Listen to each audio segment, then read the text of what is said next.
The Bodhisattva lowers his brow, thus embodying compassion for the six realms. Satan bows his head, causing rivers of blood to flow. In the name of Satan, dedicated to slaughter, he aspires to become the mightiest man. In the most vibrant metropolis, witness how one man achieves dominance, becoming a legendary figure atop the pinnacle. Chapter 1. The Bloodstained Escape. In South America, deep within the Amazon rainforest. Bang, bang, bang, rat-tat-tat-tat. The silence that should have enveloped the depths of the rainforest was abruptly shattered by a flurry of gunfire, and the damp air became suffused with a pungent aroma of gunpowder. Whoosh! Amidst the layers of trees, a tall figure suddenly darted out. To be precise, there were two individuals, one of whom was clinging to his back, a woman, judging by her graceful curves. Even while carrying someone, his speed and agility remained unaffected. He moved like the wind, silent and swift. As the gunfire gradually receded, the figure slowed his pace, cautiously scanning his surroundings before halting amidst a cluster of low shrubs. Ye Juanlong gently lowered the woman he carried onto the ground. She was a young woman, her eyes closed, appearing to be unconscious. Nevertheless, her beauty, akin to a lotus emerging from the water, could not be concealed. Her face was as pure as jade, naturally exquisite, radiating unparalleled beauty. Ye Juanlong examined the woman's vital signs, confirming she was not gravely injured, then spoke softly into his earpiece. Wang Chao, respond if you hear me. After a long pause, there was still no response from the earpiece. This caused a shadow to fall across Ye Juanlong's painted face. He subsequently contacted two more comrades, yet silence persisted, an unspoken implication hanging in the air. Ye Juanlong took a deep breath and reached out to his final comrade. Gongzi, please respond if you hear me. No sooner had he finished speaking than a chilling, cold voice echoed through the earpiece. You cannot escape. Crack. As these words arrived, a piercing sound erupted from Ye Juanlong's earpiece, as if the microphone on the other end had been crushed. In that instant, Ye Juanlong's fist clenched tightly, his dark gaze igniting with a hint of crimson. A palpable aura of bloodthirsty fury enveloped him, resembling a volcano on the verge of eruption, ready to unleash its wrath at any moment. Ye Juanlong removed his earpiece, his expression as still as a lake, suppressing the raging intent to kill within him, rendering him unervingly calm, akin to a stagnant pool of water. Those who knew him were aware that in such a state, he was undoubtedly the most terrifying. When Satan is enraged, rivers of blood flow. This is no mere reputation. It is a supreme renown forged through countless bloody battles and repeated slaughters in the dark underworld.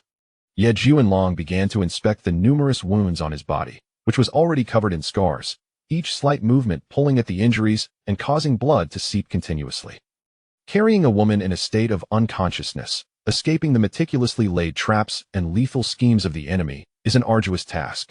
Yet, in Ye Juanlong's lexicon, the words impossible do not exist. Several kilometers away, in a forest evidently scarred by the ravages of war, a bearded man held an earpiece in his hand. He was tall and robust, clad in camouflage, with his sleeves rolled up to reveal muscles bulging like coiling dragons. Before him lay the body of a Huagua soldier, dismembered, yet his smoke-blackened face bore an expression of resolute defiance. Just one person, and yet he managed to take down 15 of my soldiers while surrounded. It is truly unbelievable. However, this battle must come to an end. There is still a fish that slipped through the net. The bearded man spoke coldly, and then a fierce glint flashed in his eyes, a wave of bloodthirsty killing intent surging forth as he declared loudly. The small fish is at the 12 o'clock position, accompanied by a woman. They cannot escape. Immediately notify the 4th and 5th squads ahead to cut off their path from both sides. Viper and Scorpion, you two lead all available soldiers to surround them at the fastest speed. Under no circumstances must that woman be allowed to leave. She is worth $100 million. Boss, understood. Around the battlefield, two men replied in unison, each wielding weapons and exuding an aura of ferocity, clearly seasoned fighters who had thrived in the chaos of battle. The men codenamed Viper and Scorpion organized their squad of nearly 20 soldiers, using the dense foliage of the rainforest as cover as they swiftly pursued forward. The bearded man walked ahead, and as he passed the corpse of the dismembered Huagua soldier, he discarded the crushed earpiece from his hand. Just moments ago, he had heard voices through the earpiece, prompting him to pick it up and listen. Deep in the heart of the area, in a clearing. When Su Hongxiu gradually regained consciousness, she found the light around her painfully bright. After blinking a few times to adjust, She focused her gaze and realized she was lying on dry ground, surrounded by towering ancient trees, with the intense sunlight filtering through the dense leaves, casting mottled shadows. Where's this place? A sense of tension washed over Su Hongxiu, and a flicker of panic crossed her beautiful autumn-like eyes. Her last memory before fainting was of a tremendous explosion, after which she lost consciousness. Before succumbing to darkness, she felt a strong and warm arm embrace her. Everything that followed was a blank until she awoke at this moment. Awake! Suddenly, a deep and magnetic voice resonated. Su Hongxiu quickly turned towards the sound, and to her astonishment, she saw a figure standing several meters away in a small clearing, resembling a javelin. Upon seeing that figure, her heart warmed, as if the rootless floating duckweed had finally found its home, and the panic and fear within her subsided significantly, giving rise to an inexplicable sense of security and stability. Yet, in the next moment, Su Hongxiu felt as though she had been pricked by a needle, experiencing waves of sharp pain, and her eyes involuntarily turned red, with glistening tears threatening to surface. This was because her gaze fell upon the man ahead, who was bare-chested, revealing numerous wounds of varying sizes, some still oozing blood, crisscrossing one another like a gruesome canvas stained with blood, a sight that was overwhelmingly shocking. At that moment, the man held a military knife in his hand, methodically working on a gruesome wound at his side. On the ground lay a pile of smoldering charcoal. After heating the knife, the man made a cut along the wound, shaving off the inflamed and blistered flesh, then reached inside, as if to extract the fragments or a bullet lodged within the wound. Witnessing this scene, Su Hongxiu's heart tightened. She opened her mouth, wishing to say something, yet found herself utterly speechless. She felt a deep pain within her, wanting to assist in some way, yet unsure how to help. Throughout this harrowing escape, had it not been for this man's unwavering protection, she would have long since fallen into the hands of armed militants, facing a fate that would be more unbearable than death itself. She had always been perceived as a strong woman in the eyes of others, an ice-cold goddess, rarely experiencing emotional fluctuations. Yet on this journey of flight, she had witnessed a man's bravery, responsibility, and fearlessness. How could her heart remain untouched? Humph. At that moment, Ye Junlang extracted a bullet from the gruesome wound at his side, casually tossing the bullet onto the ground. He then turned to look at the already seated Su Hongxiu and coldly instructed, "There is water ahead, along with some wild fruits and roots. Eat them. The taste may not be pleasant, but they won't let you starve. You have only 5 minutes." As he spoke, Ye Junlang moved to the other side, tearing a military vest into strips to bandage the wound at his side. After removing the bullet, he felt considerably lighter. Had he not extracted it, not only would it affect his subsequent actions, but the wound would also become inflamed. In this damp rainforest, he was acutely aware of the dire consequences of such an injury becoming infected. Su Hongxiu gritted her teeth. After all this time on the run, she had grown somewhat accustomed to the commanding tone of this man. If word of this got out, it would surely be hard to believe. For in the bustling metropolis she hailed from, she was a goddess-like figure, and every man treated her with utmost respect and caution. Unlike this fellow, who wore a cold expression, rarely smiled, and appeared exceedingly domineering. Indeed, Su Hongxiu was hungry. She picked up the military water bottle before her and gulped down a few mouthfuls. Glancing at the wild fruits on the ground, she bit down on her resolve and picked some, placing them in her mouth. These wild fruits were clearly unripe, bearing a somewhat bitter and astringent taste, far from delicious. Yet Su Hongxiu finished them nonetheless. Then, she stood up and walked to the open space ahead.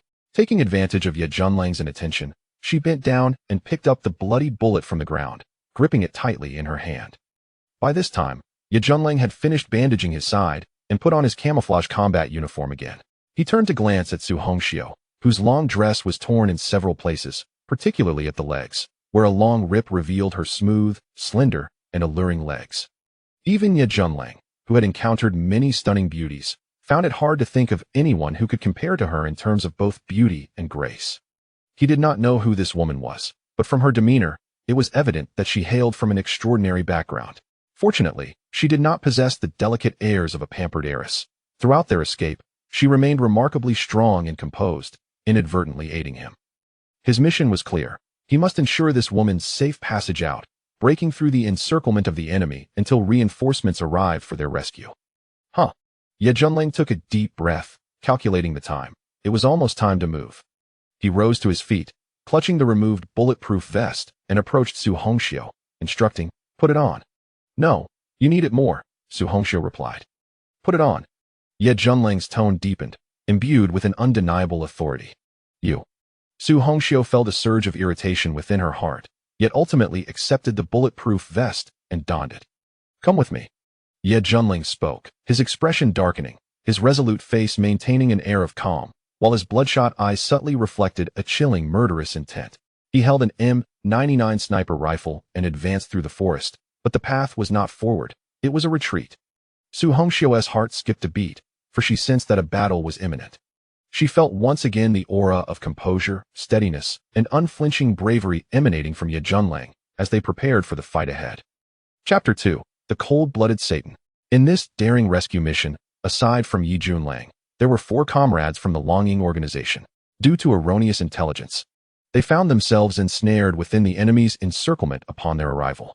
At that moment, Ye Junlang led the warriors of Longying in a surprise assault, successfully rescuing Su Hongxiu. To ensure her safety, Ye Junlang instructed the other 4 soldiers to lure the enemy in different directions, thereby scattering the pursuing forces. However, when he attempted to contact the others, he received no response, indicating their demise. Continuing along the initial escape route would inevitably lead him into another trap, with the enemy closing in from behind.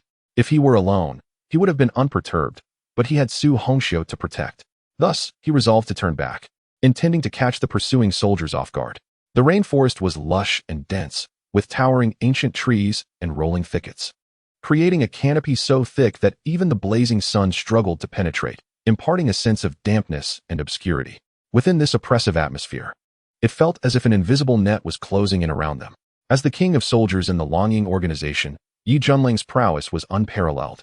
His adaptability to various terrains was honed through rigorous training, allowing him to navigate this treacherous rainforest with ease. He guided Su Hongxiu through the underbrush, relying on his keen instincts akin to those of a wild beast, assessing their surroundings while discerning direction through the moisture-laden air. Follow me this way, remember. Tread where I tread, Ye Junlang instructed in a low voice. Su Hongxiu nodded, though she stood amidst this primal wilderness, claiming she felt no fear would be a falsehood. Yet, the sight of Ye Junlang's tall and formidable silhouette ahead assuaged her anxiety, granting her an inexplicable sense of security, a feeling of reliance. Without him by her side in this disorienting jungle, she feared she would lack the courage to endure even half a minute. Utilizing his extensive rainforest experience, Ye Junlang stealthily maneuvered to the right and soon discovered an elevated area. He led Su Hongxiu to a small natural cave, just large enough for one person to crouch within. You stay in this cave. No matter what happens, remain silent and do not emerge. Ye Junlang commanded firmly. Are you going to fight? Su Hongxiu asked hesitantly. Ye Junlang remained silent, his steadfast gaze unyielding.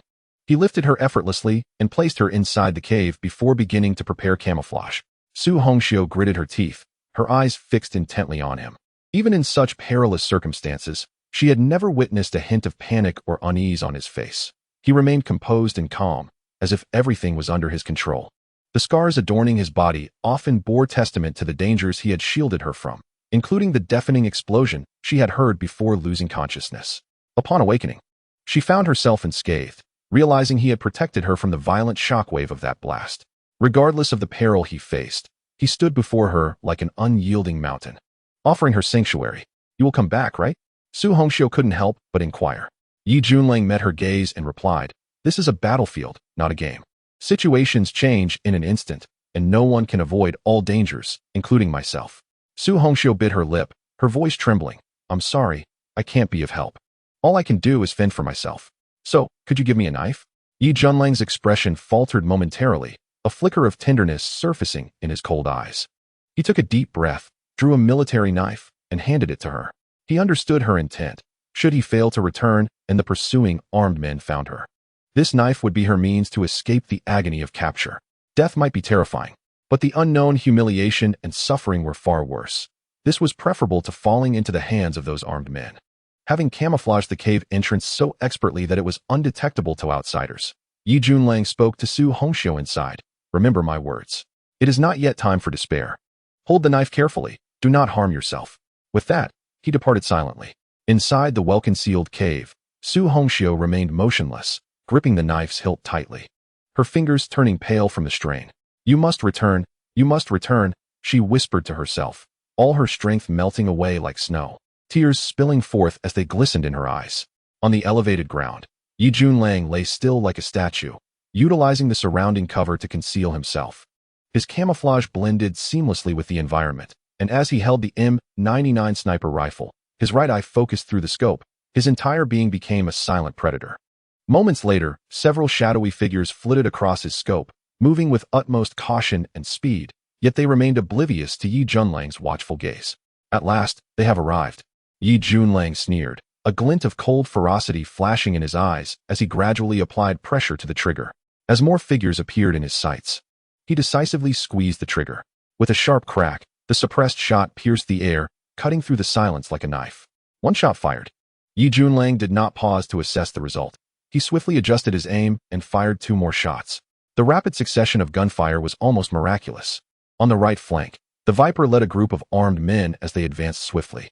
Suddenly, bang! A soldier's head erupted, splattering blood and brain matter into the air, raining down gruesomely. But the onslaught did not cease there. In the blink of an eye, bang bang, 2 more armed men fell victim to the unexpected sniper fire, their heads bursting as the horrifying sounds echoed in rapid succession, filling the air with dread. Only then did the Viper react, his face paling as he shouted, "Enemy ambush! Take cover! Take cover!" The remaining armed soldiers scrambled for shelter or dropped to the ground in haste. Bang! However, just as an armed warrior was about to dart behind several large trees, he was inevitably a moment too late.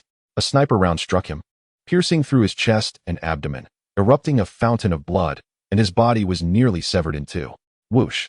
On the high ground, Yi Junlang, who lay in ambush, suddenly sprang into action, moving with the swiftness of a startled rabbit, racing at an astonishing speed toward the location of the armed insurgents. Dear readers, the new book has been thoroughly rewritten with the aim of improvement. Let us continue to fight together. Chapter 3. The Art of Killing. 1. The eyes of the Viper gleamed with a bloodthirsty excitement. Even though 4 of his comrades had been slain in an instant, he was undeterred, instead feeling exhilarated as if he had discovered prey. If he could be the first to eliminate the target and seize that woman, he would gain a 10% share of the reward. In this world, money can drive a person to madness, even at the cost of their own life. Charge forward. The target is just ahead. He is injured and has a woman with him. He cannot escape, the Viper urged, organizing the armed warriors around him to spread out and swiftly approach the source of the gunfire. Naturally, during this process, the Viper did not forget to contact the bearded man, who was his superior. The bearded man, approaching leisurely from behind, was taken aback upon receiving the Viper's message, his thick brows knitting together. A battle had already broken out on the Viper's side? This was far from his expectations. He had assumed the Special Forces soldier would flee with the target forward, only to be encircled by the 4th and 5th squads. He had not anticipated that the enemy would double back and launch an attack on his pursuing forces. Damn it, the bearded man cursed, immediately contacting the 2 forward squads to hasten their encirclement and notifying Scorpion to lead additional armed warriors to support the Viper. In the rainforest, after the sound of 4 sniper shots, silence returned once more. The Viper led the remaining 6 warriors forward, yet everything around them had fallen into a deadly stillness, devoid of any sound or breath, as if the gunfire that had just erupted had been nothing but an illusion. As they advanced, not a single figure was visible, nor did they sense any abnormal presence, only the profound silence of the primordial rainforest. Gradually, a fine layer of sweat began to bead on the Viper's forehead, and his palms, gripping the AK-47 assault rifle, grew damp. He found it increasingly difficult to swallow, a chill creeping up his spine. He had a nagging feeling that an indifferent, merciless gaze was fixed upon him from an unseen place. That was the gaze of death. Slowly, the air around them seemed to solidify, each breath becoming unbearably heavy, pressing down with a weight that could drive a person mad. Not only the Viper, but the other armed warriors also sensed the impending danger. There's a threat. The Viper could not help but shout. Yet, it was already too late. In an instant, a figure burst forth from the nearby thicket, dashing forward with a speed so rapid it seemed to defy reality. A flash of crimson glimmered as it slashed across the throat of one armed warrior. Splat! The warrior's throat was instantly opened, and the blood gushed forth like a fountain. The crimson blade then darted again, piercing through the throat of another warrior. Bang! Bang! Bang! 3 rapid gunshots rang out as 3 armed warriors, taken by surprise, could not react in time before they were forever marked by bullet holes in their foreheads. The figure, resembling a demonic apparition, surged forward once more, slicing past the last armed warrior, showering blood from the blade in its hand. Roar! The The Viper finally reacted, bellowing as he swung his AK-47 around, ready to unleash a barrage of fire. However, a whistling sound sliced through the air, and a sweeping kick, as powerful as a cannonball, struck his gun arm. Crack! The sound of shattering bone echoed sharply as the AK-47 flew from his grasp, and his right arm was broken. The Viper was paralyzed by shock. When he turned to face the source of his horror, he found himself staring down the dark muzzle of a .92 pistol. Bang! The gun fired, and the Viper collapsed to the ground, his eyes wide open, unable to close in death. After sweeping the battlefield, Yi Junlang took a deep breath and swiftly collected the tactical backpacks of the armed insurgents, inspecting their contents. Aside from some food and clean water, he discovered ammunition. What caught his eye was the presence of anti-personnel mines. Yi Junlang gathered all the anti-personnel mines, picked up 2 M16 automatic rifles, loaded them with sufficient ammunition, and vanished into the layers of the rainforest. Moments later, 3 squads of armed insurgents finally arrived. Appearing at the site of the battle and witnessing the lifeless bodies sprawled across the ground, including the Viper's unblinking form. Soon, the bearded man approached, and upon seeing the blood-soaked battlefield, his expression darkened further, his eyes flashing with a frenzied desire for vengeance. That damned fool, wanting to take credit alone, acted without waiting for the others to join in the encirclement, the bearded man coldly remarked. Then he turned to the front, sniffing the air as if discerning some scent. Finally, he pointed ahead and commanded, "That guy fled in this direction. Spread out and pursue. I refuse to believe that in this rainforest he can escape far with an injury and a woman in tow." Thus, the remaining armed warriors under the bearded man's command, numbering around 27 or 28, gathered, each exuding a murderous aura. Following the bearded man's orders, they spread out to form an encirclement and stealthily advanced forward. Having learned from past experiences, these mercenaries remained exceptionally cautious. They had been through many battles and knew how to utilize cover to avoid exposure in the rainforest. Even so, after advancing a short distance, the bearded man's expression suddenly changed. He shouted, "Danger!" Whoosh! Just as the bearded man issued the warning, a piercing whistle echoed through the air. For these mercenaries, they understood that such a sound signified the arrival of a sniper round. Bang! Indeed, a sniper bullet struck, exploding the head of one mercenary. It seemed like a chain reaction. One after another, mercenaries fell victim to the elusive sniper's lethal attacks, leaving them with nowhere to hide. No matter how well they concealed themselves, they remained oblivious to their impending demise. "Counterattack! Give me a counterattack!" roared the bearded man, as he lifted a light machine gun and unleashed a torrent of gunfire. The sharp sound of gunfire filled the air. Under the leadership of the bearded man, the remaining mercenaries joined in, unleashing a formidable barrage of fire. Ahead, a figure swiftly emerged from behind cover, rolling on the ground before placing his sniper rifle down. Gripping an M16 assault rifle in each hand, he squeezed the triggers in unison, sending a hail of bullets flying forward. This was Yi Junlang. His sniper rifle had run out of ammunition, and no suitable rounds were available among the captured supplies, compelling him to resort to assault rifles instead.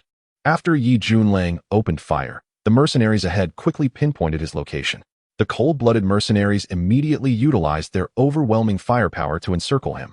Yi Junlang's expression remained as serene as a still pond, devoid of any extraneous emotions, only exhibiting an unwavering calmness and composure. He began to sprint, firing continuously while cleverly using the surrounding trees for cover. At times, he would drop to the ground, rolling, as countless bullets whizzed past him, narrowly missing on several occasions. Despite the perilous circumstances, Yi Junlang's counterattack was executed with remarkable precision, as he wielded both assault rifles with the finesse of a sniper, delivering precise bursts of fire. Suddenly, with a swift motion, he countered, bullets roaring forth as 3 mercenaries emerged from the right side, only to be struck down by the barrage. Yi Junlang's demeanor darkened. He suddenly gathered his strength, propelling himself toward a high ground, the hiding place of Su Hongxiu. In Chapter 4, The Deceptive Minds, Su Hongxiu crouched within the cave, her right hand gripping the gleaming military knife tightly, her fingers turning pale from the exertion. Alone in the cave, she felt her insignificance, anxiety, and dread creeping in. At that moment, she realized that Yi Junlang was her only reliance in this wretched rainforest. The camouflage Yi Junlang had set up at the cave entrance was impeccable. She could not see the outside world, but she could faintly hear the rising and falling gunfire. Each shot made her heart skip a beat, filling her with tension. She was uncertain of Yi Junlang's condition, but the continuous gunfire indicated that he was still alive and fighting. If he had met with misfortune, The gunfire would not resonate around her. Anxious and restless, she could only silently pray.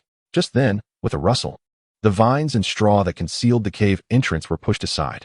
This sudden change startled Su Hongxiu. She gasped and instinctively lunged forward with her knife. However, a warm, strong hand grasped her wrist, and a familiar voice whispered in her ear, "It's me." As she focused, she recognized the familiar face painted with camouflage.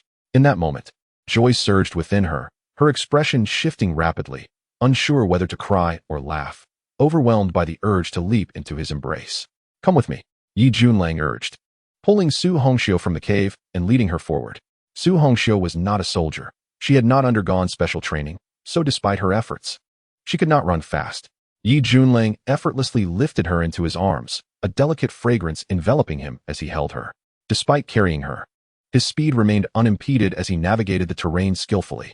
The sound of gunfire erupted behind them, a relentless barrage weaving a deadly net. In such perilous circumstances, Su Hongxiu felt no fear. Held in Yi Junlang's arms, her cheeks flushed with warmth, her heart raced like a startled deer. His warmth and distinctive masculine scent enveloped her entirely. In that moment, an absurd thought crossed her mind. Even if death awaited them, she would fear nothing as long as she was with him. Suddenly, while running, Yi Junlang dropped to the ground, rolling over and pinning Su Hongxiu beneath him. Her cheeks flushed deeper. She opened her mouth to speak, but then, boom, boom, boom. The deafening explosions reverberated as the ground shook, followed by the whistling sound of projectiles. The aftermath brought forth anguished cries as the pursuing mercenaries were thrown into the air by the blasts, shrapnel flying in all directions, piercing through the bodies of those who had entered the minefield. The deceptive mines, strategically placed by Yi Junlang using captured anti-personnel mines, had successfully lured the enemy into a deadly trap. Even from a distance, the dust stirred by the explosions settled on Yi Junlang's back. After the blasts, he quickly rose and instructed Su Hongxiu to stay down. With 2 assault rifles in hand, he charged toward the enemy, simultaneously squeezing the triggers. The bullets rained down on the site of the explosion, catching the enemy soldiers off guard. The shockwave from the mines had disrupted their formation. Even the survivors could not regroup effectively for a counterattack. Thus, this was the ideal moment to eliminate the enemy forces entirely. As the Dragon Shadow Warrior, known in the dark underworld as the Demon Lord Satan, Yi Junlang seized this opportunity without hesitation. Amidst the gunfire, some enemy soldiers barely managed to rise before being gunned down, while others, wounded and attempting to flee, succumbed mid-escape. The bearded man had not entered the minefield. When the mines detonated, he had already dropped to the ground. When he finally stood, the grim scene before him revealed that barely 10 soldiers remained alive. "Do not panic. Counterattack. Give me a counterattack," he bellowed, brandishing his light machine gun and unleashing a frenzied barrage. Amid the incoming gunfire, Yi Junlang advanced. He had to push forward. The enemy had the advantage in numbers, and should they regroup for a counteroffensive, both he and Su Hongxiu would find themselves in a precarious situation. During the advance, the only significant threat to him was the sweeping fire from the light machine gun wielded by the man with the beard. In response, Yi Junlang's eyes glimmered with a chilling murderous intent. With his left hand, he unleashed a barrage from the M17 assault rifle towards the direction of the bearded man, while in his right hand, the M16 assault rifle swept towards the remaining mercenaries. The bearded man, possessing keen instincts, realized there were no solid cover nearby. As the murderous aura from Yi Junlang approached, he decisively dropped to the ground and rolled to evade the hail of bullets. As the bearded man rolled and maneuvered in search of nearby cover to retaliate, his light machine gun was temporarily unable to provide any threatening firepower. Seizing this fleeting opportunity, Yi Junlang's murderous intent surged forth, transforming his previously calm demeanor into a fearsome visage, as the pent-up fury within him erupted like a volcano. An overwhelming aura of bloodlust emanated from him, reminiscent of a sea of corpses and rivers of blood. In that moment, Yi Junlang resembled a bloodthirsty beast, fully awakened. Even a mere breath exuded by him was enough to instill terror, and the immense pressure he exuded left others feeling utterly powerless to resist. This was the true essence of a demon. With a rapid succession of gunfire, Yi Junlang's right hand wielded the assault rifle in a semicircular sweep, suppressing the remaining mercenaries' fire. He then propelled himself forward using his legs, executing his most formidable combat technique, the flash charge. With a burst of energy, Yi Junlang was capable of covering several meters in an instant, a deadly skill he had honed in battle. With another flash charge, he drew closer to the enemy's position and surged forward like a god of death, moving with the ferocity of a tempest. Ahead, a mercenary sought refuge behind cover to evade the assault rifle fire, preparing to retaliate with his AK-47 once the gunfire subsided. Yet, in the blink of an eye, he was met with a crimson flash. In an instant, that flash pierced his throat. The next moment, Yi Junlang emerged, embodying an iron-blooded ferocity, forcing his way into the ranks of the remaining mercenaries. Abandoning his 2 assault rifles, he realized that in such close combat, the most effective weapons were his blade and fists. The remaining 10 or so mercenaries, witnessing Yi Junlang's relentless assault akin to a hungry tiger pouncing on its prey, found their formation in disarray. As Yi Junlang's speed flickered before them, their weapons became a hindrance rather than a help. Experienced in battle, the mercenaries understood that only close-quarters combat with blades and fists would be effective. They promptly discarded their firearms, drawing their swords, and bravely charged at Yi Junlang. At this moment, the bearded man found a piece of cover. When he raised his light machine gun to observe the battlefield, he was immediately taken aback. He witnessed Yi Junlang ruthlessly penetrating the ranks of his warriors, who were falling one by one under the onslaught of this seemingly demonic man.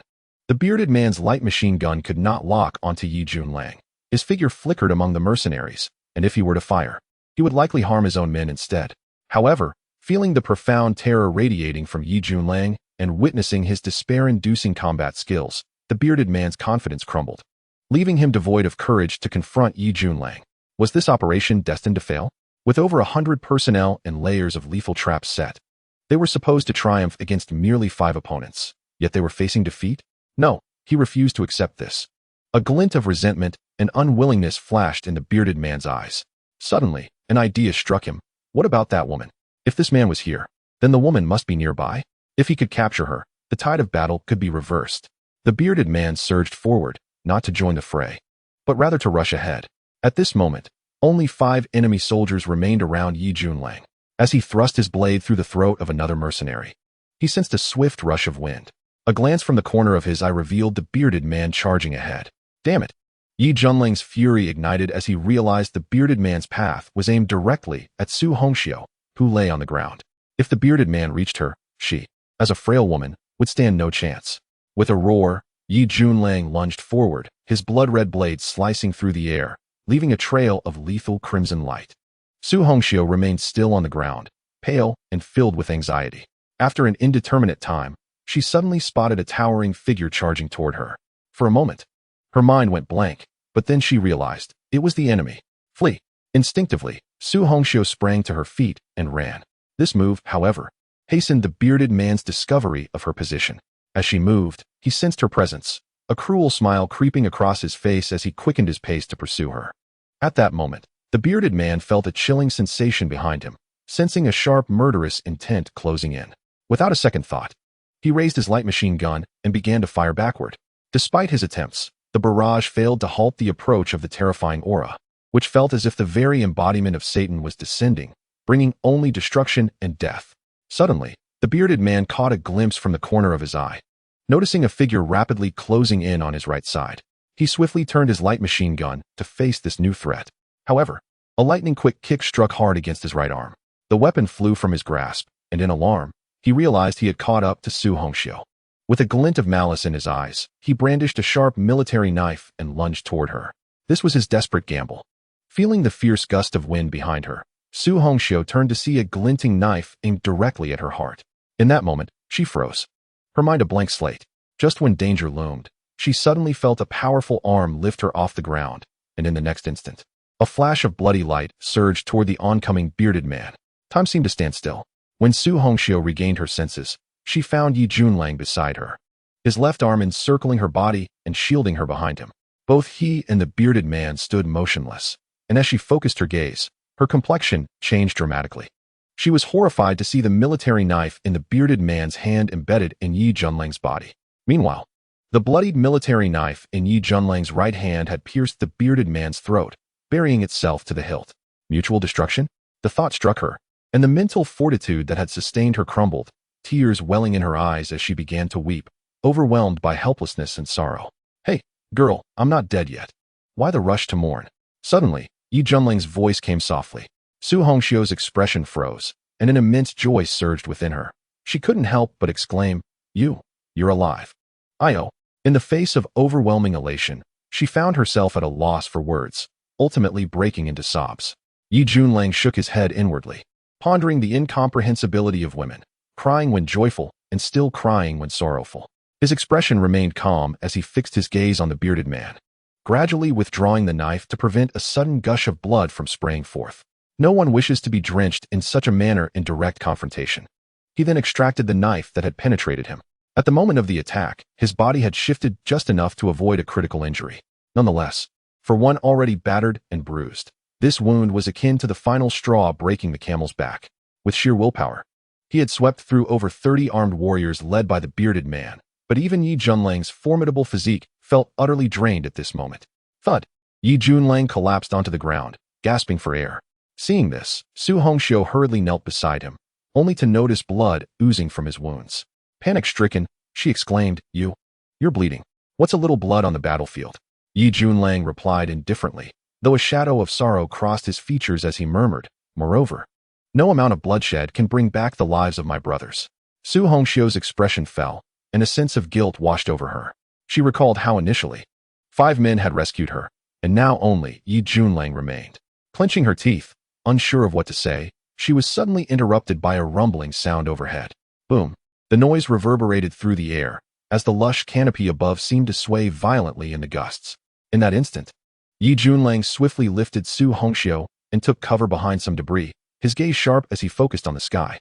He recognized the sound as that of armed helicopters approaching, uncertain whether they were friend or foe. Just then, his earpiece crackled to life with a melodious voice, Satan. This is Yi Sha, captain of the Shenzhen Special Forces. Respond if you receive. Hearing this, Yi Junlang exhaled in relief. Reinforcements had finally arrived.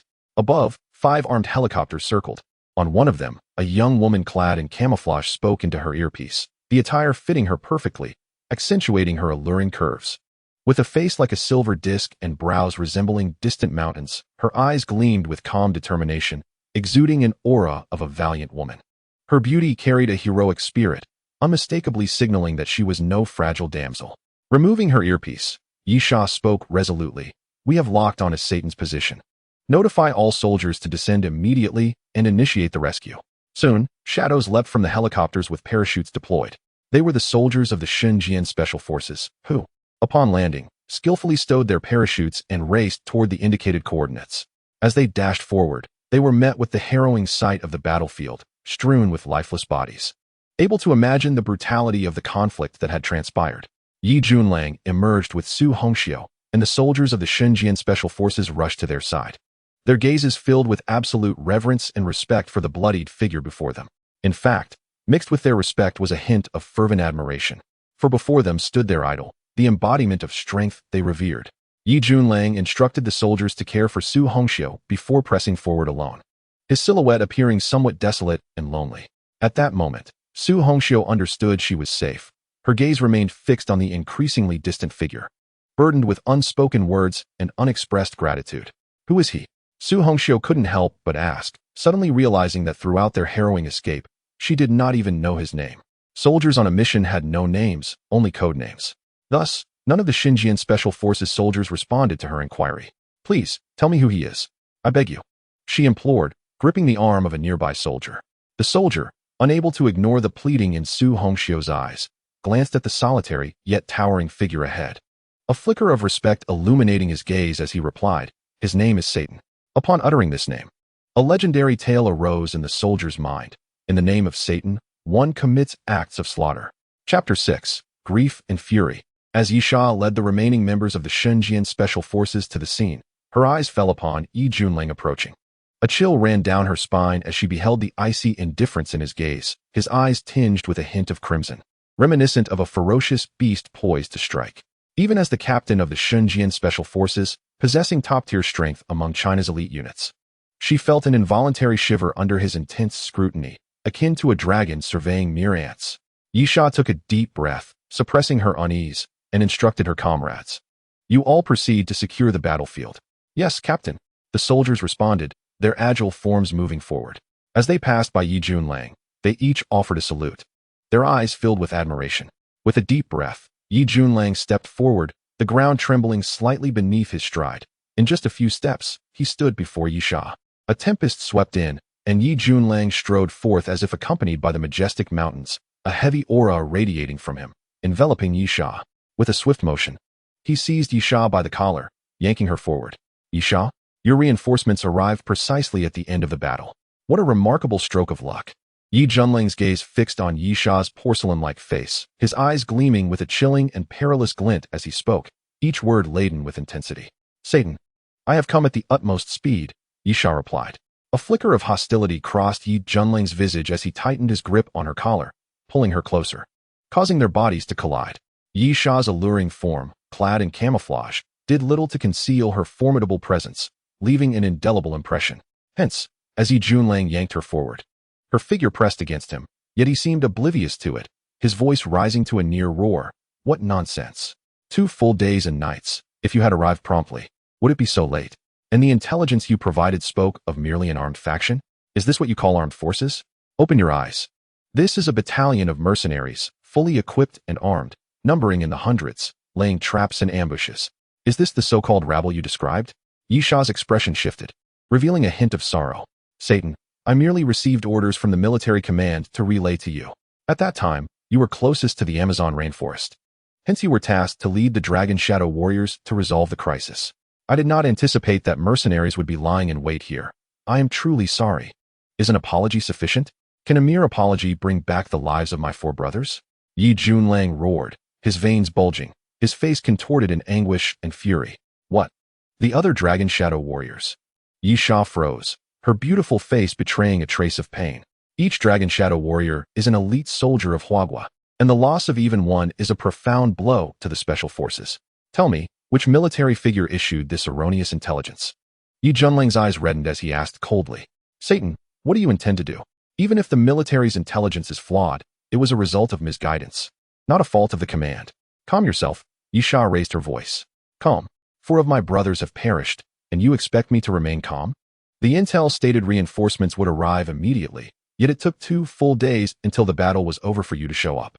If you had arrived a few hours earlier, those Dragon Shadow warriors might have survived. They wouldn't have had to sacrifice themselves for this situation.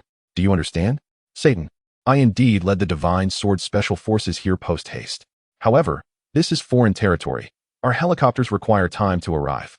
Do you think I deliberately delayed? I do not wish to hear it. Yi Junling bellowed, violently thrusting his arm forward, sending Yi Sha hurtling against a tree. Upon hitting the ground, Yi Sha stood up. Her physical prowess rendered the impact trivial, leaving her unharmed. Yi Sha observed Yi Junlang. She could see he was engulfed in a furious state, akin to a spark igniting a flame. To provoke him at this moment would be unwise. She understood that this man valued brotherhood above all else. He was the Dragon Shadow King, the leader of the Dragon Shadow organization, and each warrior within it was his brother. Thus, learning of the death of 4 Dragon Shadow brothers in battle brought him a sorrow that was difficult for others to fathom. Yi Sha felt guilt weigh on her heart. Yet she had done everything in her power to arrive in time. Ultimately, she had arrived too late. Take the mission objective and leave. I do not wish to see you, Yi Junlang declared, striding forward, each step heavy, resembling a wounded beast retreating to its lair. Satan, where are you going? Yi Sha called after him. Yi Junlang offered no reply, uninterested in conversation. He intended to recover the remains of the fallen Dragon Shadow warriors. Even if they were no longer whole, even if their bodies were dismembered, he would seek out every fragment, every finger, to piece them together and return them to Huagua for a proper burial, allowing their souls to find peace. At this moment, it was all he could do. Xiao Qiao, Gongzi, Ahua, Lazy, I am sorry, my brothers, for not bringing you back alive. I am truly sorry, Yi Junlang murmured, a cold-hearted man on the battlefield, now with tears welling in his bloodshot eyes, reflecting profound sorrow. Meanwhile, Su Hongxiu rushed forward, wanting to chase after Yi Junlang, but Yi Sha held her back. Let him be, she said. Su Hongxiu gritted her teeth, watching the solitary figure ahead, burdened by an overwhelming sense of desolation and solitude. She felt an inexplicable pain in her heart, tears welling up once more. He must be in so much pain. Chapter 7. The Dragon Returns to the City. 1 month later, Jianghai City, Jianghai University. Jianghai University is a nationally renowned key institution, distinguished by its profound history, exceptional faculty, and remarkable research achievements, consistently ranking among the top 10 universities in the nation. Moreover, Jianghai University is renowned for producing extraordinary beauties. Each year, its representatives dominate beauty contests, becoming an insurmountable benchmark for other institutions. This alone was enough to excite Yi Junlang, for he was now a security guard at Jianghai University. Coincidentally, this was also the time for new students to enroll, marking Yi Junlang's first day at Jianghai University. As he walked through the verdant campus, observing the youthful faces approaching him, he felt as if he had involuntarily shed years from his age. "Mr. Yi, this way please." A polite young man named Xiao Wang from the Human Resources Department guided him. Yi Junlang had only recently arrived at Jianghai University, and Xiao Wang had come to welcome him. The reason for Yi Junlang's presence at Jianghai University stemmed from an operation in the Amazon rainforest a month prior. Following that mission, upon returning to the military, Yi Junlang submitted his retirement application, shocking the entire military command. Yi Junlang was a key player among Huagua's special forces. His presence provided confidence and assurance for missions abroad. Such a pivotal soldier requesting an early discharge left the higher echelons of the military astounded. This matter has even attracted the attention of the esteemed General Qin within the military. General Qin, who single-handedly established the Longing organization, has frequently nurtured Yi Junlang. Thus, he possesses a profound understanding of him. He is acutely aware that Yi Junlang's actions stem from the erroneous intelligence provided by the military, which resulted in the sacrifice of 4 Longing warriors during the Amazon operation. This incident became a catalyst for Yi Junlang's request for retirement. However, even with General Qin's intervention to offer solace, Yi Junlang remained steadfast in his decision, unwavering in his resolve. General Qin, recognizing this as a momentary bout of impulsiveness, had no choice but to approve Yi Junlang's indefinite leave from the military while suppressing his retirement application. Having decided to return to the city, Yi Junlang had numerous urban choices at his disposal. Yet, he opted for Jianghai City, recalling that Song Gang's hometown was situated there. Song Gang, a valiant soldier, had perished a month prior during the Amazon operation. Following Yi Junlang's choice to relocate to Jianghai City, General Qin acquiesced to his request and arranged for him a modest, low-profile position as a security guard at Jianghai University. By the end of August, the heat still lingered. Yet walking along the shaded paths of the campus brought a refreshing coolness. Leaving the military behind and stepping into the serene embrace of academia, Yi Junlang felt an unprecedented lightness. His departure from the military was not an act of evasion. Rather, he had his own plans. Whether the military consented to his retirement or granted him indefinite leave was of little consequence, for to him, the mere possession of freedom sufficed. In his heart, he vowed that the sacrifices of the 4 Longing brothers would not be in vain. "Mr. Yi, we have arrived," came the voice of Xiao Wang. Pulling Yi Junlang from his reverie, he turned his gaze forward to find himself at the entrance of a quaint courtyard, which housed 2 traditional tiled houses adorned with blue bricks and glazed tiles, exuding an air of antiquity. Within the courtyard, clusters of green bamboo stood tall and straight, their elegance accentuating the charm of the 2 ancient houses, creating a tranquil and delightful retreat. Noticing a sign at the front of the courtyard, Yi Junlang read Ting Zhu Xiao Zhu, presumably the name of this peaceful abode. The name itself was poetic, evoking imagery of a summer night where one could sit by the window, listening to the rustling of bamboo leaves in the breeze, a captivating scene indeed. However, Yi Junlang considered himself a simple man, merely indulging in such musings. Xiao Wang led Yi Junlang to the right house and said, "Mr. Yi, this is the residence arranged for you by the school. Here is the key. You may enter and drop off your luggage. When you have time, please head to the 2nd floor of the administration building to meet with Director Zhao of the security department to complete your onboarding procedures. Thank you for your assistance along the way," Yi Junlang replied with a smile. Xiao Wang waved his hand dismissively, stating it was no trouble at all. "If you have any questions, feel free to reach out to me." "Certainly." Yi Junlang nodded, accepting the key. With that, Xiao Wang took his leave, and Yi Junlang opened the door, stepping inside. The room felt stale, likely due to a lack of occupancy and closed windows that had stifled the air. The room was furnished with a bed, furniture, and appliances, along with a bathroom and a small kitchen, adequately catering to all his living needs. "I did not anticipate such generous accommodations at Jianghai University for a mere security guard," he mused, moving to open the back door. To his surprise, he discovered a backyard adorned with a sea of bamboo, creating an exceptionally elegant environment. He soon observed that the backyard was divided by a fence, allowing for privacy between the 2 houses. If both were occupied, this separation ensured that the residents would not disturb one another, offering ample personal space.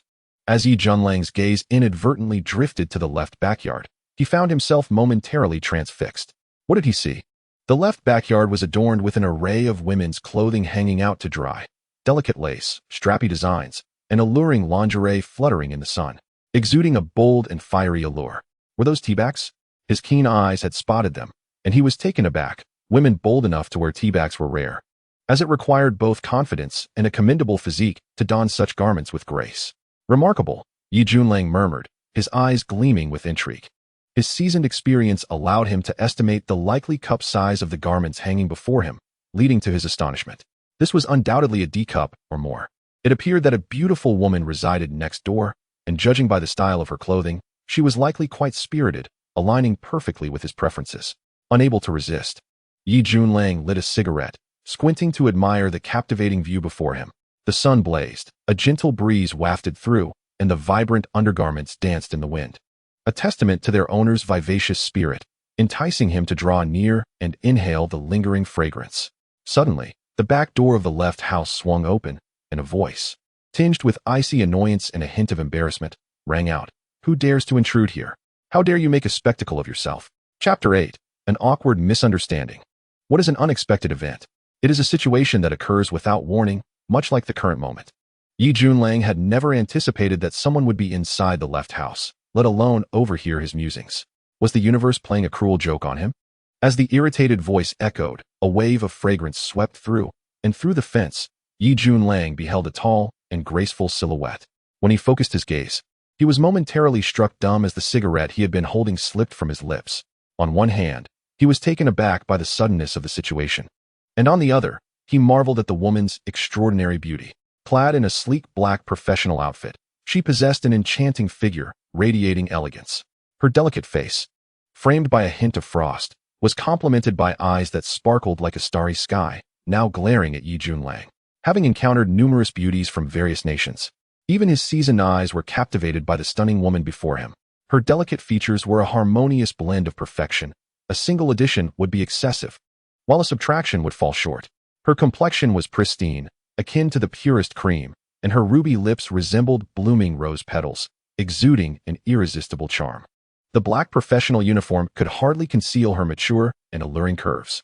In fact, in her moment of anger, her overly ample bosom seemed to swell with a fierce intensity, as if it were amplifying her formidable presence, undulating with a palpable ferocity that was both intimidating and commanding. With a gulp, Yi Junlang instinctively swallowed. But the unseemly sound drew unwarranted attention. Indeed, the stunning woman before him grew even more incensed. With one hand on her hip and the other pointing at Yi Junlang, she exclaimed in a furious tone, "Who are you, you lecher? How did you come to be here? Speak the truth." Shen Qinyu was genuinely furious. As the vice president of Jianghai University, she had been overwhelmed with responsibilities during the new student registration days. After having lunch, she returned to her residence for a brief rest before heading to her office. However, during her moment of repose, she faintly heard voices outside her door, piquing her curiosity. After all, Tingzhu Xiaozhu had always been her solitary abode, with few visitors. Disrupted from her rest, she stood up only to overhear someone in the backyard seemingly talking to themselves. Approaching, she caught the tail end of Yi Junlang's outrageous comments. Interesting, bold, appealing? What nonsense was this? It was utterly intolerable, too vulgar and shameless. With her temper flaring, she could no longer endure it. She burst through the door, pointing a finger at Yi Junlang and reprimanding him loudly. Yi Junlang, having experienced his fair share of tumultuous events, quickly regained his composure and, with earnestness, replied, "Miss, Professor, you have misunderstood. I am not what you think." He surmised that this enchanting woman could not possibly be a security guard like himself. She must be a beautiful instructor at Jianghai University. Misunderstood? Pray tell, how have I misjudged you? And what are you doing here? This courtyard is private property. Who exactly are you? Shen Qinyu's questions were relentless, her tone growing increasingly frigid. "Madam, I am the security guard for Jianghai University. As for my presence here, I will be residing in this location from now on," Yi Junlang stated earnestly, adding, "This is the accommodation arranged by the university. I must say, Jianghai University offers excellent benefits, demonstrating great consideration and warmth. By the way, you live next door? It seems we will be neighbors, and we should strive for a harmonious relationship. A security guard? Accommodations arranged by the university? Such fabrications would barely fool a child." Shen Qinyu retorted.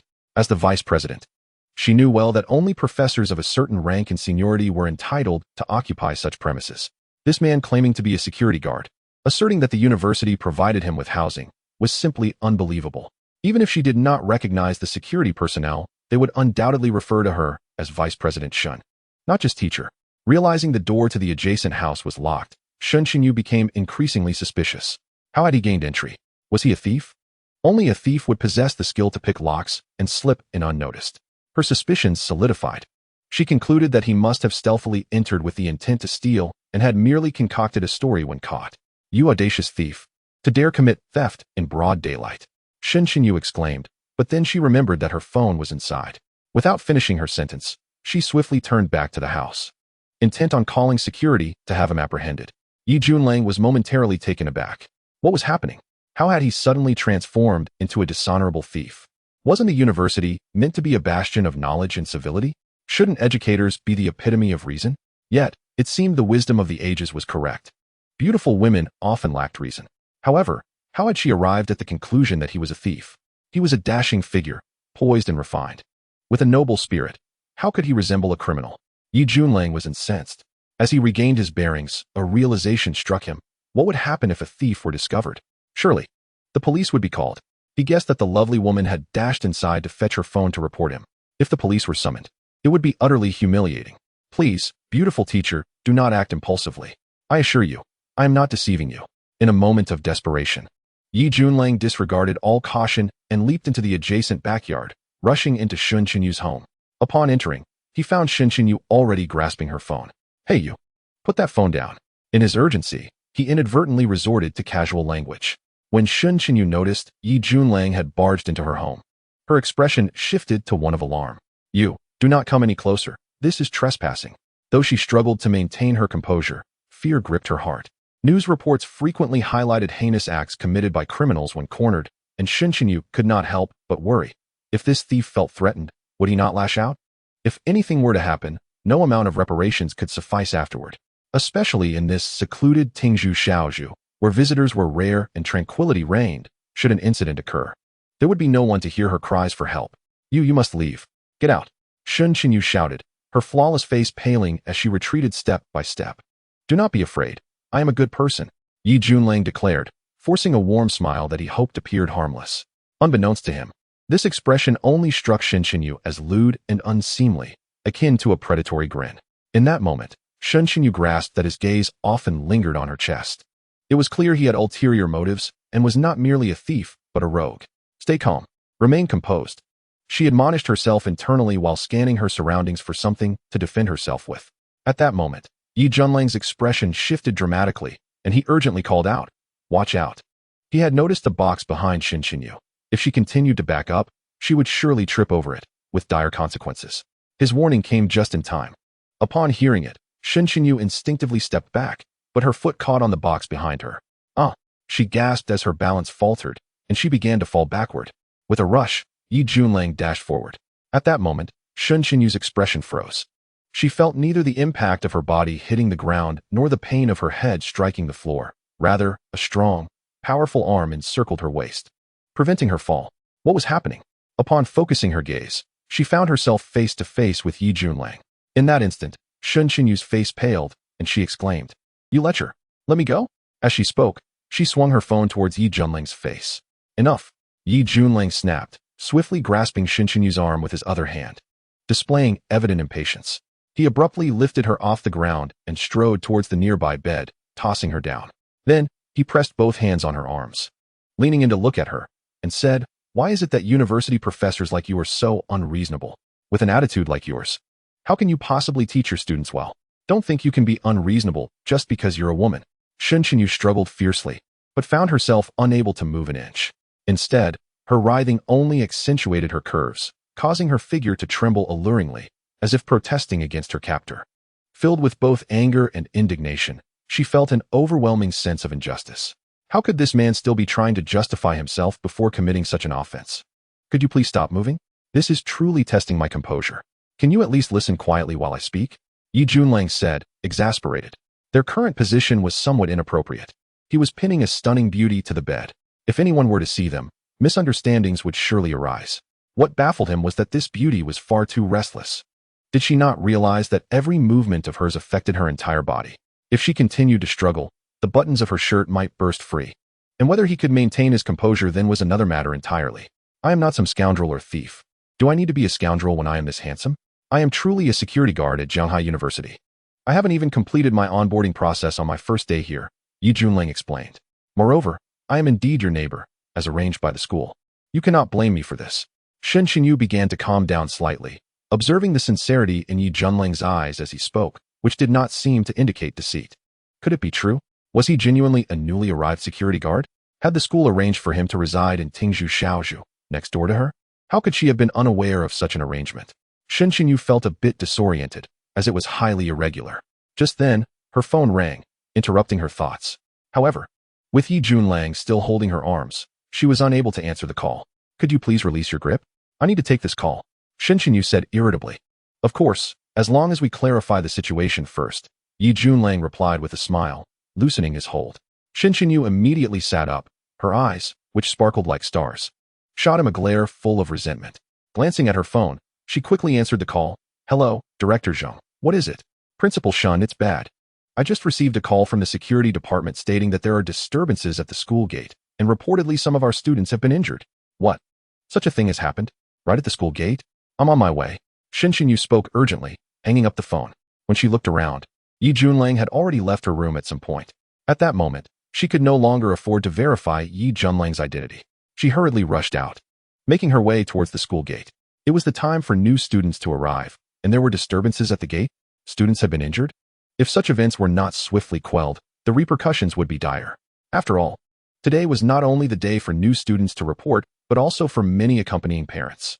If there were disturbances at the gate disrupting the order, it would leave a negative impression on both the new students and their parents. As the vice principal, Shen Xinyu was responsible for various aspects of the school. Faced with such an incident, it was imperative for her to take action.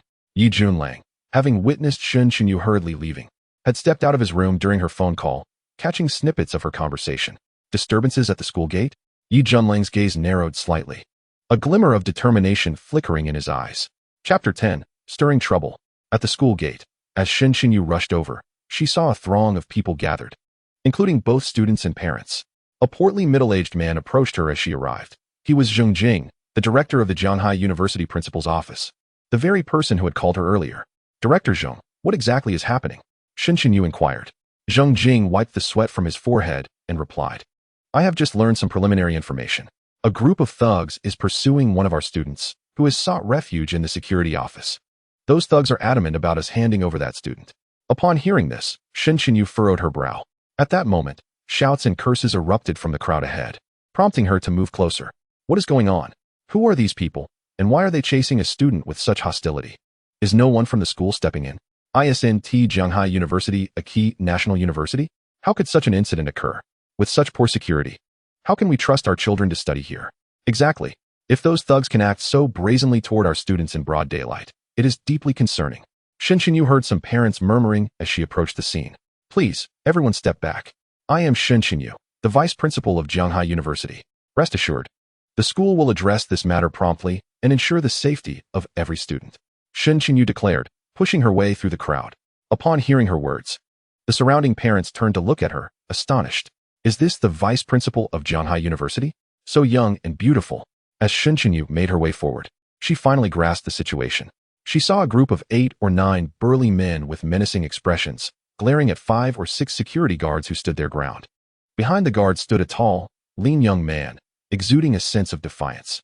Clearly, the guards were protecting him.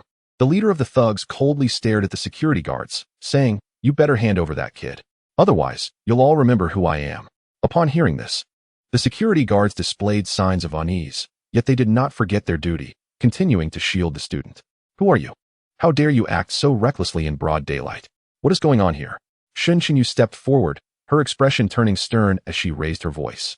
Shun, Principal Shun, you have arrived.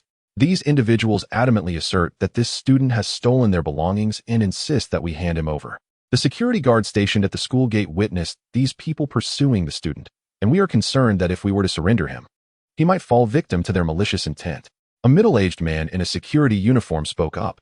He appeared to be nearly 40, with a darker complexion, exuding an air of seasoned experience. He was Zhao Hai, the head of the security department at Shanghai University. I did not steal anything. They are framing me.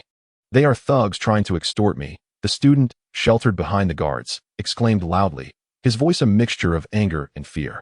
His gaunt face bore visible bruises, evidence of having been beaten, and his frail body trembled slightly. Shun Xinyu nodded, inhaled deeply, and addressed the intimidating group of men, saying, "If you truly believe this student has stolen from you, a proper discussion could be held. Why resort to chasing and assaulting him? Such matters should be left to the police to handle." At the moment Shun Xinyu intervened, the menacing-looking men had already noticed her, and as their gazes converged upon her, they were momentarily taken aback. To their astonishment, they had never encountered such a stunningly beautiful woman. In that instant, they felt as if their years had been wasted. A face of ethereal beauty, untouched by the mundane, combined with an air of elegance and pride, made her a figure to be revered. The uniform she wore accentuated her alluring curves, radiating a captivating maturity that stirred the primal ambitions within any man. Such a woman was unforgettable, leaving even the stars of television feeling inferior. Moreover, this striking beauty was the president of Jianghai University, the leader of the group. A burly man with a face full of flesh narrowed his eyes, greedily scanning Shun Qinyu's figure. Unable to suppress a gulp, he remarked, "Is this lady truly the president of Jianghai University? She is indeed a beautiful principal. This student of yours has dirty hands. He stole a gold necklace worth thousands. This cannot simply be overlooked. I did not steal anything. I am innocent. You are slandering me, clearly attempting to frame me for extortion." The student gritted his teeth and shouted angrily. The portly man's expression darkened, and he said sternly, "Kid, do not refuse a toast only to drink a forfeit. Step forward and admit your mistake, and for the sake of the beautiful principal, I may spare you this time." Shun Qinyue furrowed her brows. "Have you confirmed that this student stole from you? If such a thing occurred, it should be handled by the police. Your actions of assaulting him are unjust. Of course, a thief must be taught a lesson. The beautiful principal can also call the police. However, if the police arrive and confirm this kid is indeed a thief, won't the reputation of your school be tarnished?" The burly man sneered coldly. After a pause, he fixed his gaze on Shun Qinyue and continued, "In my opinion, it would be better to resolve this matter privately. How about you, beautiful principal? Join us for a meal and drinks. Let us turn this major issue into a minor one. What do you think? Shameless scoundrels." Shun Qinyue could not help but scold, feeling a wave of revulsion at their lecherous gazes. Meanwhile, the student suddenly sensed someone brushing past him. Turning his head, he saw no one, assuming it was just the crowd. Then, a languid and indifferent voice resonated through the crowd. "Who are these shameless individuals? How dare they come to the school gate to cause trouble? They should take a look in the mirror. Their grotesque faces are a blight on the streets. Yet they have the audacity to stir up chaos here." This voice, though not loud, possessed a magnetic quality that captured the attention of all present. Shun Qinyue was momentarily taken aback, recognizing the voice as familiar. She turned to see Yi Junlang emerging from the crowd. In that moment, she felt a sense of confusion. How did he end up here? The group of fierce-looking men, upon hearing the mocking tone, grew furious, scanning the area for the audacious speaker. To their surprise, they spotted Yi Junlang stepping forward. "You kid, was that you who just spoke?" The leader of the men asked, his expression darkening. Yi Junlang smiled and replied, "Are you a bit hard of hearing? Did you not comprehend what I just said? Would you like me to repeat it?" The burly man sneered, "Kid, in this day and age, meddling in others' affairs rarely ends well. Who do you think you are? Seeking trouble, are you? I am not anything special. I am merely a security guard at Jianghai University. It is my duty to protect the students here, and in circumstances like this, I must step forward." Yi Junlang stated earnestly. Upon hearing this, the other security personnel at Jianghai University looked at Yi Junlang in surprise. A security guard? A new recruit? Why have we never seen him before? Zhao Hai, the head of security, initially appeared astonished, then recalled a recent communication from the Human Resources Department about a new security guard starting soon. Could this be the same individual? Shun Qinyue's expression was one of disbelief. When she had heard Yi Junlang claim to be a security guard at Jianghai University, she had not believed him. Yet now, under the watchful gaze of the crowd, Yi Junlang confidently declared his position, making it seem credible. A security guard? The burly man scrutinized Yi Junlang with narrowed eyes. Yi Junlang seemed to see through his thoughts and said, "Yes, it is my first day on the job, and I have not yet donned the security uniform. I heard that some ruffians were causing a scene at the gate, so I came to check it out. Are you looking for death?" The burly man shouted angrily. Yi Junlang smiled calmly and approached the man, saying, "I am genuinely curious about how thick your skin must be to shamelessly perform the act of crying thief while being one yourself." This statement seemed to strike a nerve with the burly man, whose expression darkened with fury. Yi Junlang's earlier provocations had already pushed him to the edge, and upon hearing this, he could no longer restrain himself and shoved Yi Junlang, exclaiming, "Who do you think you are, spouting nonsense? Are you seeking death? I will grant you that." As the burly man lunged at him, Yi Junlang did not retreat but advanced, engaging in a brief struggle with the man.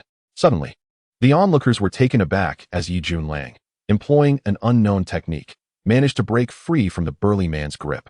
The man stood there, bewildered, having thought he had firmly grasped Yi Junlang, only to find him inexplicably slipping away.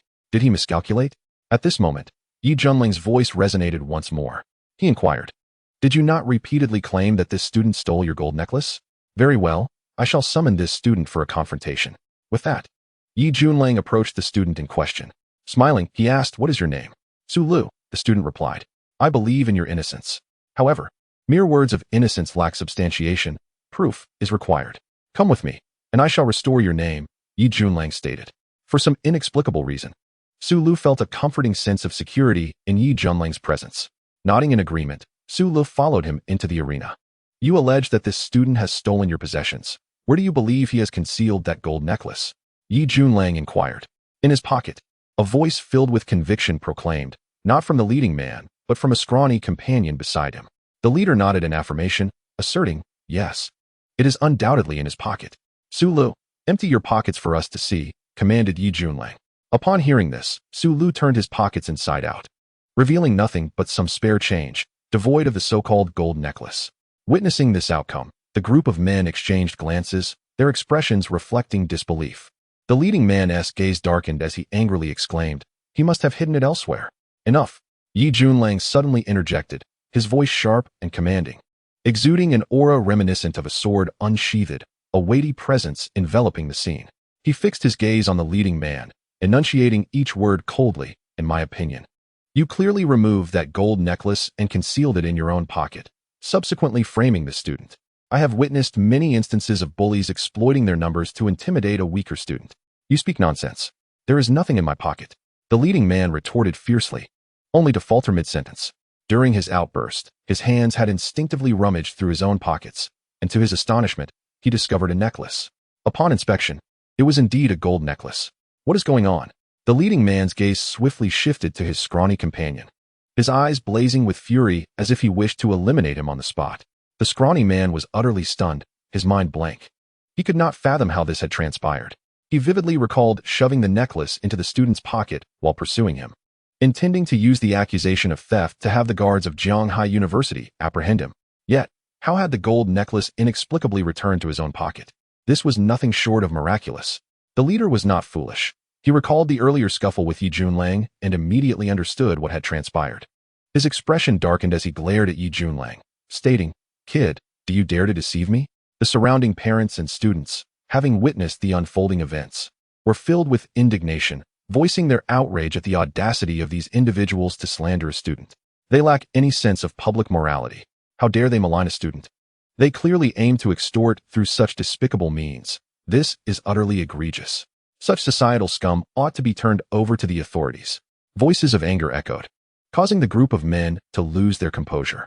The leading man snorted heavily, casting a glare at Yi Junlang, declaring, "Let us consider this resolved for today. We shall resume this game another time. Brothers, let us depart." As the men turned to leave, Yi Junlang's indifferent voice rang out behind them, "Wait. The matter is not concluded yet. Why the haste to leave?" Hearing this, the leading man's expression turned dark, his eyes glinting with a chilling intensity. He had initially believed victory was assured, only to find his plans disrupted by Yi Junlang. With so many witnesses present and his side in the wrong, he had thought it prudent to retreat for the time being. Yet, just as he turned, Yi Junlang's voice followed him. "Kid, do you have something to say? If you want to play, I shall oblige." The leading man faced Yi Junlang, suppressing his pent-up rage. "You are merely embarrassing yourselves, claiming to be the victims of theft. And now you wish to leave without consequence?" Yi Junlang spoke with an air of nonchalance. "I can leave whenever I wish. Why should I need to feel justified? Are you suggesting I must remain?" The leading man sneered, his gaze filled with provocation as he fixated on Yi Junlang. "I'm afraid I am of a normal disposition. I have no interest in keeping you here," Yi Junlang retorted, continuing, "I merely wish to convey a point. Not only have you wrongfully accused this student, but you have also assaulted him. Look at his bruised face. You truly have no limits. Therefore, This debt must be settled. The leading man furrowed his brows, finally grasping the reason Yi Junlang had detained them. Was he implying that he should be held accountable for this student? The absurdity struck him as laughable. This newcomer must indeed be a security guard, otherwise, who would dare confront him, the notorious Ba Ge, in his own territory? This was amusing, thoroughly amusing. Pray tell, how do you propose to settle this? Ba Ge inquired with narrowed eyes. Assault warrants compensation. This student requires medical treatment and compensation for emotional distress, among other expenses. Altogether, it amounts to no less than 10,000 yuan. Thus, let us say 10,000, and you may depart, Yi Junlang stated. Of course, there is a second option, though I believe the first is most prudent. Ba Ge could not help but burst into laughter, finding Yi Junlang's earnestness amusing. As if he had just heard the most ludicrous joke. It was indeed comical. He had always been the one demanding payment. When had the tables turned? Truly, the audacity of a newcomer. Ba Ge smirked. Kid, your proposal is unfeasible. I am curious about what this second option entails. Yi Junlang remained unfazed, instead smiling as he approached Ba Ge and his companions, saying, the first option involves reasoning through words. The second option entails reasoning through fists. Should you choose the latter, I would be left with no choice. As Yi Junlang advanced, Ba Ge's pupils constricted, his expression shifting to one of horror, as if confronted with a terrifying specter. He could acutely sense that with each step Yi Junlang took, an invisible yet overwhelming pressure enveloped him, rendering him immobile. In that moment, Ba Ge perceived a transformation in Yi Junlang's aura, shifting from a casual demeanor to that of a fearsome behemoth, exuding a presence as profound as the abyss itself. As Yi Junlang approached, each step seemed to tread upon the very chambers of his heart, causing his heartbeat to quicken uncontrollably, and an overwhelming sense of suffocation enveloped him. This man emanated an aura of terror. After this thought crossed Ba Ge's mind, he erupted into a frantic roar, urging his companions, quick, charge forward and intercept him. Bring him down, now. At Ba Ge's command, the few followers beside him glinted with fierce determination in their eyes and rushed forward. In that instant, Yi Junlang also sprang into action, propelling himself with a force akin to a tempest, surging forward with astonishing momentum. A fierce gust of wind howled as a figure clad in black rushed toward him, barely visible before a massive fist appeared before him. With a resounding thud, the punch struck the man's face, shattering his nasal bone, rendering his visage a bloody mess, and sending him hurtling through the air. Another fierce gust swept past, as Yi Junlang's right leg swept horizontally towards two incoming attackers. The moment his leg struck out, the sharpness of the wind pierced the eardrums, instilling fear in the hearts of onlookers. Two thunderous crashes reverberated through the air as the two men, having just charged in, were propelled backward with a dramatic swiftness. With a single sweeping kick, both men were sent flying, accompanied by the sound of cracking bones, leaving one to wonder how many ribs had been broken. Against Yi Junlang, these ruffians were akin to paper, easily subdued with a mere wave of his hand. In a battlefield scenario, they would be obliterated in an instant. Yi Junlang stepped forward, delivering a devastating blow with his right elbow to another black-clad assailant's face, causing the man to spout blood and collapse, lying motionless on the ground. Yi Junlang moved through the throng like a tiger among sheep, dispatching the once arrogant black-clad thugs with ease, none able to withstand his formidable strength. The surrounding spectators stood in stunned silence, feeling as though they were witnessing scenes from a cinematic spectacle, never imagining such a display could transpire in reality. Was this truly just a security guard? Such ferocity was astonishing. As Yi Junlang sent the last black-clad thug flying with a kick, he suddenly sensed a sharp wind approaching from behind. Simultaneously, a warning cry pierced the air, "Be careful." That was the voice of Shen Qinyu. From her vantage point, she had caught sight of Ba Ge, the leading thug, drawing a glinting dagger, lunging unexpectedly towards Yi Junlang's back. In that moment, Shen Qinyu could not suppress her gasp, her complexion draining of color. Meanwhile, Ba Ge's dagger lunged forward, his eyes glinting with malice. He had awaited this opportunity for far too long. Realizing that mere fists would not suffice against Yi Junlang, he resorted to the dagger he always kept at hand. However, Yi Junlang merely chuckled coldly, not even turning around. With a swift motion, he twisted his right hand backward, and it seemed as if Ba Ge's wrist was offering itself to him. The dagger, never reaching Yi Junlang's back before his hand, had already seized Ba Ge's wrist. In an instant, Ba Ge realized he could no longer move his right arm. He exerted all his strength to thrust forward, yet found himself utterly immobilized. As if his efforts had vanished without a trace, Yi Junlang's grip was like a vice, and no amount of struggle could free Ba Ge. Finally, Yi Junlang turned to face the now pale-faced Ba Ge. With a sudden surge of strength, he twisted his right hand downward, snapping Ba Ji's wrist with a sharp crack, causing the dagger to clatter to the ground. Yi Junlang extended his left hand, gripping Ba Ge by the throat, while his right hand grasped his clothing, lifting him effortlessly amidst a chorus of gasps from the onlookers. The sunlight illuminated him, casting a formidable shadow upon the ground. A man, elevating a fearsome thug with ease, wore a seemingly harmless smirk on his lips. In the astonished gazes surrounding him, this striking figure forcefully slammed Ba Ge down to the ground. The thunderous impact echoed, reverberating through every witness present. Dominance. Authority. This act radiated sheer strength. At that moment, the crowd was rendered speechless, enveloped in a profound silence akin to death itself. Chapter 13. The Phenomenal Security Guard. Everyone present was left in a state of shock, with many students feeling an overwhelming surge of exhilaration, yearning to express their applause but finding themselves at a loss for words. In the face of such a mesmerizing spectacle, any attempt at verbal expression seemed feeble.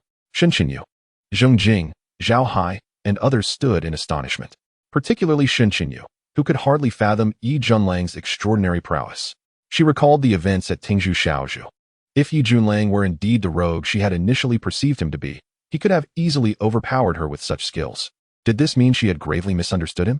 On the ground, the black-clad thugs lay sprawled in various positions, incapacitated and moaning in pain, resembling defeated dogs, stripped of their former arrogance. Yi Junlang raised his right foot, placing it upon Ba Ji's face, coldly stating, "Do not feign death before me. If you wish to play dead, I can certainly accommodate that." His tone was calm and indifferent, yet it resonated in Ba Ji's ears like the words of a demon. Ba Ji's previously closed eyes snapped open as he gazed upon Yi Junlang, his face ashen, stammering in terror. "What do you want? Do you know who I am?" "I am one of Hong Ye's men," Yi Junlang coldly retorted. "I don't care if you are under Hong Yi or any other figure. Just remember this. Do not show your face near Jianghai University again, or I will certainly break your legs. Now, take your lackeys and get lost." Ba Ge, accustomed to dominating this territory for years, had never been subjected to such a harsh reprimand. And used to being on the receiving end, he trembled at Yi Junlang's icy gaze. Unable to muster a defiant retort, he stammered and, in pain, scrambled to his feet, kicking his companions to rise before making a hasty retreat to a nearby van, fleeing the scene. With that, the ordeal came to a close. Yi Junlang approached Su Lu and said, "What are you still standing there for? Do you not feel the pain from your bruises? Hurry to the school hospital for a proper examination and treatment." Skinqingyu regained her senses and promptly instructed Zhao Hai to arrange for a security guard to escort Su Lu to the campus hospital. Thank you. Su Lu repeatedly expressed his gratitude to Yi Junlang, his eyes shimmering with warmth and appreciation. The crowd of onlookers had yet to disperse, and as they began to react, a wave of discussions surged forth. Is this really a security guard from our school? How can he be so handsome, so cool? The security brother is truly so manly. This is what a real man looks like, my idol. I feel as if struck by a bolt of lightning. With such an imposing and charming security brother, I suddenly feel an overwhelming sense of warmth and safety. Look at the sunlight shining upon him. He resembles a heroic figure descending from the clouds into Hua Shiyu, like a prince. He is so handsome. Quick, someone take a picture. We must capture the security brother. Security brother, do you have a girlfriend? I'm currently single. Security brother, I'll bring you a heartfelt breakfast tomorrow, okay? Can I add you on QQ or WeChat? In an instant, the girls in the crowd erupted into excited shouts, their youthful exuberance and unrestrained enthusiasm revealing their affections. Yi Junlang, however, stood frozen, taken aback. Are modern girls this bold? This is nothing like what I imagined. It seems I've been out of touch with this vibrant city after spending too much time in the military. While it was acceptable to acknowledge his own handsomeness, given the circumstances, the public request for his contact information left him perplexed. What did they intend to do? Please, I am not one to sneak into the girls' dorms. That's simply not in my character. Yi Junlang could only chuckle and say, "Everyone, please disperse. There is nothing to see here. Honestly, I have no remarkable qualities aside from being somewhat handsome, knowledgeable, and decent. I truly do not deserve such praise. Oh, and I am quite protective. Since you are students of Jianghai University, it is my duty to ensure your safety, regardless of right or wrong. Please do not spread this around. Let it remain known only among the thousands of faculty and students at our school. I prefer to keep a low profile." Wow, the security brother is also quite humorous. He exudes both a commanding presence and a playful wit, truly perfect. "Security brother, I can't hold back. I want to scan your QR code and add you on WeChat. The girls in the crowd became even more excited upon hearing Yi Junlang's words. However, Yi Junlang's expression darkened as he admonished. How can you casually ask a man for his contact information? This shows a severe lack of awareness regarding safety. Those who shouted earlier, please find me tomorrow. I need to have a serious conversation with you about this matter. What a joke. How could he exchange contact information in front of Principal Shun? He had not even officially started his job yet. If Principal Shun were to dismiss him on the spot, he would be in serious trouble. Yi Junlang noticed that the girls who had called out were indeed quite attractive, with their figures well developed. Yet, he wondered if they were foolish or simply lacking in common sense. Would it have been too difficult for them to discreetly slip him a note or shyly approach him for contact information? Such blatant requests made him question their intentions. How would Principal Shun react? Eventually, it was Zheng Jing, the head of the principal's office at Jianghai University, who intervened, causing the onlookers to disperse. When Yi Junlang glanced at Shen Qinyu, he felt a twinge of embarrassment. This stunning woman was actually the vice principal of Jianghai University? Goodness. He truly had no idea. He had thought she was merely a teacher, never realizing she held such a high position. Reflecting on the moment he had playfully pinned the beautiful principal down, he felt a surge of anxiety. Oh no, on his first day, he had offended the beautiful principal. Surely, he would face repercussions in the future. At that moment, Shen Qinyu glanced at Yi Junlang, took a deep breath as if calming her rising emotions, and said, "Come with me. And you too, Director Zhao." Chapter 14. The Interview with the Beautiful Principal. Indeed, the anticipated moment had arrived. With the beautiful principal speaking, Yi Junlang had no choice but to follow, accompanied by Zhao Hai, the head of security. As they walked, Yi Junlang felt slightly guilty, having just engaged in flirtation with the beautiful principal. Despite his thick skin, he found it difficult to walk alongside her. Zhao Hai, on the other hand, exhibited a respectful demeanor befitting a subordinate. "I am Zhao Hai, the head of security. You must be Yi Junlang?" Zhao Hai initiated the conversation. Yi Junlang was taken aback and replied, "Yes, that's me." "How did you know, Director Zhao?" Zhao Hai smiled and explained, "Earlier, I received a document from the Human Resources Department regarding a new security guard. I recognized your name from that document." "I see. I look forward to your guidance in the future, Director Zhao," Yi Junlang responded with a smile. Zhao Hai waved his hands dismissively. "No need for formality. Just call me Lao Zhao, as the other security guards do. You are young yet skilled. Your future achievements are boundless. By the way, up ahead is our Principal Shun.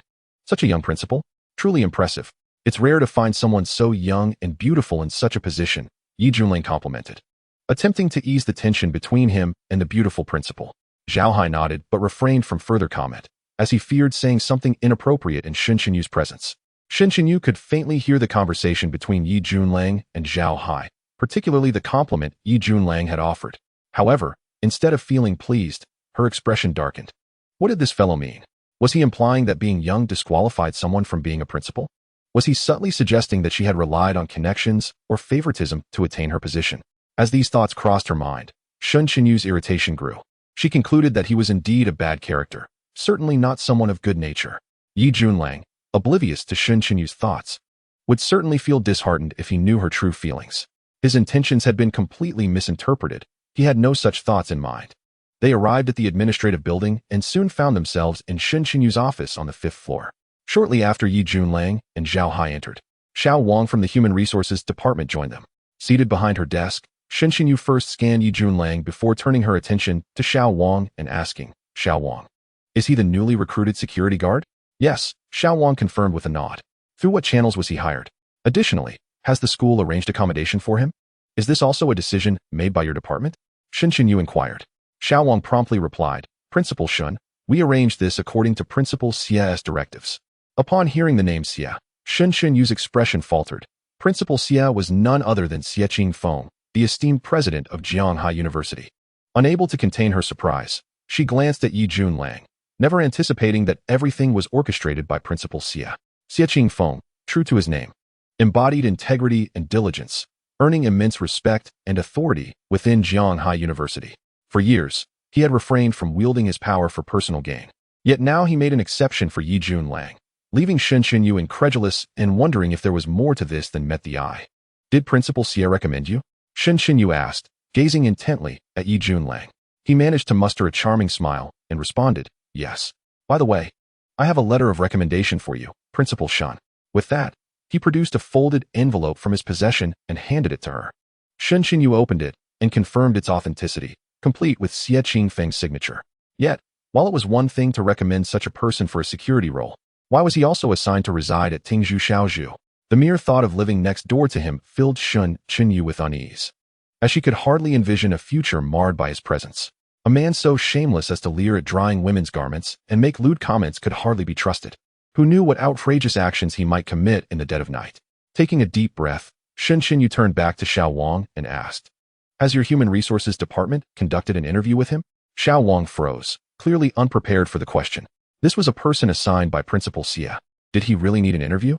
To insist on one would surely disrespect Principal Xie, and he wished to maintain his position for years to come.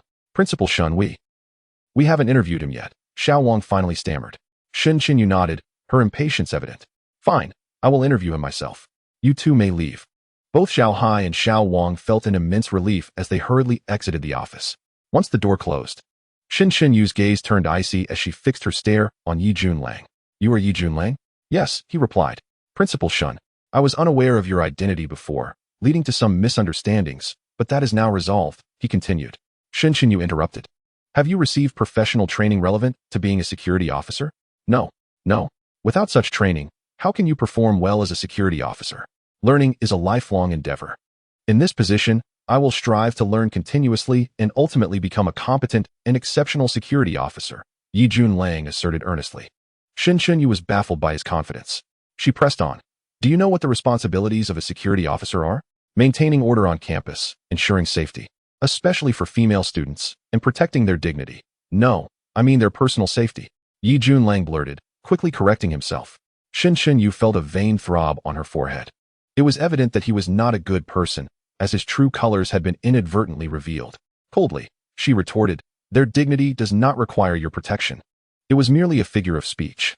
Yi Junlang chuckled awkwardly. Shen Xinyu clenched her teeth. You have not undergone specialized training for security work. Yet you are confident in your ability to handle this job? Absolutely. Yi Junlang replied emphatically. What nonsense. A former elite soldier capable of defending the nation cannot manage a security role? Shen Xinyu pondered for a moment, then asked, what do you consider your strengths or specialties? Specialties? Yi Junlang paused, appearing somewhat bashful, then squinted and smiled. I am not certain what you mean specifically. He recalled that many women had praised him for his prowess, though he was unsure if that could be considered a specialty. Shen Xinyu felt an explosion of frustration. Was he deliberately mocking her? Did he not understand the meaning of specialty? And what was with that lewd grin? Was he mentally unstable? Shen Xinyu concluded that continuing this conversation would only drain her intellect, so she stated, all right, you may leave. I will speak with Principal Xie. Does that mean I should wait outside for the result? Yes, Shen Xinyu replied curtly. In the office, Shen Xinyu picked up the desk phone and dialed. Hello? Principal Xie? It's me. Today, a person named Yi Junlang has come to take up the position of school security officer. Was this arranged by you? Yes. I arranged it. I have already notified the Human Resources Department, came the voice of Principal Xie, slightly aged yet very refined. Principal Xie, why has he been assigned to live at Tingzhou Shaozhu? Shen Xinyu probed. That was also my arrangement. I know you live at Tingzhou Shaozhu, and the only available room with a suitable environment is another room there. I did not consult you on this, as you have been busy with the new student enrollment these past few days, he explained. Principal Xie, such an arrangement seems against school policy. Shen Xinyu could not help but question. On the other end, Principal Xie hesitated briefly before responding with a wry smile. Xinyu, from the moment I recommended him to the school, there were no longer any policies to consider. He was sent by those in higher authority, and I have been informed that even greater figures directly sanctioned this arrangement, individuals with whom I cannot engage. Thus, how could I possibly neglect such orders? Shen Xinyu was taken aback. This revelation was indeed unexpected. Principal Xie, what is Yi Junlang's true identity? To have attracted the attention of higher authorities, he must have considerable background. Why would he come to our school as a security officer? I cannot say. I do not know what his true identity is. In any case, the school must comply with the directives from above. However, I strongly oppose his residing at Tingzhou Shaozhu. It is inconvenient for him, a man, to live next door to me. Xinyu, one cannot view it that way. Although I have yet to meet him, I believe that someone who has garnered such attention from those in power must be an exceptional young individual. Living next to you might even provide mutual support in the future. Shen Xinyu was rendered speechless. Exceptional? Hearing Principal Xie's praise for Yi Junlang left her utterly exasperated. She simply could not fathom what made him exceptional. Rather, he was insufferable, forever etched in her mind as the man who had forced her onto the bed. A man who shows no regard for the fragility of beauty is indeed despicable. Shen Xinyu originally intended to discuss Yi Junlang's accommodation issues with Principal Xie, but it seems that this matter is unlikely to change, and she must accept this reality. After concluding her conversation with Principal Xie, Shen Xinyu approached the office door and peered outside, where she found Yi Junlang waiting. "Please come in," she said. Yi Junlang smiled and stepped back into the office of the beautiful principal. He had learned her name and couldn't help but marvel at how fitting it was. She truly possessed the grace of a fallen fish or a flying swan, utterly captivating.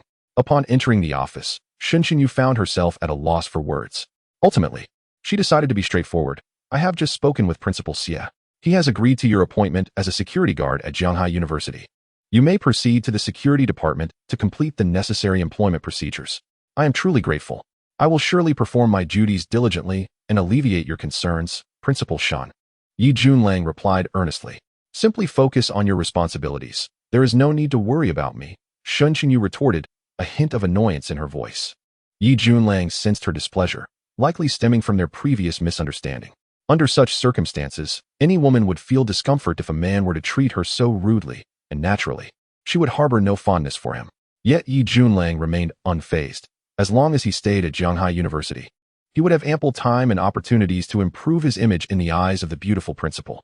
"By the way, thank you for what happened at the school gate," Shen Xinyu suddenly remarked. "It was the least I could do," Yi Junlang chuckled. Shen Xinyu initially wished to dismiss him with a few sarcastic remarks. But recalling the incident at the gate, she couldn't help but inquire, "How did you deduce that those ruffians were framing the innocent?" Yi Junlang explained. The student in question was frail and appeared to be just an ordinary student, while the others were clearly aggressive thugs. Even if a thief were present, do you think he would dare to target such a group? That would be tantamount to seeking his own demise. Therefore, I was certain that they were the ones framing the innocent. Shen Xinyu nodded in agreement, finding his analysis reasonable. However, Yi Junlang had not disclosed the entire truth. At the time of the incident, while Shen Xinyu rushed to the gate, Yi Junlang had stealthily followed. Upon reaching the gate, he observed the situation before intervening.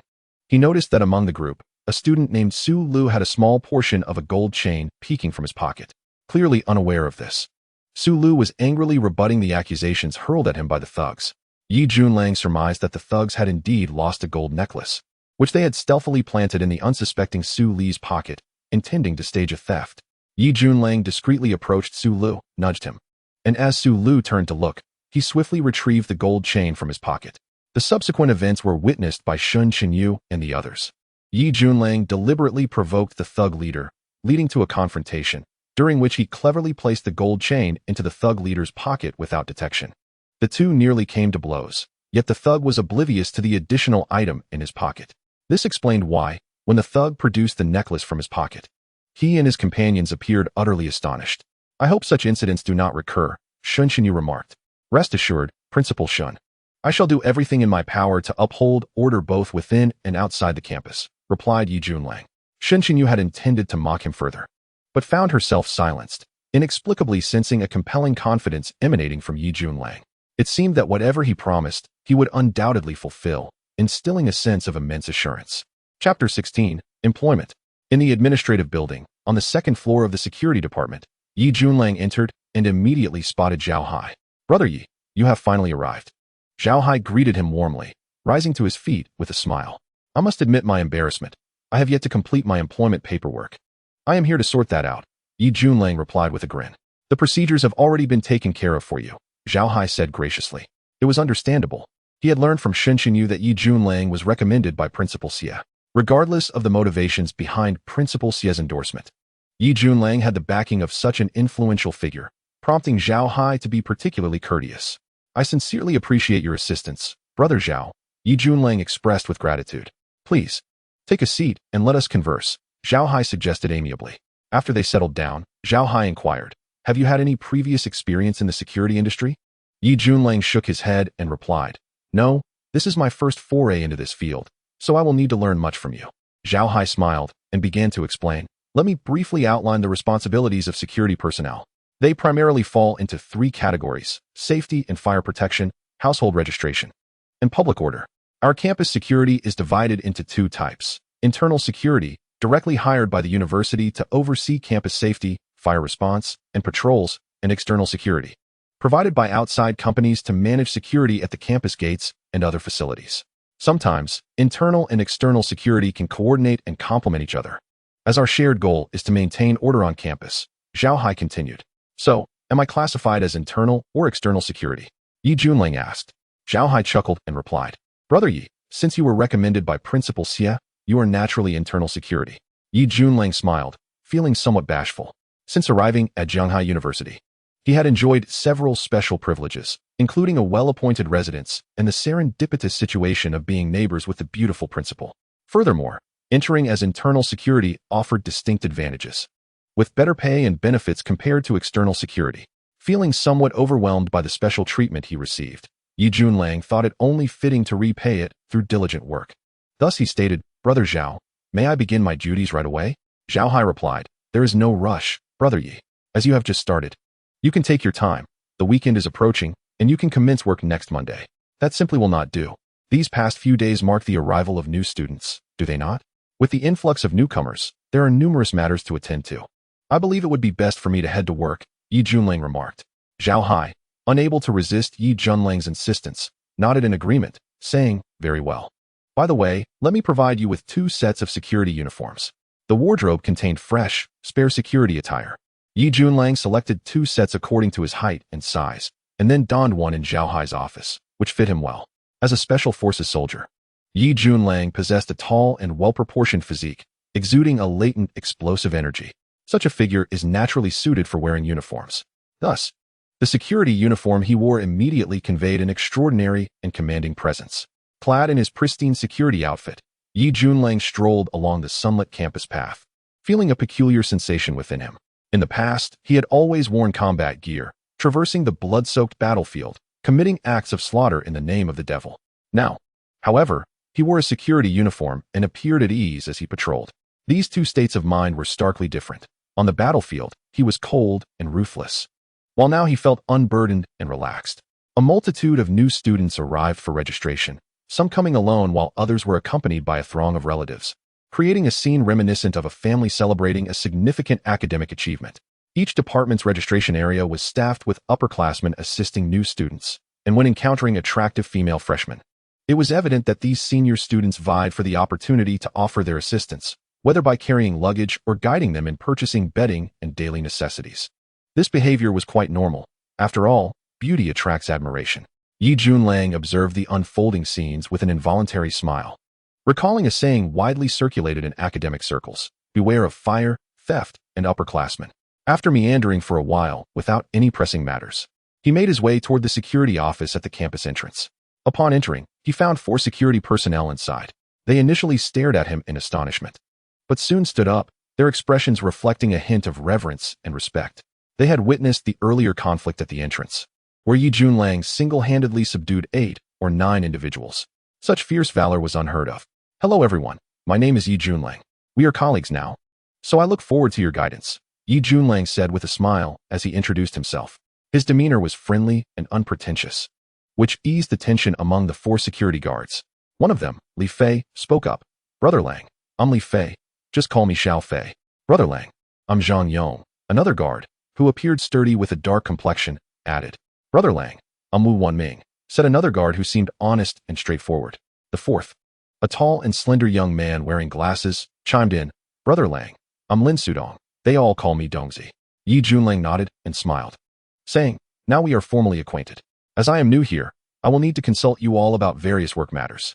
Oh, please don't say that, Brother Lang. We all witnessed your heroic prowess earlier. With you on our team, our security squad will truly hold our heads high. Li Fei chuckled. Indeed, the way you handled things just now was exhilarating. With you around, who would dare bully us security personnel? Lin Sudong remarked excitedly.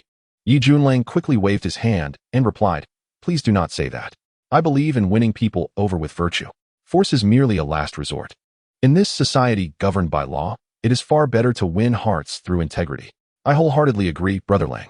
Our school is filled with beautiful women, and it is up to someone like you to win them over with your charm, the seemingly earnest Wu Wanming said with a twinkle in his eye. Yi Junlang laughed heartily and replied, So, you mean to say our school is a veritable paradise of beauty?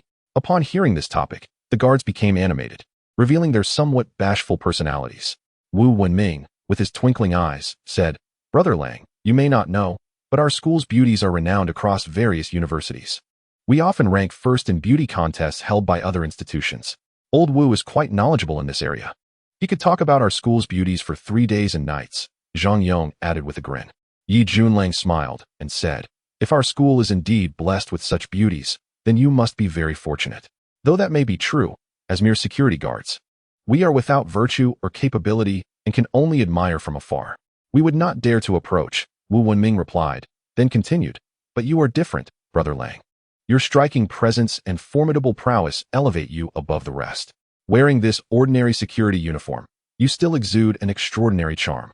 Surely, with your strength, those so-called class beauties will not be able to escape your grasp."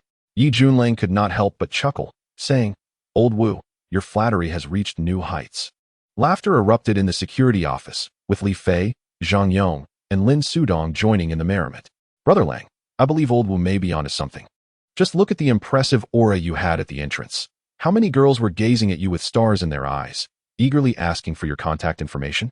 Li Fei remarked. Yi Junlang quickly adopted a serious tone and said, "My friends, a man must aspire to lofty goals. One should not become entangled in romantic affairs. Let us first focus on our duties as security personnel. Besides, I have always preferred to wait for beautiful women to approach me. Those who are willing shall come." Laughter erupted once more from Wu Wenming, Li Fei, Zhang Yong, and Lin Sudong, who found Yi Junlang to be an amusing and approachable individual, dispelling any initial apprehensions they had about his formidable abilities. "Brother Lang, the security work at our school is no easy task," Zhang Yong lamented. "How so?" Yi Junlang inquired. Looking at Zhang Yong elaborated. "Our school students can be broadly categorized into 2 types. The first group consists of the elite, those who have gained admission through genuine talent and hard work. The second group includes the privileged offspring of officials and the wealthy, who can be quite formidable. They often disregard rules and may even act out, posing a risk to us security guards if we attempt to intervene. Additionally, there are several influential groups on campus that function as bullies. Not even the principal's words hold weight against them." Yi Junlang nodded, gaining a better understanding of the complex power dynamics at Jianghai Dashue after conversing with Zhang Yong and the other security guards. This was entirely reasonable. Do not be misled into thinking that a campus is an untroubled ivory tower. In truth, it is a microcosm of society. Where there are people, there exists a realm of conflict, and where there is conflict, disputes inevitably arise. However, Yi Junlang, upon hearing these sentiments, felt no particular inclination nor concern. As the revered Dragon Shadow Warrior, he has endured years of bloodshed on the battlefield, undergoing countless trials by fire and through cold-blooded carnage. He has earned the infamous title of Satan. How could he possibly concern himself with a mere campus? Naturally, he would not meddle in others' affairs, content to fulfill his duties. Yet, should those so-called school bullies dare to provoke him, he would not hesitate to demonstrate what true ruthlessness embodies. While engaged in conversation, a sudden knock resounded from the security office. Wu Wenming promptly approached and opened the door, revealing a student standing outside, his face marred with bruises, showing signs of recent treatment. "Is it you?" Wu Wenming exclaimed, recognizing the very student involved in the incident outside the school gates, Su Lu. Su Lu nodded and expressed his gratitude, saying, "Thank you for your help today. No need for thanks. If you must thank someone, it should be Brother Lang, for he is the one who truly aided you," Wu Wenming replied. Yi Junlang turned to Su Lu, inquiring, "Su Lu, what brings you here? How is your injury?" Su Li's face lit up with excitement upon seeing Yi Junlang. He hurried over and said, "The doctor mentioned it is merely a superficial injury. No bones were harmed. So it's not serious. I truly appreciate your help today. Please, take a seat. I have a few questions for you as well," Yi Junlang suggested. Su Li nodded and sat down beside him. Yi Junlang pondered for a moment before asking, "Why were those individuals pursuing you today? Were you previously involved with them?" Now aware of Yi Junlang's identity, Su Li's stubborn expression shifted to one of fury as he recounted, "Those individuals are local thugs. With the new school year starting, they accosted me, demanding my tuition fees. Last year, they extorted money from me as well. I struggled for an entire year to pay my tuition. This year, when I refused to comply, they resorted to violence. They're extorting tuition fees?" Yi Junlang furrowed his brow. Su Lu affirmed, "Yes. It isn't just me. Many students at our school are targeted. Especially at the beginning of the school year, when families deposit money for tuition, they seize the opportunity to extort. They prey on students like me who lack power or influence. Some students join certain groups, and they are spared from harassment. Yi Junlang's expression darkened, a chill flickering in his eyes. For many families of modest means, supporting a child's education is a significant financial burden. Some families struggle to gather the tuition fees, often resorting to borrowing from relatives. If such funds were to be extorted by unscrupulous individuals, it would be a devastating blow to both the student and their family, potentially ruining the student's future. The tuition money is akin to a lifeline, and for such a group to lay their hands on it reveals their utter depravity. Is no one addressing this issue? Have you considered reporting it? Yi Junlang asked, glancing at Wu Wanming and the others. Are you aware of such extortion occurring? Upon hearing this, Wu Wanming, Li Fei, and the other security personnel lowered their heads in shame, remaining silent. Chapter 18. Arrogance and Hubris. Observing their expressions, Yi Junlang surmised. Old Wu, Xiao Fei, you know about this, don't you? Indeed, Wu Wanming sighed, lifting his head to respond. We are aware of the extortion of tuition fees by criminals outside the school. We have received reports from several students. We reported it to the police, who did come to investigate. However, when the police arrived, none of the victims dared to come forward to testify. Without witnesses, it is impossible to identify the culprits. And ultimately, the matter was left unresolved. The students who were extorted were clearly intimidated into silence, choosing to suffer in silence, Li Fei added. Zhang Yong concurred. As Su Le mentioned, these criminals specifically target powerless students. Most of them come from impoverished backgrounds with no support, so they dare not confront these criminals. Their only option is to endure in hopes of preserving their safety. Lin Sudong clenched his teeth, a glimmer of indignation flashing in his eyes, and said, Brother Lang, 6 months ago, a security guard we called Xiao Shi, full of vigor, encountered a similar situation with a student being extorted. He was the only one on duty, and upon learning of the incident, he rushed out to confront the thugs. However, not long after, one night, he was attacked and had both legs broken. He was hospitalized, but he now walks with a limp. Subsequently, the security company dismissed him. Brother Lang, to be honest, every time we hear of students being extorted, we are filled with righteous indignation. As security personnel, we wish to protect every student in the school. Yet, we are but a handful, lacking any influential connections. While our adversaries are a formidable force, at times, we truly feel powerless. Nevertheless, whenever we encounter any student facing such circumstances, we will not shy away. We will stand up, Li Fei asserted. Yi Junlang nodded, empathizing with their feelings. The criminals outside were entrenched in the area, undoubtedly backed by a more powerful force. Wu Wanming and his colleagues were merely ordinary security guards.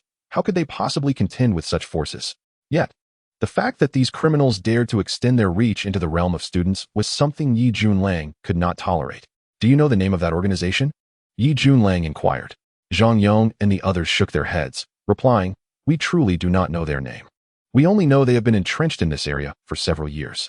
Yi Junlang nodded, choosing not to say more. He turned to Su Lu, saying, Su Lu, you should return to your dormitory to rest. If you encounter such issues in the future, do not hesitate to seek me out. Su Lu nodded, appearing somewhat hesitant to speak, but ultimately said nothing further. After expressing his gratitude once more to Yi Junlang and the other security personnel, he departed.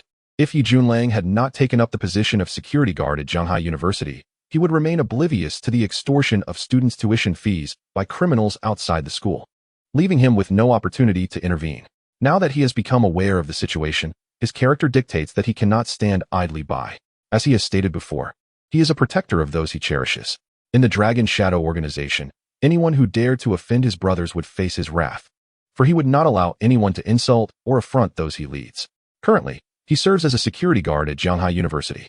Given the nature of his duties, safeguarding the students of the institution is fundamentally his responsibility. Therefore, he does not shy away from confronting issues. He is determined to seek justice for those underprivileged students who have suffered or are on the brink of persecution. The most effective course of action would be to eradicate the criminal elements that have taken root in the vicinity of the campus. However, this requires patience, and Yi Junlang needs time to ascertain the full extent of this power. As he pondered, a cacophony erupted at the entrance of the campus, which caught the attention of Wu Wanming and his colleagues in the security room. They immediately stood up and inquired about the commotion outside. Upon stepping out, they beheld a Volkswagen SUV parked at the gate, from which 4 students emerged, carrying rolls of red carpet, preparing to unfurl it onto the campus grounds. The security personnel at the entrance were perplexed by the sight, and one approached to inquire about the situation. However, one of the boys coldly retorted, "Mind your own business. Open the barrier, We need to lay down the red carpet. Classmates, is this red carpet part of a university-sanctioned event, or is it for another purpose? You must clarify. One security guard pressed on.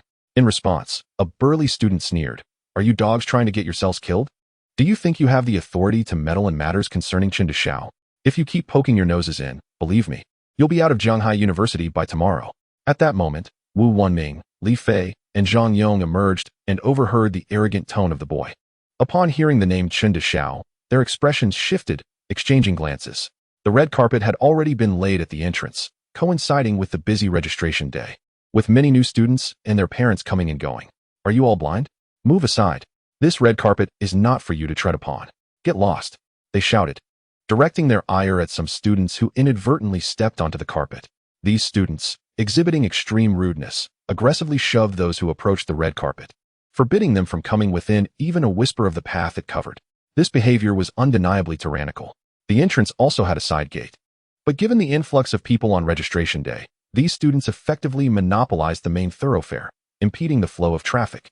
Wu Wanming furrowed his brow, unable to tolerate the situation any longer. He stepped forward and addressed the group, saying, "Excuse me, today is the new student registration day. Do you have a legitimate reason for this? Your actions are disrupting normal traffic and effectively blocking the main entrance, which is inappropriate." Inappropriate? Are you questioning Qin Shao? One of the boys squinted, responding coldly. Even Qin Shao must adhere to the university's regulations. Your unwarranted laying of this red carpet is disturbing the order of traffic in and out of the school. I kindly ask you to retract the carpet and cooperate with the school's regulations, Li Fei interjected. Seems like these guards have grown some guts, huh? Not afraid to die? The tall boy sneered, stepping closer. Classmates, there are many people coming and going today due to the new student registration. You are indeed disrupting normal order.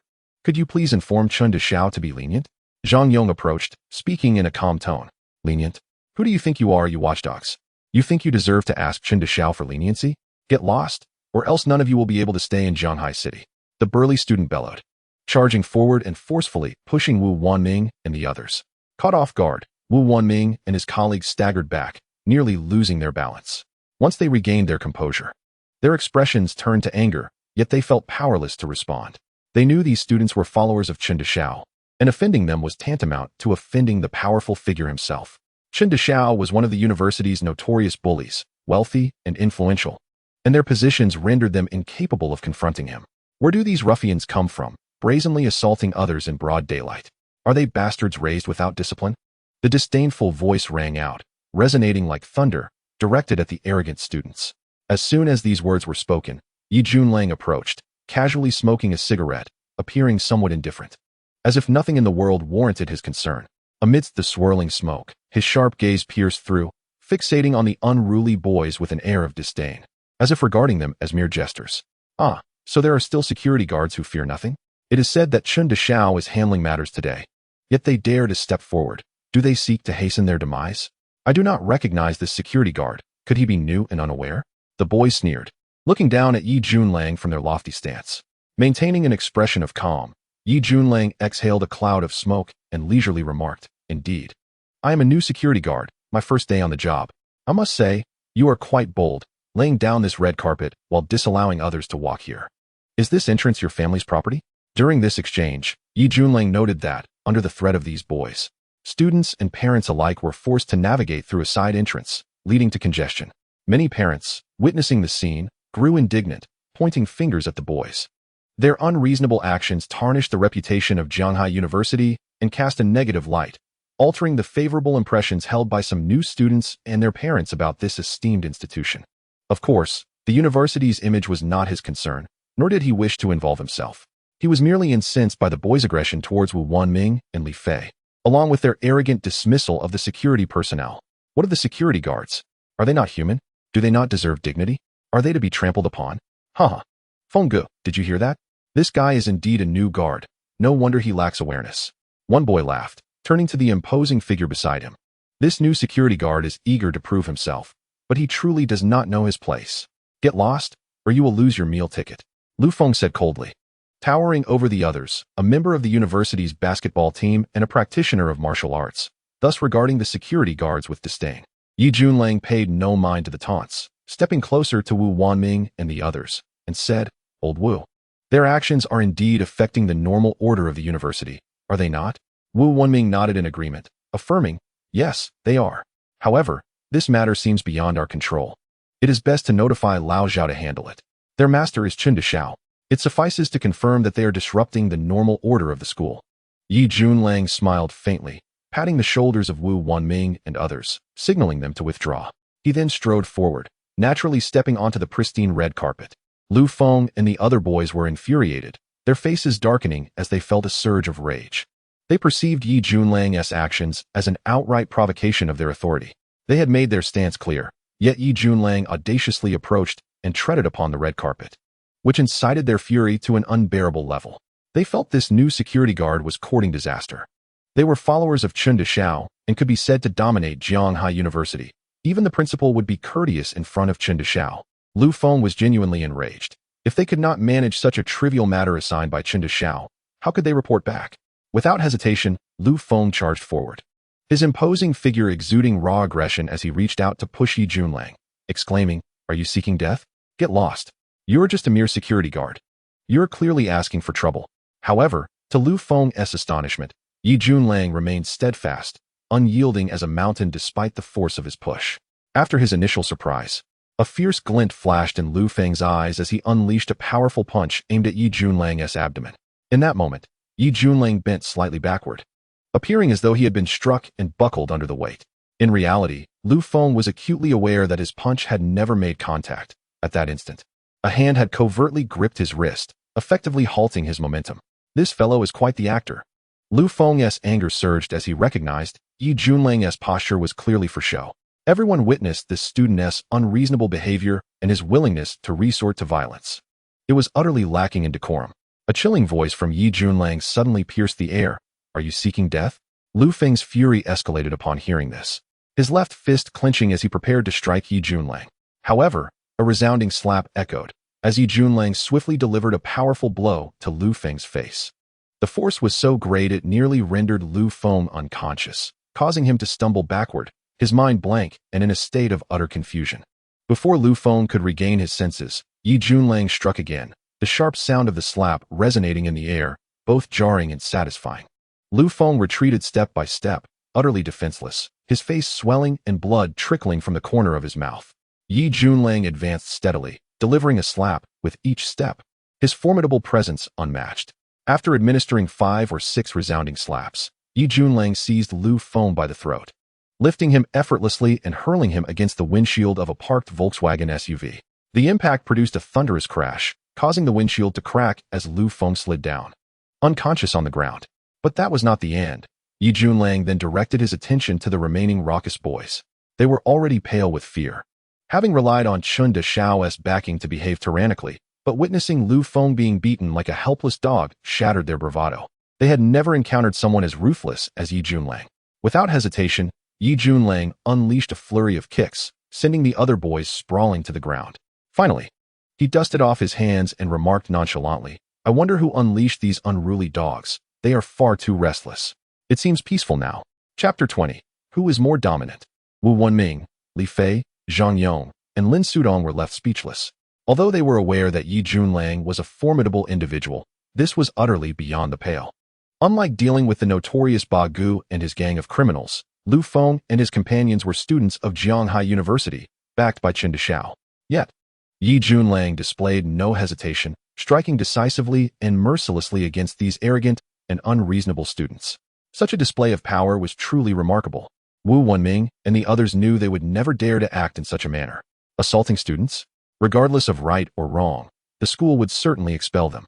A crowd had gathered, and as some recognized Yi Junlang, they began to chatter excitedly. "Isn't that our school's most handsome security guard? What happened? Wow. Security brother is about to unleash his wrath again. I don't know what happened, but I stand with security brother. I know those students. One of them is Lu Feng from the school team. He has bullied others for far too long, leveraging his size and Chun Deshao's influence. I never expected him to end up like this. Yes, those guys are truly no good. Seeing them get beaten is incredibly satisfying. They've bullied countless students in school. And finally, they've met their match. This security guard is truly a fierce individual. I admire him." The surrounding students discussed among themselves, their gazes toward Yi Junlang filled with awe. Although Yi Junlang's official title was merely that of a security guard, his fearlessness in the face of Chun Deshao and his minions genuinely astonished the onlookers. Yi Junlang then proclaimed loudly, "Students, there's nothing more to see. You may disperse." These individuals meant well, but went about it the wrong way. Today is the day for registration, and they laid out the red carpet to provide a welcoming atmosphere for the new students and their parents. However, their expression fell short. Now that the matter is resolved, I invite everyone to walk along this red carpet. It truly does feel quite pleasant. Yi Junlang's words ignited an enthusiastic response from the students nearby, prompting many to begin walking along the red carpet. Lao Wu, Xiao Fei, there are still a few rolls of red carpet that haven't been laid out. Please extend them all the way to the registration area in the square, Yi Junlang instructed. Wu Wanming and the other security guards nodded in agreement, sharing knowing smiles. If Lu Feng and his group were to witness this scene, they would surely be seething with rage. Yi Junlang had clearly misconstrued their intentions. The red carpet was not meant for the service of other students, but was arranged by Chun Deshao to welcome a distinguished young lady. Not only had they endured a beating, but they had also botched Chun Deshao's plans, leaving them in a state of sheer panic. Lu Feng was fortunate. He had fainted, oblivious to the affairs outside. However, the other three young men, who had been kicked aside by Yi Junlang, remained conscious. They watched helplessly as a steady stream of people flowed over the red carpet, and despair consumed them, wishing for nothing more than to end their misery. What could they do now? There was little recourse against the new security guard, who was so formidable. They needed to contact Chen Xiao immediately. Had they ruined everything? Would Chen Xiao hold them accountable? Did he not see that they had all been knocked down? Feng Ge was in a worse situation, having lost consciousness entirely. If Chen Xiao were to assign blame, it would surely fall upon that reckless security guard. Yes, they must reach out to Chen Xiao at once and inform him of the situation. The three young men were discreetly whispering among themselves, while simultaneously retrieving their phones to make calls. Yi Junlang was aware of their actions, but chose not to intervene, disinterested in their plight, knowing that these fellows were likely informing their master of the events unfolding. Coincidentally, he was quite eager to meet this supposed Chen Xiao, the so-called heir, to see if he possessed some extraordinary strength to act so brazenly. Speaking of audacity, he was merely a student. Did he truly think he could rival Yi Junlang? If such a competition were to arise, Yi Junlang would be most intrigued. A striking Lamborghini Batmobile sped along the broad avenue towards Jianghai University, accompanied by a Land Rover clearly designated for protective escort. Inside the Lamborghini sat a young gentleman, his features sharp and elegant, exuding an air of nobility with a hint of arrogance. He was none other than Chun Juntian, the heir of the illustrious Chun family, one of the 4 prominent clans in Jianghai City. Engaged in a conversation via the car's Bluetooth, he inquired, "Xian, are you certain that Qin Yuming has left? Is she en route to the university?" "Young master, I have been stationed at the entrance of the Qin residence and have yet to witness Miss Qin depart. However, I later learned from a servant that she indeed left through a different exit and is heading to the university alone. Upon receiving this information, I promptly informed you." "Understood. I am accelerating towards the university now, hoping to catch up with you, Ming," Qin Juntian replied before ending the call and pressing the accelerator, causing the Lamborghini to roar with a thunderous engine sound. Before long, his phone rang again, and upon seeing the caller ID, he answered, "Hello, Wang Lei? Have all the arrangements at the university been made?" "Young master, there has been a grave issue," a distraught voice echoed from the other end. Qin Juntian's brow furrowed, his expression turning icy. "What has happened? Speak clearly. If my plans are thwarted, I will hold you responsible. You must understand, this is not our fault. Feng Ge has been knocked out, and we have all been laid low." A new security guard arrived at the school, and although we stated that these matters were arranged by you, he not only refused to comply, but also assaulted us. "What? Such audacity? Damn it. Provide me with a detailed account." Chun Juntian's voice rose in anger, a chilling aura enveloping his handsome visage. The young man on the line recounted the events, concluding with a plea for Chen Xiao to come and deliver justice. Listening to the unfolding events, Chun Juntian's expression darkened, and he chuckled with rage.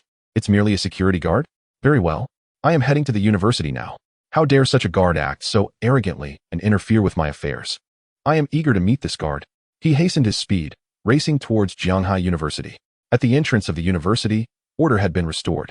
Yi Junlang's brazen display of power had captivated countless admirers among the students, both male and female. The boys were in awe, while the girls approached him with enthusiasm. "Security brother, my name is Shueli, but you can call me Schwer or Shaoli. Can we take a picture together?" "Security brother, fighting must be exhausting, right?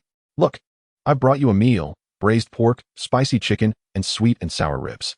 Would you like a taste? Security brother, you haven't added me on WeChat yet. But don't worry, I won't disturb you. Just a nightly good night would suffice. By the way, where's your phone? Security brother, do you know what it feels like to have a crush? You don't? Then just place your hand on my chest, and you'll understand. Unbeknownst to Yi Junlang, a throng of vibrant girls had gathered around him, their youthful exuberance radiating as they encircled him. Some even tugged at his arm, attempting to pull him closer. Overwhelmed by their fervor, Yi Junlang felt at a loss for where to place his arms, acutely aware of the proximity of several girls with ample figures. In broad daylight, he could not dare to act inappropriately. His colleagues, Wu Wanming, Li Fei, Lin Sudong, and Zhang Yong, observed the scene with envy. They knew no other security guard in any university had garnered such adoration from the female students. Lang Guo is indeed extraordinary, drawing beautiful women to his side. We'll never reach such heights as Lang Guo. I knew he would charm the school beauties and even the female teachers. It's his charisma and confidence that are irresistible. Do you think if we stay close to Lang Guo, we might get a taste of his success? Get lost. Xiao Fei, with that goofy smile of yours, who would be interested in you? As the group jested, they failed to assist Yi Junlang in his predicament, leaving him to bear the brunt of the attention. Surrounded by so many spirited young women, he longed to clone himself, reflecting on how the times had changed. Today's girls were far more audacious than those of yesteryear, their enthusiasm akin to that of predatory wolves, eager to devour him whole. I am here to serve as a security guard, not to be a romantic figure. He pondered how the beautiful principal might react if she witnessed this spectacle, perhaps using it as an excuse to dismiss him. Just then, a commotion ahead captured everyone's attention, drawing their gazes forward. Even the girls surrounding Yi Junlang turned to see what had piqued their interest, as if they had spotted a rare beauty that captivated them all. Yi Junlang, too, was intrigued and glanced forward. A slender and graceful figure was approaching, and as she drew near, the world around seemed to brighten, her radiance overshadowing even the brilliant sunlight. It was precisely noon, with the sun blazing bright and the wind still as a placid lake, devoid of ripples. A girl, clad in a simple long dress, bathed in the intense sunlight, gracefully gliding towards me. The scorching rays of sunshine seemed to soften, enveloping her in a halo of golden brilliance, as if she were a figure stepping out from a painting, revealing her true essence. Suddenly, the surroundings fell into an eerie silence, where even the sound of a falling needle could be detected. It felt as if any extraneous noise would disrupt the exquisite beauty of this moment. The onlookers, regardless of gender, became acutely aware of their own breathing, as if an ineffable beauty had struck their hearts, rendering them forgetful, yet filled with reverence. Yi Junlang too beheld this approaching girl, and even with his iron will, he found himself momentarily entranced upon seeing her. He had encountered many women, and certainly many beautiful ones. Indeed, all the women he had known were exceptional beauties. Yet, there existed within this world a type of woman whose smile could astonish the heavens, ethereal as a deity. She approached with elegance, her simple yet graceful dress accentuating her slender figure.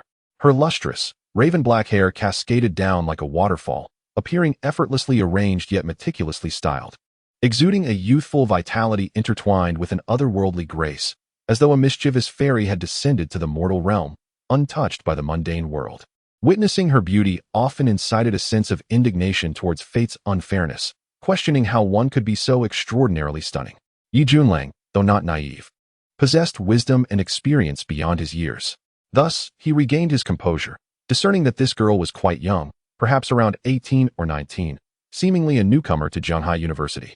No wonder old Wu and others spoke of the campus belle surpassing all others. If this strikingly beautiful girl was indeed a freshman at Zhanghai University, she would undoubtedly eclipse the title of campus belle and, with a little promotion, ascend to the status of a national goddess. Gradually, Yi Junlang sensed an unusual shift. The girl was approaching him. As she neared, the girls who had gathered around him instinctively parted, creating a path. It was a primal reaction, akin to birds parting as a phoenix descends. "Hello, it's a pleasure to meet you," the girl said, stopping before Yi Junlang, tilting her head slightly to gaze at him, her face adorned with a gentle smile. The softened sunlight seemed to caress her delicate features, reflecting a luminous glow akin to jade. As she smiled, her eyes, resembling crescent moons set upon her face, sparkled with brilliance, their deep black pupils echoing the depth and ethereality of the night sky. Yi Junlang, perplexed, glanced around before finally focusing on the girl before him, hesitatingly asking, "Are you speaking to me?" Qin Yuming couldn't help but chuckle, slightly exasperated. "Am I talking to the air?" Yi Junlang's expression turned serious as he replied earnestly, "Miss, I do not know you. But I know you," she responded, still smiling sweetly. Her laughter flowing like a gentle stream, refreshing amidst the summer heat. Yi Junlang felt the surrounding warmth dissipate. However, he remained bewildered, unable to grasp the meaning of the forum or post she mentioned. Just then, a thunderous roar of a revving engine pierced the air, followed by the arrival of a sleek, avant-garde Lamborghini at the university gate. The moment the Lamborghini came to a halt, the eyes of many girls were immediately drawn to it. The door swung open, revealing a handsome young man, exuding charisma and elegance. With a faint gentle smile gracing his features, a quintessential Prince Charming in the eyes of numerous girls. Indeed, Chun Juntian was a paragon of desirability at Jianghai University. Hailing from a distinguished lineage, strikingly handsome and affluent, captivating the hearts of countless young women. As the girls recognized him, they erupted in excitement. "Isn't that young Master Chen? He is so incredibly handsome, so charming and humble, truly irresistible. No wonder he is our school's prince. I think the security guard is far more attractive. What is so special about this pretty boy?" Exactly. The security guard embodies true masculinity. He has real appeal. What appeal? Have you even smelled it? Some girls began to compare Yi Junlang and Chun Juntian, unwittingly. After stepping out of the car, Chun Juntian's gaze fell upon the stunning figure of Qin Yumeng, igniting a spark in his heart as he approached her, saying, "Yumeng, why did you come to school alone? Didn't I say I would accompany you to check in?" Qin Yumeng glanced at him, retorting, "Why should I let you bring me? Are we that familiar?" Her words nearly rendered Chun Juntian speechless. However, he maintained his composure, his charming face still adorned with a gentle smile as he replied, "We are acquainted, after all. It would be easier for you with someone to guide you." "What's the point of guidance? Do you think I'm incapable of checking in alone?" Qin Yumeng challenged, her tone blunt. Chun Juntian chuckled, "I didn't mean it that way. You are coming to Jianghai University as the provincial college entrance examination top scorer. Checking in is simple for you. However, you will need to purchase some daily necessities afterward, and it would be more convenient with someone to assist you." "Ah, so that is your concern," Qin Yumeng remarked with a smile, her gaze drifting towards Yi Junlang. "There will be someone to help me carry my things." Yi Junlang immediately felt a sense of foreboding, thinking that this girl might be eyeing him to be her porter. With that thought, he promptly said, "Old Wu, Xiao Fei, maintain order here. I'll patrol elsewhere." As he turned to leave, he heard Qin Yumeng's urgent voice call out, "Hey, you can't go. I haven't finished talking to you." Yi Junlang, however, didn't stop, thinking it absurd. He wasn't her servant, so who knew to whom she was calling? Yet, just a few steps away, he suddenly felt a tug at his side, forcing him to turn back and meet the exquisite visage of the girl. "I say, you are quite bold, young lady, to so casually tug at a man's clothing in broad daylight. What decorum is this?" Yi Junlang spoke sternly, continuing, "Fortunately, the quality of the school uniform is good, otherwise, if it were of lesser quality and you tore it, wouldn't you be labeled as a rogue woman harassing a respectable young man?" Why does this statement evoke such an urge to strike? The pretense is rather excessive. In the scene, everyone who heard Yi Junlang's words was left utterly speechless, their expressions frozen in disbelief. Wu Wanming, Li Fei, and the other security personnel displayed looks of envy, as if they wished they could take Yi Junlang's place. They silently cried out, "Brother Lang, if you're dissatisfied, I would gladly take your place, even if it means my clothes get torn." It can be said that any man hearing Yi Junlang's remarks would feel a strong impulse to vomit blood from pent-up frustration. Here stood a girl, ethereal and graceful like a figure emerging from a painting, making advances yet failing to appreciate the attention, even going so far as to label her a female ruffian, which stirred public outrage. However, Qin Yumeng remained unfazed. With a playful smile, she remarked, "I called out to you, but you ignored me. So I had to grab your attention. Were you calling for me? I don't respond to hey. Well then, shall we formally introduce ourselves?" With a smile, she gazed at Yi Junlang and said, "Hello, I am Qin Yumeng." And then, "Are you so thick-headed or simply rude? Someone is introducing themselves, and you can't reciprocate?" Qin Yumeng said with feigned annoyance. Only then did Yi Junlang come to a realization, responding, "Oh, I see. I am Yi Junlang. But Qin girl, your method of flirting is rather cliché." Qin girl? Cliché? Despite her refinement, Qin Yumeng felt a surge of anger upon hearing such words. Yet she quickly regained her composure and replied with a smile, "Very well then, let us start over.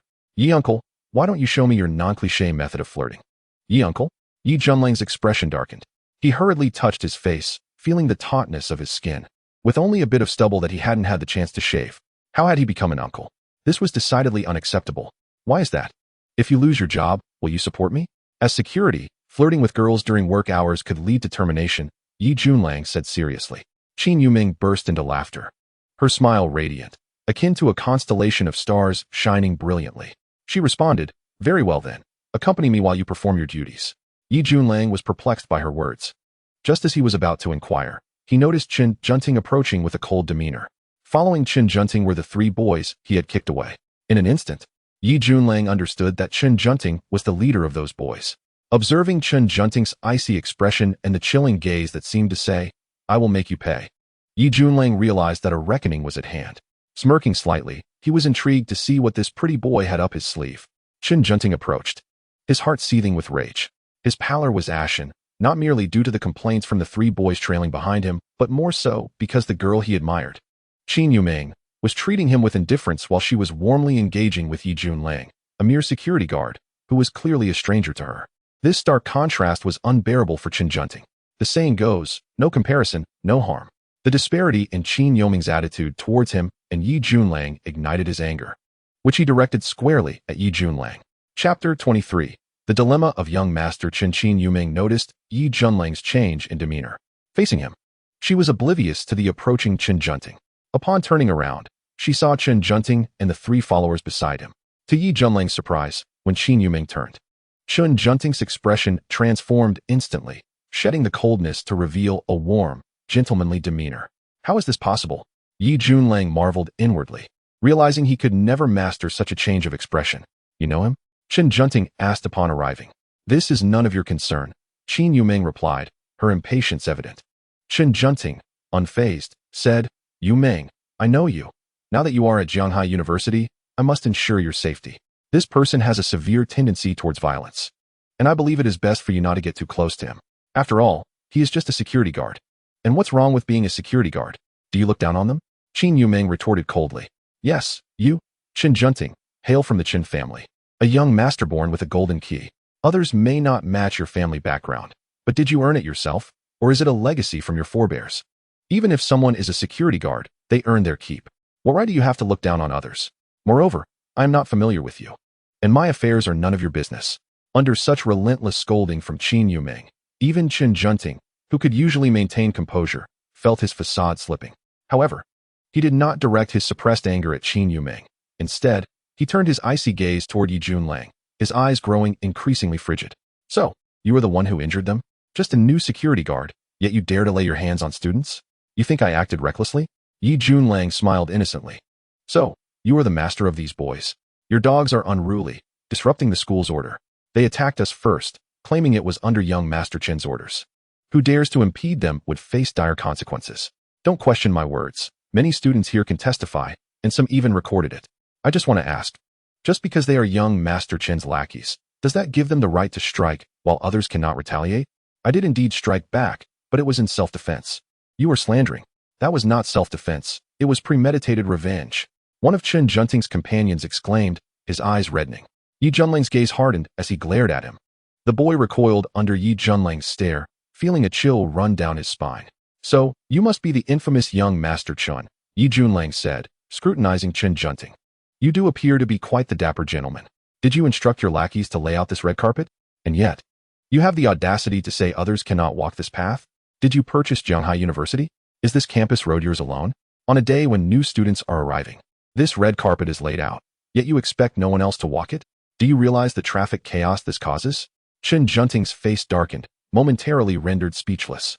His initial intention had been to accompany Qin Yuming to report to Jianghai University, seeking to showcase her importance to him by having Lu Feng and others lay down a red carpet for her arrival, intending to walk alongside her down this path.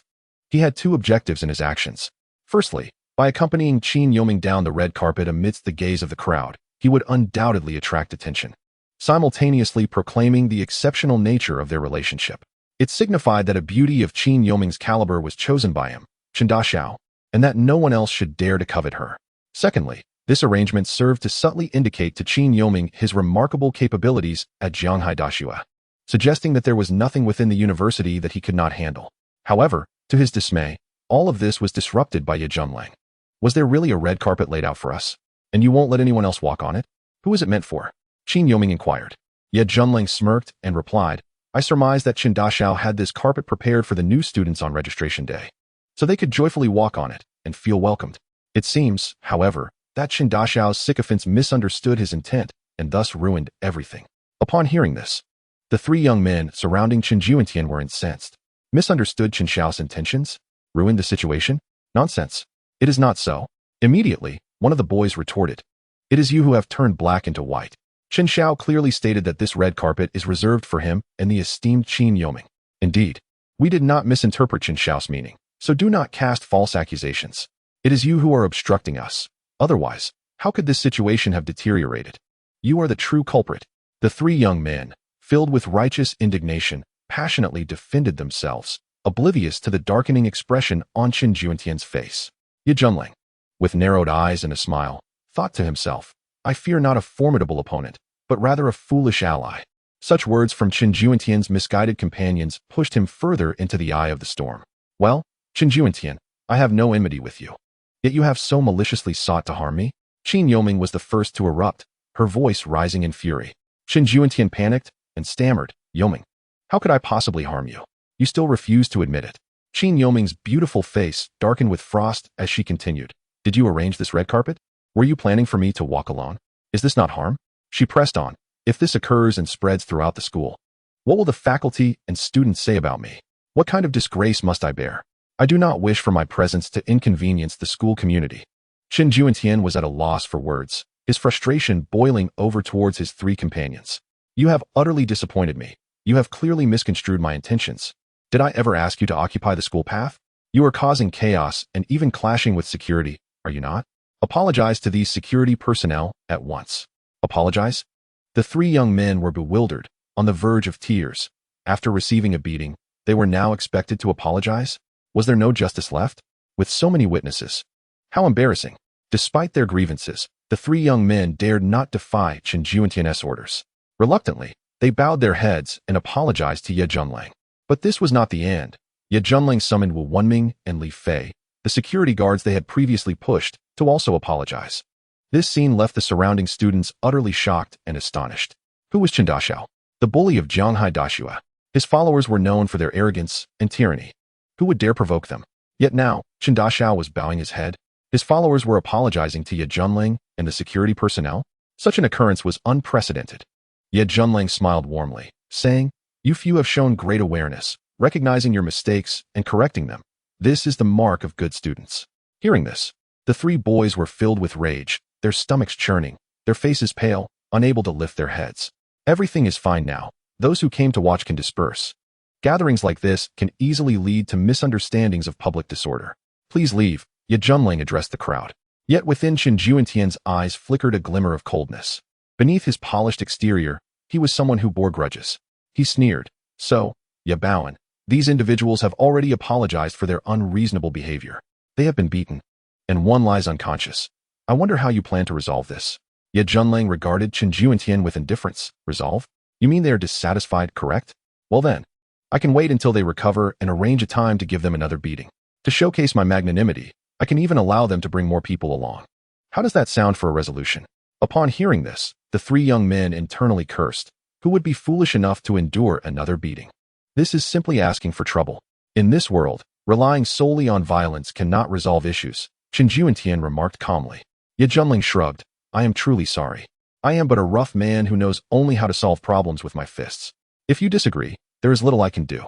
Since Ye Baoan cannot propose a solution, I will have to resolve it my way, Qin Juentian stated, his tone laced with coldness. Your way? Ye Junling glanced at Qin Juentian, laughing heartily. Very well, let us proceed as you suggest. I await your response, hoping it will not disappoint me too greatly. Qin Juentian's expression grew slightly colder as he fixed his gaze on Ye Junling, a hint of mockery and derision lurking in his eyes, as if to suggest, You dare to challenge me? You will suffer greatly. Ye Junling remained unfazed, and at that moment, as if sensing something, his gaze turned to the right front. There, beside the Lamborghini parked by Qin Juentian, stood a Land Rover. A tall, burly middle-aged man with a buzz cut stood in front of the vehicle, his demeanor extremely cold, and his eyes appeared dull, reflecting a hint of indifference. This indifference suggested a disregard for all life. A subtle scent of blood lingered around him. An essence only those who have battled and slain could sense. Such a presence could only be cultivated through countless acts of slaughter. This man was a killer devoid of hesitation. Such a person was entirely incomparable to the previous gang of ruffians. Yet even so, Ye Junlang maintained a calm demeanor, merely glancing at the man before retracting his gaze, seemingly unfazed by the faint chill of murderous intent emanating from his indifferent gaze. He understood that this man was undoubtedly connected to Chen Juentian, likely serving as his bodyguard. It was no wonder Chen Juentian exuded such confidence. Recruiting a formidable warrior as his personal protector indeed granted him a sense of superiority. However, in Ye Junlang's view, this was still far from sufficient. Akin to the vast distance between the earth and the sky. Yadashu, what were we discussing earlier? I've forgotten. How can you be like this? You will be single for a lifetime. This has nothing to do with you. Why are you so concerned? Allow me to remind you. It is time for you to attend to your duties as a security guard. I have been doing so, as you can see. I have been standing at the school gate on duty. That is not what I meant. I need you to accompany me to check in. Is that also part of a security guard's responsibilities? Certainly. It is only natural. Sometimes, new students struggle with their belongings, and security guards are there to assist. Qin Yuming stated matter-of-factly, before turning and walking towards the campus. Hey, don't think I will follow you. I am not that kind of man. Ye Junlang replied earnestly. Yet his legs betrayed him as he lifted them to follow. Qin Xiaoyo, do you think we should walk down the red carpet? Why? Chen Daxiao has gone to great lengths to lay out this red carpet. If we don't walk on it, wouldn't that be disrespectful? As a mere security guard, I cannot afford to offend him. Qin Yuming couldn't help but chuckle, rolling her eyes at Ye Junlang, thinking to herself, haven't you offended Chen Daxiao enough already? Just from that previous confrontation filled with tension, you have likely insulted him and his entire lineage. Chen Juntian stood still, watching the silhouettes of Ye Junlang and Qin Yuming departing side by side, faintly hearing their conversation, particularly the latter remarks which felt like a harsh slap to his face. This left his expression dark and foreboding. Ultimately, he took a deep breath and walked towards his luxurious sports car. A middle-aged man responded, lowering his voice, young master. Should I take matters into my own hands and eliminate this fellow? Bloodshaw, he is merely a security guard. There is no need for you to intervene. I have my own ways of handling this. If I cannot deal with a mere security guard, it would only invite ridicule. Chen Juntian replied. The man known as Bloodshaw nodded, his face displaying a numbed indifference. Chen Juntian settled into the car and immediately dialed a number. Hello, Director Zheng? Yes. It's me, Chen Xiao. Is there something you need, Chen Xiao? There is a new security guard named Ye Junlang at the school, correct? This guard is quite arrogant. Several of my friends at the school have been injured by him, one of whom is even unconscious. Director Zheng, have you ever heard of a security guard attacking students without cause? How is such a low-quality individual hired? The repercussions of a security guard assaulting students, if this spreads, could be unimaginable. What? Such a thing happened? When did this occur? Just now. I hope you can come over to confirm and understand the situation. Also, I do not wish to see this guard at the school tomorrow. Director Zheng, remember, this is an order. After saying this, Chen Juntian hung up the phone, a smirk creeping across his lips, a cold disdain emanating from him. Chapter 25. The villain complains first. The check-in area was still bustling with activity. As Ye Junlang and Qin Yuming walked together, they drew considerable attention, with many pairs of eyes inadvertently drawn to them. Ye Junlang couldn't help but murmur to himself that sometimes, being handsome is a burden, much like a firefly in the night. It is difficult to avoid scrutiny. However, this self-satisfied confidence did not last long. He noticed that the glances were first directed at Qin Yuming before they turned to him, implying that he was merely basking in her glow. Realizing this, Ye Junlang's expression faltered. It was utterly disheartening. Was she using him as a mere accessory? Upon reaching the check-in area for the computer science department, Ye Junlang said, Qin Xiaoyo, look how enthusiastic your senior students are. They all stood up when they saw you coming. I think I am of no consequence here. These eager seniors are sufficient. No, I want you to accompany me. Qin Yuming insisted. That wouldn't be appropriate. It might lead to misunderstandings. Ye Junlang replied. Misunderstandings? Such as? Qin Yuming asked, puzzled, looking up at him. Ye Junlang straightened his face, responding earnestly. You see, I am so exceptionally handsome, masculine, and brimming with charm. And you, on the other hand, are stunningly beautiful. If we walk together, wouldn't it create misunderstandings? What if rumors arise? I do not mind, but how can you, as a young lady, endure such gossip? Oh, so you are worried about that? Rest assured, I do not mind. My psychological resilience is quite strong. Qin Yuming replied earnestly. Ye Junlang was taken aback, staring at her flawless face, thinking to himself that this girl, with her delicate skin, had an unexpectedly thick skin as well. Truly, one cannot judge a book by its cover. But such words cannot be taken lightly. You are still young. You do not understand the destructive power of rumors. There is a saying, losing one's virtue is a small matter, losing one's reputation is grave. As an unmarried girl just entering school, if your reputation is tarnished by these rumors, it would be a great pity. Yi Junlang persisted in his counsel. I am willing. I am not afraid of such things. Yi Junlang grew exasperated, saying, Can you please stop being unreasonable? You must adhere to some logic. Qin Yuming smiled, her crescent-like eyes glancing at Yi Junlang. Women are inherently unreasonable creatures. You must know this. Yi Junlang's expression hardened, standing frozen, thinking to himself that he certainly knew. But he had never encountered someone as unreasonable as her.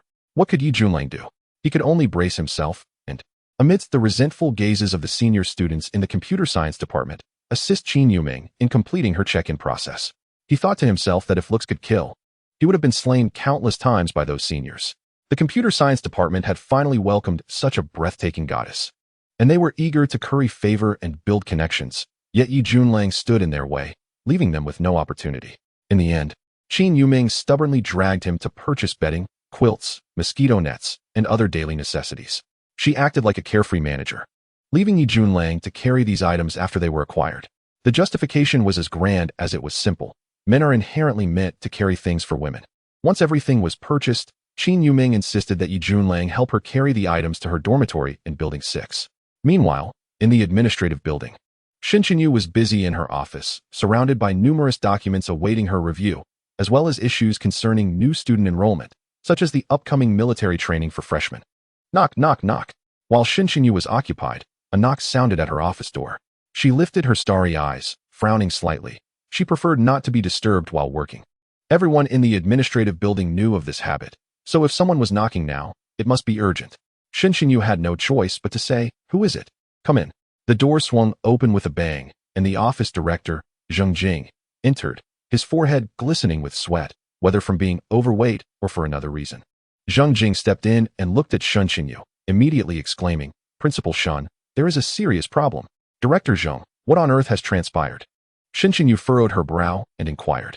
Principal Shun, the newly appointed security guard, Yi Junlang. He is simply lawless, in full view of everyone. He actually assaulted students on campus, creating an exceedingly adverse impact. One student was even rendered unconscious and is currently receiving treatment in the school hospital. Zheng Jing promptly replied, What? Such an incident occurred? Shin Chenyu immediately rose to her feet. Assaulting students? Such occurrences within the campus are utterly deplorable, as they have become a sensitive topic in society. If the parents of the student were to intervene, the situation could escalate uncontrollably. Therefore, Shin Chenyu was taken aback upon hearing this news. I have already investigated the matter.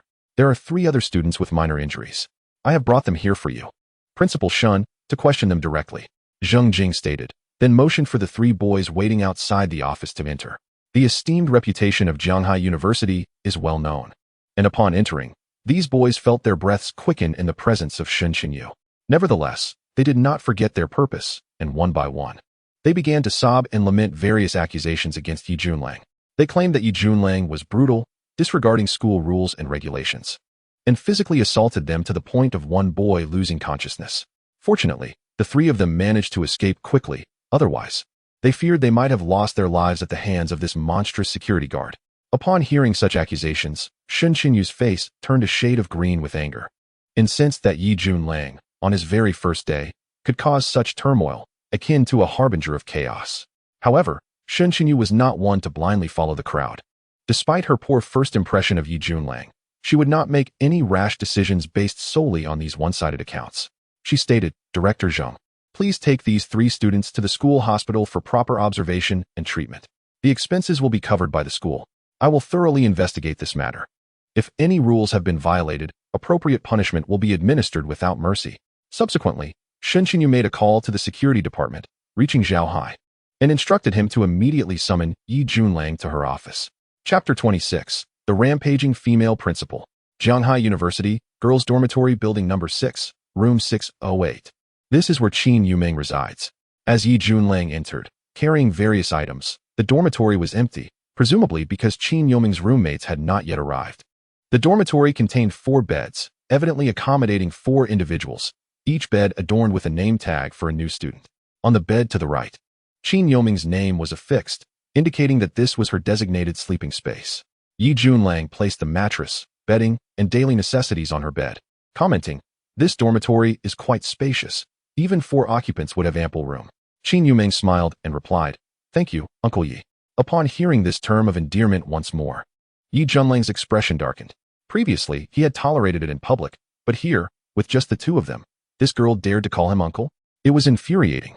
That title is inappropriate. Am I that old? Shouldn't you be calling me Brother Yi instead? Yi Junlang retorted, frowning. "I find Uncle Yi rather fitting," she innocently responded. "Try saying it again, and I might just spank you." "Huh. Then I'll change my way of addressing you." "Good. Now let me hear you call me Brother Yi." "Stop it. You're being ridiculous." Yi Junlang felt a wave of dizziness wash over him.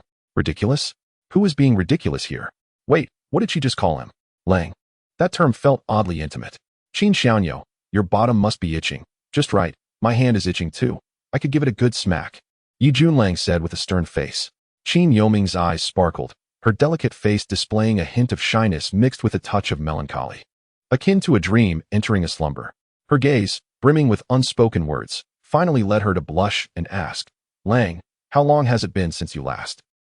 "You know, are you thinking of taking advantage of me since the dormitory is empty? I should go close the door and windows then." Yi Junlang was left dumbfounded, nearly choking on his own disbelief. What does this mean? Am I being teased in return? As someone seasoned in matters of the heart, to be toyed with by an 18 or 19-year-old girl was utterly humiliating. Yet, what could he do? This stunningly beautiful girl was impervious to reason. Her soft words could leave him speechless, and her boldness in closing the doors and windows made him question whether he truly dared to act inappropriately within the girls' dormitory. After Qin Yoming's words, her gaze, shimmering with infinite allure, seemed to beckon Yi Junlang to take action. He found himself caught in a dilemma when suddenly, beep, beep, beep. The intercom on his person buzzed, and Yi Junlang took it out to answer. Zhao Hai's voice immediately came through. "Hello, is this Brother Yi?" "Old Zhao, it's me. What is the matter?" "Brother Yi, Principal Shun is looking for you." From her tone, it seems urgent. "If you have no other matters, you should hurry to her office." "Principal Shun is looking for me?" "Old Zhao, do you know why?" "I do not know. Principal Shun asked me to notify you to come to her office, and I contacted you right away." "All right, I understand. I'll head over now." Yi Junlang concluded the conversation with Zhao Hai. "Summoned by Principal Shun, I must take my leave." Yi Junlang glanced at Qin Yuming and said, "Goodbye, we will meet again, rest assured." Qin Yuming smiled charmingly. "What do you mean rest assured?" Yi Junlang found it puzzling, as if he were reluctant to leave. In the administrative building, Yi Junlang hurriedly made his way to the 5th floor, arriving at Shen Qinyu's office. He first knocked on the door and, upon receiving permission, took a deep breath, adjusted his posture, and then entered with his head held high, donning what he believed to be his most charming smile. He felt it was his responsibility and necessity to project a model image for the security profession, ensuring that the beautiful principal would recognize him as the most handsome security guard in the history of Jianghai University. "Principal Shun, you called for me?" Yi Junlang greeted as he stepped inside. However, upon locking eyes with her, he nearly lost control. There stood the beautiful principal, arms crossed over her chest, a posture that suggested she was burdened and needed to brace herself against the overwhelming pressure. This stance, however, only served to accentuate her impressive silhouette, creating a sight that was difficult to resist. Fortunately, Yi Junlang possesses commendable self-discipline. Otherwise, in such a situation, if it were someone with lesser resolve, he might have impulsively rushed forward, blinded by anger. However, Shen Qinyu's expression remained icy, her demeanor unchanged despite Yi Junlang's cheerful countenance. "Yi Junlang, you've truly made quite a name for yourself on your first day, and you've already stirred up such a commotion," Shen Qinyu remarked, her tone laced with ire. Confused, Yi Junlang pondered how he had provoked the beautiful principal. What could have incited such fury? "Principal Shun, I'm a bit perplexed. What trouble have I caused?" he inquired. "Do you still have the audacity to feign ignorance?" Shen Qinyu retorted, gritting her teeth. "Tell me honestly, did you not assault 4 students at the school gate? One of them was knocked unconscious and is currently receiving treatment at the school hospital." Realization dawned upon Yi Junlang. This was the crux of the matter. He chuckled lightly and replied, "So those students came here to slander me first?" "Slander? Just admit whether you struck anyone," Shen Qinyu pressed. Yi Junlang nodded, confessing, "Yes. I did give those 4 rascals a good thrashing. They later came to apologize to me and the other security personnel, and I thought that would be the end of it." Who would have imagined they would turn around and report me? Shun Qinyu discerned a different nuance in his words. What do you mean by that? Even if those students were in the wrong, you cannot resort to violence. This will create a profoundly negative impact. Yi Junlang scoffed. I cannot concern myself with such matters. If it were to happen again, I would make the same choice. Not only would I give them a beating, but I would also ensure they wouldn't dare to come forward with false accusations. Yi Junlang, how can you be so unreasonable? Shun Qinyu exclaimed, her anger palpable, her body trembling in agitation. The exquisite white blouse she wore strained against her form, showing signs of distress. Unreasonable? Yi Junlang furrowed his brow and continued, Principal Shun, do you truly understand the entire situation? Those students, under the command of some insipid Chendashao, began laying a red carpet from the main road at the school gate. Not only did they lay it down, but they also prevented other students and accompanying parents from walking on the carpeted path. If anyone dared to pass through the main road, they would shove, insult, and threaten them.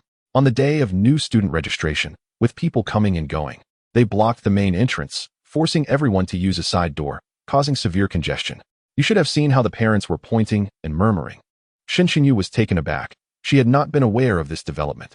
If that were the case, those students were indeed the true bullies, and their actions severely disrupted the order of the campus. The security personnel, upon witnessing this, approached to reason with the students, attempting to mediate.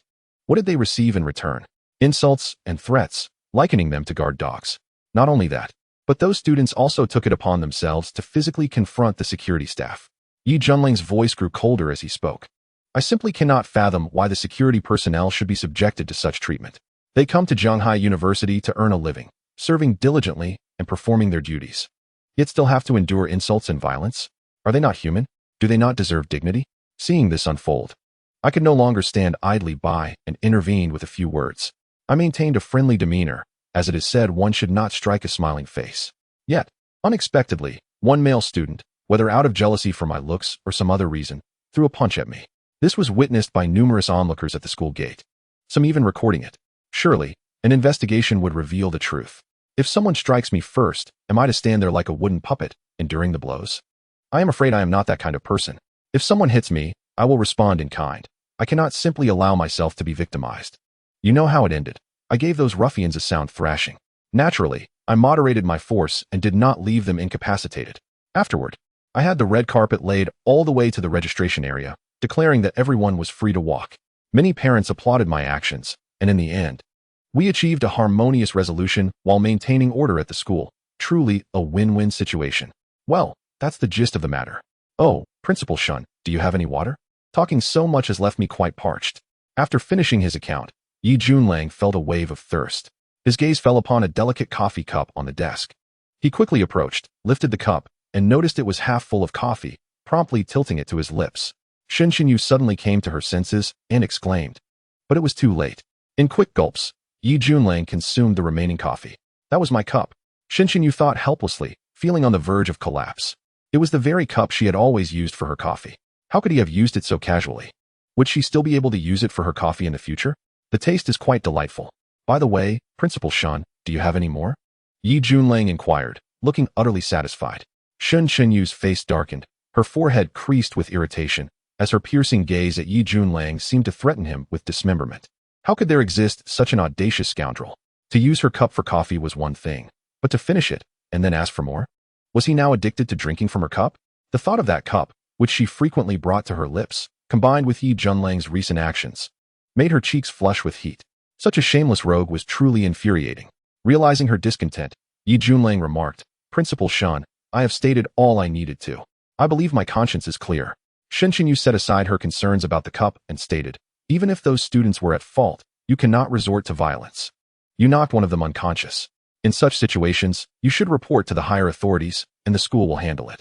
In a moment of crisis, should I simply stand there and allow those boys to pummel me, waiting for the school to intervene? Yi Junlang questioned. Shen Xinyu found herself momentarily speechless. She understood that the fault lay with the students, who had been excessively arrogant. However, the issue of striking students was indeed sensitive. It should be avoided whenever possible. Yi Junlang, I know the fault does not lie with you, but in the future, could you refrain from resorting to violence? Shen Xinyu said, exasperated. Isn't the principle of winning people over through virtue what we agreed upon? Yi Junlang smiled, responding, winning people over through virtue also depends on the individual. The existence of such rogue students severely tarnishes the school's image. They cannot be educated through virtue alone. Sometimes, they need a good beating to realize their errors. It's akin to how a woman may need a good smack every now and then. What do you mean by that last remark? Shin inquired, her expression reflecting a mix of disbelief and indignation. Shin, filled with indignation, rose once more, her face darkening as she questioned, what is the meaning of this? Yi Junlang quickly responded with a smile, Principal Shun, please calm down. My words were not aimed at you. I merely offered a metaphor.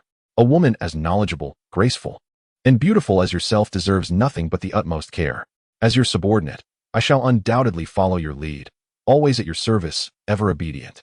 Whether it be watching over you while you sleep or preparing your bath in advance, even bringing you fresh clothes afterward. Enough, you scoundrel. Who gave you the right to watch over me while I sleep? Who permitted you to draw my bath and provide me with garments? You are truly shameless. Shin Yu's anger reached a peak as she continued, you must leave at once. I will let today's incident slide, but should anything similar occur again, you are forbidden from taking matters into your own hands. All issues must be resolved through the school. Principal Shun, my previous words came straight from the heart. A testament to my loyalty, Yi Junlang insisted. Are you leaving or not? I swear I will crush you for bullying me. The beautiful principal, in a fit of rage, glanced around her office before seizing a stack of documents from her desk, clearly intending to hurl them at Yi Junlang. Upon witnessing her fury, he wasted no time in making his escape. Indeed, it was no wonder that the beautiful principal was likened to a volcanic goddess. Her temper was exceedingly volatile. How would she ever find a husband? Chapter 28. The first encounter with you. Dingling. Just as Yi Junlang departed, Shin Yu's phone began to ring. Still in a state of agitation, she noticed the caller ID and felt her anger flare anew, as if they were destined to clash, a fundamental incompatibility. That scoundrel had just left, yet he had managed to infuriate her once more. Not only had he brazenly taken her cup to drink coffee, but he had also had the audacity to profess his so-called loyalty, claiming he would watch over her while she slept and assist her during her bath. Heavens! She could hardly fathom the audacity of a man who would utter such shameless words. Taking a deep breath to quell her simmering rage, she approached her phone and answered. Hello, who is this? Shin Yu, what troubles you? Your tone suggests something is amiss. It seems my call has come at an inopportune time. A melodious voice, as enchanting as a phoenix's cry, resonated through the receiver. Shin Yu paused, rubbing her forehead, realizing that her encounter with that man had left her in a state of disarray. She managed to smile, saying, Ah, it is the illustrious goddess of Jianhai. Dear Hongxiu, what a pleasant surprise to receive your call. I just returned from a trip abroad and have been rather busy attending to company matters. I thought it had been too long since we last dined together, so I decided to reach out. How have you been? Do not mention it. I have been utterly swamped as well. With the new students arriving, there are countless matters to attend to. Indeed, I nearly forgot that the end of this month marks the arrival of new students. At the headquarters of the Su Corporation on the 36th floor, a breathtakingly beautiful woman sat in her office, speaking on the phone. Her demeanor radiated an ethereal quality, reminiscent of a goddess, as if she were a sacred lotus blooming atop a snow-capped peak, impervious to defilement. During their conversation, her eyes sparkled like rippling autumn waters, her complexion as pure as jade, her presence akin to a meticulously polished gem, exuding a soft glow that captivated all. Such a woman, cloaked in elegance and grace, seemed like a celestial being. Had Yi Junlang been present, he would have been utterly astonished, for this woman was none other than Su Hongxiu, the one he had risked his life to rescue a month prior alongside 4 members of the Longying organization. Hongxiu, I believe you recently traveled abroad. How was your experience upon returning? Shin Yu inquired. Yes, I did. Upon my return, I felt utterly drained. We can discuss it in detail when we meet. By the way, your tone earlier did not resemble your usual self.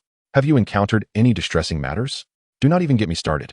The amount of frustration I faced today surpassed all that I have experienced in the past 20 years combined. Just thinking of that scoundrel makes me grit my teeth in anger. I could almost devour him whole. How unbelievable. At school, you are decisive and authoritative. Who would dare to provoke you? Who is bold enough to poke a tiger? Su Hongxiu asked, suppressing a smile, intrigued by the situation. Shin Yu puffed her cheeks in indignation. It is that scoundrel Yi.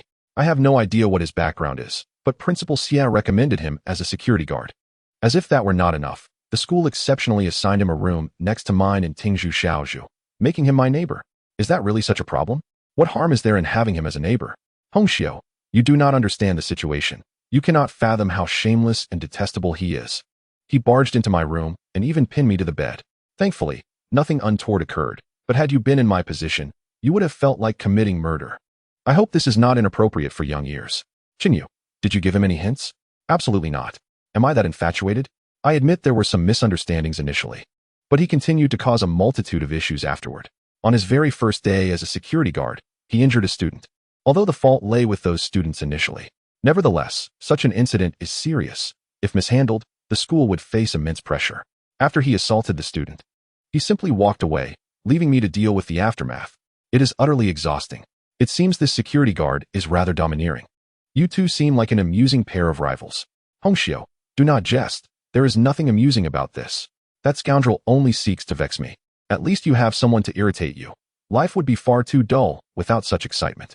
Unlike me, in my spacious and bright chairman's office, Su Hongxiu sighed, her voice trailing off, revealing a sense of loneliness as she lamented the absence of a name to seek in the vast sea of humanity, as if that person had never existed. As Su Hongxiu's voice diminished, Shen Qinyu, unable to hear her clearly, curiously inquired, Hongxiu, what did you say? I cannot hear you. Nothing much. Since you are so busy, I will not disturb you. Once you have navigated this hectic period, we can arrange to meet. Su Hongxiu chuckled softly. All right. Let us leave it at that. Shen Qinyu concluded the conversation. As Su Hongxiu set down her phone, her gaze fell upon a finely crafted box on her desk, and she was immediately captivated by a particular item within. It was a bullet. Upon seeing the bullet, her gaze softened, and her thoughts drifted away, as if transported back to a month ago when she trailed behind that man through the perilous rainforest. Despite the lurking dangers, she felt an unprecedented warmth and security within her heart. The deep, calm voice of the man echoed in her ears once more. Put it on. It might not taste good, but it won't let you starve. This is a battlefield, not a game. Now that she had returned to the city, far removed from all that danger, she found herself unable to forget that man, unable to erase the feeling of warmth and security he had imparted. The only thing that could anchor her emotions was this bullet. She extended her delicate, pale hand, cradling the bullet in her palm, gently caressing it as if it were the most precious gift in the world. When she awoke from her coma, she had seen that man tending to his own wounds, extracting the bullet from a horrifying injury at his side and discarding it on the ground. She had stealthily picked it up and clutched it tightly in her hand until she returned. During her escorted journey back, she had repeatedly inquired of the soldiers who came to rescue her about the man's name, identity, and information, but received no answers. Due to confidentiality, the only name she had learned was Satan, shared with her by one soldier. Nevertheless, after returning to the city, she had not given up. Over the past month, she had desperately sought every possible channel and connection to learn more about this man. Yet, even now, there were no results. It was through life and death experiences that memories became indelible. During their escape, this man had repeatedly shielded her with his own body in moments of peril, never retreating an inch even when struck by bullets or pierced by blades, leaving a safe space behind him to protect her. Each recollection brought her sadness. Before this, she had never encountered a man willing to risk everything for a stranger. Was it merely his duty, or did it bear a deeper significance? She did not know. She only wished to find this man.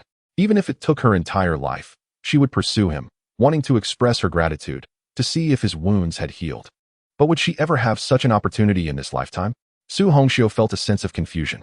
She stood up and murmured, "Where are you? How can I find you? Will we meet again in this life?" Dressed in a silver professional suit that accentuated her tall, graceful figure, she seemed to embody perfection. Her curves reminiscent of a flawless golden ratio. Her ample bosom stood proudly, and her slender waist flowed into a breathtakingly beautiful curve of her hips. Her long, elegant legs, enhanced by high heels, stood tall and poised, exuding an innate sense of noble elegance. She approached the floor-to-ceiling window, standing silently, her gaze directed outside, yet lacking focus. When we first met, it turned to sorrow upon reflection. When will the one I miss enter my dreams again? I wish to capture the fleeting moments on paper, but find it difficult. Such a perfect silhouette stood alone by the window, emanating a poignant loneliness, accompanied only by soft murmurs that reverberated gently, as if recounting past events. As the sun set behind the mountains, the evening glow cast a crimson hue across the sky. Yi Junlang had finished his first day of work and was walking towards Tingzhu Shaozhu. He couldn't help but marvel at how accommodating the school had been, providing him with such excellent accommodation, sparing him the trouble of searching for a place to rent in a new city. More importantly, the beautiful principal lived next door. In the evenings, he could set up a small stool in the backyard and invite her out to discuss life and aspirations, a delightful thought indeed. Upon reaching Tingzhu Shaozhu, Yi Junlang opened his door and stepped inside. The room felt somewhat dreary, so he opened the backyard door and went out to smoke a cigarette and enjoy the breeze. Habitually, his gaze drifted to the left side of the yard, only to be met with disappointment. The colorful, intimate garments that had once been hung out to dry were now all gone. He wondered when the beautiful principal had returned to collect them. Could she be wary of me? If she thinks it's unfair, I might as well hang my own underpants outside too, he mused to himself. After finishing his cigarette, he returned indoors. Suddenly remembering something, he picked up a bag from the sofa and rummaged through it, retrieving a folded piece of paper from the bottom. Unfolding it, he found only a single line. 65, Qingshui Street, Donghua District, Jianghai City, Building 5, Room 302. Upon seeing this address, Yi Junlang's previously calm demeanor shifted, revealing a profound sense of sorrow. Images flashed through his mind, as the proud voice of his friend echoed in his ears. Brother Yi, I just spoke with my parents. They are in good health. Although they didn't express much longing for me during the call, I could sense that they miss me. By the way, Brother Yi, they mentioned you. Haha, I talk about you all the time. Brother Yi, my sister just scored first in the entire school again. I'm so thrilled. She's so well-behaved and considerate. I'm truly proud to have such a sister. I just feel guilty for not being there to take care of her and share in her joys. Brother Yi, once this mission is over, you must come to Jianghai City with me and visit my home. My parents have been eager to meet you because I always tell them how you look after me in the army, treating me like a younger brother. Recalling these words, Yi Junlang felt his eyes redden. Holding the paper, he murmured, Gongzi, Brother Yi has come to Jianghai City, but you are no longer here. Didn't you say that once the mission was over, you would take me to visit your family? Why didn't you hold on in the end? His heart felt as though it had been struck hard, an unbearable pain coursing through him. This address belonged to Gongzi's family. At the onset of the Amazon operation, Gongzi had cheerfully promised Yi Junlang that after this mission, he would return to Jianghai City to see his parents and family. Who would have thought that after the Amazon operation, Gongzi would be lost to the world? Yi Junlang would never forget the moment he found Gongzi's body in the Amazon rainforest, surrounded by debris, his eyes red with silent grief as he pieced together the remnants. Ultimately seeing Gongzi's face, marked by smoke, frozen in a resolute and unrepentant expression, embodying the same tenacity and defiance as always. Gongzi, it was my failure not to bring you back alive. Now, I keep my promise and come to see your parents. Gongzi, may you rest in peace.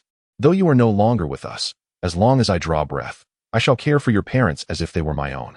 Yi Junlang took a deep breath, calming the tumult of emotions within him.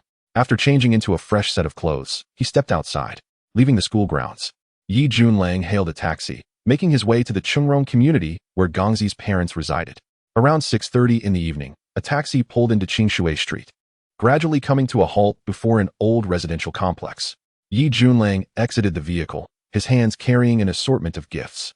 Raising his gaze, he beheld the Chungrong community, a rather dilapidated complex with a maximum of 6 stories, its walls worn and faded, bearing the marks of time. On the street, a few neighborhood children were playing football, their innocent faces radiating carefree joy.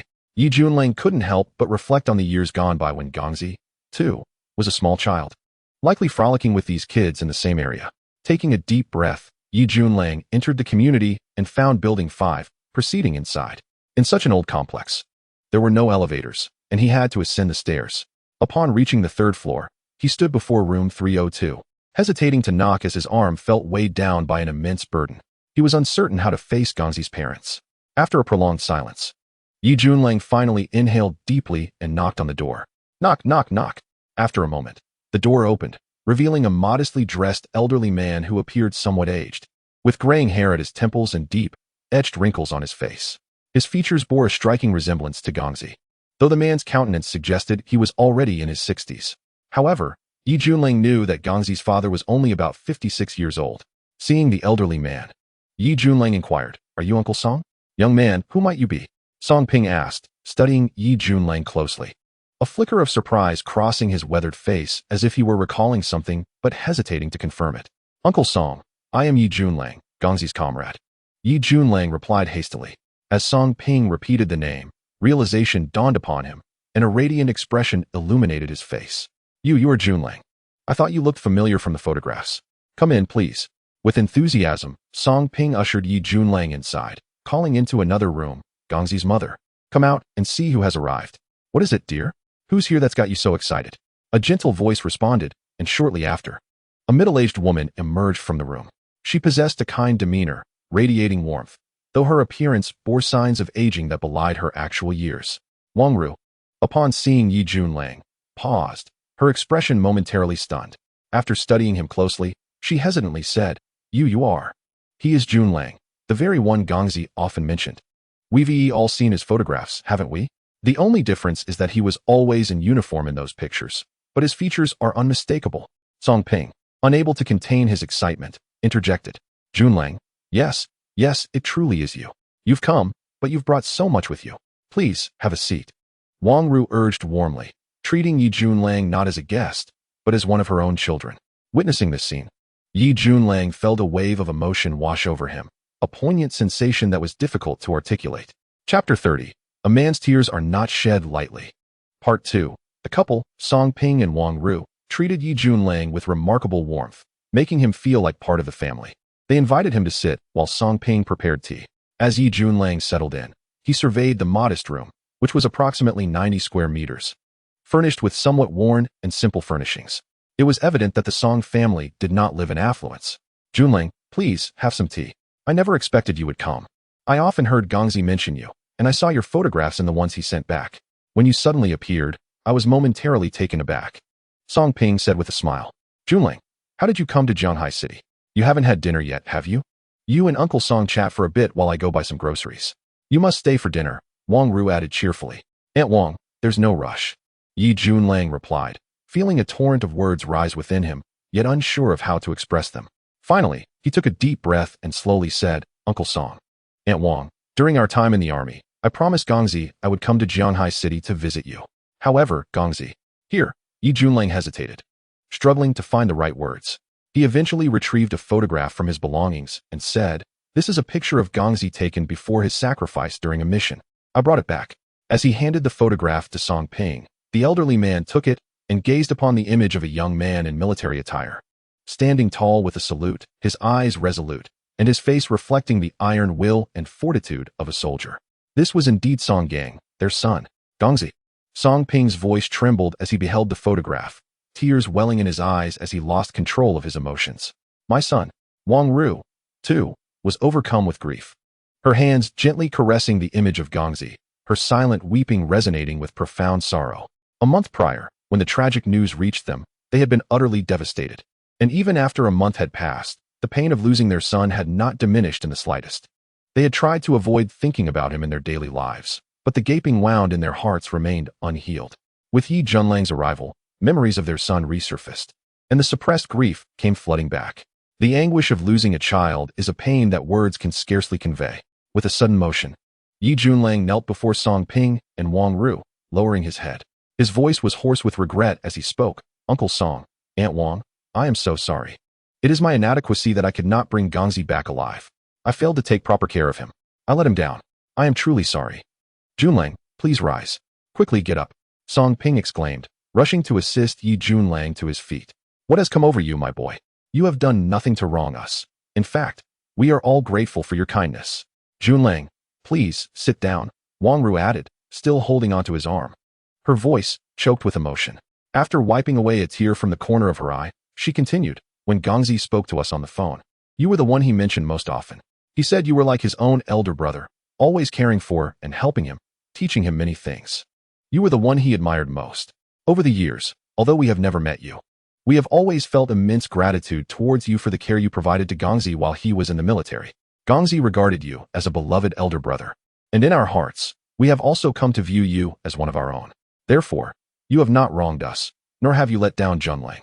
I understand your feelings, and it is important for me to sincerely advise you not to harbor any guilt or psychological burden regarding Gongzi's sacrifice. Song Hui spoke earnestly, gazing at Yi Junlang. Gongzi has departed, and indeed, both Wang Yi and I are deeply sorrowed, yet we do not blame anyone. While we mourn, we also feel an overwhelming sense of pride and honor. Gongzi sacrificed himself for his country. His death on the battlefield is the ultimate glory of a soldier. Had Gongzi been a coward who fled in battle, even if he returned alive, he would not have dared to show his face at the Song family home. Song Hui, would never acknowledge a son who is a deserter. However, Gongzi was no coward. Even in his sacrifice, we feel grief, yet we are proud of him. Like countless soldiers fighting on the front lines, he contributed to the safeguarding of countless families with his flesh and blood, erecting a fortress of valor. I am immensely proud to have such a son. Song Hui grasped Ye Junling's hand, continuously expressing his feelings. As a woman, I may not comprehend the grander truths. But Gongzi was my son, and his departure pains me deeply. Yet, I know he brought no shame to the Song family, and the nation will remember him. Wang Ru added through her tears, the nation will remember him, surely. Ye Junling inhaled deeply, feeling a wave of warmth and emotion surge within him. Song Hui and his wife were so understanding, offering no blame whatsoever, which only deepened Ye Junling's sense of guilt. He thought that if Song Hui had scolded him harshly, he might have felt slightly better. Uncle Song, Aunt Wang, though Gongzi has departed, he will forever live in my heart. I will carry his filial piety on my shoulders, honoring you both as if you were my own parents, Ye Junling declared. Upon hearing this, Song Hui and Wang Ru were momentarily taken aback, exchanging incredulous glances. Gongzi regarded me as a brother, so why should I not consider you both as my own parents? In the army, true brotherhood means that one's parents are one's own. Song Hui could not help but smile, feeling deeply moved as he repeatedly patted Ye Junling's hand, saying, Good child, Gongzi may be gone, but we have you, Junling, and I am truly grateful. Wang Ru smiled as well. The sorrow in Song Hui and Wang Ru's hearts was somewhat alleviated. In a sense, Ye Junling had become a living embodiment of Gongzi, easing their pain of losing a son. Ding dong. Suddenly, the doorbell rang. Song Hui's expression shifted from surprise to urgency as he exclaimed, Is it nearly 7? It must be Cici returning. Look at your face, still stained with tears. Wipe it before you open the door. We mustn't let Cici notice anything, he added. Stop just criticizing me. You need to compose yourself too. I will go open the door, Wang Ru replied as she stood and walked toward the entrance. Cici? Ye Junling quickly realized that it must be Gongzi's younger sister returning, recalling that her name was Song Yushi, with Cici being her nickname. Chapter 31. The heart of a parent knows no bounds. With a soft clatter, the door opened. Mom, I'm back. The cheerful voice of the young girl filled the air. Cici, you're back. Come in quickly. I want to introduce you to your brother. Wang Ru beamed. Then, a girl clad in a blue and white school uniform entered. Her fair face radiated brightness and innocence, instantly dispelling the somber atmosphere in the room. The entire space seemed to brighten with her smile. Mom, what brother are you talking about? The girl inquired with curiosity. Come here, dear, Wang Ru said, pulling the girl in front of Ye Junling. This is Ye Dage, the brother you have seen in photographs, and he is also your brother's comrade in the military. He has come to visit us. The girl's bright eyes fixed on Ye Junling, and she exclaimed excitedly, Wow, it's really Ye Dage. You look even younger and more handsome than in the pictures. By the way, if you're here, where's my brother? Has he returned too?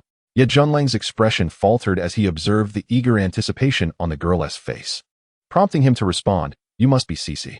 Your brother often speaks of you. Unfortunately, this time, only Junling has come. Your brother, Cici, this time only Junling is here.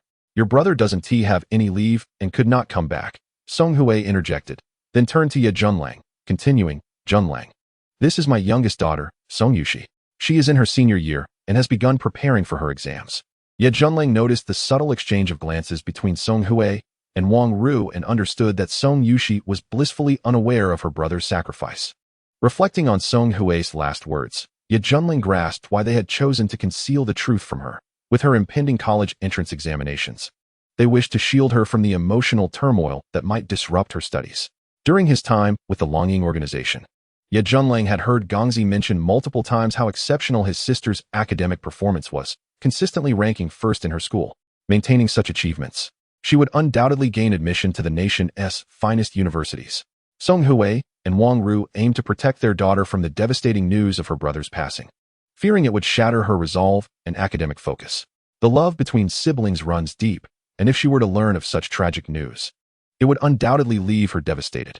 The sudden grief could lead to a collapse of her spirit, and should she remain mired in sorrow, a decline in her academic performance would be the least of their worries. They feared for her well-being. The heartache of parents is profound and selfless. Having come to this realization, Ye Junling looked at Song Hui and Wang Ru, acknowledging the immense burden they carried, grieving for their son while maintaining a facade of normalcy for Song Yushi.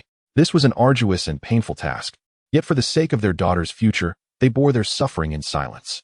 In their eyes, securing a bright future for their daughter through higher education was paramount. They had already lost one son, They could not bear to jeopardize their daughter's future as well. This was a testament to parental love, showcasing their extraordinary devotion. Initially curious about the absence of Gongzi's portrait in the house, Ye Junling now understood the reasoning behind it. Of course, Song Hui and Wang Ru could keep this news from Cici because Gongzi was a soldier in the Longying organization, and his identity was confidential. When Gongzi fell in battle, the relevant military officials had notified Song Hui by phone, and his remains were laid to rest at the Martyrs' Cemetery, not returned to their hometown for burial, allowing Cici to remain unaware of the truth. Cici, I'm truly sorry that your brother could not take leave, so I am here alone. However, he has prepared some gifts for you, which I have brought back, Ye Junling said with a smile, weaving a kind-hearted lie. The delicate and fair visage of Song Yushi immediately revealed a trace of disappointment. She pouted and said, "Doesn't my brother have any time off? I haven't seen him for such a long time, and I miss him very much. Your brother misses you too. In the military. He said you are the person he cares for the most," Ye Junling replied with a smile. Song Yushi nodded and could not help but ask, "Where is my brother now? Is he still in the military?" After a moment's thought, Ye Junling explained, "Your brother has been dispatched abroad for an important duty. Such opportunities are rare. Look, I wasn't selected, but your brother was. You should be proud of him. He is exceptional and a true soldier. No matter where he is or how far he goes, he will always think of you." Song Yushi's eyes sparkled with brightness as she smiled and said, "Is my brother really that amazing? If he has gone abroad, does that mean he will be away for a long time? Due to confidentiality, I can't say much. But missions dispatched abroad typically last over a year and a half," Ye Junling responded. "That really is quite a long time," Song Yushi sighed, her cheeks reflecting her helplessness. Finally, she brightened up and asked, "What about the gifts my brother sent me?" "They're right here," Ye Junling said with a smile, producing a bag containing some accessories for young girls and various local specialties. These were bought by him. He wasn't sure what to get for a little girl, so he simply bought a few things. Before I came, I didn't know that Song Yushi was unaware of her brother's sacrifice, so I ended up saying these gifts were brought by me on behalf of Gongzi. It was clear that Song Yushi cherished them deeply. Even the simplest trinkets were regarded as treasures, highlighting her brother's significant place in her heart. Seeing this scene, Ye Junling felt a surge of guilt. She was a lively, kind, and innocent girl, and he could only wonder how she would react upon learning the truth one day. All he could do was take Gongzi's place, care for his parents, and protect this young girl, allowing her to grow up well. Song Yushi then began to pester Ye Junling with questions about life in the military and her brother's performance there. He did his best to share whatever he could, recounting anecdotes about Gongzi's training and everyday life. Of course, he refrained from disclosing anything related to confidential operations. Song Yushi listened with rapt attention, her face continually beaming with joy. Song Hui and Wang Ru exchanged knowing glances, each recognizing the comfort reflected in the other's eyes. "Oh dear, what time is it? Dinner isn't ready yet. I must hurry to the kitchen," Wang Ru suddenly realized, quickly standing up and heading towards the kitchen. Song Hui also rose, saying, "Junling, stay for dinner tonight. I'll go buy some groceries." "Uncle Song, there's no need to buy anything fancy. Just some home-cooked dishes will suffice," Ye Junling replied with a smile. All right. Song Hui nodded repeatedly as he exited. After spending some time with Song Yushi, Ye Junling finally understood why Gongzi cherished his sister so dearly. Song Yushi was indeed very sensible and lively, radiating bright sparks of joy that could uplift anyone's spirits. She was also remarkably talkative, despite being a senior in high school. She had a wealth of knowledge on various subjects, such as world geography and famous landmarks, having researched extensively in those areas. Coincidentally, as a soldier of the Longying organization, Ye Junling had traveled extensively and set foot in nearly every corner of the world, including life-threatening zones such as the Death Desert, swamp rainforests, polar ice fields, snowy mountains, and the Grand Canyon. Thus, when he detailed the cultures and customs of various places around the world, Song Yushi was completely captivated. The knowledge she had gleaned from books paled in comparison to the first-hand experiences he shared. "When I grow up and have the means, I want to visit those places myself. What I see in books can never compare to the reality of witnessing them in person," Song Yushi declared. Ye Junling smiled and said, "If you wish to go, after your college entrance exams, when you have some time off, I will take you." "Really?" Song Yushi's eyes sparkled with excitement. "That would be wonderful. It would be even better if my brother could join us." Ye Junling's expression faltered momentarily, and he quietly chuckled at the impossibility of fulfilling the young girl's wish. Observing the dreamy look on Song Yushi's face, he felt a pang of compassion. However, he could only do his best to cooperate with Song Hui and Wang Ru, concealing the truth so that the girl could approach her high school studies with a sense of normalcy and aim for a good university. Yagij, you haven't seen my brother's room yet, have you? Let me show you around, Song Yushi suddenly suggested with a smile. Ye Junlang's eyes lit up as he replied, sure. Let's go take a look together. Song Yushi immediately stood up. Her tall figure, even in a school uniform, could not conceal her graceful form. Her fair and clean visage exuded a natural beauty reminiscent of a pure lotus flower, suggesting she would undoubtedly blossom into a stunning beauty in the future. She led Ye Junlang into a bedroom, which was Gongzi's room at home. The furnishings were simple, a bed, a wardrobe, and a desk connected to a modest bookshelf. The room was impeccably clean, with the bed neatly made, indicating it was regularly tidied. Neatly folded clothes that Gongzi wore at home were stacked in the wardrobe, and the desk displayed several group photos. As Ye Junling approached to examine the photos, he saw one of Gongzi with his parents and sister, but more prominently were photos with other soldiers from the Long Ing organization. Among them was a group photo of Gongzi with other soldiers.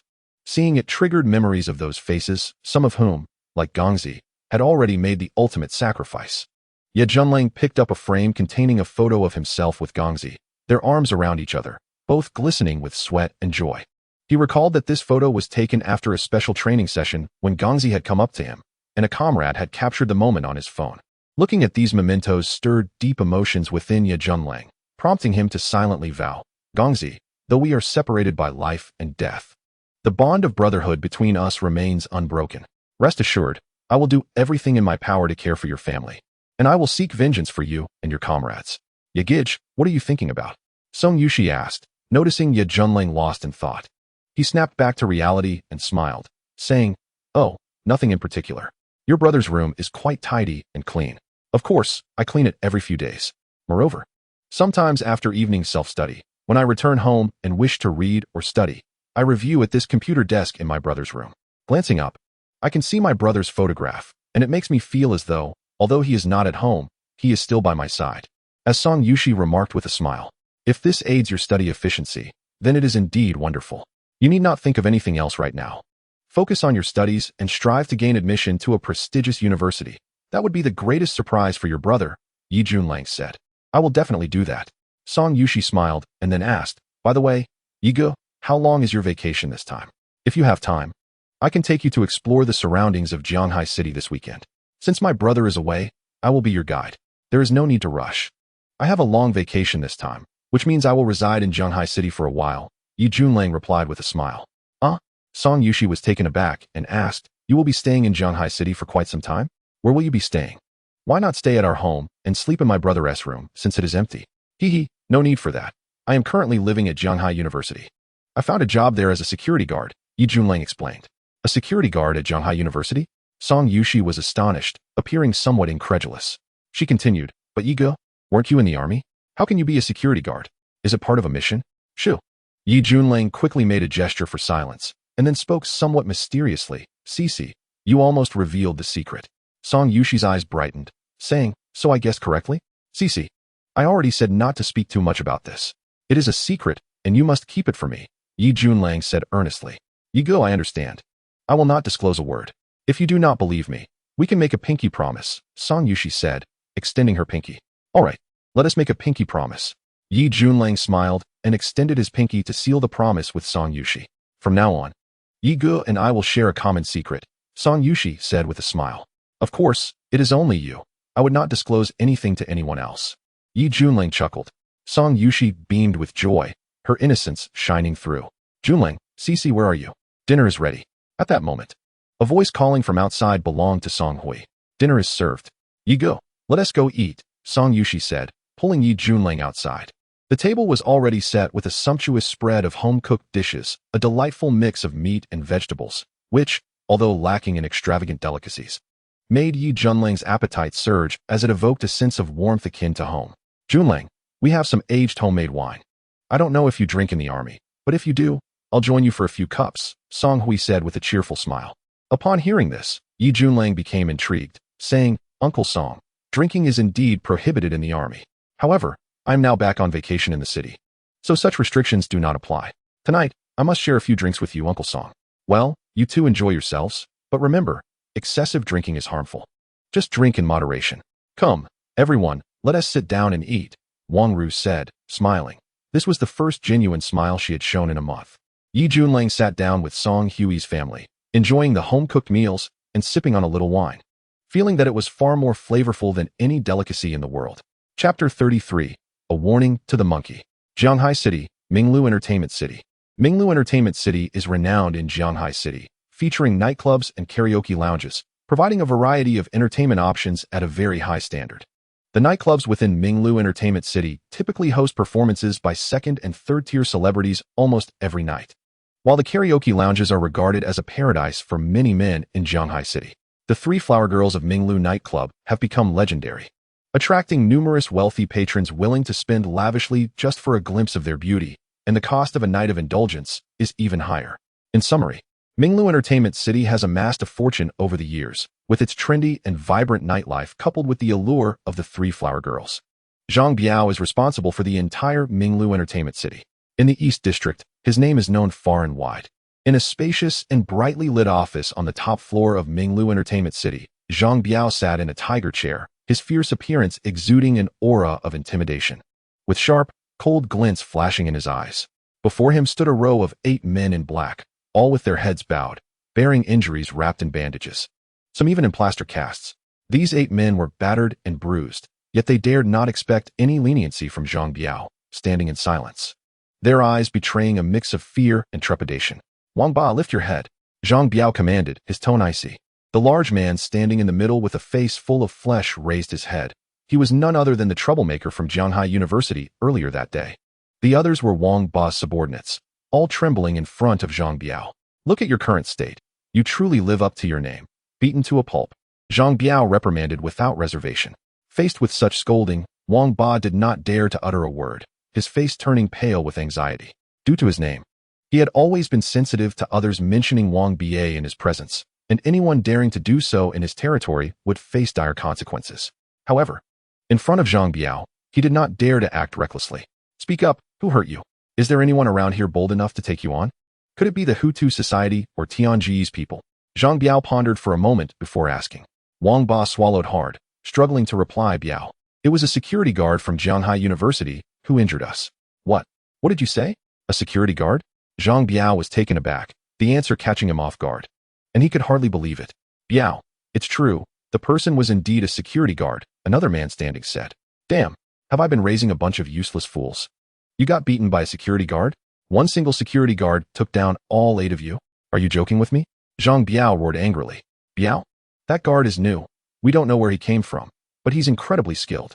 Even when we all attacked together, we were no match for him," Wang Ba admitted. "A new security guard? So they didn't know you are under my command? Truly a case of a newborn calf, not fearing tigers." Zhang Biao sneered, his eyes flashing with a glint of coldness. "Biao, this security guard is new, and it said that today was his first day on the job. The situation is tense, with a palpable disregard for our presence. Even invoking the names of Biao Yi and Hong Yi has not elicited any reaction from the adversaries. Biao Yi, it is not a matter of our incompetence. This individual is exceptionally formidable, a presence that seems to have emerged from nowhere." Wang Ba spoke hastily. Zhang Biao shot Wang Ba a piercing glare and demanded, "Explain how this conflict arose." Wang Ba hesitated, seemingly reluctant to speak. Zhang Biao's gaze grew cold, his eyes sharp as blades fixated on Wang Ba. The latter trembled and quickly recounted the events leading to this confrontation. Upon hearing this, Zhang Biao's face darkened, and he exclaimed, "You truly are a fool. I have warned you that the authorities are closely monitoring us, yet you dare to extort tuition from students? Do you seek to further complicate matters? Or are you courting disaster? If the police gather any evidence, not even Hong Yi will be able to protect you. Biao Yi, we acknowledge our mistake. With your birthday approaching, I thought to gather some extra funds to present you with a token of appreciation. I had no idea it would escalate to this extent," Wang Ba replied, a look of distress etched across his face. Zhang Biao's expression softened momentarily as he asked, "Has the police intervened yet?" To which Wang Ba replied, "No, not yet, thankfully." "Good. As long as the police have not gotten involved, we can manage this. Regardless, you are all under my command. Your disgrace is my disgrace. This affront cannot go unanswered. A mere newcomer in security thinks he can act with impunity?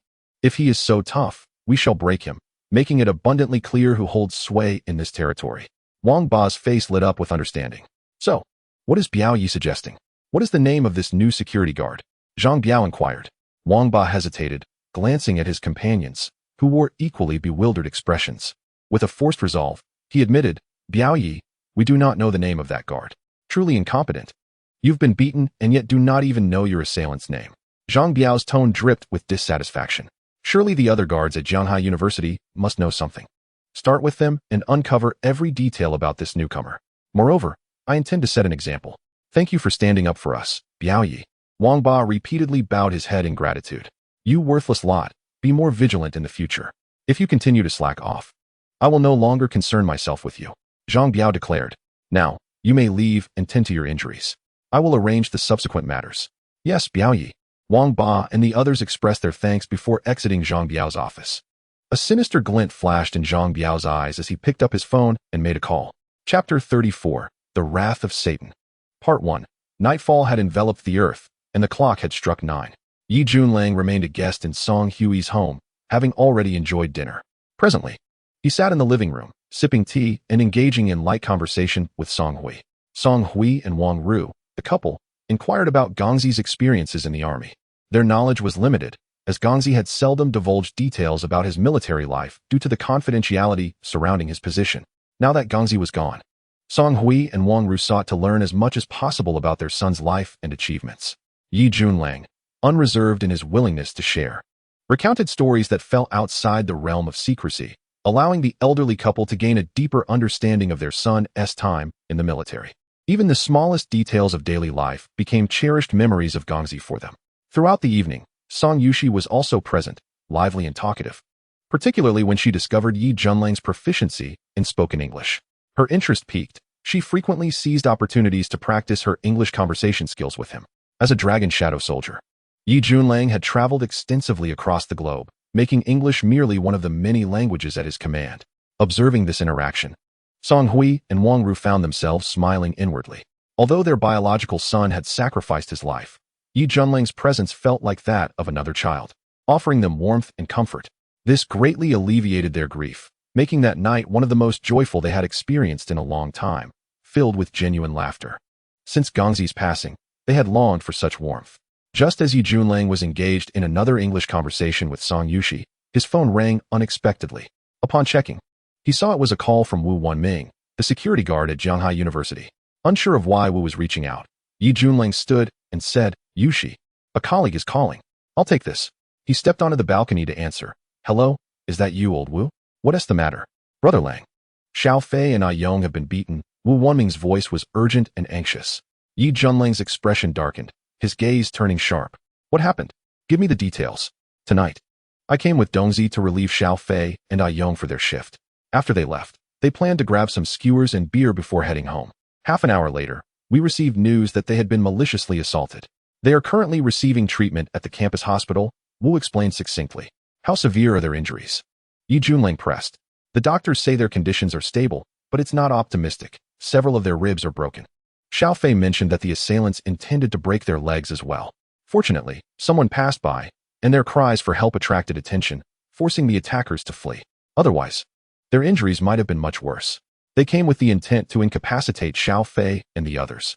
Do you know who attacked them? Not yet. All right. Are you at the campus hospital? Yes. Even Principal Shun has been alerted and is here visiting them. Stay put. I'm heading to the hospital now. Yi Junlang's voice was somber, his gaze icy. After hanging up, he took a deep breath, returning to the living room with a smile. Uncle Song, Aunt Wang. There's an issue at school that I must attend to. I'll visit again when I have the chance. Yushi, make sure to rest early. You have school tomorrow. Song Hui and Wang Ru were already aware of Yi Junlang's position as a security guard at Jianghai University. Upon hearing his words, Song Hui stood up and said, Junlang, if there is something happening at school, you should go take care of it. Remember to come by often. Let us have a meal together next weekend. In Jianghai City, you may regard this place as your home, where you are always welcome, Wang Ru remarked. Yi Junlang nodded and smiled, saying, I've made a note of it. I shall treat this as my own home and will visit often. Brother Yi, you can also come find me at school when you have time, Song Yushi cheerfully suggested. Yi Junlang chuckled, affectionately ruffled Song Yushi's hair, and replied, All right, Brother Yi will remember that. If you ever need anything, feel free to call me.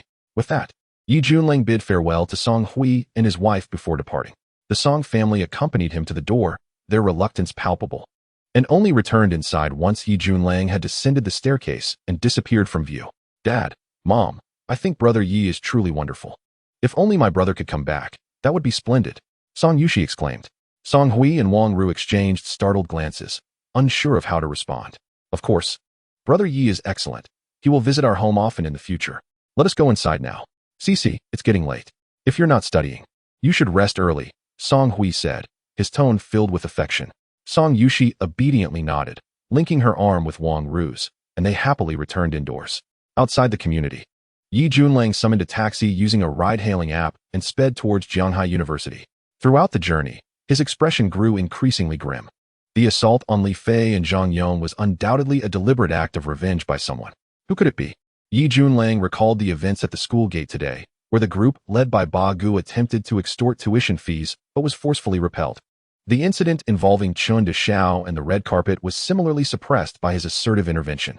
If this were indeed a premeditated act of revenge, the culprits must be affiliated with Ba Ji's faction or possibly instructed by someone from Chun De Xiao's side. However, based on Yi Junlang's assessment, it was unlikely that Chun De Xiao had sent instructions, as he was a student at Jianghai University and had clashed directly with Yi Junlang, not with Li Fei and the others. Thus, the remaining possibility was that Li Fei and Zhang Yong had been targeted for revenge by the unscrupulous elements associated with Ba Gu. Was this a warning directed at him? As this thought crossed his mind, a chilling glint intensified in his eyes. Chapter 35, The Wrath of Satan. Part 2, Jianghai University Affiliated Hospital. This was the campus hospital of Jianghai University. Upon arriving, Yi Junlang entered the facility and made his way to the inpatient building. He took the elevator directly to the 6th floor and proceeded to room 6108. During his journey, he had learned from the security personnel, including Wu Wanming, that after emergency treatment, Li Fei and Zhang Yong's conditions had stabilized, and they were currently recuperating in the hospital. Entering room 6108, Yi Junlang saw Zhao Hai, Wu Wanming, Lin Sudong, and, notably, the Vice President Shin Chenyu and the Director of the President's Office, Zheng Jing, were also present. Brother Yi, you're here. Zhao Hai greeted him upon noticing his arrival. Lang Gu, Wu Wanming, and Lin Sudong chimed in unison. Yi Junlang nodded and approached. Observing the two beds where Li Fei and Zhang Yong lay, both bore visible injuries on their faces and bodies, already treated and bandaged, yet some wounds remained shockingly severe, with signs of blunt force trauma and sharp lacerations. Lang Gu, Li Fei and Zhang Yong called out, attempting to sit up as they spotted Yi Junlang. He quickly moved closer and firmly instructed, "Lie down and don't move." "What did the doctor say about your injuries?" Shin Chenyu interjected. "I have reviewed the diagnostic report and discussed it with the attending physician. Their main injuries are external. They have varying degrees of damage and fractures to their chest and abdominal ribs. These have been addressed during surgery, and now they require time for recovery. Now, tell me in detail what happened," Yi Junlang urged. Li Fei and Zhang Yong recounted the events of the evening. After their shift, the two had decided to head home together, planning to enjoy a barbecue and some beer, but as they exited the school gate, a group of men in black suddenly surrounded them, blocking their escape routes and dragging them away for a severe beating. Some members of this group wielded iron rods, while others brandished knives, exhibiting extreme malice. Fortunately, due to the busy traffic in that area, their cries for help attracted attention, prompting some vehicles to stop and bystanders to intervene. Sensing the situation was turning against them, the assailants fled, leaving Li Fei and Zhang Yong behind. Had it not been for this, they could only imagine the extent of the violence they would have endured. By the way, Lang Gu, when they captured us, they asked about the name of the new security guard at our school and where he lived, among other inquiries, Li Fei mentioned. Yes, Lang Gu. They were trying to gather information about you. Both Fei and I claimed ignorance and said nothing. Then they began to beat us, threatening to kill us if we remained defiant. Zhang Yong added. Lang Gu. Even though we are merely security guards, powerless and looked down upon by others, we would never betray a friend, Li Fei declared with determination. Zhang Yong recalled something and continued. Lang Gu. Those men were affiliated with the same lawless elements that caused trouble at the school gate earlier today. During the assault, they mentioned that their Ba Gu had been injured and was seeking revenge, which is why they were looking for information about you. Yi Junlang took a deep breath, feeling a warmth in his heart. Although Li Fei and Zhang Yong were just security guards, they valued loyalty and camaraderie and refused to back down. He felt a pang of guilt, knowing that their beating was a direct consequence of his actions. By driving away Ba Ji's group at the school gate, he had inadvertently brought retaliation upon Li Fei and Zhang Yong. Yi Junlang pondered for a moment and said, Fei, Yong, I've put you in harm's way. Please focus on your recovery. Rest assured, this matter will not end here. I will seek justice for you. He would not let this issue rest. for he was determined to ensure that Li Fei and Zhang Yong received the justice they deserved. An eye for an eye, blood for blood. Zhao Hai interjected, Brother Yi. We have already reported this to the police. They were here earlier and gathered detailed information. This incident has been officially recorded, and they promised to conduct a thorough investigation to apprehend those criminal gangs. Old Zhao, do you truly believe that reporting it will be effective? The assault on Jianghai University's security personnel by lawless elements has occurred more than once or twice, hasn't it? Yi Junlang replied. Zhao Hai's expression faltered, and he fell silent. Shen Qinyu, however, was taken aback, saying, Yi Junlang, are you suggesting that such incidents have occurred before? Yi Junlang stood up, looked at Shen Qinyu, and said, As the principal, you are undoubtedly unaware of the circumstances surrounding these security guards. What do you mean by that, Yi Junlang? Shen Qinyu rose in anger, clearly perceiving the barbs laced within Yi Junlang's words, which struck her ears with an unpleasant sharpness. Yi Junlang uttered no further words, silently exiting the room. Observing this, Shen Qinyu addressed Li Fei and Zhang Yong, assuring them that they could rest easy while the school would cover all medical expenses. Once their injuries had healed, they would return to their posts. Furthermore, she pledged that the school would collaborate closely with the police to enhance security measures and prevent such incidents from occurring. With that, she instructed Zhao Hai to remain in the ward to look after Li Fei and Zhang Yong, and she hurried out in pursuit of Yi Junlang. However, upon stepping outside, she glanced around only to find no trace of him. Outside the school hospital, Yi Junlang moved like a specter, traversing the shadows with a cold demeanor and an utterly indifferent gaze, while a tempest of suppressed rage raged within him. The group that had assaulted Li Fei and Zhang Yong was indeed connected to the troublemakers outside the school gate, a nefarious faction that had established its presence around Jianghai University. Yi Junlang resolved to unearth this gang. Their objective was to target him, and the attack on Li Fei and Zhang Yong was merely a veiled warning. Given their influence in the vicinity, it was certain that they would have operatives covertly monitoring the situation and tracking his movements, keenly aware of whether he would make an appearance. This indicated that the area surrounding the school hospital was likely to be under the watchful eye of the enemy. Yi Junlang's immediate task was to expose the hidden observers.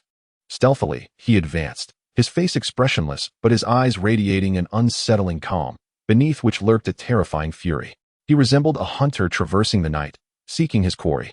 Trusting his instincts, he believed that the opposing faction would have someone watching in the shadows, and with his acute senses, he was confident he could detect them. Before long, a black Ford SUV parked beside the road caught his attention. He recalled that this very vehicle had been there when he initially arrived at the hospital, and it had not departed since. Moreover, it was occupied. Yi Junlang narrowed his eyes, a glimmer of cold light flashing as he stealthily approached the parked vehicle. Inside the black Ford SUV sat 4 men. 2 were in the front seats while the other 2 occupied the rear. Dressed in black, their expressions were vigilant as they gazed out the windows toward the hospital entrance. Surely, the police who had come to investigate had departed by now. They must have left, right?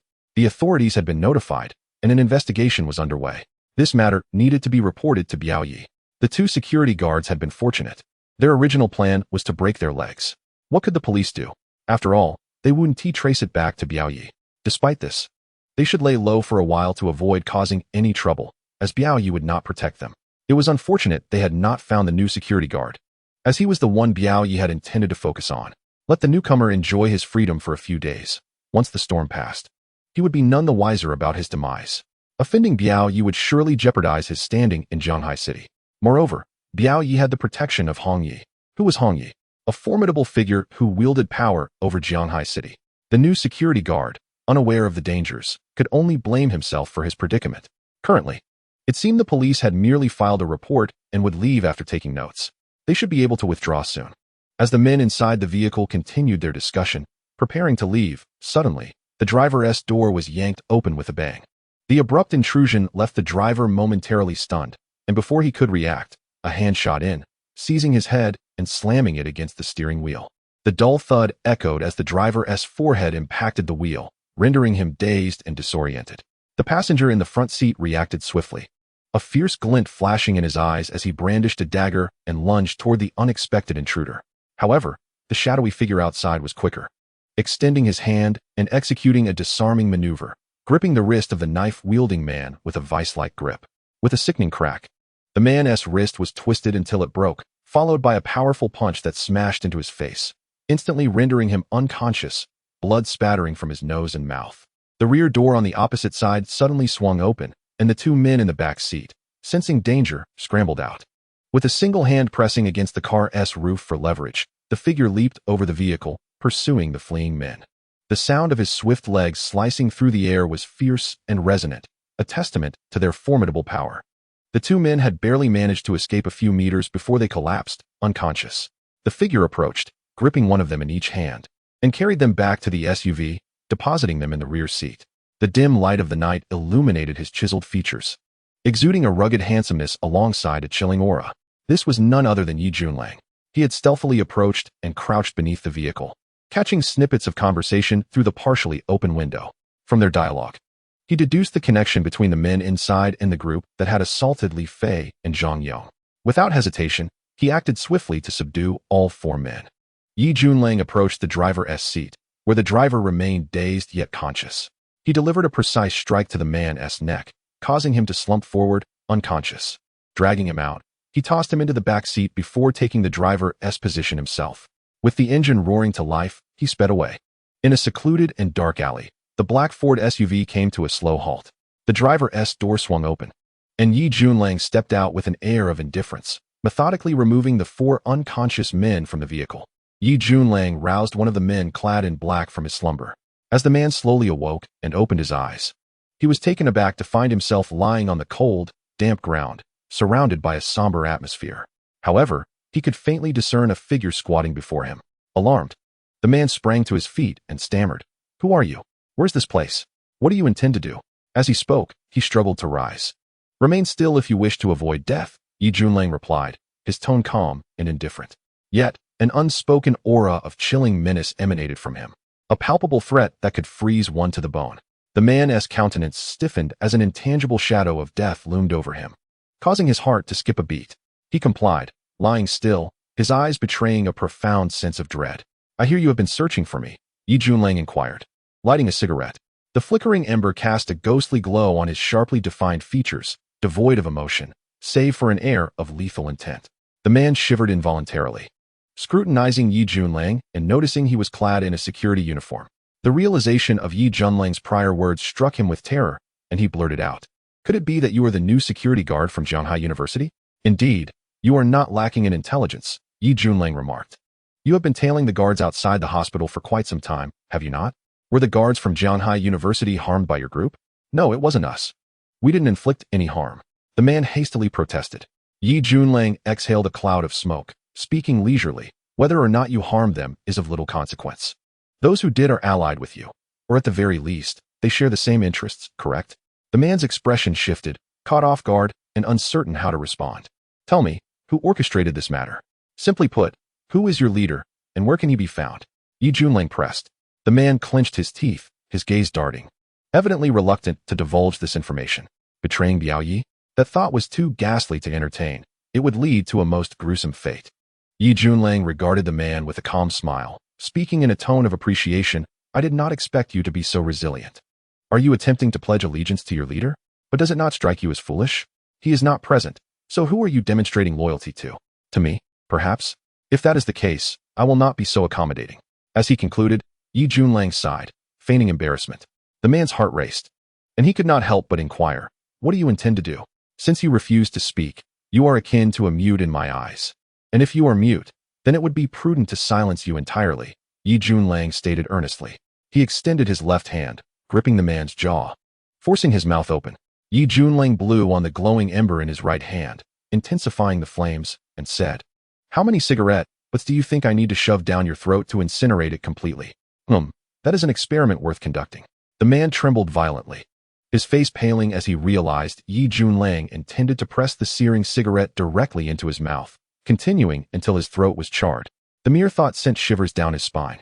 At that moment, Yi Junlang resembled a smiling demon, a faint smile gracing his lips as he brought the fiery cigarette closer to the man's mouth. As the ember approached, the man felt the scorching heat and snapped back to reality, desperate to struggle, but found himself utterly immobilized under Yi Junlang's grip. As the burning cigarette was about to be forced into his mouth, his mental defenses crumbled, and he cried out, "No, please, don't. I will talk. I will tell you everything." At that instant, Yi Junlang allowed the ember to sear the man's upper lip before retracting it, saying, "Speak, I am listening." This This is all orchestrated by Biao Yi. Biao Yi? Yes, Biao Yi. He said you injured his man at the school gate, and he intends to reclaim his honor, to show you who truly commands this territory. He also mentioned that if he couldn't find you, he would abduct other security guards to extract information about you, to make an example of them. Where can I find this Biao Yi? Biao Yi should be at Minglu Entertainment City. Minglu Entertainment City? Yes. That is an establishment directly under Biao Yi's control, featuring nightclubs and bars. He usually holds court there. Understood. I shall interrogate your accomplice as well.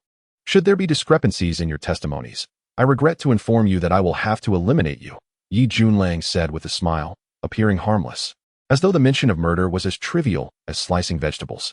Then, Yi Junlang awakened another man clad in black. Initially, the man remained obstinate, adopting an air of righteous indignation and refusing to answer any questions. However, when Yi Junlang broke his fourth finger, the man could no longer maintain his bravado and promptly divulged everything he knew. Upon comparing the testimonies of the two men, Yi Junlang found little discrepancy. Both were indeed under Biao Yi's command. Li Fei and Zhang Yong had not been the ones to inflict harm. Others were responsible, and their role was merely to observe and report. Both men affirmed that Biao Yi was indeed at Minglu Entertainment City. Minglu Entertainment City? I shall see whether it is a den of dragons or a lair of tigers. Yi Junlang scoffed, having discerned the identity of the faction's leader. He was determined to confront this individual. The night was forlorn, and the wind whispered through the air. A black Ford SUV glided along the moonlit roadway. Behind the wheel sat Yi Junlang, while a visibly anxious man in black occupied the passenger seat, directing him.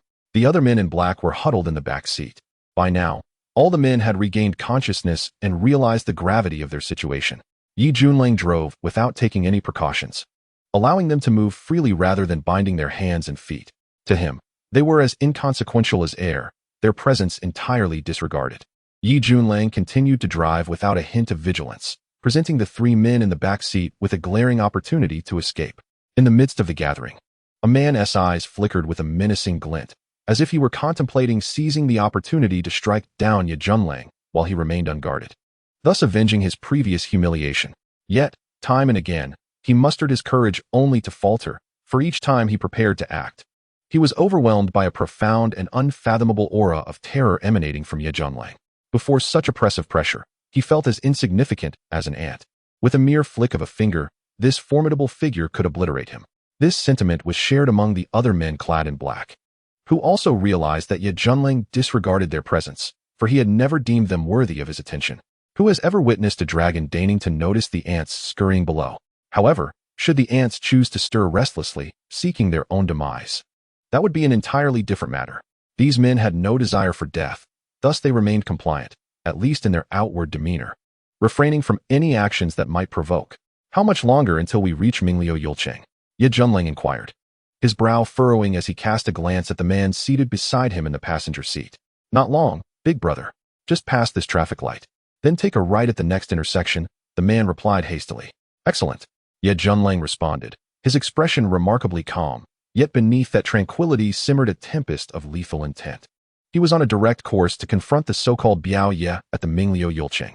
He hoped that this Biao Ye would live up to his name, displaying a fierceness and valor that would not leave him disappointed. Chapter 38. The Wrath of Zhang Biao. Mingliu Yulcheng. The black Ford SUV drove up and came to a halt before the illustrious establishment. Yi Junlang lifted his eyes, his gaze unwavering as it settled upon the dazzling lights ahead. He opened the car door and stepped out. Recalling the four men inside the vehicle, he stated, "Go. Inform your Biao Ye that the person he has been searching for has arrived."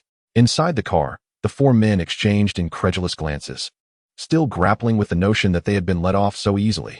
Before they could regain their composure, Yi Junlang had already walked away, heading towards the nightclub within Mingliu Yulcheng. Upon entering, he was greeted by a scene of chaotic revelry. The atmosphere was saturated with vibrant lights, pulsating music, and a cacophony of young men and women energetically swaying to the rhythm. The air conditioning was set to a high degree, yet the ambience remained stifling, infused with the heavy scent of male pheromones mingling with the aroma of alcohol and women's perfumes, heightening the sensory experience. The youthful crowd exuded an air of boldness, particularly the young women clad in daringly revealing outfits, who, in moments of exuberance, struck provocative poses. At the center of the venue, on a T-shaped stage, a group of 8 tall, voluptuous women performed an electrifying pole dance, each seductive movement eliciting cheers from the audience.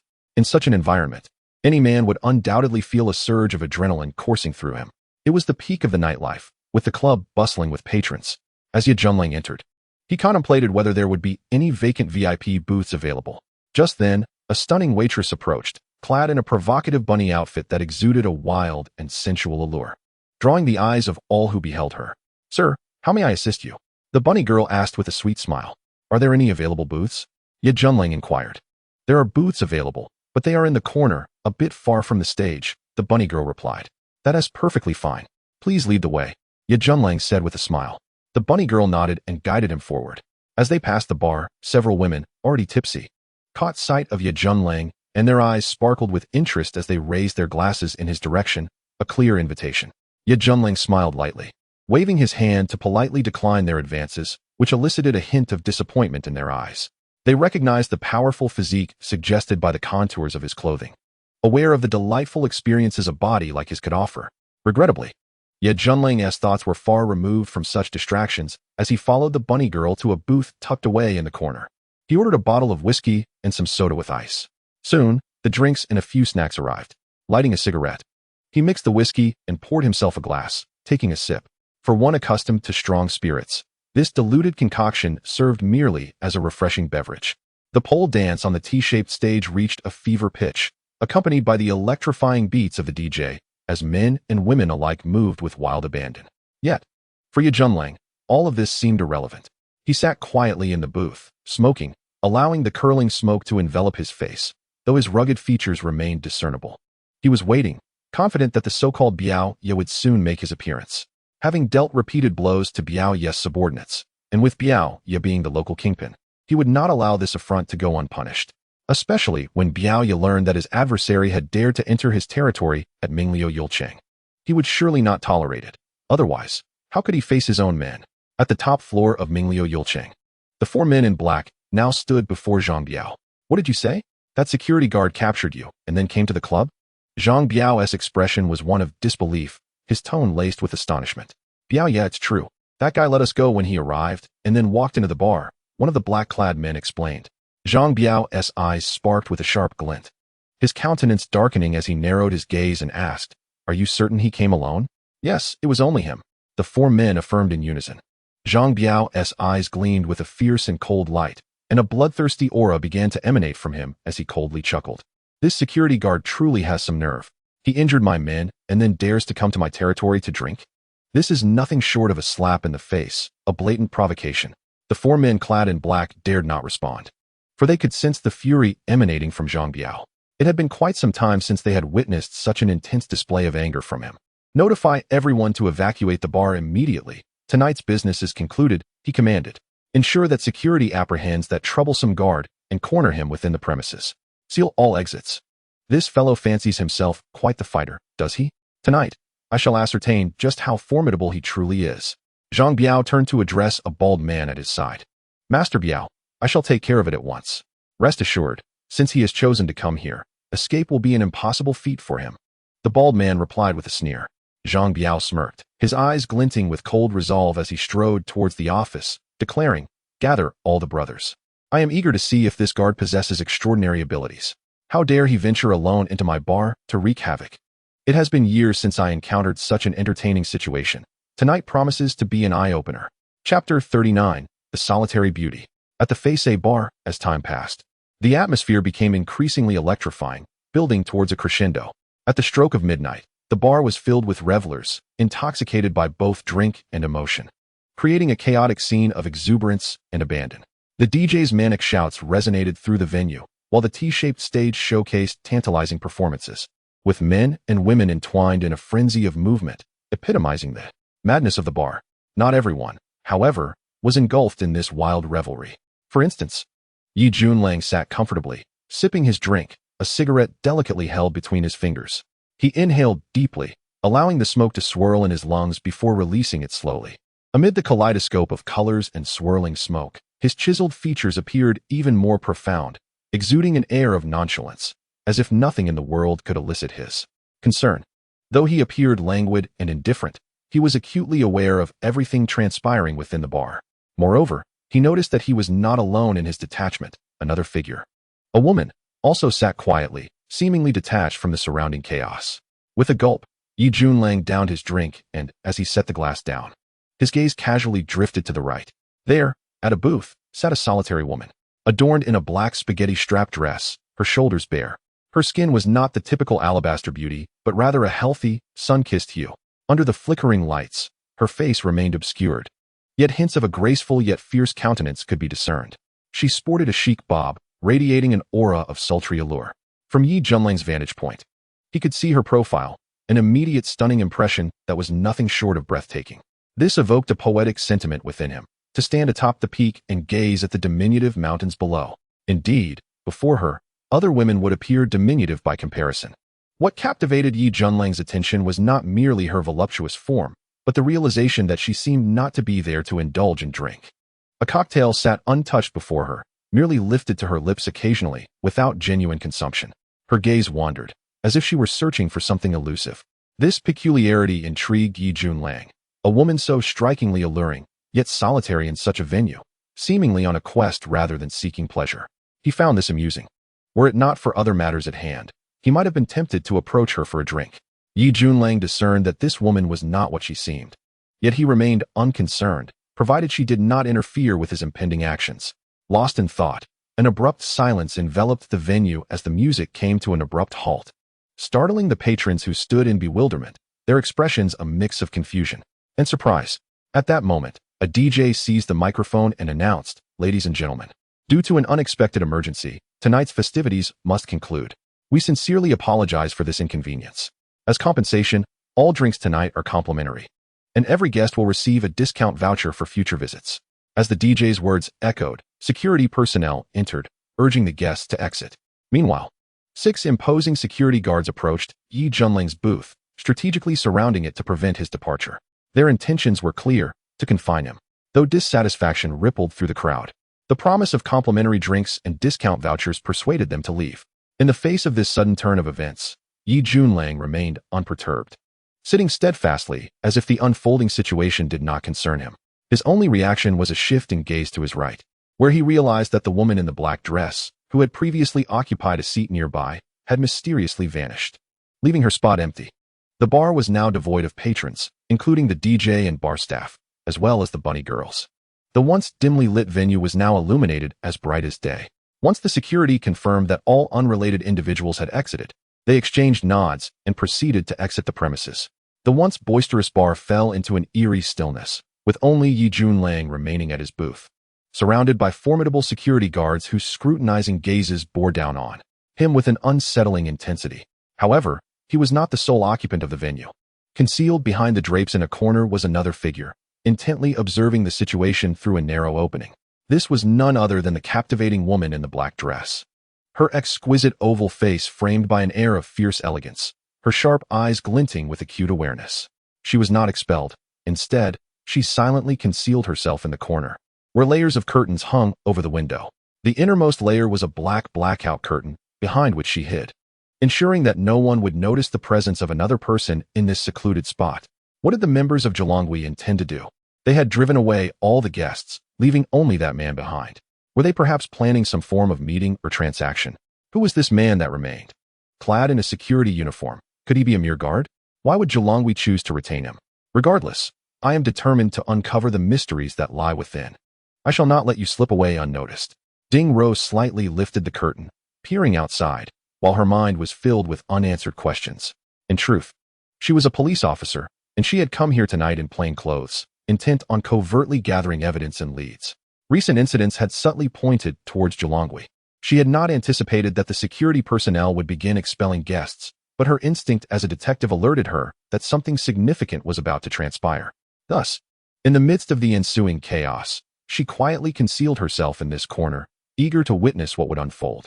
Chapter 40. The Arrogance of Capital. In the vast bar, as the crowd suddenly thinned to leave her alone, imposing security guards stood at every exit, creating an atmosphere reminiscent of cornering a beast. Any ordinary person would surely feel anxious. Fear and trepidation would be inevitable. Yet, Yi Junlang remained unperturbed, his expression as calm as a tranquil lake, devoid of any ripples. In fact, few things in this world could stir Yi Junlang's emotions. Unless confronted by legendary figures from the underworld, such a display would hardly command his attention. At last, they have arrived. It seems I have not waited too long. Yi Junlang narrowed his eyes slightly, raising his glass to drink deeply. Just then, a flurry of hurried footsteps echoed from outside the bar, followed by a swarm of 40 to 50 individuals rushing in, all clad in dark attire. Their cold gazes and stern expressions radiating an aura of menace. Among them were towering figures exuding ferocity, while others appeared to possess a more ruthless demeanor. Each of these enforcers was seasoned in their field, known for their mercilessness when provoked. Many of them carried objects wrapped in layers of newspaper, obscuring their true nature. Yet, it was not difficult to surmise that beneath those layers lay blades and blunt instruments of violence. Upon entering, they spoke not a word, yet they moved stealthily, encircling Yi Junlang, creating a suffocating atmosphere charged with hostility. The tension in the air grew palpably heavy, as countless cold, mocking, and derisive gazes fixed upon Yi Junlang, rendering him invisible as a mere mortal. Nevertheless, Yi Junlang maintained his composed demeanor, smoking and drinking as if he were an indifferent spectator, unaffected by the unfolding chaos. While he exhibited this nonchalance, the beautiful police officer, Ding Ro, concealed behind the curtain, could not maintain such calm. The sudden influx of so many individuals startled her. It was clear that something significant was about to happen.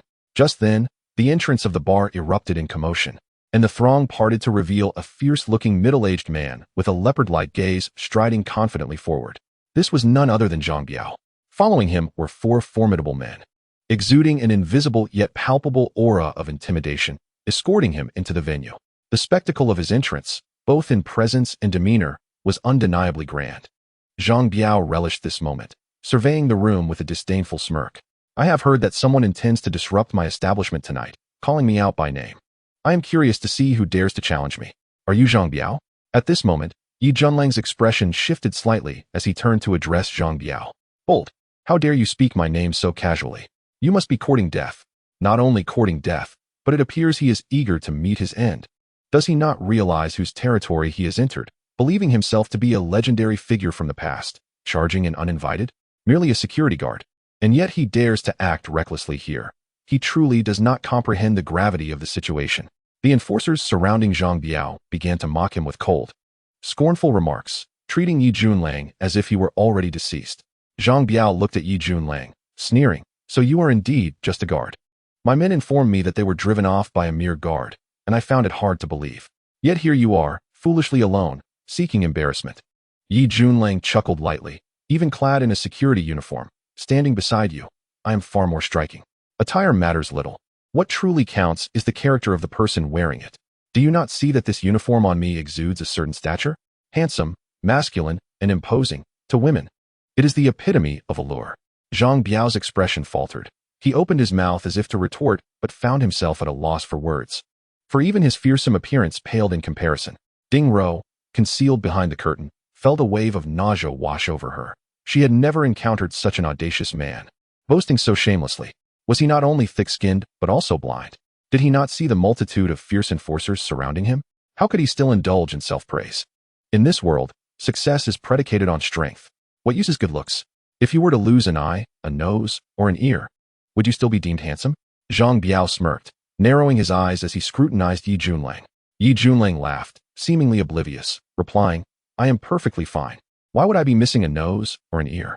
Because I would have them removed." Zhang Biao's tone turned icy, his voice darkening. "Without discerning right from wrong, you threatened to mutilate someone. It appears your arrogance knows no bounds." Yi Junlang toyed with his glass, narrowing his eyes as he spoke. "Because I possess the strength to do so," Zhang Biao declared. "My men have repeatedly returned injured at your hands. Do you truly believe you can act with impunity?" Yi Junlang's gaze grew increasingly indifferent as he fixed his stare on Zhang Biao, saying, "2 security guards from Jianghai University are currently lying in the hospital. They were injured by your men, weren't they? So what if they were? And what if they weren't?" Zhang Biao chuckled coldly. Yi Junlang paid no heed to Zhang Biao's response and continued, "If you wish to deal with me, you could have confronted me directly, without dragging innocent bystanders into this. However, you have clearly violated this unwritten rule by attacking the security guards of Jianghai University, intending to set an example, correct? Very well, for this alone. I shall ensure that you become a cripple tonight." "A cripple? You want to make me a cripple?" "Ha ha." Zhang Biao erupted into laughter. as if he had heard the most ludicrous joke imaginable. Yet, his laughter abruptly ceased, and in a tone laced with chilling arrogance, he commanded, "What are you all hesitating for? Go and subdue him. How dare you insult Biao Yi? You seek death. Attack together and finish him. Kill." Immediately, 3 to 5 men, their eyes gleaming with murderous intent, tore through the newspaper concealing their weapons, revealing a collection of glinting knives. They surged forward, brandishing their blades menacingly toward Yi Junlang. In Hangzhou, attending an event for the king of online literature, I apologize for the slow updates. Another chapter will be out by 8. Chapter 41. One person sweeps all. 1. Ding Ro, hiding behind the curtain, was genuinely startled by the unfolding scene. Zhang Biao's henchmen had begun to move, revealing the deadly weapons concealed beneath their newspaper wrappings. 3 to 5 of them charged at Yi Junlang, wielding an array of cold weapons, looking utterly ferocious as they encircled him. This could result in loss of life. Upon witnessing this, Ding Ro prepared to rush out, intending to contact the police for immediate reinforcement. Yet, just as she was about to spring into action, her expression froze, her body becoming motionless, as if she had witnessed something unfathomable. In that moment, she saw Yi Junlang, who had been seated in the corner booth, suddenly spring into action, darting forward like a cannonball. The speed was astonishing. It was as if he were a whirlwind, leaving only fleeting afterimages in his wake. As Yi Junlang moved, a palpable aura of ironclad ferocity emanated from him, reminiscent of a fierce tiger breaking free from its cage, as if a slumbering giant had awakened, ready to devour its prey. A brilliantly shining long knife came hurtling toward him, reflecting a dazzling light as it descended with lethal intent, aimed directly at Yi Junlang's head. This was an exceedingly fierce strike, infused with deadly intent, seemingly intent on cleaving Yi Junlang in two. Just as the blade was poised to strike down from above, Yi Junlang deftly sidestepped to the right, causing the attack to miss its mark and slice through empty air. The knife-wielding assailant was momentarily stunned, disbelief etched across his face. In an instant, he attempted to swing his long knife horizontally at Yi Junlang again, but before he could lift his weapon, a massive iron fist appeared before him like lightning. Bang! A resounding, jarring impact echoed through the air, and the man's face seemed to cave in under the force of Yi Junlang's punch. Blood gushed from his mouth and nose as his body was sent flying, crashing to the ground before convulsing twice and falling still. Suddenly, a sharp gust of wind rushed in from the right, as a burly man clad in black, wielding an iron rod, swept toward Yi Junlang. The black-clad man's attack was exceedingly fierce, his choice of angle cunningly calculated, striking at the perfect moment. Just as Yi Junlang sent the knife-wielding assailant flying with his punch, the iron rod was sweeping in from behind, entering Yi Junlang's blind spot, an unavoidable dead angle. Yi Junlang had only 2 options, to be struck by the rod or to withstand it with his bare hands. He chose to withstand it. His right fist clenched tightly, and his entire right arm, visibly tensed, bristled with muscle as he braced himself against the incoming force. Yi Junlang was resolute, determined to block the iron rod with his flesh and blood. The black-clad man's eyes glinted with malice. After all, what human bone could rival the hardness of steel? He envisioned the horrific scene of Yi Junlang's arm being shattered by the sweeping blow. However, with a thunderous crash, the iron rod collided violently with Yi Junlang's arm. The black-clad man stared in disbelief as he realized Yi Junlang's arm remained completely unyielding, while he himself felt as though he had struck a mountain, utterly incapable of moving Yi Junlang even a fraction. Before the black-clad man could regain his composure, Yi Junlang swiftly seized the iron rod, yanking it forward with immense force. The black-clad man, still gripping the rod, was helpless against the overwhelming pull and stumbled toward Yi Junlang. In that moment, Yi Junlang's right knee surged forward, delivering a powerful thrust. The black-clad man, propelled forward by the force, seemed to willingly meet Yi Junlang's knee, his hefty body soaring through the air before crashing down. Limp as a lifeless dog, with a swift motion, Yi Junlang swung the iron rod to the left, deflecting a fruit knife that had been aimed at him. He then spun around, using the iron rod to sweep at the assailant charging him. The man's fruit knife was knocked from his grasp, and with no escape, he raised his arm in a futile attempt to block the incoming iron rod. Yet, as Yi Junlang's iron rod descended with ferocious momentum, a sickening crack echoed through the air, revealing that the man had vastly overestimated the resilience of his own flesh. Not only was his arm shattered, but he fell to the ground, convulsing in agony. With a burst of speed, Yi Junlang lunged forward, wielding the iron rod with the force of a tempest, sending a weapon flying from the hands of an approaching assailant. The follow-through of this strike crashed against the man's chest. Yi Junlang then pivoted to the right, evading an incoming military knife, and with a sudden, powerful punch, struck the attacker squarely in the face. Bang! The impact caved in the man's nose and ruptured his eyeball, transforming his face into a bloody mess, and his anguished cries filled the air as he collapsed to the ground, lifeless. All of them were down. Thus, the 5 henchmen who had initially charged at Yi Junlang lay sprawled on the ground like defeated dogs. Violence. Bloodshed. Yet, it was profoundly shocking. Zhang Biao and those around him were utterly stunned. Even Ding Ro, who was hiding behind the curtains in the corner, was equally amazed. She never imagined that the man in a security uniform, who unabashedly boasted about his good looks, could so swiftly bring down 5 ruthless thugs in an instant. Ding Ro believed she could handle these 5 fierce individuals with her own skills. But to think she could defeat them so decisively in such a short time was beyond her capabilities. Who was this person? How could he possibly clash with the Zhilonghui? Ding Ro's mind was filled with questions, and witnessing the scene unfold, she hesitated to reveal herself or contact the police. She wanted to observe the subsequent developments. Once the authorities intervened, many of the underlying truths would become obscured. What? Is no one going to intervene? I haven't even warmed up yet. Yi Junlang toyed with the iron rod in his hand, a mocking smile etched across his face, his narrowed eyes exuding sharp intensity as they fixated on Zhang Biao. Chapter 42. One Man's Rampage. Part 2. Zhang Biao snapped back to reality. He had truly been taken aback. At this moment, a lingering disbelief remained on his face. He had not anticipated that his 5 capable subordinates could be effortlessly vanquished by Yi Junlang in the blink of an eye, as if they were mere paper dolls. This astonished Zhang Biao regarding Yi Junlang's prowess, but he remained unconcerned. After all, this was not an era of individual heroics, but one that emphasized the power of collective factions. Personal heroism? Zhang Biao scoffed, considering whether one could withstand the assault of 40 men. Not to mention, he still had even stronger trump cards up his sleeve. I must admit, you are indeed formidable. No wonder my men have fallen one after another at your hands. Is this what fuels your confidence in coming here? Zhang Biao sneered, declaring, a lone tiger cannot contend with a pack of wolves. This is not the age for solo heroics. No matter how strong you are ultimately just one person. As he spoke, his tone grew increasingly frigid, the latent menace within him intensifying, culminating in a sudden wave of his hand as he commanded, everyone, attack. Whoever subdues this man shall be generously rewarded. With Zhang Biao's order, the array of black-clad men wielding various weapons displayed an eagerness to comply, their voices rising in a furious chorus. To dare to wreak havoc on Biao Ye's territory is clearly courting death. Rush in, surround him. Just one person. And he thinks he can withstand the onslaught of 1,000 troops? He won't know how he meets his end. They charged forward, eager to crush his skull. With a smile, Yi Junlang spread his arms wide, welcoming the challenge. He no longer concealed his aura. A terrifying pressure emanated from him, akin to a colossal beast awakening. A palpable scent of blood and death enveloped the air, reminiscent of a gruesome battlefield. Behind Yi Junlang loomed an infernal landscape, with him as the merciless reaper of lives. Suddenly, the air was pierced by a cacophony of weapons slicing through the void, a jarring sound that heralded the onslaught. Long blades sliced through the air.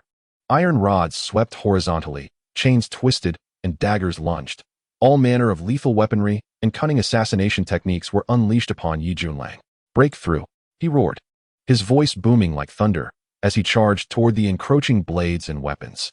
With a resounding clash, Yi Junlang wielded his iron rod with the swiftness of the wind, forming an impenetrable shield that repelled the incoming assaults. His counterattacks were brutally straightforward. As he deflected the incoming strikes, his rod lashed out like lightning, toppling one black-clad assailant after another. The sound of clashing weaponry and the anguished cries of the wounded reverberated throughout the vicinity. Yi Junlang, armed with merely a rod, moved through the throngs as a tiger among sheep, leaving no one unscathed in his wake. His attacks were strikingly effective. Though seemingly simple, they bore an overwhelming force. With each swing of his iron rod, whether blocking or striking, and with his fists and legs, he consistently found his mark, sending one black-clad thug after another crashing to the ground. The piercing screams of agony echoed incessantly, a chilling symphony of suffering. As one fell silent, another would immediately follow. Accompanied by the sickening sounds of bones fracturing, the scene resembled a hellish nightmare, with Yi Junlang as the cold-hearted demon reigning over this bloody realm. He surged into the midst of dozens of adversaries, sweeping through them with an unstoppable momentum. Along the way, he endured some punches and kicks, But he did not bother to evade. Those strikes merely felt like gentle prods against his already honed physique, causing no real harm. Yi Junlang pressed forward, never retreating an inch, leaving a trail of fallen opponents in his wake. Under the relentless onslaught of Yi Junlang, this battle commenced swiftly and ended just as rapidly, with a final punch that obliterated the face of the last black-clad assailant, sending him crashing to the ground. The conflict reached its conclusion. As Yi Junlang stood at the center of the chaos, surrounded by the sprawled bodies of his defeated foes, the scent of blood began to permeate the air, mingling with the echoes of their cries, creating a scene that was both unsettling and horrifying. Is there anyone left? Yi Junlang's gaze darkened as it locked onto Zhang Biao, his icy stare penetrating like a blade of frozen steel, sending a tremor through Zhang Biao's body, snapping him back to reality. The arrogance and bravado that once adorned Zhang Biao's face had vanished, replaced by sheer terror. His complexion paled, and his legs trembled uncontrollably. How is this possible? Over 40 elite thugs under my command could not defeat a single man.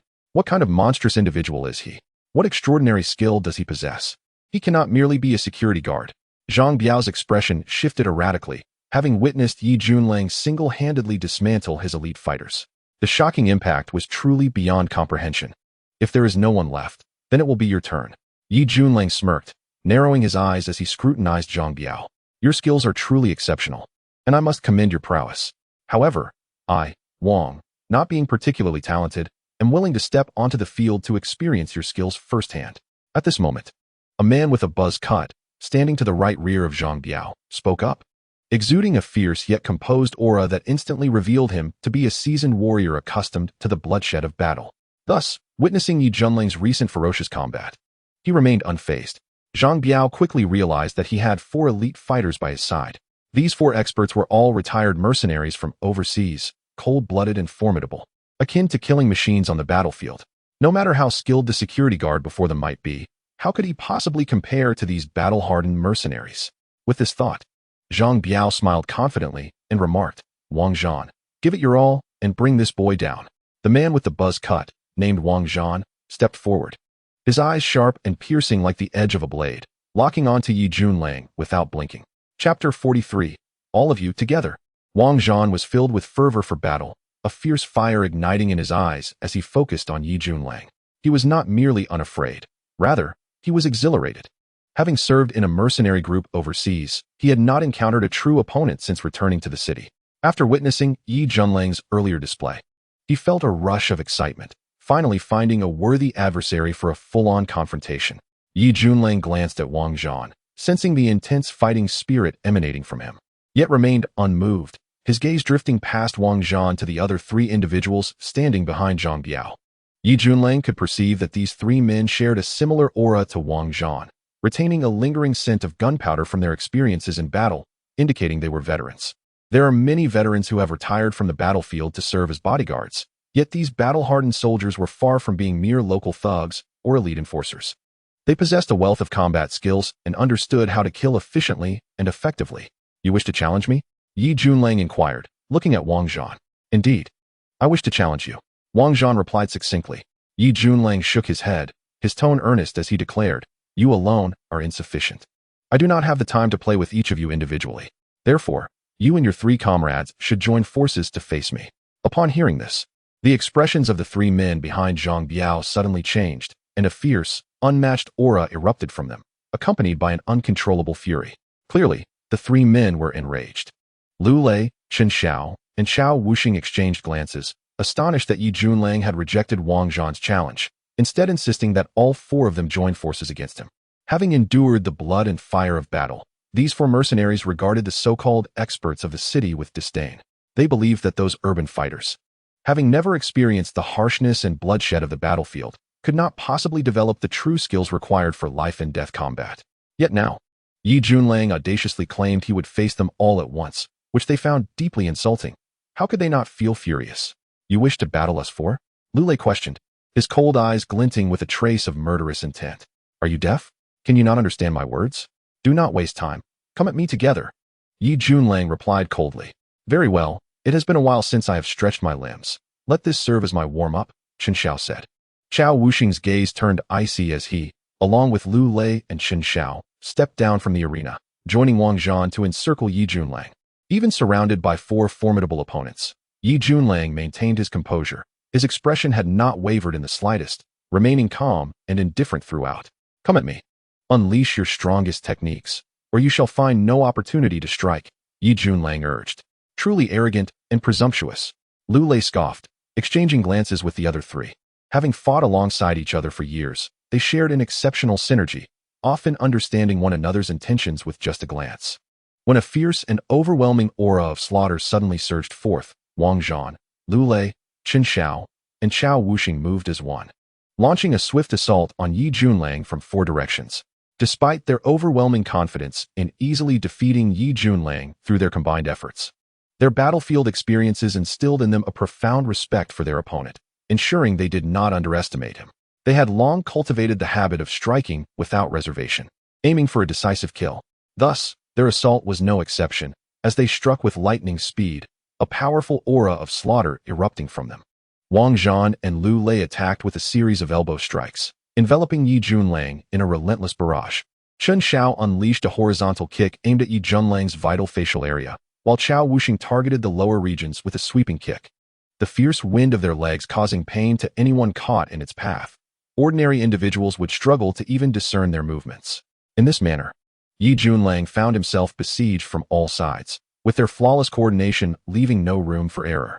At the eye of the storm, Yi Junlang's expression suddenly darkened, and an overwhelming aura of slaughter erupted forth, enveloping him in an aura reminiscent of a vengeful demon, suffused with an insatiable thirst for blood. With a powerful thrust, Yi Junlang unleashed a flurry of punches, layers of shadowy fists emanating from his body, striking out with the speed of lightning in all directions. Each punch, imbued with an inexhaustible aura of slaughter, evoked images of a blood-soaked massacre in hell. The sheer force of his punches was enough to instill terror in the hearts of onlookers. In truth, this was the culmination of Yi Junlang's relentless refinement of his combat style, forged through countless life-and-death encounters on the battlefield, manifesting in his unique technique known as the Killing Fist. As the name suggests, it was designed solely for the purpose of killing, stopping death with death. Each punch was a lethal strike. Each blow aimed to eliminate formidable foes. However, this time, Yi Junlang tempered the lethal intent of his Killing Fist, as if he were unwilling to end the battle prematurely, reminiscent of a cat playing with a mouse. Bang, bang, bang. A series of thunderous impacts echoed as Yi Junlang's punches successfully neutralized the combined assault of Wang Zhan and the others. This unexpected turn of events caused their expressions to shift, as they had not anticipated that their coordinated attack would be so effortlessly deflected by Yi Junlang. Their faces fell, prompting them to unleash an even more ferocious united assault. In the forefront, Wang Zhan and Lu Lei continued to wield their elbows, launching a powerful elbow strike towards Yi Junlang. Their relentless assault aimed to overwhelm him, forcing him into a moment of vulnerability that would allow Chen Xiao and Chao Wuxing, positioned on either side, to deliver a fatal blow. Yet, Yi Junlang remained primarily defensive, refraining from any proactive offense. Consequently, to the untrained eye, Yi Junlang appeared utterly defenseless, merely reacting in a state of constant defense. However, those with a discerning eye recognized his composure and mastery of the situation, clearly indicating he held significant control over the engagement. Despite the fervor of their attacks, Wang Zhan and his companions found themselves unable to penetrate Yi Junlang's defenses. No matter their approach, he consistently thwarted their efforts. At times, it seemed as though Yi Junlang anticipated their every move, countering their assaults with his own decisive strikes, thus neutralizing their encirclement. It dawned on Wang Zhan and his companions that they were up against an opponent of unfathomable strength, and they finally understood why Yi Junlang had brazenly challenged them to join forces, because he possessed the capability to do so. At this juncture, retreat was no longer an option. Wang Zhan and his allies unleashed their most formidable offensive techniques in a frenzied attempt to encircle Yi Junlang. Chapter 44. No one left to fight. Wang Zhan, Lu Lei, and their comrades unleashed a fervent onslaught, employing every ounce of their strength in a ruthless assault against Yi Junlang. Yet, Yi Junlang remained unflustered, continuing to focus on defense rather than offense. Time and again, he successfully deflected their combined attacks. His blocking techniques appeared deceptively simple and casual, yet each strike was executed with remarkable precision, effectively dismantling their offensive momentum at critical moments. Sensing that their opponents had exhausted their most potent strategies, Yi Junlang casually remarked, Are you mercenaries retired from the Blood Handprint Mercenary Corps? Your encirclement tactic resembles the four-directional assault employed within that organization. The moment those words left his lips, astonishment washed over Wang Zhan, Lu Lei, Chen Xiao, and Chao Wuxing. They could scarcely believe that Yi Junlang had deciphered their past affiliations. Who was this man? They pondered, their minds swirling with questions. Yi Junlang continued, your dual elbow strikes exert pressure on me, and should I falter? The two flanking you can capitalize on the opportunity to attack. The dual elbow technique of the Alpha Special Forces, combined with the four-directional assault, is indeed a formidable combination. However, it is regrettable that while you have replicated the form, you have failed to grasp its essence. At best, you only possess a hollow imitation. Upon hearing this, both Wang Zhan and Lu Lei's expressions shifted dramatically, for their elbow technique was indeed the renowned dual elbow strike of the Alpha Special Forces. This elite and enigmatic Russian unit boasts warriors with unparalleled combat capabilities. The dual elbow strike is frequently employed by its members, capable of delivering lethal blows with a single, devastating elbow strike. It appears your strength is limited. You can no longer unleash a more formidable assault. Very well, let this battle conclude. To disillusion you, I shall demonstrate what the true dual elbow strike of the Alpha Special Forces looks like. Yi Junling's tone was unremarkable, as though he were discussing a trivial matter. Once these words were uttered, Yi Junling's counterattack commenced. In that moment, his aura shifted, akin to a brilliant blade revealing its razor-sharp edge, exuding an intimidating brilliance. His ferocious power coalesced, muscles taut and veins prominent, resembling a coiled dragon. In the next instant, Yi Junling's right elbow surged forward, intercepting the combined assault of Wang Zhan and Lu Lei. Simultaneously, his left elbow swept across, generating a fierce gust of wind propelled by his overwhelming strength. With a resounding crash, Yi Junling's powerful elbow strikes dismantled the four-man assault in the blink of an eye, sending them reeling backward. Even when united, they could not withstand the sheer force of Yi Junling's singular might. In a flash, Yi Junling charged towards Wang Zhan and Lu Lei, his elbows swinging in a relentless barrage. His strikes resembled a tempestuous whirlwind, furious and terrifying, each blow following the other without respite, enveloping Wang Zhan and Lu Lei before they could react. While visually similar to their own technique, Yi Junling's execution was fundamentally different. The control of power, angles of attack, and the seamless connection between strikes set his technique apart, resulting in an extraordinary disparity in potency. Fear etched across Wang Zhan and Lu Lei's faces as they found themselves unable to counter or defend against Yi Junling's overwhelming dual elbow assault. Ultimately, with a decisive strike, Yi Junling's right elbow crashed against Wang Zhan's jaw, sending him sprawling to the ground. Following that, a dull thud echoed as Yi Junling's left elbow struck Lu Lei's face, causing him to cough up blood and collapse. Meanwhile, Chen Xiao and Chao Wuxing surged forward to pursue.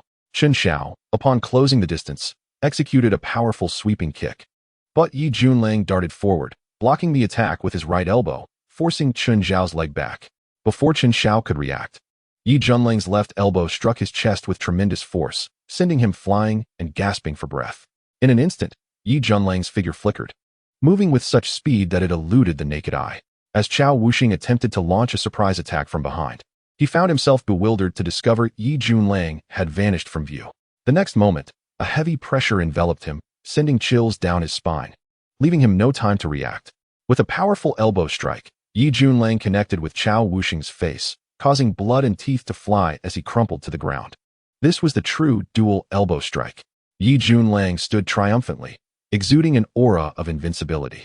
Wang Zhan and his companions were not dead, they had merely been incapacitated, as Yi Junling had shown restraint, employing only about 30% of his power. On the battlefield, they would have long since become lifeless corpses. Who else remains to fight? Yi Junling surveyed the scene, noting that he was the only one left standing aside from Zhang Biao. Yi Junling's words were directed at Zhang Biao. As for Zhang Biao, his complexion had turned ashen, his face a ghastly shade of pale, with his hands trembling uncontrollably and beads of cold sweat forming on his forehead. Was he still human? He seemed more like a demon. Zhang Biao thought to himself in terror and unease, and he was not mistaken. Yi Junling, known as Satan, was indeed synonymous with the devil. It appeared there was no one left to contend with. Biao Yi, it seems the spotlight has finally turned to you. You should feel proud and honored, for you are the final act, Yi Junling remarked with a smile directed at Zhang Biao. For reasons unknown, as Zhang Biao gazed at the perfect, white teeth revealed by Yi Junling's smile, An inexplicable chill coursed through him, and a sense of unknown dread began to envelop his entire being. Chapter 45. The Bloody Brutality. What do you want? Zhang Biao inquired, both shocked and furious, hastily retrieving his phone, seemingly intending to call for help. However, a fierce gust of wind swept in, accompanied by an overwhelming pressure akin to a colossal mountain collapsing, engulfing Zhang Biao. Faced with this boundless terror, he felt utterly insignificant. Before Zhang Biao could react, a powerful hand struck like lightning, seizing his throat. A sensation of suffocation washed over him, and his mind blanked due to the sudden lack of oxygen. He thought of death, and under the shadow of that grim prospect, panic gripped him, his eyes wide with fear. He truly did not wish to die. He had dominated his territory, enjoying a life of abundance, with no shortage of women or wealth. He longed for immortality. How could he even contemplate death? Still trying to play tricks in front of me? Yi Junlang's eyes narrowed slightly, a hint of derision apparent. He then slammed Zhang Biao to the ground with a resounding thud, leaving him dazed and convulsing. Yi Junlang crouched down, observing Zhang Biao's face twisted in terror and pain, and remarked, "Wasn't the infamous Biao Yi quite arrogant before? Why are you now sprawled on the ground like a dead dog?" Zhang Biao, filled with trepidation, shifted his gaze, his tone and demeanor shifting to one of subservience. "Brother, I believe there has been a misunderstanding between us. If you let me go, we can discuss everything." With no hesitation, Yi Junlang delivered a resounding slap to Zhang Biao's face, swelling it and causing blood to seep from the corner of his mouth. "Watch your mouth. I have no brothers like you. Have you ever seen a man and a dog become brothers?" Yi Junling's gaze turned icy as he spoke. "Tonight, did you send someone to injure 2 security guards at Jianghai University?" I. Zhang Biao stammered, momentarily at a loss for words. Yi Junlang had no time to wait for him to gather his thoughts or indulge him. He picked up a metal rod from the side and swung it mercilessly toward Zhang Biao's right arm. Crack! The piercing sound of bone breaking echoed as Zhang Biao's right arm was shattered. "Ah!" His agonizing scream reverberated, a haunting and sharp cry. "I am asking you a question. Are you mute or what?" Yi Junlang frowned. "Brother, let us talk this over. I can give you whatever you want," Zhang Biao whimpered through gritted teeth, his tone bordering on a wail. Yet before Zhang Biao could finish, another gust of wind rushed in. Yi Junlang swung the metal rod again, this time targeting Zhang Biao's left arm. Crack! Another sickening sound of bone fracturing filled the air as Zhang Biao's left arm fell limply to his side, also broken. The excruciating pain caused Zhang Biao to scream once more, his face contorted in agony, gasping for breath, his eyes reflecting a desire to escape the torment. "I am asking you a question. Do you refuse to answer?" Yi Junlang pressed on. "No, please stop. It was me. I sent people, brother. I beg you. Forgive me this once. I will never dare again," Zhang Biao pleaded, his voice tinged with desperation. "They are currently lying in the hospital. They have already been beaten, with several bones broken. What good is your fear now?" Yi Junlang responded. I will compensate them, 1 million each. No, 2 million. 2 million. Zhang Biao shouted. Yi Junlang smiled nonchalantly. "Not all matters in this world can be resolved with money. At least, not in my case. If my people are harmed, for example, if a bone is broken, I will break 10 bones in return. Now, tell me, where are the people you sent to injure those 2 security guards? If you shield them, you will suffer their fate." Upon hearing this, Zhang Biao's face paled, and he hurriedly replied, They are on site. You have already taken them down. They are on site." Yi Junlang rose, a meaningful smile on his lips, surveying the area. "Who went to Jianghai University tonight to injure the 2 security guards? I hope you will voluntarily speak up, so I can see who is involved." The elite enforcers, though defeated, were not dead. They had merely lost their combat ability. They heard Yi Junlang's words, but remained silent. Yi Junlang, unfazed, chuckled. "No one is willing to step up? Then I have no choice but to break each of your limbs. Better to mistakenly kill 1,000 than to let one escape. Well, let us start with you." As he said this, Yi Junlang approached a fallen black-clad man and began to rain blows with the metal rod. Crack! Crack! The relentless sound of bones breaking continued, sending chills down the spine of anyone who heard it. The black-clad man fainted from the pain. Next, Yi Junlang, with an impassive expression, moved toward the next black-clad man. "No, not me. I know who it is. I will point him out," cried the terrified black-clad man. In a state of sheer terror, he began to identify others, and soon the remaining black-clad men, eager to save themselves, also spoke up. They did not wish to suffer the consequences of broken limbs. Ultimately, 8 black-clad men were identified, dragged out by Yi Junlang, their faces pale with fear, continuously wailing and confessing. But it was all in vain. Yi Junlang paid no heed to their pleas. His expression remained cold and devoid of emotion as he relentlessly swung the metal rod, each strike accurately targeting the joints of the arms and legs of these 8 men, shattering their joints mercilessly.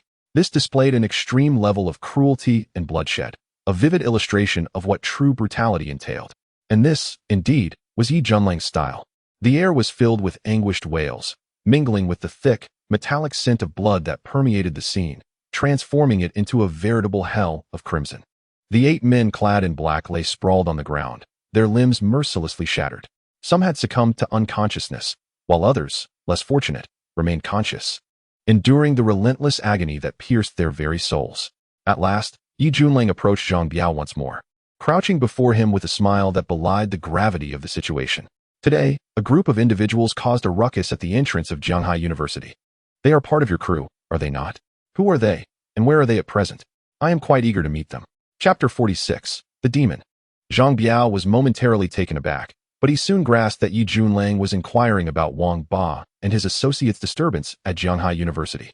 At that moment, Zhang Biao was gripped by sheer terror, acutely aware that Yi Junlang's ruthlessness indicated he was no mere security guard, but rather a formidable force, one who would not flinch even in the presence of death.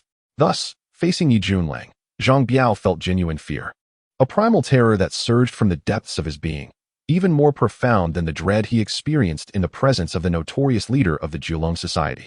Hong Yi, brother, that man is Wang Ba. He is leading a band of impertinent fools in this chaos.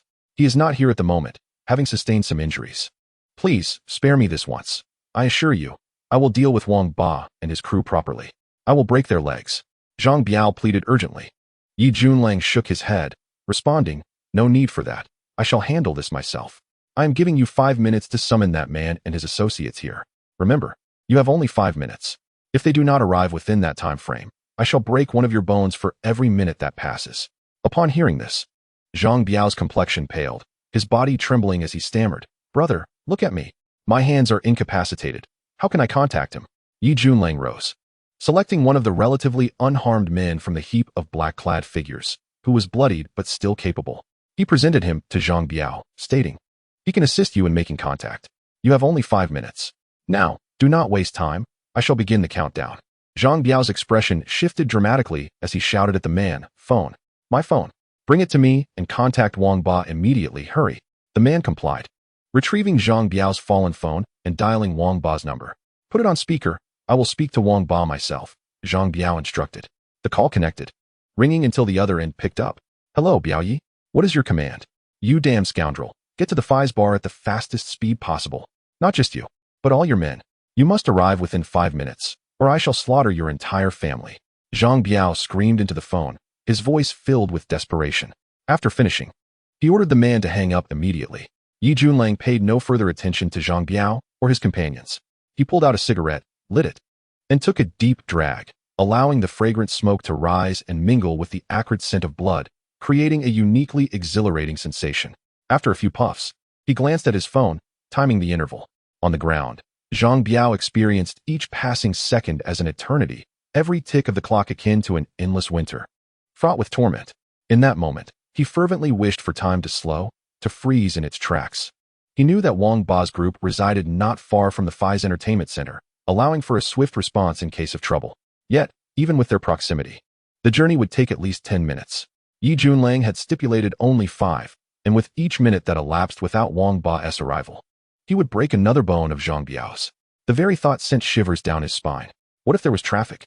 What if unforeseen circumstances delayed them? If it took half an hour for them to arrive, how many bones would he lose? Surely, he would end up completely shattered.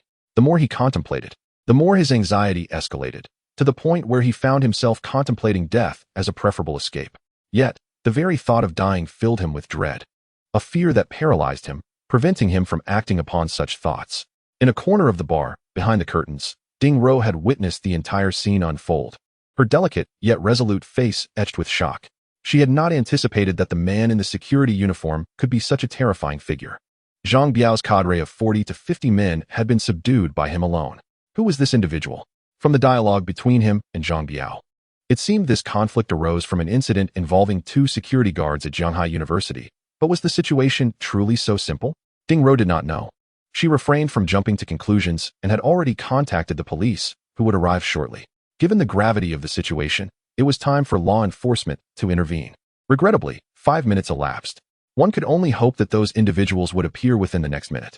At that moment, Yi Junling spoke, his words hanging in the air like a death sentence. Zhang Biao's face turned ashen, trembling uncontrollably, the terror he felt manifesting as icy dread that coursed through his veins. The following minute became the most excruciating and terrifying of Zhang Biao's life. Alas, no miracle occurred.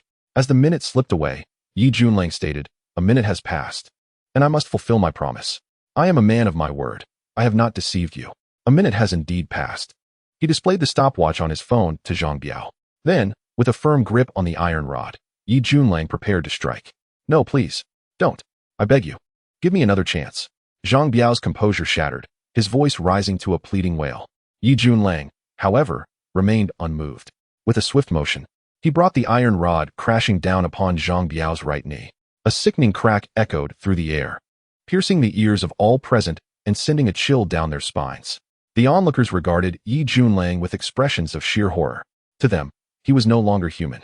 He embodied cold-bloodedness, dominance, and brutality, an unrelenting demon. How could such a creature exist in Zhanghai City? To provoke such a monster was to court one's own demise. Zhang Biao convulsed, the intense pain rendering him numb, his cries stifled. The excruciating torment he endured transcended the limits of language, leaving him utterly speechless. "I apologize. Yet another minute has elapsed." Yi Junling's voice, cold and devoid of empathy, resonated once more, accompanied by the lift of the iron rod in his hand. With a swift motion, he struck, the rod crashing against Zhang Biao's left knee. Another minute passed. "Alas, your subordinates lack effectiveness. Yet again, a minute has slipped by. Soon another minute will pass. It matters not. I can afford to wait. Your bones remain plentiful. We shall take our time. No need for haste." Yi Junling's voice echoed every minute, but for Zhang Biao, it was akin to enduring the torments of the deepest hell. Finally, on the 11th minute, hurried footsteps approached from outside the bar, undoubtedly the arrival of Wang Ba and his gang. Chapter 47. Not a single one will be spared. The footsteps outside the bar grew closer, hurried and urgent, betraying the haste of their approach. Before long, the door to the bar burst open. 8 men emerged. The leader among them, with a face full of brutish features, was none other than Wang Ba. As he stepped inside, a wave of overwhelming bloodshed assaulted his senses, and he was met with a scene that would forever haunt him. On the floor lay numerous men in black, resembling lifeless dogs, their pitiful cries echoing incessantly. Blood pooling around them, with many limbs grotesquely twisted, exposing their stark, white bones. It was a veritable hell of blood. What on earth is happening? Wang Ba stood frozen, his complexion drained of color, a chilling dread creeping up from his feet to his head, enveloping him in an inexplicable panic. Before Wang Ba and his gang could react, a figure surged forth like a raging dragon, striking with unparalleled ferocity towards Wang Ba and his companions. It was Yi Junling. As the footsteps outside rang out, he had already concealed himself, waiting patiently until Wang Ba and his gang entered, confirming they were indeed the troublemakers from the school gate, before he unleashed his attack. Given Yi Junling's prowess, Wang Ba's group stood no chance, especially under the surprise assault. The sound of blows resounded, a relentless barrage of fists and legs striking flesh with a dull thud. In an instant, Wang Ba and his companions were all felled, tumbling to the ground one after another. Yi Junling then closed the bar's door, his expression icy as he approached Wang Ba. After collapsing, Wang Ba struggled to rise. But upon lifting his gaze, he beheld Zhang Biao ahead. His mouth gaped wide enough to fit several eggs, for he saw Zhang Biao, bloodied and battered, his limbs contorted at unnatural angles, clearly broken. In Wang Ba's mind, Zhang Biao was a figure of immense power, always exuding an air of dominance. Yet now he appeared utterly defeated, as if half his life had been extinguished. Wang Ba's mind whirled. In this territory, Zhang Biao was untouchable. Who on earth could have done this to him? Soon, the truth dawned upon Wang Ba. He saw Yi Junling approaching, and the moment his eyes met Yi Junling's, they widened in horror. "It is you," Yi Junling replied with a calm smile. "Yes, it is I." Surprised? "When you all caused a ruckus at the school gate earlier, I warned you not to return, not to provoke me again. Yet you harbored resentment, seeking revenge. If merely seeking retribution was all, I could overlook it.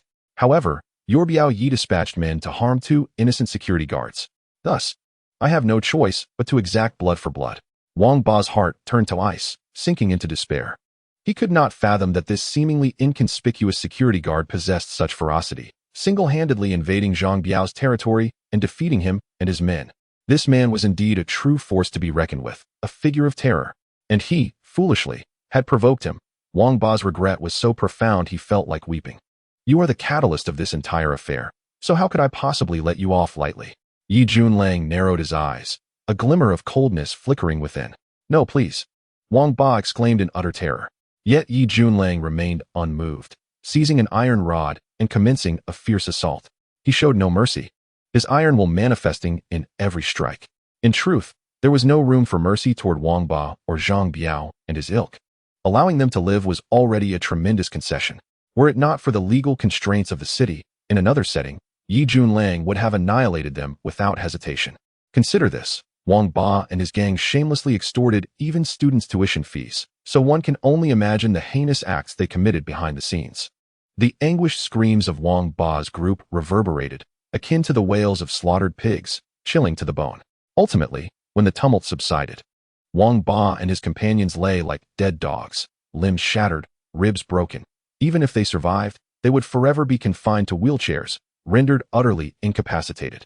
For too long, they had run rampant, committing unspeakable evils, unpunished until now.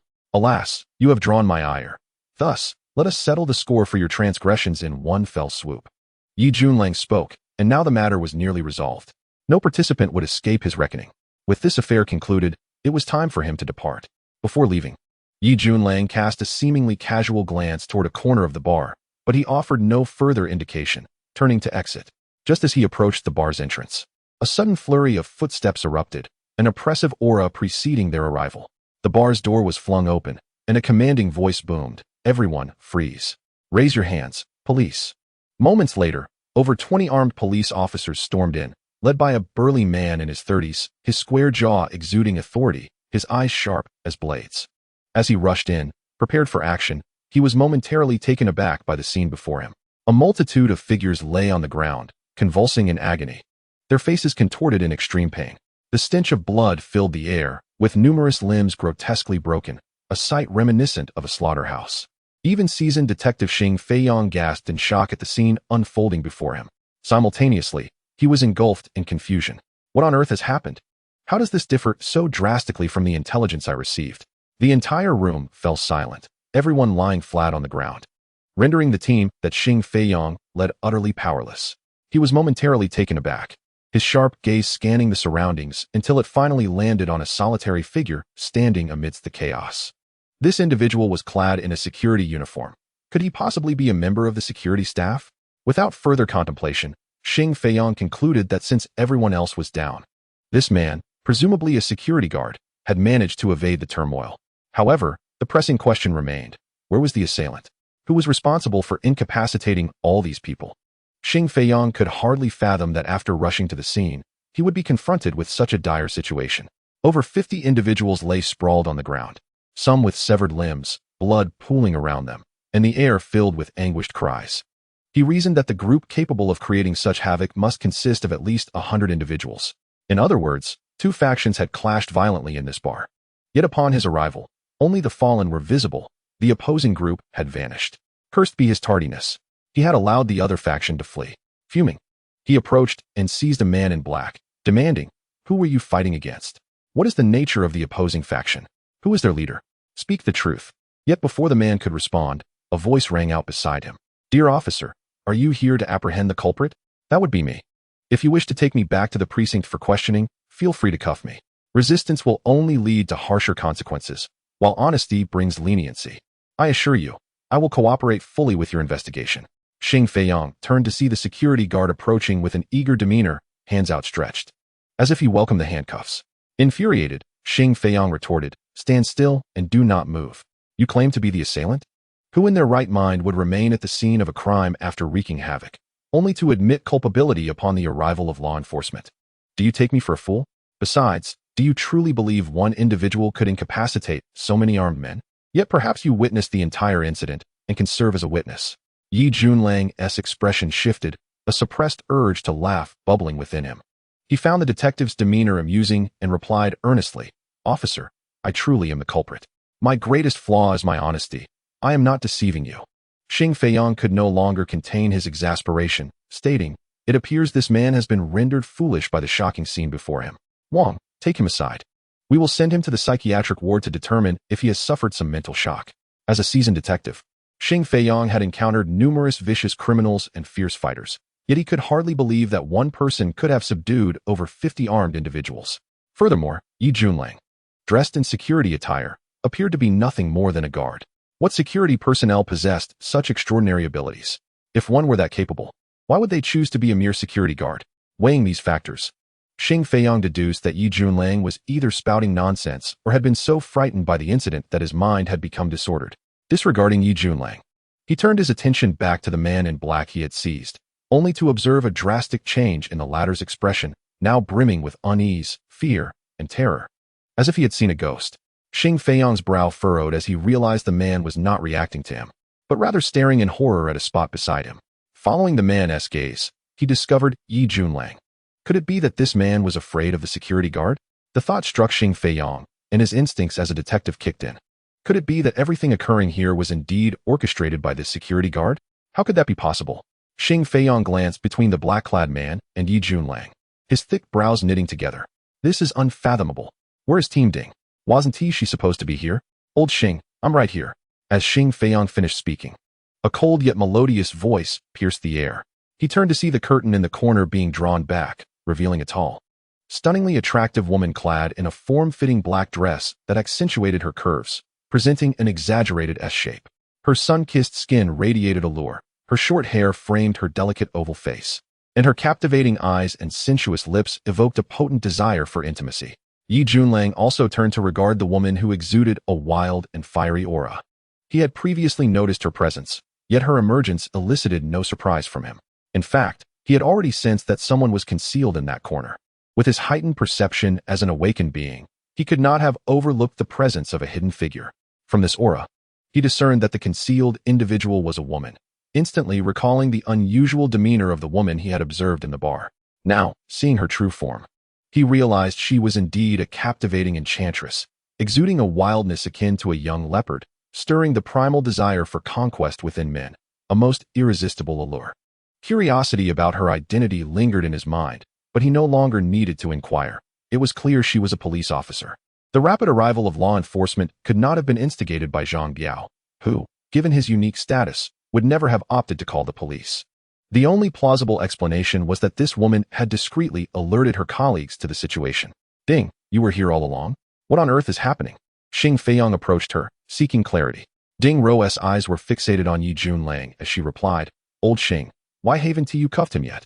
The situation hinges on his explanation. What? This young man truly caused these injuries? Xing Feiyang felt a wave of confusion wash over him, realizing that his earlier comments might have inadvertently been self-deprecating. Does he really seem like a security guard? Xing Feiyang questioned, unable to believe what he was hearing. Yi Junlang merely smiled, choosing to remain silent. A security guard? Ding Ro scoffed. Just because he wears a security uniform does not mean he is one. Perhaps this is a deliberate disguise. You have no idea. His audacity is unmatched. Restrain him. Furthermore, the individuals present at the scene were none other than the associates of Zhang Biao, all of whom were to be taken away. Chapter 49. The Fiery Police Flower, Part 2. At this moment, Zhang Biao had never perceived the police as such amiable and approachable figures, akin to family, providing him with a profound sense of warmth. Prior to this evening, such sentiments would have been utterly inconceivable to him. After all, he was a figure of the underworld, and individuals of his ilk naturally regarded the police with hostility, viewing them as a potential threat. However, when compared to Yi Junlang, he found the police to be exceedingly endearing. At the very least, their presence assured him of personal safety, signifying that his life had been spared. In stark contrast, Yi Junlang appeared to him as an unequivocal demon, a blood-stained executioner, a being capable of haunting his nightmares. Comrades of the police, you have finally arrived. You must stand up for me, Zhang Biao lamented. Stand up for you? Seeing the police has emboldened you, Zhang Biao? Yi Junlang squinted slightly, fixing his gaze upon Zhang Biao with a sardonic smile. Upon hearing these words, Zhang Biao trembled involuntarily, terror flooding his visage, and his subsequent words faltered. His fear of Yi Junlang was genuine. Having become a conditioned reflex, a single utterance from Yi Junlang was enough to instill dread within him. Humph, with the police present. How dare you threaten others? Truly arrogant. Ding Ro approached, her almond-shaped eyes coldly fixed on Yi Junlang. Then turning to old Xing, she commanded, "What are you waiting for? Cuff him and take him back to the police station." Casting a glance at Zhang Biao, Ding Ro added, "Zhang Biao, do not attempt to plead your case. We have been monitoring you for quite some time. You are well aware of your own misdeeds. Take them all away." Xing Feiyang, regaining his composure, approached Yi Junlang and remarked, "Young man, I truly did not expect you to be the one behind all this. You did not flee after the incident, but instead waited for the police to arrive and voluntarily confessed. That shows commendable awareness. I have always claimed to be an honest person. I understand the principle of leniency for those who confess." Yi Junlang replied with a calm smile, extending his hands for the cold handcuffs to be affixed. Meanwhile, police officers arrived to handle the sprawled figures within the bar. Inside a police car, Yi Junlang sat with a composed expression, his hands already cuffed like a suspect. The once mighty Dragon Shadow warrior was now restrained. And should this news reach the Dragon Shadow organization, it would likely incite the iron-willed Dragon Shadow warriors to descend upon Tianhai City. In their eyes, Yi Junlang was not merely their leader. He was a totem, a faith. Offending them was permissible, but offending Yi Junlang was utterly intolerable. They would risk everything to uphold his dignity and power.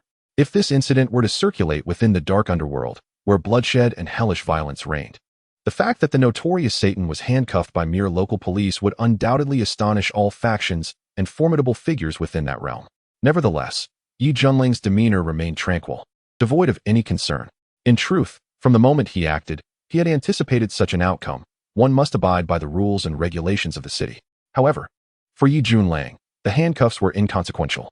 If he so desired, he possessed numerous methods to swiftly free himself from their grasp.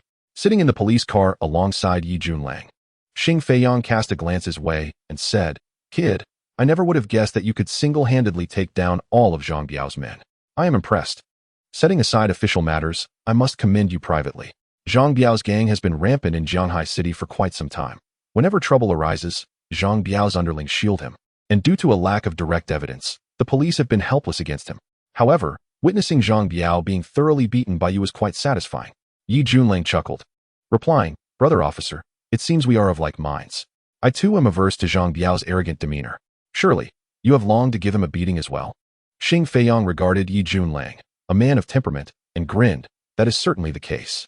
However, as long as I wear this uniform, I cannot act on such impulses unless there is concrete evidence implicating Zhang Biao. I can understand that. Someone must step forward to deal with a person like Zhang Biao." Yi Junlang remarked, "Indeed, you are correct. However, now that you have fallen into Ding's hands, you should count your blessings. I will do my utmost to assist you. But you must cooperate with her and avoid provoking her wrath," Xing Feiyang advised quietly. "Ding? Is she the officer Ding? I find her quite beautiful and gentle." Yi Junlang inquired with confusion. Xing Feiyang nearly choked on the water he was drinking upon hearing this. He coughed a couple of times and said, "Brother, to be honest, I had the same impression when I first met Officer Ding. But later, oh my, just the other day, a suspect disrespected her during questioning and even dared to tease her. As a result, she delivered a swift kick, and that unfortunate fellow ended up with a severe injury. Isn't that rather barbaric and violent?" Yi Junlang questioned. "Fortunately, I am a modest person and would never initiate teasing with beautiful women," he added, pausing before continuing. "I simply wait for beautiful women to tease me." Xing Feiyang was taken aback, then smiled slyly. "So, you are quite the ladiesman." Yi Junlang smiled sheepishly. "I wouldn't say so. 10 or 8 women are more than enough." Xing Feiyang fell silent, feeling a hundredfold blow to his ego upon hearing this. As he was still single, as they conversed, the police car arrived at the precinct. Yi Junlang was escorted out and led directly into an interrogation room. The door to the interrogation room closed behind him, and the interior was enveloped in darkness, devoid of light. Yi Junlang sat in a specially designed interrogation chair, restrained and unable to move. However, if he wished, he could easily free himself from his constraints at any moment. The darkness in the interrogation room was a tactic commonly employed by the police to create psychological pressure on the suspect. In such an environment, the oppressive gloom often instilled fear and could cause one's mental defenses to crumble. Yet, this tactic was utterly redundant against Yi Junlang. Coming from the Dragon Shadow, he had encountered all manner of coercive interrogation techniques. He would not flinch even if a gun were aimed at his head on the battlefield. Therefore, such tactics held no sway over him. Rather, he relished the moment of tranquility amidst the darkness. Chapter 50. The Police Flower Interrogation. Approximately half an hour later, the door to the interrogation room was finally opened, and the lights flickered on, illuminating the space. Ding Ro entered with a stern expression, accompanied by an officer responsible for taking notes. It can be said that Ding Ro entered with a formidable presence, exuding an air of authority.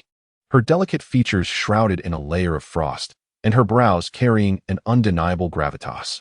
Upon returning to the police station, she had donned her uniform, which only enhanced her commanding aura. Such a formidable entrance was undoubtedly intended to instill psychological pressure on the suspects. However, as she stepped inside, her demeanor was instantly shattered by a surge of indignation, igniting a flame of unbridled fury within her, causing her to grit her teeth in frustration. What did she behold? To her astonishment, Yi Junlang was seated in the specially designed interrogation chair, dozing off. The audacity! Ding Ro was so enraged that she could hardly contain her expletives. What did this fellow mean by that? Did he not realize he was in an interrogation room? How could he have the audacity to sleep? This was not the crux of the matter. The real question was, whom had her imposing entrance been for? It was utterly in vain. Enraged, she bit down on her silver teeth and, upon taking her seat, could not resist delivering a forceful slap against the table. The sound echoed resoundingly throughout the interrogation room, reverberating endlessly. The loudness of the clap signified the depth of Ding's wrath. Yi Junlang, indeed weary from his journey to Zhanghai City, having endured a day of flights and travels without rest, had inadvertently stirred a series of events. Initially, there were 2 incidents at the school gates, followed by a brawl at the Fies bar.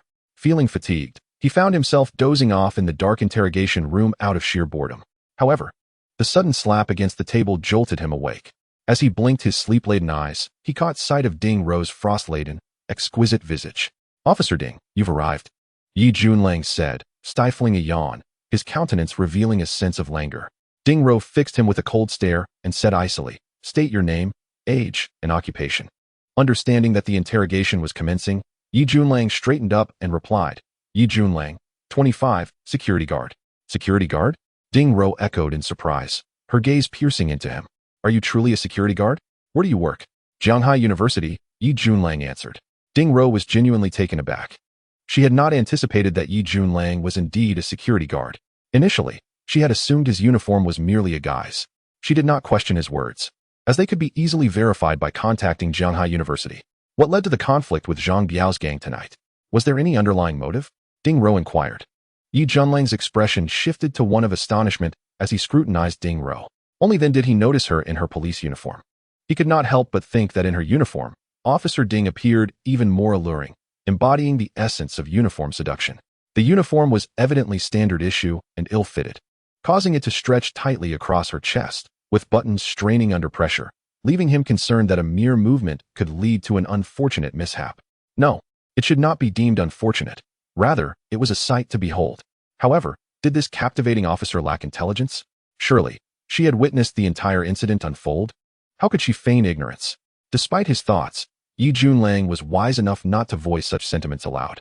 Instead, he smiled and said, "Officer Ding, haven't you already witnessed the entire sequence of events? Why do you still ask me? Did you not hear my question? I demand answers." Ding Ro's tone was frigid, her voice rising in intensity. Yi Junlang chuckled softly. Of course, Officer Ding. Please do not be agitated. A woman's anger can age her swiftly. The incident began with Zhang Biao's gang causing trouble at Zhanghai University's gate. As the security guard, I had to intervene. Who would have thought it would offend them? They have always been arrogant and sought revenge. Tonight, they assaulted 2 of Zhanghai University's security personnel who had done nothing to provoke them. Their intent was to make an example of me.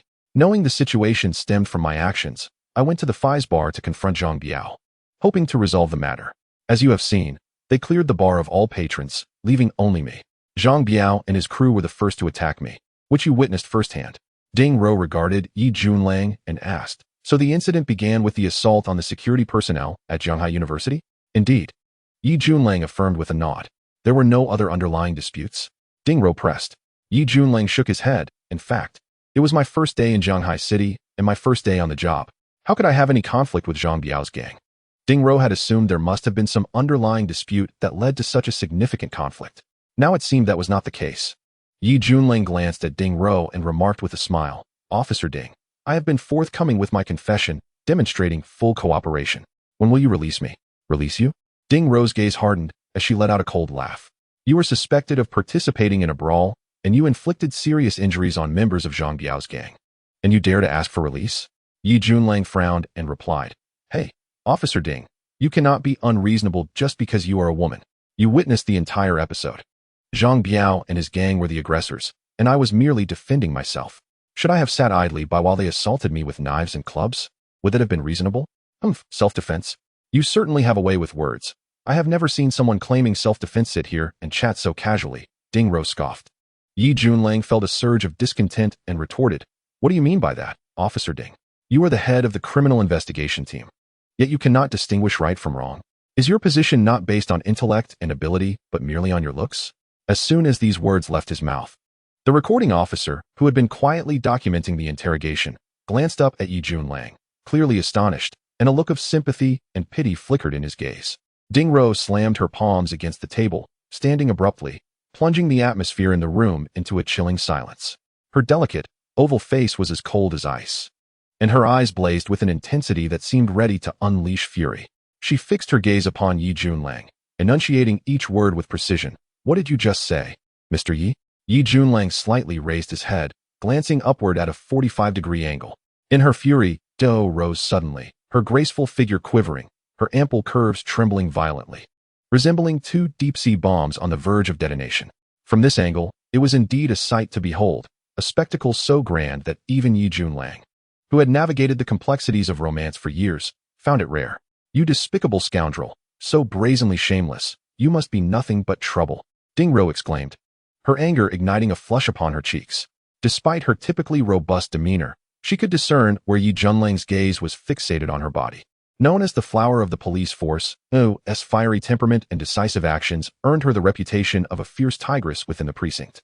Those familiar with her temperament would hardly dare to gaze at her in such a manner, especially at her bosom. Those bold enough to do so never met a favorable end. Just days prior, she had kicked a hapless criminal's bird egg to pieces. With a light sigh, Yi Junlang remarked, Officer Ding, striking the table so forcefully must have left your palms aching. Do not force yourself. Perhaps you should rub them gently. Upon hearing this, Ding Rou froze. At such a moment, this shameless rogue had the audacity to jest with her? Mr. Yi, it seems you truly require thorough interrogation. With that shameless facade, you are certainly up to no good. You claim tonight's incident arose from the beating of 2 security guards, and so you wish to stand up for them? The Zhang Biao gang is vast and filled with henchmen, and you dare to defend 2 guards? Spare me your lies. There must be some hidden motives and secrets at play. Ding Rou spoke coldly. Yi Junlang's expression darkened, an invisible pressure enveloping the room as he responded. So, according to your logic, the Zhang Biao gang is utterly vile, and they initiated the assault against me. Yet I am the one at fault? I am the one with ulterior motives? What of the Zhang Biao gang? They are innocent, are they not? How much do you police truly know about their actions? Have you ever intervened? Or do you turn a blind eye, allowing the victims, like those security guards they retaliated against, and the innocent students, to continue suffering? Speak clearly, Ding Rou commanded, her voice icy. I am a straightforward man, not one for eloquence.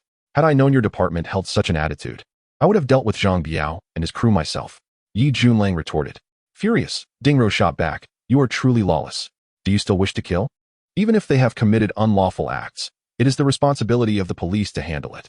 Is that so? Are you aware of how many students the Zhang Biao gang has extorted for tuition at Jianghai University? They specifically target powerless, impoverished students, establishing their reign of terror during enrollment periods. If any refuse, they resort to violence. Have you police ever intervened in this? For families of modest means, raising a college student is an arduous task. Sometimes, the thousands spent on tuition represent a year's worth of savings, and they even borrow from relatives to cover costs. Yet, these funds are extorted by those heartless fiends. How devastating is this for those struggling students? It could ruin a student's future and, indirectly, destroy a family. Have you police ever addressed this? Just today at noon, a student was extorted and fled to the security office. The Zhang Biao gang pursued him, demanding we turn him over. They have become so brazen that sparing their lives is the greatest mercy I can afford. Yi Junling's anger boiled over as he shouted at Ding Rou. Stunned, Ding Rou realized she was unaware of these events. Although there had been previous reports from Jianghai University, the dispatched officers were not from her precinct, but from the unit responsible for that area. While Ding Rou was known for her fiery disposition, she harbored a strong sense of justice. Hearing such news ignited a flame of righteous anger within her. Taking a deep breath, she attempted to compose herself and replied, Is what you say true? If so, I will personally look into the matter. I will pursue the issue of extorting tuition fees and ensure such occurrences never happen again. Where were you before? Only now do you speak of this. Well, given your ample figure and lack of intellect, it's no wonder, Yi Junlang quipped. Ding Rou, already agitated, felt her anger flare further at his words. Mr. Yi, do you truly believe I cannot handle you? Your repeated insolence will not go unpunished. In a fit of rage, Ding Rou lunged forward, grabbing Yi Junlang by the collar, attempting to lift him from his seat. However, in her fury, she overlooked the fact that he was seated in a specially designed interrogation chair, with a barrier in front, and thus could not lift him. In her wrath, Ding Rou exerted considerable force, but her attempt to pull him up failed, resulting in an equal and opposite reaction. A glimmer of knowing amusement flickered in Yi Junlang's eyes as he leaned back, pulling Ding Rou forward with him, causing her to lose her balance entirely. Ah! Ding Rou gasped, her countenance shifting as she realized she was falling directly toward Yi Junlang. Despite her exceptional physical fitness and flexibility, it was too late to regain her balance. She could only watch helplessly as she toppled toward him, a scene reminiscent of a desperate embrace. Chapter 52. A suffocating torture. What is helplessness? In that moment, Ding Rou truly felt the essence of helplessness. Watching her body completely lose balance and uncontrollably fall into Yi Junlang's embrace, unable to do anything to stop it, was the very definition of feeling powerless. Infuriated, Ding Rou gritted her teeth, her fondness for him evaporating. The sheer thought of losing control and falling toward this man filled her with despair. Moreover, she was falling face first, directly aligning with Yi Junlang. If she continued to descend in this manner, their lips might even meet. This cannot happen. Such a scenario must be averted at all costs. In that fleeting moment of descent, Ding Rou gritted her teeth, relinquishing her grip on Yi Junlang's collar, and instead encircled his neck with both arms, turning her face slightly to the right, thus narrowly avoiding the embarrassing situation of their faces nearly touching. Consequently, Ding Rou's upper body was practically draped over Yi Junlang, her arms tightly entwined around his neck, presenting an undeniably intimate and alluring posture. Officer Ding, what are you doing? This is inappropriate. You can interrogate me, but are you really taking advantage of the situation? Is this part of the interrogation process? Yi Junlang exclaimed, howling like a pig being slaughtered. At that moment, Ding Rou's face flushed with heat, her heart igniting with an inexplicable fury. Taking advantage? How dare this scoundrel accuse her of such? He ought to take a good look in the mirror before making such baseless claims.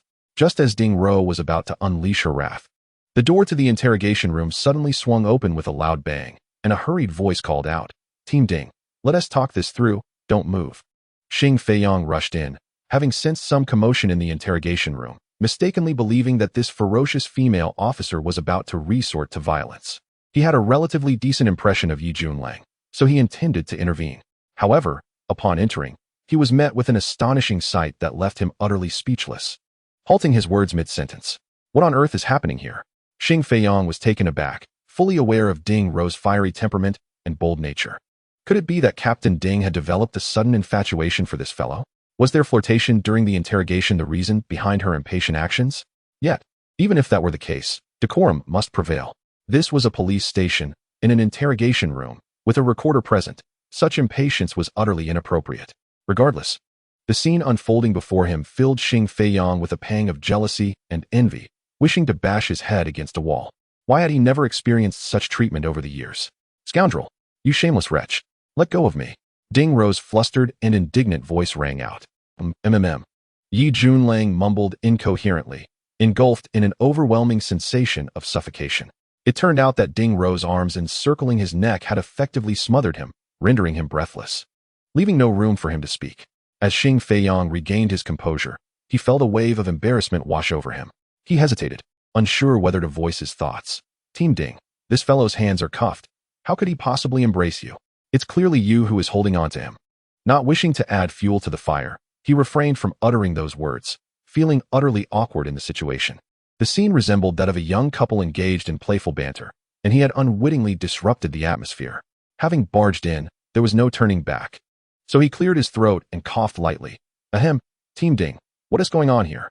Ding Rou snapped back to reality, her face still flushed. Gritting her teeth, she steadied herself, pushing off Yi Junlang's shoulders to stand upright. Phew! Yi Junlang gasped for air, a mix of complaints and indignation escaping his lips. I nearly suffocated. Is this merely an interrogation? How could you resort to such torturous methods, attempting to suffocate me? That's rather cruel, don't you think? What? Torture? Suffocation? Ding Ro quickly grasped the situation, her face burning with embarrassment and indignation, nearly brought to tears. She felt a surge of uncontainable rage rising within her. Pointing a finger at Yi Junlang, she exclaimed, You shameless rogue. How dare you tease me? Just wait. With that, she turned on her heel and stormed out, unable to bear the awkwardness of the moment any longer. She needed to step outside to calm her mind and devise a plan for how to deal with this shameless scoundrel. Hey, do you have any sense of reason? Who was teasing whom? Old Xing, you witnessed it. You must testify for me. Yi Junlang shouted after Ding Ro's alluring silhouette. Xing Feiyang could only manage a wry smile. Utterly at a loss for words, Ding Ro, fuming, exited the room, and under Xing Feiyang's suggestion, the recorder also departed. The interrogation room was left with only Yi Junlang and Xing Feiyang. Approaching, Xing Feiyang glanced over the notes taken by the recorder and remarked, You are Yi Junlang? 25 years old. A few years younger than I. But brother, I must admit, your skills surpass mine. How so? Yi Junlang inquired curiously. Xing Feiyang sighed. I have worked with Team Ding for many years and have never witnessed her so openly embrace a man. You are truly an exception. Just based on that alone, I must regard you with newfound respect. Yi Junlang felt a wave of embarrassment wash over him. That ferocious female officer was not embracing him, but rather seemed intent on tearing him apart. Yet, to maintain the facade, he feigned nonchalance. Old Xing, it's nothing much. When it comes to wooing women, it's all about finding the right approach to win their favor. Xing Feiyang's eyes lit up at this. Not to hide anything from you, brother, I'm in my 30s and still single. The method you just mentioned for courting women. Yi Junlang stared at him in astonishment. Old Xing, you're still single? That can't be. With your rugged charm and commanding presence, how could you be unattached? Just wearing that police uniform, you must attract countless admirers. Xing Feiyang chuckled awkwardly. Brother, to be honest, I was quite the figure in the police force. There were at least a line of female officers who fancied me. However, once I began working, I devoted myself entirely to my duties, losing several years in the process. Recently, I encountered a woman I admire but find myself at a loss for how to approach her. That woman you admire, it wouldn't happen to be Captain Ding, would it? Yi Junlang asked. Xing Feiyang's expression froze for a moment before he burst into laughter. How could that be? I'm 7 or 8 years older than her, and she sees me as just a buddy. Besides, I prefer women with gentler temperaments. As he said this, he couldn't help but glance toward the door, wary of Ding Ro overhearing him. In truth, courting women is a complex endeavor. Yet it fundamentally revolves around making them aware of your indispensable presence. If your existence is seen as replaceable, you can forget about winning their hearts. Yi Junlang stated earnestly. Xing Feiyang nodded. You make an excellent point. Your words have truly enlightened me. It's essential to highlight one's importance, the irreplaceability of one's presence, correct? But how to execute that? By the way, Old Xing, can we smoke in this interrogation room? I'd like to have a cigarette before we delve deeper into this. Yi Junlang suggested. Of course, smoking is permitted. Here, have one, Xing Feiyang replied, handing him a cigarette. Xing Feiyang extended a cigarette to Yi Junlang, who naturally reached out to accept it. Unbeknownst to him, the handcuffs that had restrained his hands had been removed at some point. Tomorrow at midnight. Chapter 53, Disturbing the Upper Echelons. Ding Ro stormed out, a tempest of fury brewing within her, an insatiable desire for release. In that moment, the image of Yi Junlang's infuriatingly smug face flooded her mind. Damn it, it was this scoundrel. If only she could tie him up and use him as a human punching bag, unleashing a left hook followed by a right, and finishing with a sweeping kick. It would be utterly exhilarating. Alas, such thoughts remained mere fantasies. With Ding Ro's fiery disposition, she had often vented her frustrations during interrogations. However, this peculiar level of rage she felt tonight was unprecedented. That scoundrel surnamed Yi truly believed she was helpless against him? He better not let her catch wind of his schemes. As these thoughts swirled in her mind, she entered the Department of Household Registration. It was already deep into the night, and only one officer in his 40s remained. Upon her entrance, she addressed him, Lao Lu. Pull up the files on Yi Junlang for me to review. Ding team, you're here. I'll check right away, Lu Hong replied with a smile upon seeing her. Ding Ro nodded, making her way to the water cooler, filling a disposable cup, and gulping down the water. Her mind was in turmoil, and her throat felt parched. Though the dryness was not solely due to thirst, a sip of water was merely a temporary solution. Ding team, are you sure this guy's name is Yi Junlang? Is the ID information correct? Lu Hong's voice broke through her reverie. This is what he confessed, Ding Ro replied. What? Could it possibly be a false name or fake ID? That is not exactly the case. I'm not sure how to explain it. Ding team, come take a look. Lu Hong said, a hint of awkwardness in his tone. Curious about his unusual demeanor, Ding Ro approached to see what he was referring to. The information displayed on Lu Hong's computer was alarmingly scant, limited to just 2 lines. Name, Yi Junlang. ID number, 46,000 x times x times x times x times x times x times x. Is that all? Ding Ro could not restrain herself from questioning. Yes, that's it. Lu Hong responded with a wry smile, clearly taken aback by the situation. This was evidently a first for him. He rubbed his eyes, ensuring he wasn't hallucinating from fatigue. He checked the computer repeatedly, confirming there were no issues. As everything else he had accessed was normal, except for the record pertaining to Yi Junlang, which was utterly blank. How could this be? There is no information whatsoever regarding his birthplace, education, work history, or anything else. Ding Ro's brow furrowed in concern.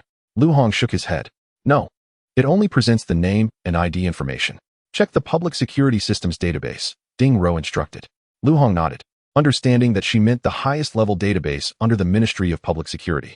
After obtaining the necessary permissions, he began his search. Approximately 7 or 8 minutes later, the results appeared on the screen, revealing an expanse of glaring emptiness. There was still not a shred of information. Ding team, there is still no information available. The data on this person has been completely locked. To unlock it, higher level permissions are required, which we currently do not possess, Lu Hong stated, disbelief lacing his tone. How high of a permission is needed? Ding Ro inquired. Lu Hong shrugged helplessly. I'm not entirely sure. It indicates this is a top-level secret, meaning very few possess the authority to unlock it. Ding Ro was no fool. From Lu Hong's words, she gleaned that Yi Junlang's identity was undoubtedly extraordinary. Only those of exceptional status had their information sealed and kept from public view. As for the exact nature of Yi Junlang's identity, both Ding Ro and Lu Hong remained in the dark. At that moment, neither Ding Ro nor Lu Hong realized that Lu Hong's inquiry into Yi Junlang's personal information had triggered an automatic alarm system. Subsequently, the situation at the Jianghai City Police Bureau was immediately relayed, with a series of related information compiled and sent to the Intelligence Bureau under military jurisdiction, presented before a relevant leader. Even at this late hour, the leader, upon seeing the details concerning Yi Junlang, did not delay in reporting the matter up the chain of command. Soon, directives were promptly issued from higher authorities. Zhou Zheng had yet to fall asleep. As the director of the Jianghai City Public Security Bureau, his workload was immense, often returning home late into the night. This evening was no exception. Upon arriving, he found his considerate wife and understanding daughter already asleep. He peeked into their room, observing their peaceful slumber before quietly retreating, changing into loungewear. He prepared to sleep in the guest room, wary of disturbing his wife and daughter in the main bedroom. Each return home filled him with guilt. Acutely aware of the little time he spent with his family, he felt trapped in his position, burdened by a multitude of urgent matters daily. Lying in the guest room, Zhou Zheng indulged in his pre-sleep reading habit. After a while, his phone, resting on the nightstand, suddenly rang. His expression shifted. A call at such a late hour surely indicated an urgent matter. He answered the call, his demeanor shifting to one of surprise as he recognized the number. This was a direct call from the provincial department. Hello. Yes, this is Zhou Zheng.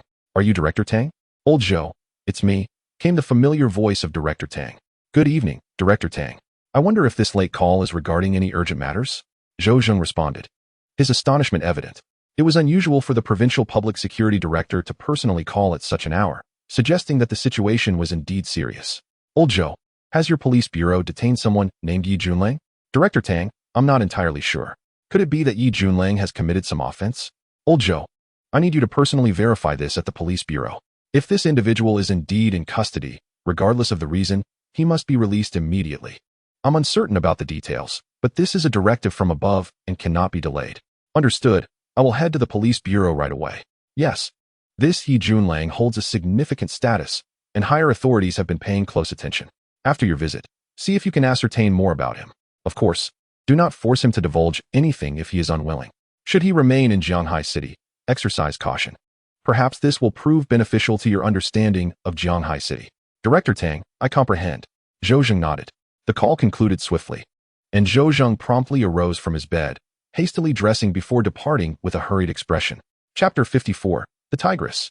At Jianghai University, in Tingzhou Shaoji, Shen Qinyu had returned to her abode.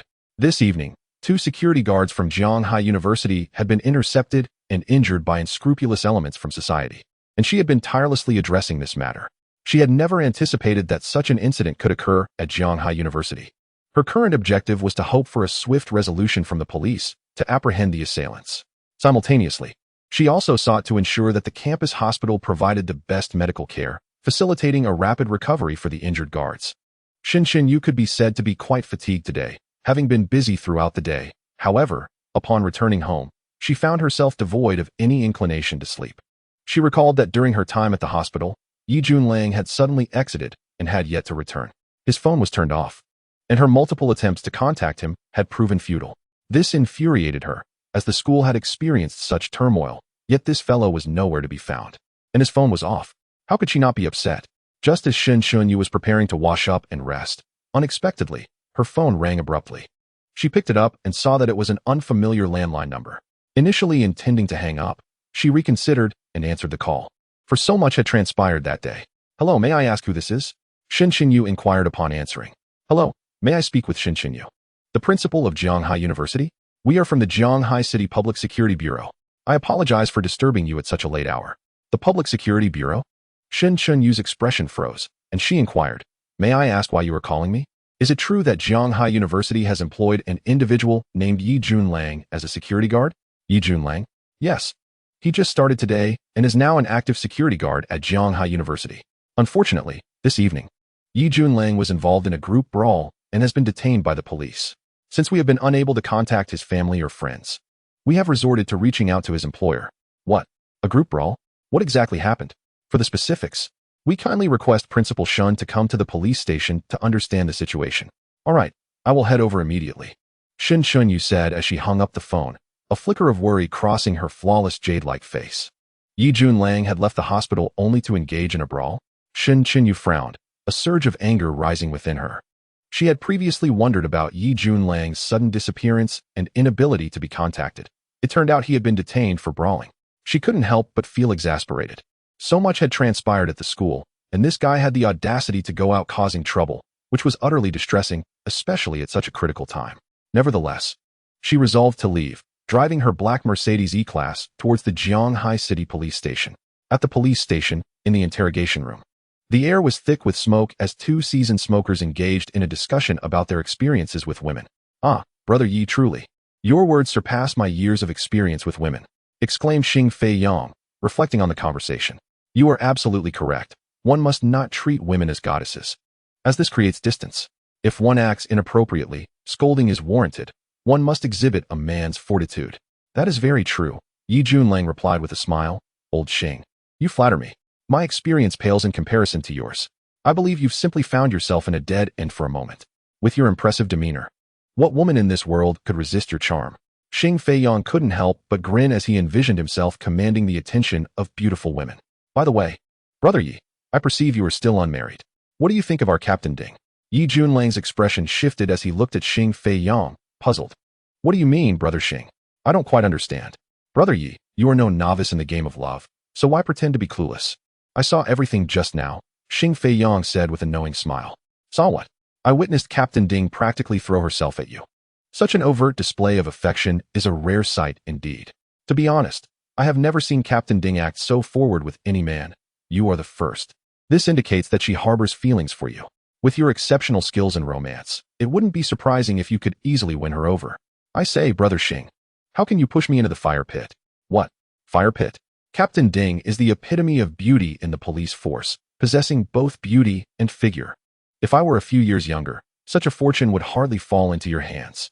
Xing Feiyang continued, "I must ask, Brother Yi, you wouldn't dare dismiss Captain Ding, would you?" "Not at all. Captain Ding is indeed a stunning beauty, with a captivating figure that draws one in. However, she seems quite fierce. I believe she resembles a tigress." Yi Junlang pondered aloud. Xing Feiyang's expression faltered as he chuckled awkwardly, realizing Brother Yi had heard of Captain Ding's reputation. Ahem, Xing Feiyang coughed lightly. "Brother Yi, while Captain Ding may appear fiery, she possesses a gentle core. Besides, with your prowess, surely you could tame her? I recall you mentioned you were fond of women with a wild side, claiming that conquering such women brings unparalleled satisfaction." Yi Junlang was momentarily speechless, assessing Xing Feiyang, sensing that beneath his serious facade lay a mischievous intent. He couldn't help but inquire, "What is it, old Xing? You seem to have an ulterior motive for encouraging me to pursue Captain Ding." "Well," Xing Feiyong sighed, "Brother Yi, you may not realize. But since Captain Ding assumed command of the Criminal Investigation Unit, my colleagues and I have been working tirelessly, with little respite. It's been ages since I've enjoyed a weekend. My colleagues and I have speculated that it is due to Captain Ding's youth and vigor, and we hope that if she had a boyfriend, she might distribute some of her energy elsewhere." Yi Junlang found this amusing and chuckled, "I see. However, if Captain Ding is as fierce as a tigress, I fear I may soon be drained of energy, reduced to a mere shell of my former self." With a clap on Yi Junlang's shoulder, Xing Feiyong said, "That can easily be arranged. If such a day arises, rest assured, my colleagues and I will ensure you are well supplied with energy boosters, whatever it may take, to keep you lively. Brother Yi, then it's settled. I'm counting on you." Yi Junlang's mouth fell open in disbelief, realizing the absurdity of the situation. The crux of the matter was that he couldn't even begin to handle the fiery challenge that was Ding Ro. Yi Junlang sensed something amiss. Just as he was about to politely decline, before he could utter a word, the door to the interrogation room swung open with a bang. Ding Ro stood outside, her expression as frosty as ice. Facing the door, Yi Junlang naturally saw Ding Ro and swallowed back the words he had intended to say. He turned to look at Xing Feiyong, his expression instantly turning to one of silent disbelief. "Yi Junlang," Xing Feiyong began, "based on my recent interrogation of you, I have essentially grasped the sequence of events and the underlying reasons. Overall, your actions were a legitimate act of self-defense, yet they also carry the suspicion of excessive force." With a serious demeanor, Xing Feiyong then turned to the door, and upon seeing Ding Ro, he promptly added, "Captain Ding, you've arrived. I was just questioning this fellow." Yi Junlang thought his own skin was thick, but in comparison to Xing Feiyong, he realized his own was still rather tender. This guy's acting was so remarkably convincing that it would be a waste of talent not to pursue a career in Hollywood. Chapter 55, Immediate Release. Ding Ro's already icy demeanor intensified as she stepped inside. Her countenance was not merely cold, it was as if a hailstorm were brewing. What had she witnessed? The interrogation room was permeated with a pungent smell of smoke, and that rascal Yi was languidly puffing away, appearing more like a casual visitor than someone under investigation. He seemed to treat the place as if it were his own home. "Xing, what is going on here?" Ding Ro demanded, her tone decidedly unfriendly.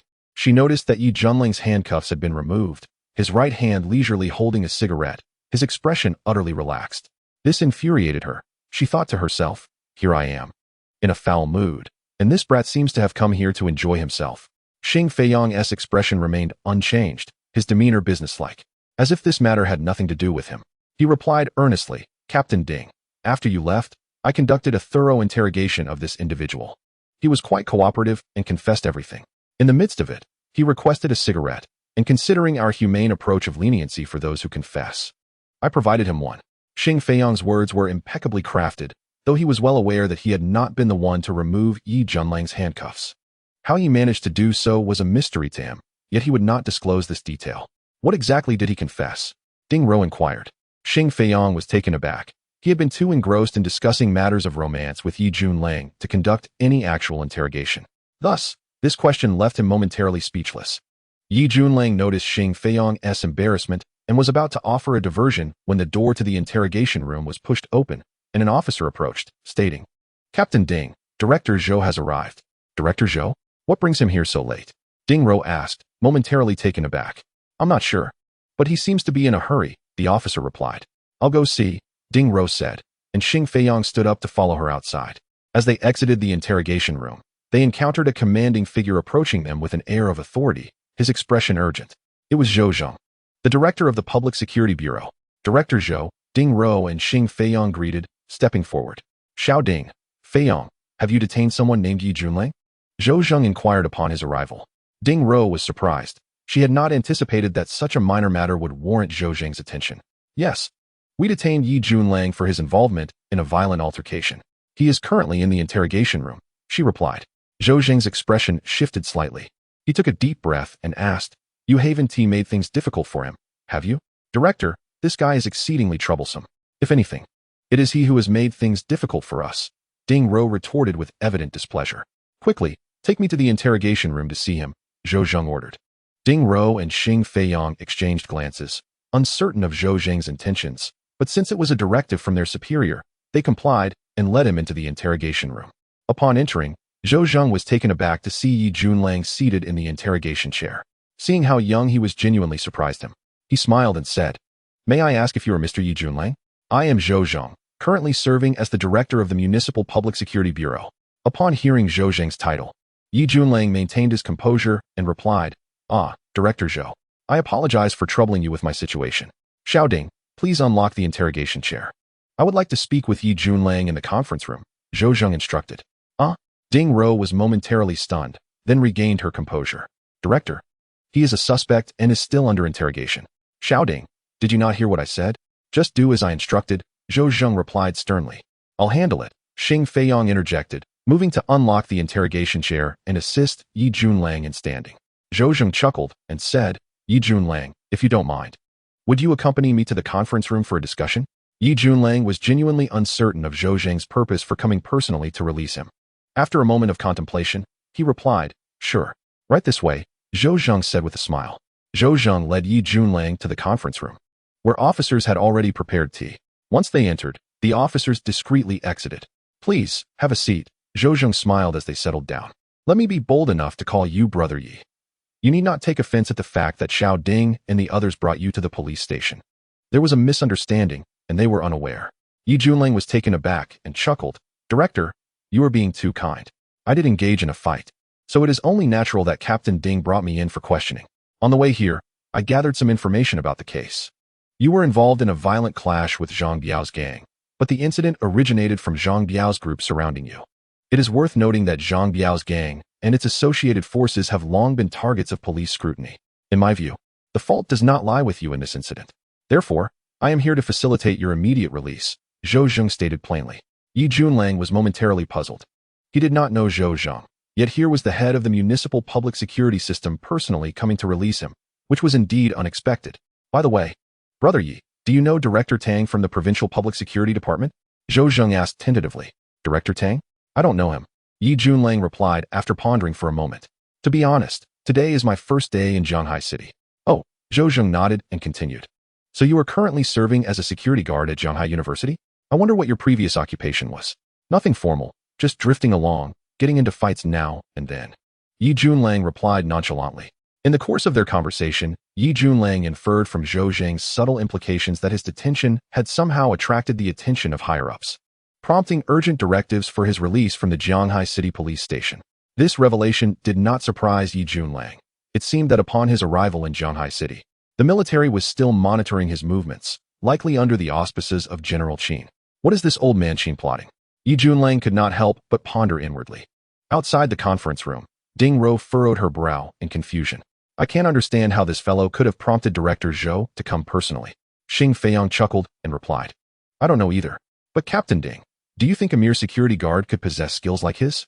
His abilities suggest that his true background is undoubtedly extraordinary.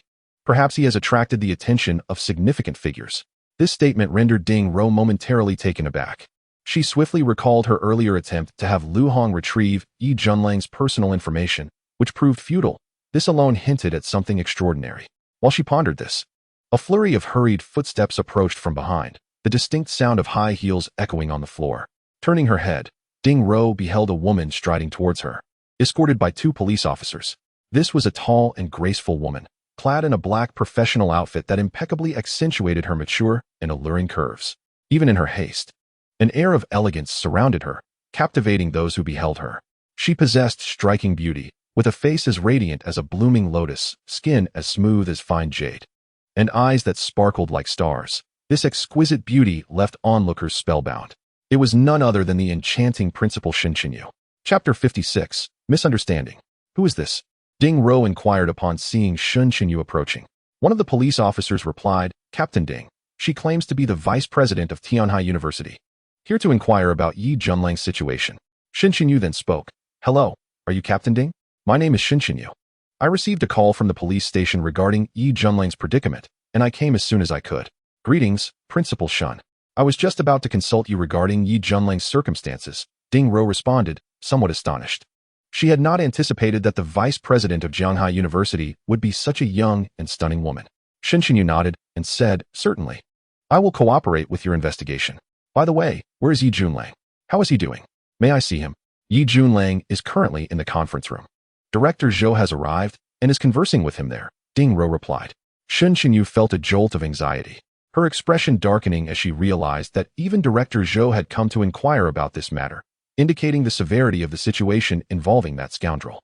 Xing Feiyang, noticing Shen Qinyu's change in demeanor, smiled reassuringly. Principal Shen, do not worry. The situation is not as dire as you think. Yi Junlang is speaking with Director Zhou in the conference room. Just wait a moment. Shen Qinyu had no choice but to nod, seizing the opportunity for Ding Rou to ask her about Yi Junlang. After a series of inquiries, the results were meager. Shen Qinyu's knowledge of Yi Junlang was limited to just a name. She was entirely unaware of his background and history. Approximately 10 minutes later, the conference room door swung open, and Zhou Zheng emerged alongside Yi Junlang. Yi Junlang, upon seeing Ding Rou and Xing Feiyang, was not surprised. However, upon spotting Shen Qinyu, he froze, unable to restrain himself from exclaiming, Principal Shen, what brings you here? Isn't it for your sake? Shen Qinyu retorted with irritation. Actually, it's nothing serious. Yi Junlang replied sheepishly. Ding Rou scoffed. Nothing serious? You were involved in a dangerous brawl. How can you say it's nothing? You should be detained for at least half a month. Furthermore, the reasons behind the brawl are still under investigation. Who told you it's nothing? I did. A commanding voice resonated through the air, and everyone turned to see it was Zhou Zheng speaking. Ding Rou was momentarily stunned, unable to respond. Zhou Zheng continued, Xiao Ding, I have already understood the events leading to this incident. Strictly speaking, Yi Junlang acted in self-defense, and the fault does not lie with him. Therefore, I declare that Yi Junlang can be released on the spot. Instead, the criminal activities of Zhang Biao's gang must be thoroughly investigated to eradicate these malevolent forces. Director Zhou. This. Ding Rou could not help but interject. The prospect of releasing Yi Junlang so easily left her feeling deeply dissatisfied. Recalling his various misdeeds only fueled her desire to see him thoroughly punished. No one in the police station had ever teased her and walked away unscathed. If Yi Junlang was released on the spot, it would indeed set a troubling precedent. Xiao Ding, do you not understand my intention? Zhou Zheng frowned. Seeing this, Xing Feiyang quickly pulled Ding Rou aside and smiled. Brother Yi truly has not committed any significant wrongdoing. Director Zhou's personal involvement guarantees that this will not be an issue. Brother Yi, you are now free. Yi Junlang smiled faintly and said, in that case, I shall take my leave. Director Zhou, Captain Ding, Old Xing. I must be going now. I have work tomorrow. Shen Qinyu was somewhat dazed. She had thought Yi Junlang had committed a grave offense and would at least face detention, even preparing herself for the possibility of him needing a lawyer. Thus, she was unprepared for Yi Junlang to be released as if nothing had happened.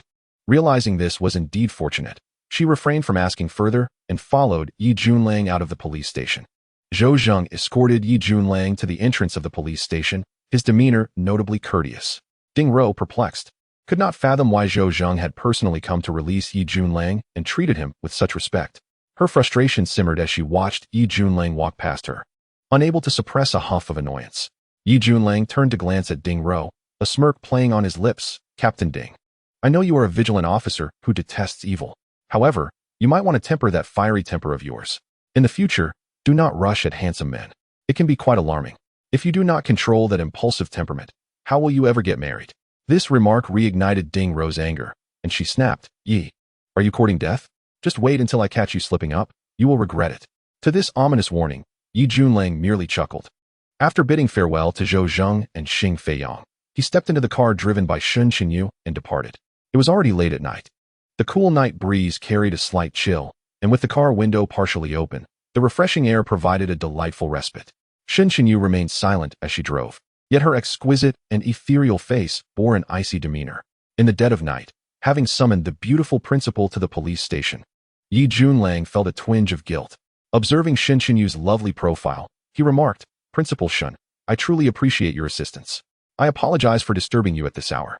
Shen Qinyu finally turned to glare at Yi Junlang, saying, Yi Junlang, you have greatly disappointed me. Yi Junlang's expression faltered, confused by her words. With everything happening at school, how could you still find time to engage in a brawl? Do you possess no sense of responsibility? Shen Qinyu continued. Yi Junlang chuckled softly, Principal Shen, I merely sought to seek justice for Li Fei, Zhang Yong, and those students who had previously suffered. And what justice have you achieved? Is resorting to fighting your method of seeking justice? Shen Qinyu replied, exasperated. Yi Junlang understood that Shen Qinyu had misunderstood him, or perhaps simply did not comprehend his approach to matters. He did not expect others to understand. As long as he felt at peace with himself, that sufficed. Hence, he opted not to explain, stating, Principal Shun, everyone has their own way of handling situations. For me, when the law fails to provide a solution, I rely on my fists. Can relying on fists truly resolve the underlying issues? Will you have to return to the police station every time you resort to violence? Shun Qinyu challenged. And do you believe that relying on police investigations will resolve the problems? You may wish to investigate how many students have suffered persecution at the hands of nefarious individuals over the years in the school. Do not attempt to reason with those heartless criminals, as such behavior is regarded as a sign of weakness in their eyes. Only through violence can they be subdued and made to fear. Yi Junlang spoke, his voice trailing off with a sense of disinterest as he added, Forget it. We shall not conspire together as our paths diverge. If you do not understand, I shall not bother to explain. Shen Qinyu felt a surge of anger and suddenly realized that coming to pick up this rogue was a regrettable decision, as it merely invited frustration upon herself.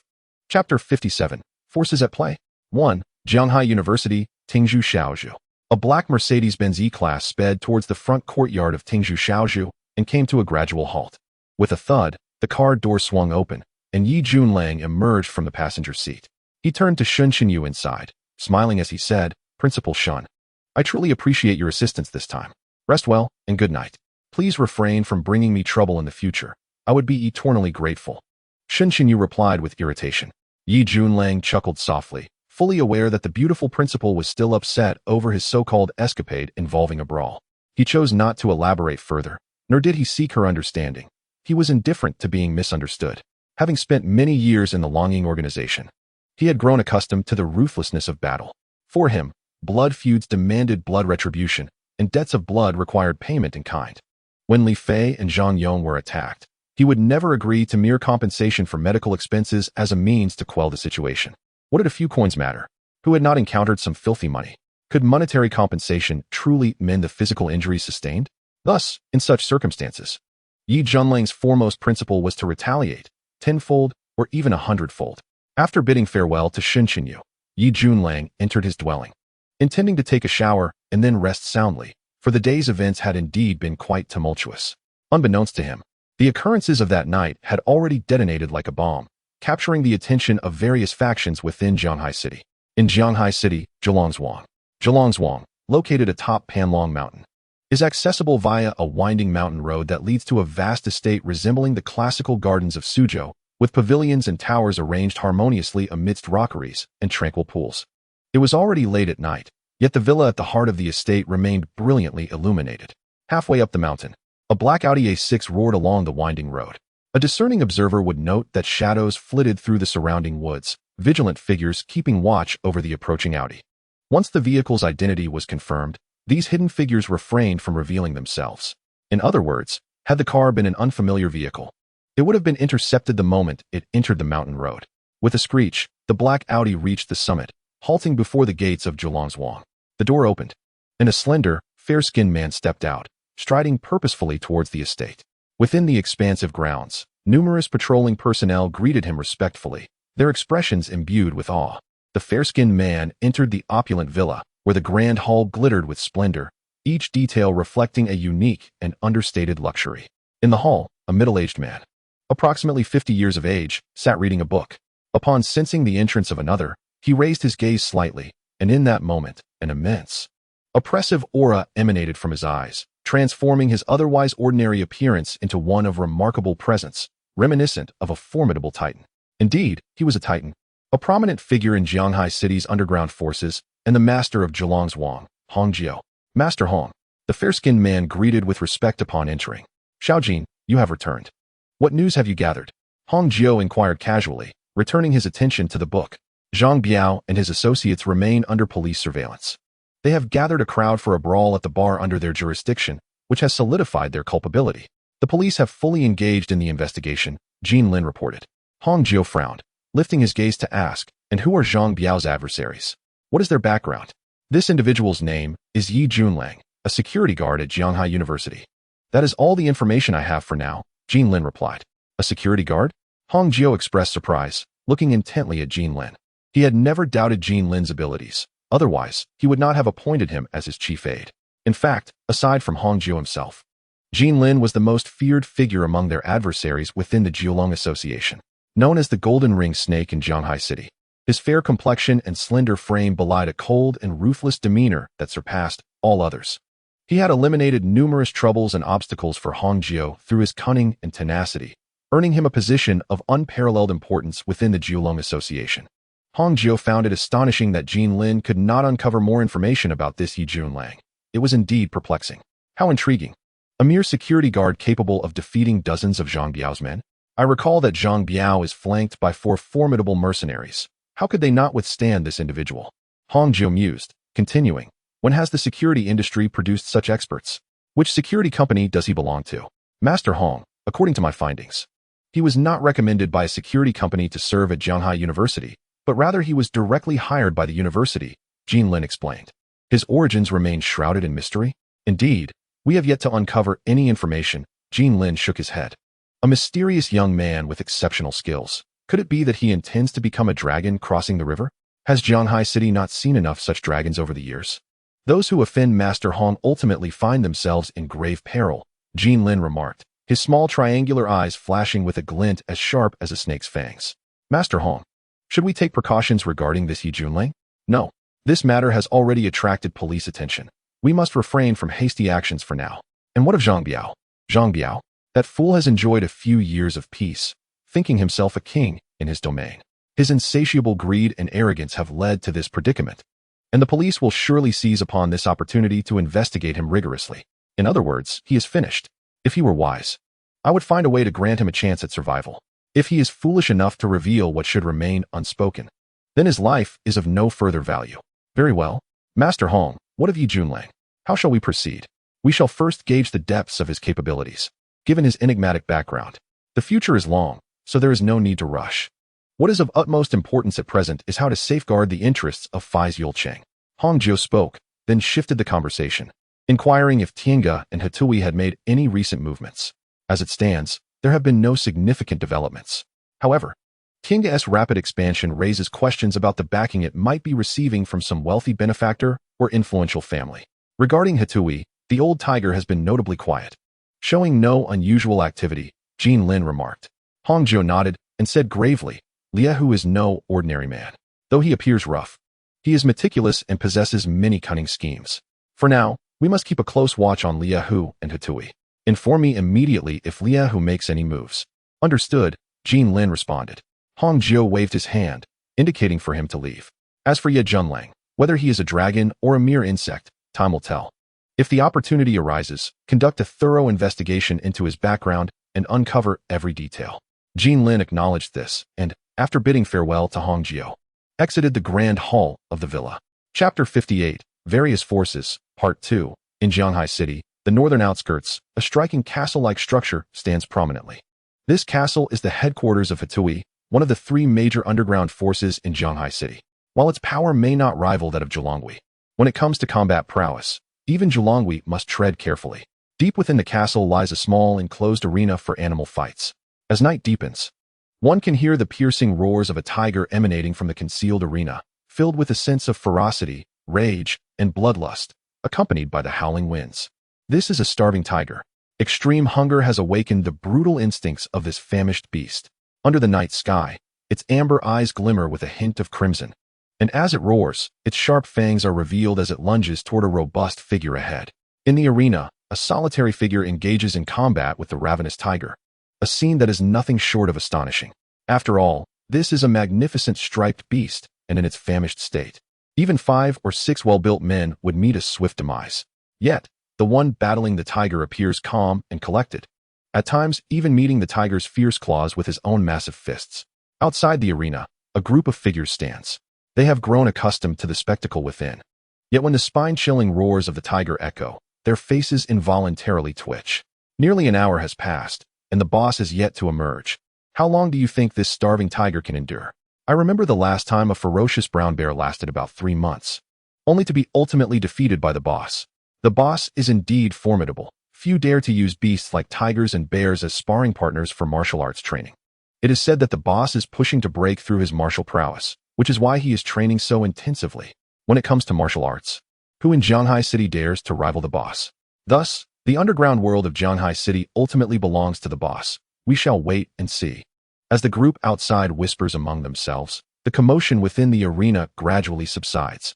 Suddenly, with a clang, the thick iron door of the arena swings open, and a muscular man, bare-chested, steps out. With his emergence, a presence more ferocious than a tiger envelopes the surroundings, akin to a sovereign descending, exuding an oppressive weight that makes it difficult to breathe. With short hair, a square jaw, thick eyebrows, and eyes that glint like those of a tiger, his hulking physique looms like a mountain, casting a shadow over the waiting figures. A terrifying and violent aura radiates from him, reminiscent of a fierce tiger ready to devour all. "Boss," the waiting figures exclaim, their voices filled with profound respect. The intimidating figure emerging from the arena is Liahu, the leader of Hatui. His body glistens with sweat, yet there are no visible wounds from his lengthy battle with the starving tiger. This alone is enough to astonish onlookers. "Li Fu, you were eager to find me. What is the matter?" Liahu inquired, his voice low yet imbued with an innate authority. "Boss, some incidents occurred tonight, and I wanted to report to you immediately," responded a sharp-faced man, exuding an undeniable aura of strength. He is Li Fu, known as the Kaishan Axe, the foremost warrior under Liahu. "Oh," Liahu pondered, "then let us discuss this in the hall." "Yes," Li Fu nodded, and they followed Liahu out of the arena. In the hall, Liahu had changed into fresh attire and sat upon a tiger-skin chair, while the high-ranking members of Hatui stood before him, exhibiting a palpable sense of reverence that rendered the atmosphere heavy and solemn. "Li Fu, speak. What has happened?" Liahu prompted. "Boss, tonight the Faiz Yulqing, overseen by Zhang Biao of Zheolonghui, was raided by the police, and the entire establishment is now under lockdown," Li Fu reported. This news took Liahu by surprise. His brows furrowed as he remarked, "Is that so? The Faiz Yulqing is crucial to Zheolonghui, one of its vital enterprises. How did it come to be sealed by the police?" According to the information, a security guard went to the Faiz nightclub, and Zhang Biao, accompanied by around 50 men, intended to suppress him. However, this security guard managed to defeat them all single-handedly. Subsequently, the police arrived and apprehended them on the spot, Li Fu explained. "A security guard?" Liahu frowned, then relaxed his brow, stating, "This is indeed intriguing. Are you certain he was merely a security guard? What is his name? And have we clarified his background?" "The name reported is Ye Junlang, and he is indeed a security guard at Jianghai University. As for his origins, we currently know nothing," Li Fu replied. "One man can take down dozens of elite fighters by Zhang Biao's side, and you believe his identity is merely that of a security guard?" Liahu scoffed, then added, "Nevertheless, the enemy of my enemy is my friend. We should keep an eye on this Ye Junlang. At the right moment, we can consider engaging with him. If he can be of use to me, that would be splendid. Rest assured, I will handle this matter appropriately," Li Fu assured him. Liahu contemplated for a moment before continuing. "If I am not mistaken, Zheolonghui will likely conspire various actions against this Ye Junlang. When necessary, we can provide assistance, such as intelligence. In any case, let us allow Ye Junlang to sense the goodwill we extend. With such formidable skills, he will surely keep Zheolonghui on high alert. As for the Faiz Entertainment City, it has now been sealed off by the police, presenting us with a unique opportunity. We must devise a plan to seize control of Faiz Entertainment City. This would be a devastating blow to the Jiolong society. Boss, how shall we contend for it?" Li Fu could not help but inquire. The fierce tiger let out a cold laugh, his eyes narrowing slightly as a bloodthirsty killing intent emanated from him, akin to a ferocious tiger displaying its bloody fangs. He proclaimed, with the Zhang Biao gang eliminated, at this critical juncture, that old fool Hong Jiu wouldn't dare send anyone to take over Fai's Entertainment City. Since he is hesitant, we shall take it ourselves. If we encounter resistance, we shall simply eliminate them." Li Fu felt a chill run down his spine, and in the next moment, his fighting spirit surged as he solemnly declared, "Boss, I understand. Let us make arrangements immediately. We must act swiftly to catch the Jiolong society off guard." The fierce tiger waved his hand and spoke. Chapter 59, The Satan Legion. In the Shui Xia Hua Yuan Villa area, a black Range Rover sped into this upscale neighborhood and came to a halt in front of the 6th independent villa. The car door opened, and a robust, muscular man stepped out. His expression was extremely indifferent, radiating a sense of disdain for all life. His aura was remarkably composed, yet it carried an undercurrent of menace that instilled fear in those who beheld him. This was Xue Xia, the dedicated bodyguard of Chen Juntian, the eldest son of the Chen family. Xue Xia entered the villa and ascended to the 2nd floor, casually calling out, "Young master." However, there was no response. Instead, he faintly heard the sounds of sultry moans emanating from a room on the 2nd floor. Having encountered such situations before, Xue Xia turned and made his way back downstairs, patiently awaiting in the hall. In one of the rooms on the second floor, Chun Juntian was indulging himself with a woman. The room was strewn with various implements, and the woman was bound, bearing numerous scars as if she had been subjected to mistreatment. After venting his frustrations, Chun Juntian finally got up, casually donning a robe. He could not be bothered to glance at the beautiful host, renowned as the #1 beauty in Jianghai City. He left her tied up and exited the room. With his power, women flocked to him, and this beauty was merely one of his many clandestine lovers. Earlier, when Shueisha called out, he had heard it. Therefore, after finishing, he stepped out and made his way downstairs. Despite his release of pent-up emotions, the vexation within Chun Juntian had not dissipated. His mood soured further upon receiving news from Zheng Jing, the director of Zhanghai University, that Yi Junlang, even after assaulting Lu Feng and several other students in his capacity as a security guard, would not face any repercussions from the university, let alone expulsion. This implied that Yi Junlang had backing, and even Zhanghai University could not unilaterally expel him. This left Chun Juntian's plans in ruins, igniting a furious rage within him. Tonight, he had summoned this beautiful host to unleash his anger and indulge in an act of torment. Yet, even this did not quell the fire in his heart. The mere thought of Yi Junlang walking alongside Qin Yuming filled him with intense displeasure. He had grown accustomed to being dominant at Zhanghai University, never having faced anyone who dared to challenge him. Yi Junlang was the first, and he could not swallow this humiliation. Upon reaching the first floor, he spotted Shueisha and inquired, "Any news?" Yi Junlang clashed with Hongjiu's forces tonight. It is said that Zhang Biao, under Hongjiu, has been rendered incapacitated by Yi Junlang.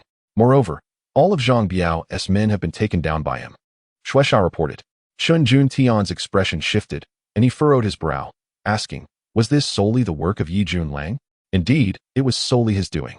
Shueisha replied, taking a deep breath as a hint of surprise lingered in his indifferent gaze. Regardless of the circumstances, defeating Zhang Biao's gang single-handedly commanded attention and warranted caution. Initially, he had believed Yi Junlang to merely possess some skill.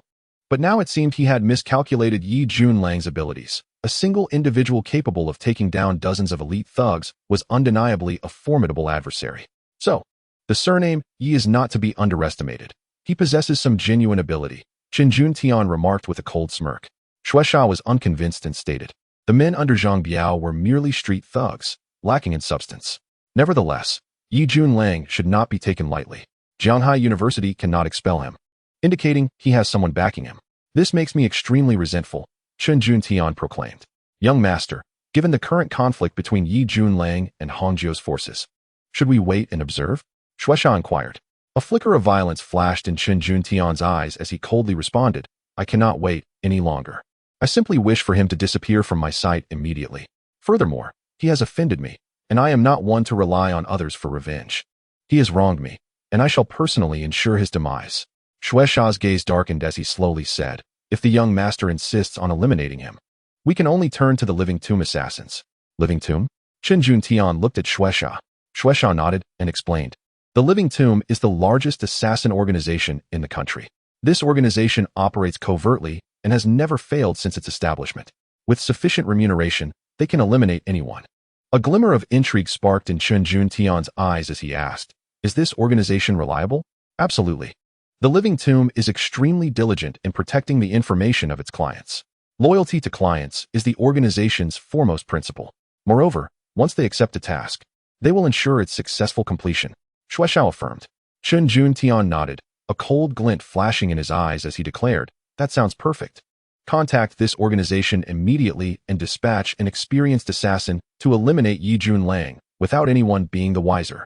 Do not worry about the payment. I will provide whatever is necessary.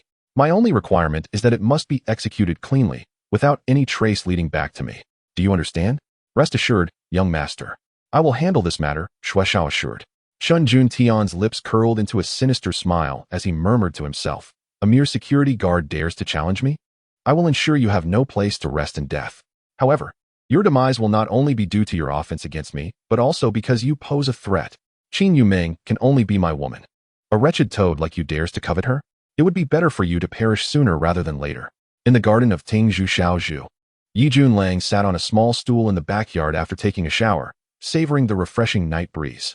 The lights in the beautiful principal's room next door had been extinguished, indicating she was likely resting. With a snap, Yi Junlang lit a cigarette. inhaling deeply before exhaling the smoke slowly. His chiseled face emerged from the haze, revealing a profound demeanor. This was his first day in Zhanghai City, and he had not anticipated encountering so much in a single day. Tonight, he single-handedly toppled the Zhang Biao gang, triggering a chain reaction throughout Zhanghai City.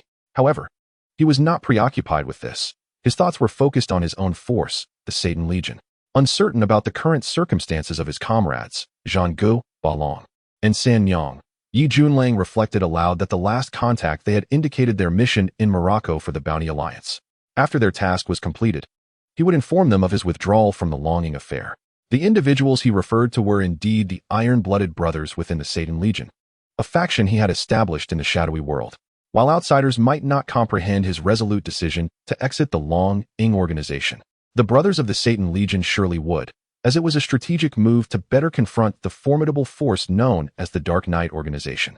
Yi Junlang had uncovered that, a month prior, during an operation in the Amazon rainforest, the well-equipped mercenaries were indeed affiliated with the Dark Knight organization. Previously, warriors from the Long-ing organization had also perished at the hands of the Dark Knight, and combined with the recent tragedy involving 4 of his comrades, a total of 8 Long-ing warriors had fallen victim to the Dark Knight. In addition to the Long-ing warriors, there were also casualties among the Satan Legion's ranks during the assaults orchestrated by the Dark Knight. This was a blood feud, an irreconcilable vendetta. In his lifetime, Yi Junlang vowed to eradicate the Dark Knight organization entirely, to avenge the fallen brothers. However, the Dark Knight organization was vast, populated by numerous masters and formidable adversaries. It was unrealistic to confront them single-handedly. Thus, he resolved to withdraw from the Long-ing organization, allowing himself the freedom to recruit allies in the city and gather strength in the dark world, incrementally expanding his own influence to gain the means to challenge such a powerful entity as the Dark Knight organization. Brothers, soon we shall stand together and wage war against the shadows of the world, Yi Junlang murmured as he exhaled a plume of smoke. Chapter 60. A heartfelt breakfast the following morning. As Yi Junlang was enveloped in slumber, a sudden series of knocks reverberated through the air, startling him awake. He had set his alarm, initially fearing he had overslept and that security had come to rouse him for work. Glancing at his phone, he noted it was only 7 o'clock, half an hour before his alarm was set to ring. Perplexed, he pondered who could be knocking at such an early hour, disrupting his peace and dreams. The persistent knocking compelled him to rise from his bed and open the door, mumbling, "Who is it?" As he swung the door open, a delicate fragrance wafted toward him, and his bleary eyes beheld a stunning visage, reminiscent of an ethereal being from a painting. Yet, before he could fully comprehend the sight, the enchanting figure gasped in shock. "Ah?" The second exclamation was even louder. Qin Yumeng stood before him, her expression one of disbelief as she stared at Yi Junlang, unable to contain her astonishment. "You, what are you doing?" she exclaimed. The last remnants of sleep evaporated as Yi Junlang recognized her, responding with irritation, "It's early morning, and I opened the door only to hear a scream. You startled me. Is it so unusual for someone to react when frightened? I haven't even asked you why you're knocking on my door so early, making such a ruckus. Are you trying to give me a heart attack?" Her cheeks flushed. Qin Yuming bit her lip, half annoyed and half embarrassed. You came out without any clothes on. Aren't you being a bit inconsiderate? How could I not scream?" Yi Junlang paused, finally noticing that he was clad only in a rather flamboyant pair of bright red underpants. No wonder she had reacted with such shock. "I say, Qin Xiaoyo, the saying goes, do not look where you should not. Where are your eyes wandering?" Yi Junlang replied, trying to maintain a serious demeanor despite the embarrassment of being caught in such an awkward state. He quickly turned back into his room to find something to wear. "Why shouldn't I look if you dare to wear that?" Qin Yuming retorted, confidently stepping into Yi Junlang's room. Yi Junlang finally realized something was amiss, casting a curious glance at her. "What brings you here?" "I brought you breakfast. I had some delicious noodles from a restaurant off campus and thought of you," she said, her tone casual, as if such a gesture were perfectly ordinary. "Breakfast?" Yi Junlang was momentarily taken aback, but the critical question eluded him. "No, I mean, how did you know I lived here? Until yesterday, I didn't even know myself." With a playful smile, Qin Yuming replied, "My dormitory balcony faces yours. I happened to see you walk in, so I figured it out. Is there really such a coincidence?" Yi Junlang expressed skepticism. Yet he had no basis for doubt and let it go.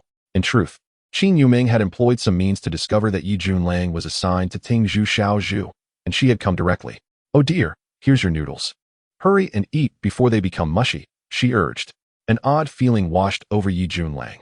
Had this beautiful girl really risen so early just to deliver breakfast to him? A heartfelt breakfast? If word got out, would the male students of Zhonghai University unite in protest? Regardless, having a stunning campus beauty deliver breakfast was a source of pride for any man, and he certainly wouldn't refuse an opportunity like this. After a quick wash-up, Yi Junlang sat down at the table to enjoy the heartfelt breakfast. However, he soon found it difficult to continue eating as he noticed Qin Yuming entering the bathroom. When she emerged, she was wielding a mop and began to tidy up the room. "Hey, what are you doing? I didn't hire a maid. And I certainly don't have money to pay you," he protested. Qin Yuming, annoyed, flicked some water from her fingers toward him, retorting, "Who said anything about payment? I have a cleanliness obsession, and I can't stand your messy place. I'm just tidying it up.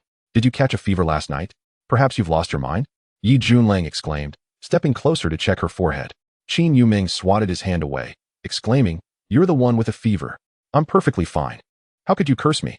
Now eat your noodles. You can tolerate living in such a dusty place?" "I think it's just fine," Yi Junlang said earnestly. He meant it sincerely. During his past operations, he would have considered it a luxury to have a room to stay in.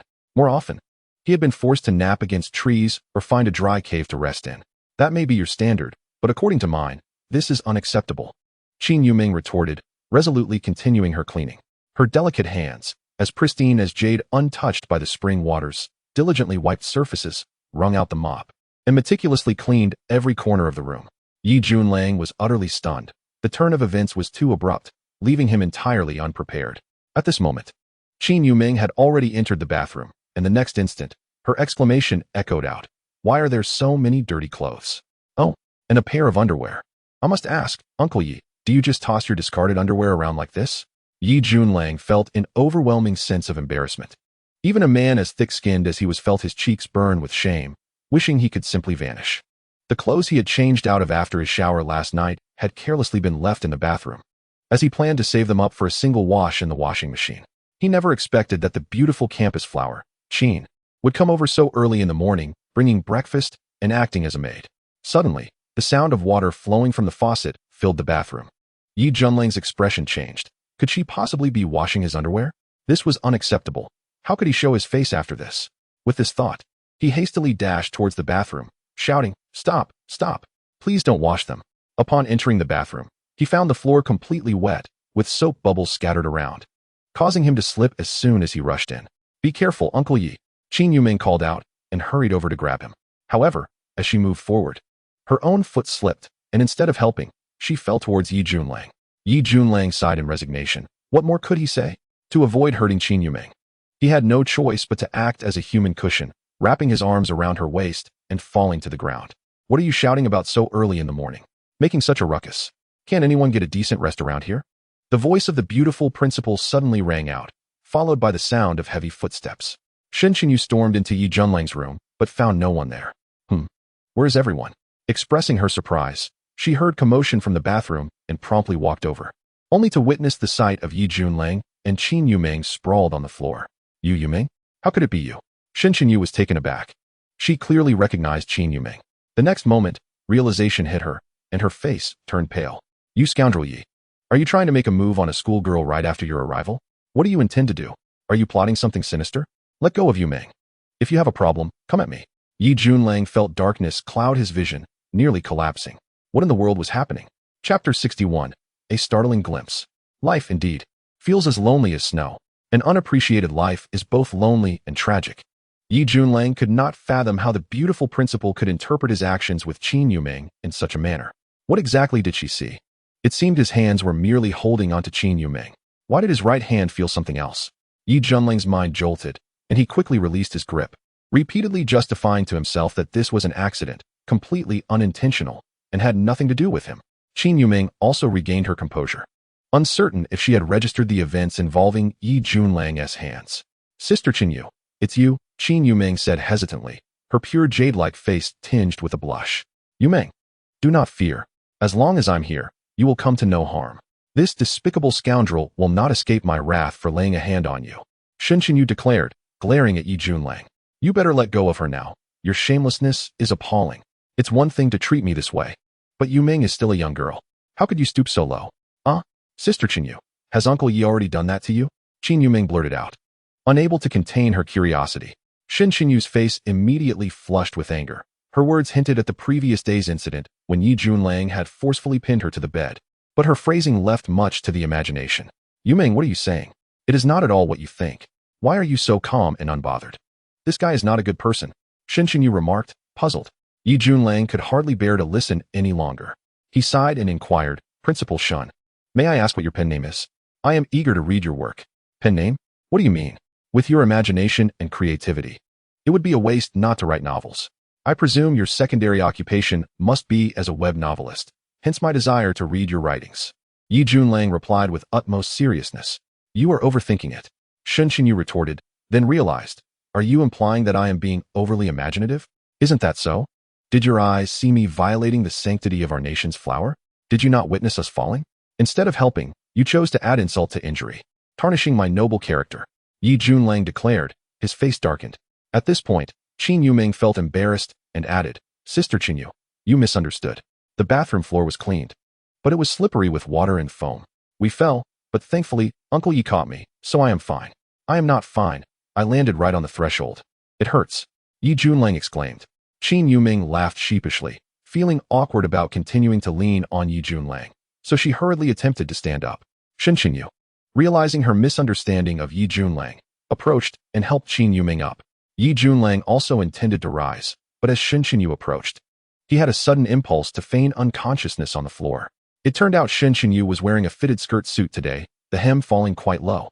It was easy to imagine the exhilarating moment when she stood right before Yi Junlang's eyes. With his eyes wide open, Yi Junlang gazed intently, not daring to blink. As the beautiful principal approached, the first thing that caught his eye was her long, slender, snow-white legs, perfectly straight from her calves to her thighs, a sight to behold. The exquisite skin of her legs was so fair and delicate, it was utterly tantalizing, making it hard to resist the urge to take a bite. As for what lay above, it seemed to be purple, but he hadn't yet gotten a clear look. Please, don't leave just yet. Yi Junlang lamented inwardly, filled with reluctance. After Shen Xinyu helped Qin Yuming to her feet, she turned to leave. In that fleeting moment, Yi Junlang hadn't even had the chance to fully appreciate the view. Was this not a form of torture? Uncle Yi, why aren't you getting up?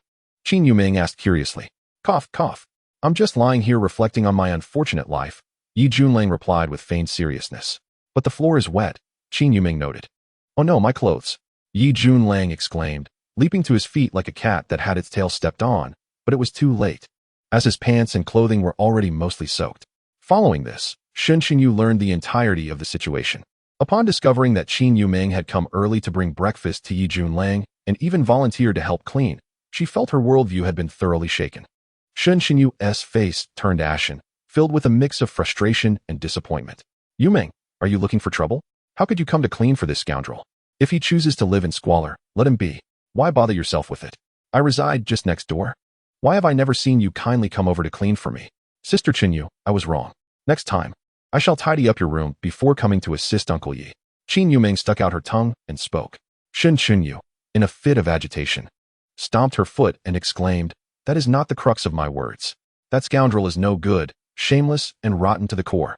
From now on, you are forbidden to associate with him or visit his room. But Sister Qinyu, I think Uncle Yi is quite good. It's just that when I call him uncle, a vein pops on his forehead. You see only the surface. I am older than you.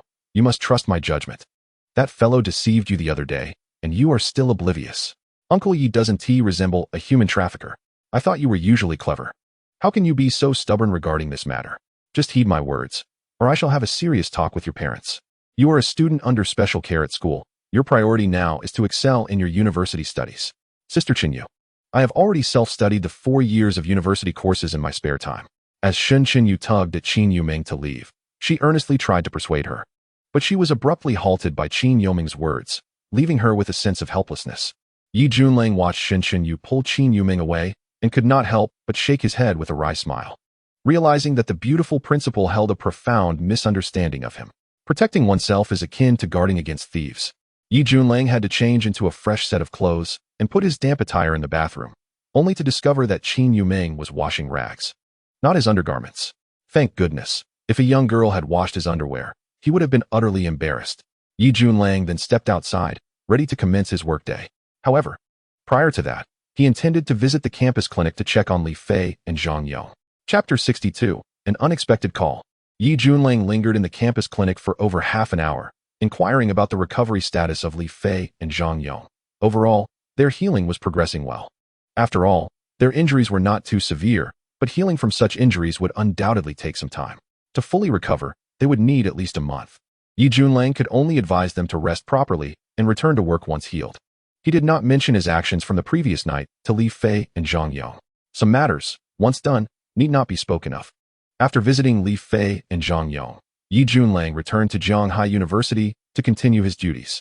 In truth, he had no fixed tasks assigned. He was not responsible for guarding the school entrance, which was the duty of the external security personnel. Old Zhao had not given him specific tasks either, so he simply took it upon himself to patrol the campus. The freshman enrollment was still ongoing and would last 3 days. Following enrollment, there would be military training for the newcomers, during which Yi Junlang anticipated becoming quite busy. After completing a patrol with no issues arising, he headed towards the security office at the gate.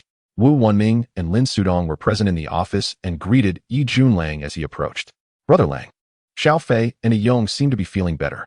I visited them earlier," Wu Wenming remarked. Yi Junlang nodded, replying, "I have also seen them. Their injuries are not severe, they just need to rest well." Lin Sudong pondered for a moment and said, "This reminds me of Shi. He was also injured by the gang led by Ba Gu and subsequently dismissed from the school. I worry whether Xiao Fei and the others will be dismissed as well. To be honest, they really need this job." Yi Junlang waved his hand dismissively, stating, "That won't happen. If they were to be dismissed, I would ensure they remain. Rest assured." Principal Shun has also mentioned that once their injuries heal, they can return to work as normal, and their salaries will continue during their recovery.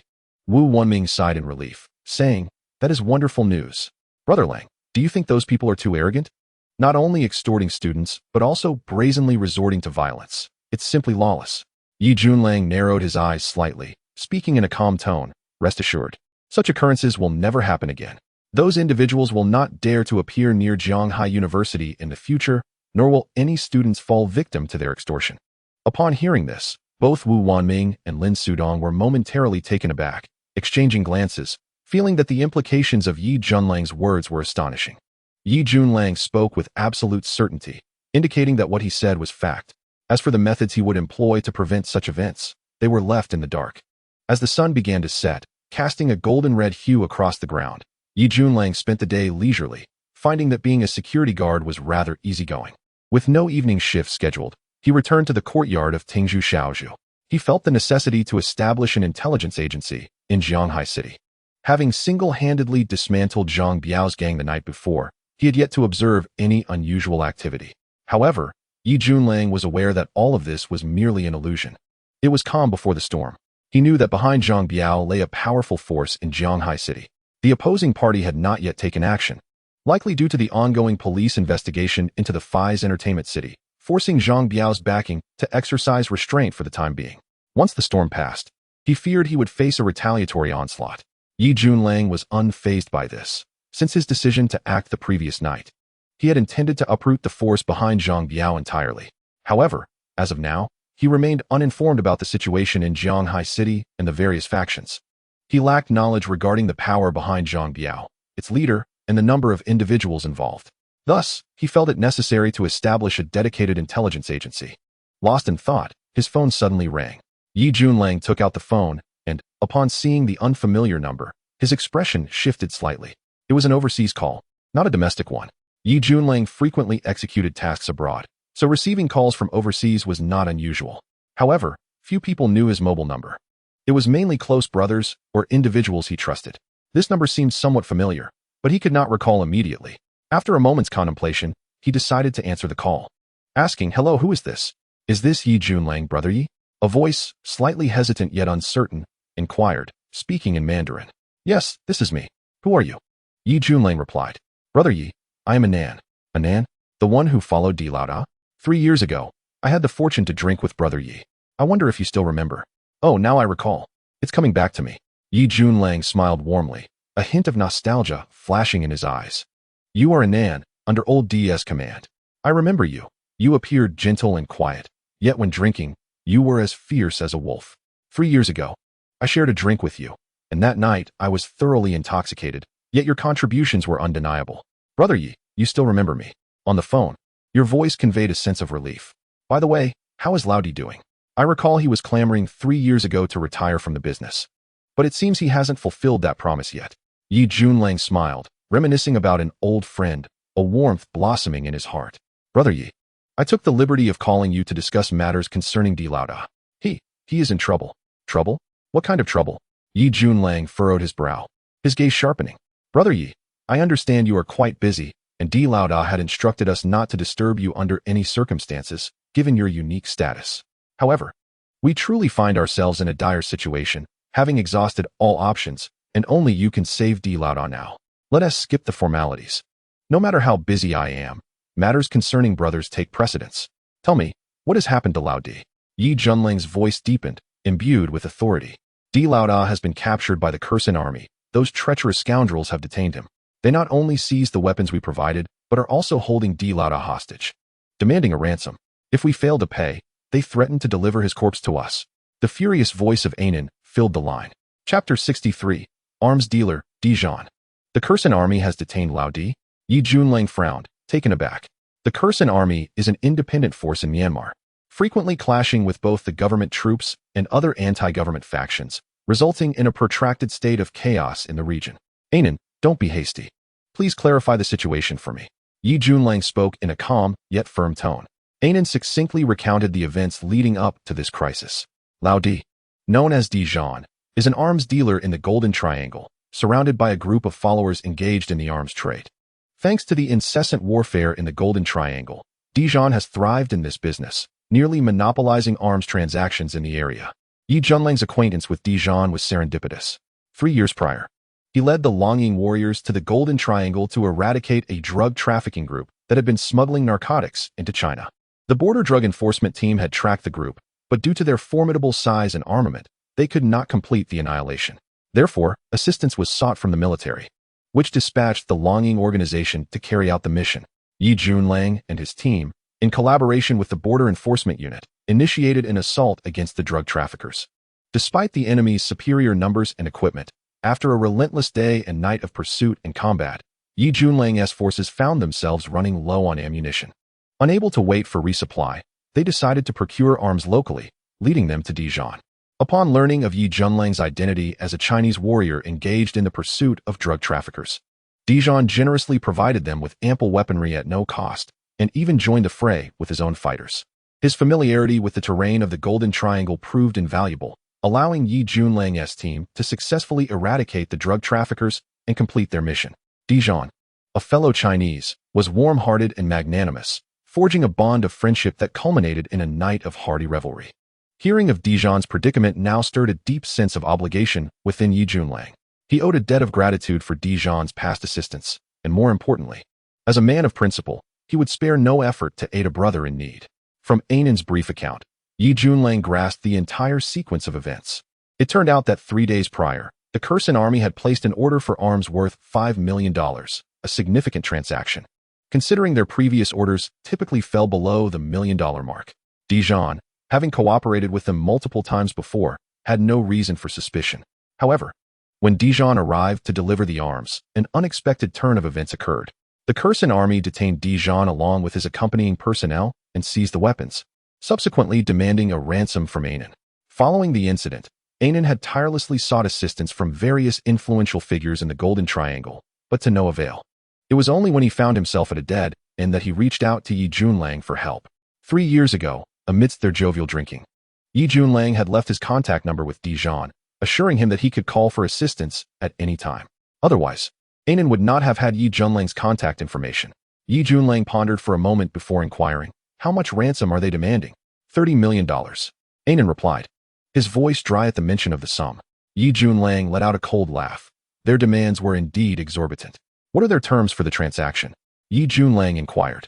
They require cash or an equivalent value in gold. Anan hesitated before adding, "Brother Yi, this sum is truly overwhelming.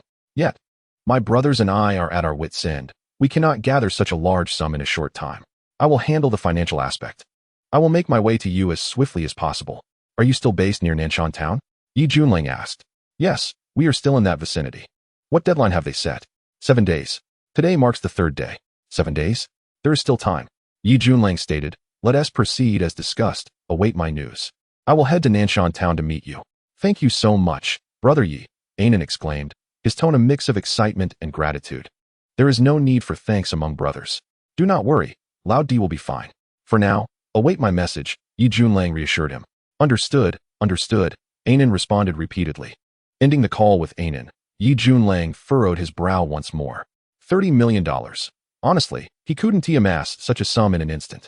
Moreover, the Kursan army's requirement for cash or its equivalent in U.S. dollars compounded the challenge. Gathering such a large sum of cash in only a few days would be exceedingly difficult. It appears I must seek assistance, Yi Junlang murmured to himself. He retrieved a laptop from his backpack, powered it on, and logged into an overseas messaging application. I hope that woman is online. After much contemplation, it seemed she was his only option for help. Yi Junlang muttered to himself. As he entered his username and password, logging into the chat application, a deluge of messages popped up, surprising Yi Junlang. He realized he hadn't accessed this software for nearly half a year. He located the profile of a woman named Modalitai and opened the chat window, discovering a multitude of messages, the longest gap being merely 3 days. This indicated that Modalitai had been sending him messages intermittently, yet he had offered no response, leaving one to ponder the extent of the psychological impact on such a stunning beauty.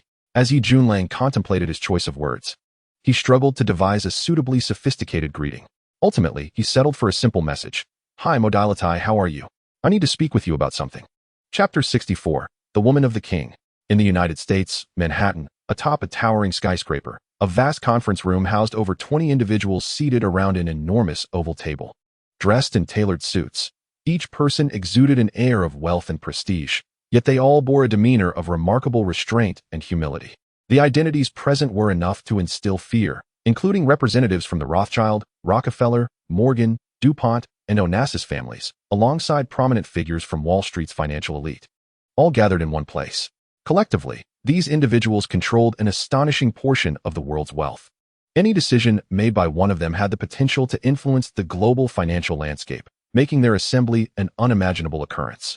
At that moment, their expressions were filled with reverence as they directed their gazes toward a woman seated at the head of the table, a young woman of both English and Spanish royal lineage.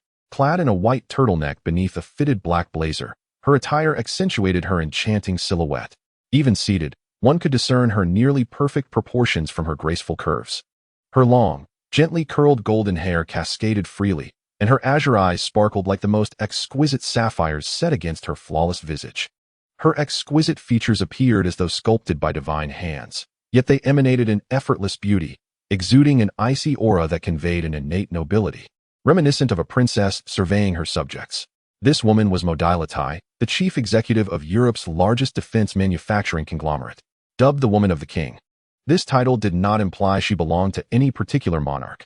Rather, it was a consensus among the Western elite that only a true sovereign could be worthy of her. The identity of this sovereign remained shrouded in mystery.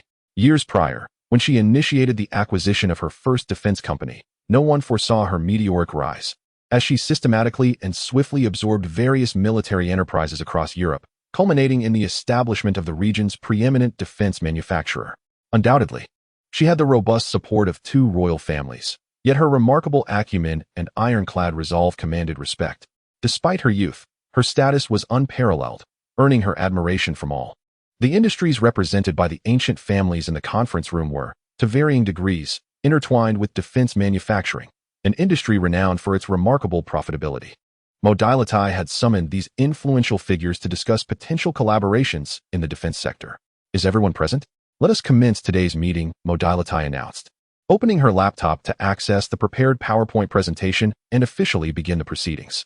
At that moment, as she glanced at her screen, her expression suddenly shifted. She noticed that the chat application had automatically logged in, and the icon of the individual she had been thinking of was illuminated, accompanied by an incoming message. In that instant, Modalitai felt a wave of dizziness wash over her, disbelief etched across her features. Both anxious and exhilarated, her voice trembled as she exclaimed, "Lena, pinch me. I must be dreaming." Lena, Modalitai's secretary, regarded her with curiosity, having never witnessed such a reaction from her superior. This was decidedly out of character. Not just Lena, but all the esteemed individuals at the conference table appeared bewildered, as they were accustomed to Modalitai's composed and formidable demeanor. Yet now, they were witnessing a moment of uncharacteristic vulnerability from the defense industry's leading lady. "Lena, I can't be imagining this. Can you check if this contact is indeed messaging me? Modalitai asked, excitement and apprehension mingling in her tone, seemingly oblivious to the 20-plus dignitaries awaiting her direction. Lena leaned in to check and confirmed, "Yes, miss." Modalitai's face lit up with a radiant smile, an enchanting display that could leave one spellbound. However, the powerful men at the conference table were taken aback, their expressions akin to that of encountering a ghost. They had long grown accustomed to her icy demeanor and iron-fisted leadership, and aside from her title, she was often referred to in less flattering terms such as female boss, female tyrant, or vampire. These monikers hinted at her ruthless nature. They had never witnessed her smile with such effulgence, let alone display such unusual behavior. At this moment, Modalitai had opened the chat window, revealing the message, "Hi, Modalitai, how are you? I need to speak with you about something," with a lingering smile gracing her lips. Modalitai could hardly contain her joy as she proclaimed, "My king has contacted me. My king has finally sent me a message." This message had been sent from Yi Junlang, far away in Huagua, who could hardly have fathomed the exuberance it would evoke in Modalitai. In her excitement, Modalitai also noted his mention of needing to discuss something. Taking a deep breath, she regained her composure and remembered the meeting at hand. However, her excitement took precedence as she grabbed her laptop and stood up, declaring, "Lena, you will preside over this meeting for now. It's not overly complex. Just present the plan I drafted." As she strode out of the conference room, her heels clicking against the floor, she left behind a sea of astonished gazes from the powerful figures in attendance. "I must be hallucinating. Modalitai must have imagined it. Me too. I find myself pondering whether I was merely ensnared in a dream, one so absurd it defies belief. Wait, what did Miss Modaliti just say? My king? Has she truly discovered a man who embodies her notion of a king? Oh my heavens. This is indeed heart-rending news, particularly for the younger heirs of various esteemed families, as it signifies a cataclysmic shift. It seems today's meeting may not proceed as planned. At the conference table, eminent figures are engaged in fervent discussions. Chapter 65, Satan. My king. Adjacent to the conference room lies a lounge. After hastily exiting, Modaliti pushed open the door to the lounge and shut it behind her, eagerly sending out a request for a video call. With a heart brimming with excitement, anxiety, and trepidation, she awaited a response, fearing the possibility that the screen might suddenly dim, an occurrence that would be utterly devastating. Why isn't he answering? Modaliti gritted her teeth, her cerulean eyes, as clear as the ocean, fixed unwaveringly on the computer screen, each passing second stretching into an eternity. In the abode of Ting Zhu Xiaozhu, Yi Junlang sent a message to Modaliti but received no reply, prompting him to visit the restroom. Upon finishing, he was unexpectedly greeted by the notification sound of an incoming video call. He hurriedly washed his hands and returned to his desk, where he immediately spotted Modaliti's video call request. With a smile, he accepted the call. Instantly, a stunning Western woman appeared on the screen. Her golden hair framing a visage of flawless beauty, her skin as pristine as snow, and her captivating azure eyes evoking an irresistible allure. Yi Junlang found himself momentarily entranced, realizing that Modaliti had retained her enchanting charm. "Hello, Modaliti, you truly grow more beautiful by the day. I know you are busy, but there is a matter on which I must seek your assistance." Yi Junlang spoke in English, but he was taken aback to see Modaliti remain utterly still, as if turned to stone. Indeed, she was momentarily dazed. As Yi Junlang's visage appeared in the video window, time seemed to come to a standstill. She gazed at the man on the screen, taking in his chiseled features and deep, starry eyes, along with the languid smile that danced at the corners of his mouth. For a fleeting moment, she was captivated, recognizing him as the same man forever etched in her memory, a veritable king in her heart, the embodiment of darkness and violence. Known as Satan, Modaliti, are you all right? Hello, say something. Is this a wax figure? The resemblance is uncanny. Yi Junlang could not help but jest. Modaliti snapped back to reality, letting out a soft laugh that breathed life into her demeanor, exuding an irresistible charm. Have you ever seen such a beautiful wax figure? Satan, it is wonderful to see you again. Where are you? I am, of course, in Huagua. I require your assistance with a matter, Yi Junlang replied. What is it? Modaliti asked, her smile radiating warmth. I need $30 million. Consider it a temporary loan, Yi Junlang inquired. 30 million? That does not align with your station. I shall grant you 300 million instead, shall I? Modaliti said, maintaining her gaze on Yi Junlang in the video. Yi Junlang was taken aback. 300 million? I only require 30 million. Even if you are a wealthy benefactor, you cannot start with a tenfold increase without any warning. Wait. What would I do with such an enormous sum? If you give me 300 million, even if I devoted my life to repaying you, it would never suffice, Yi Junlang chuckled. Really? Mo Dalidi's eyes sparkled with delight, her enchanting azure gaze fixed on Yi Junlang. Satan, come to my side. All that I possess is yours, no repayment necessary. Hey, can we converse like friends? I know you are not lacking in funds, but you cannot tempt me with money, can you? Were you implying you wish to support me? Yi Junlang inquired with a serious tone. No, you should be the one supporting me. You are the king in my heart. Mo Dalidi laughed. Let us return to serious matters. I truly cannot afford to support a woman who casually offers $300 million. Yi Junlang chuckled, continuing, I urgently need $30 million. Either in cash or equivalent in gold. Ideally, I would need it by tomorrow. Can you assist? The transaction location is in Huagua? Mo Dalidi asked. Yes. In Kuan City, Yun Province, Huagua. I will be there tomorrow, Yi Junlang confirmed. Cash is not an issue. I can prepare it immediately. The only complication is the customs inspection. Of course, this inconvenience is merely for others. It does not pertain to me. I have certain channels that will allow me to manage this, Mo Dalidi smiled. Are you suggesting you will prepare the cash and airlift it directly from overseas? Yi Junlang questioned. Certainly, given your urgency, this is the only viable option. While I could reach out to the largest underground money house in Huagua, arranging $30 million in cash by tomorrow is unrealistic, Mo Dalidi explained. Due to the foreign exchange controls in Huagua, even bringing in more than 10,000 US dollars requires customs inspection and the completion of application forms, let alone transporting tens of millions in cash. Mo Dalidi spoke with ease. Yet the execution would be exceedingly challenging. Smuggling 30 million US dollars into Huagua without detection requires extraordinary means. However, recalling Mo Dalidi's status, Yi Junlang found solace in the thought that with royal bloodlines from both England and Spain, coupled with her position as a major figure in the European military industry, her capabilities would indeed be formidable. Satan, I have decided to personally deliver the money to you. If that is acceptable, Mo Dalidi said, as if struck by inspiration. Upon hearing this, Yi Junlang quickly responded, No, that is not permissible. I have an operation to conduct, so I cannot bring you along. Besides, you are often quite busy. I cannot interfere with your affairs. For me, to see my king is the most important matter. That is truly not possible. The place I am headed carries risks, and I cannot bring you along. Here's the deal. You have greatly assisted me, and I will find an opportunity to visit you and treat you to a meal as a token of my gratitude. How does that sound? Really? Indeed. Yi Junlang nodded. All right then, it's a promise. Mo Dalidi laughed, her excitement palpable, her azure eyes shimmering with radiant light, reminiscent of a galaxy of stars reflected within her gaze. Chapter 66. The Great Deceiver. For the past 6 months, Mo Dalidi had been trying to reach Yi Junlang. Yet he had not logged into this messaging application during that entire time, leaving her quite disheartened. Now that she finally managed to connect with him through video, Mo Dalidi was determined to prolong this moment. Her beautiful eyes, filled with a sense of melancholy, glanced at Yi Junlang as she softly inquired, Satan, have you forgotten about me? Over the past half year, you have not reached out to me, and my messages have gone unanswered. Yi Junlang's expression faltered momentarily, pondering why this stunning woman sounded somewhat like a resentful mistress. The truth was, he had yet to take advantage of her allure, so why such a tone of lament?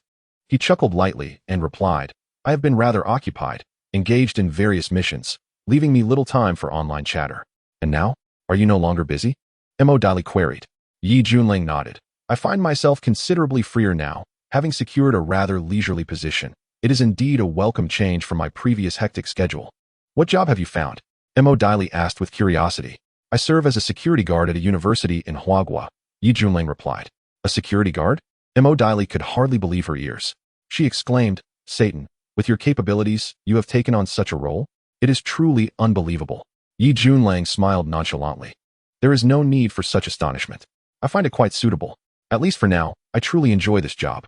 Mo Dalidi, gritting her teeth in frustration, retorted. Then why not come work as a guard for me? Or perhaps join my military-industrial group as a guard.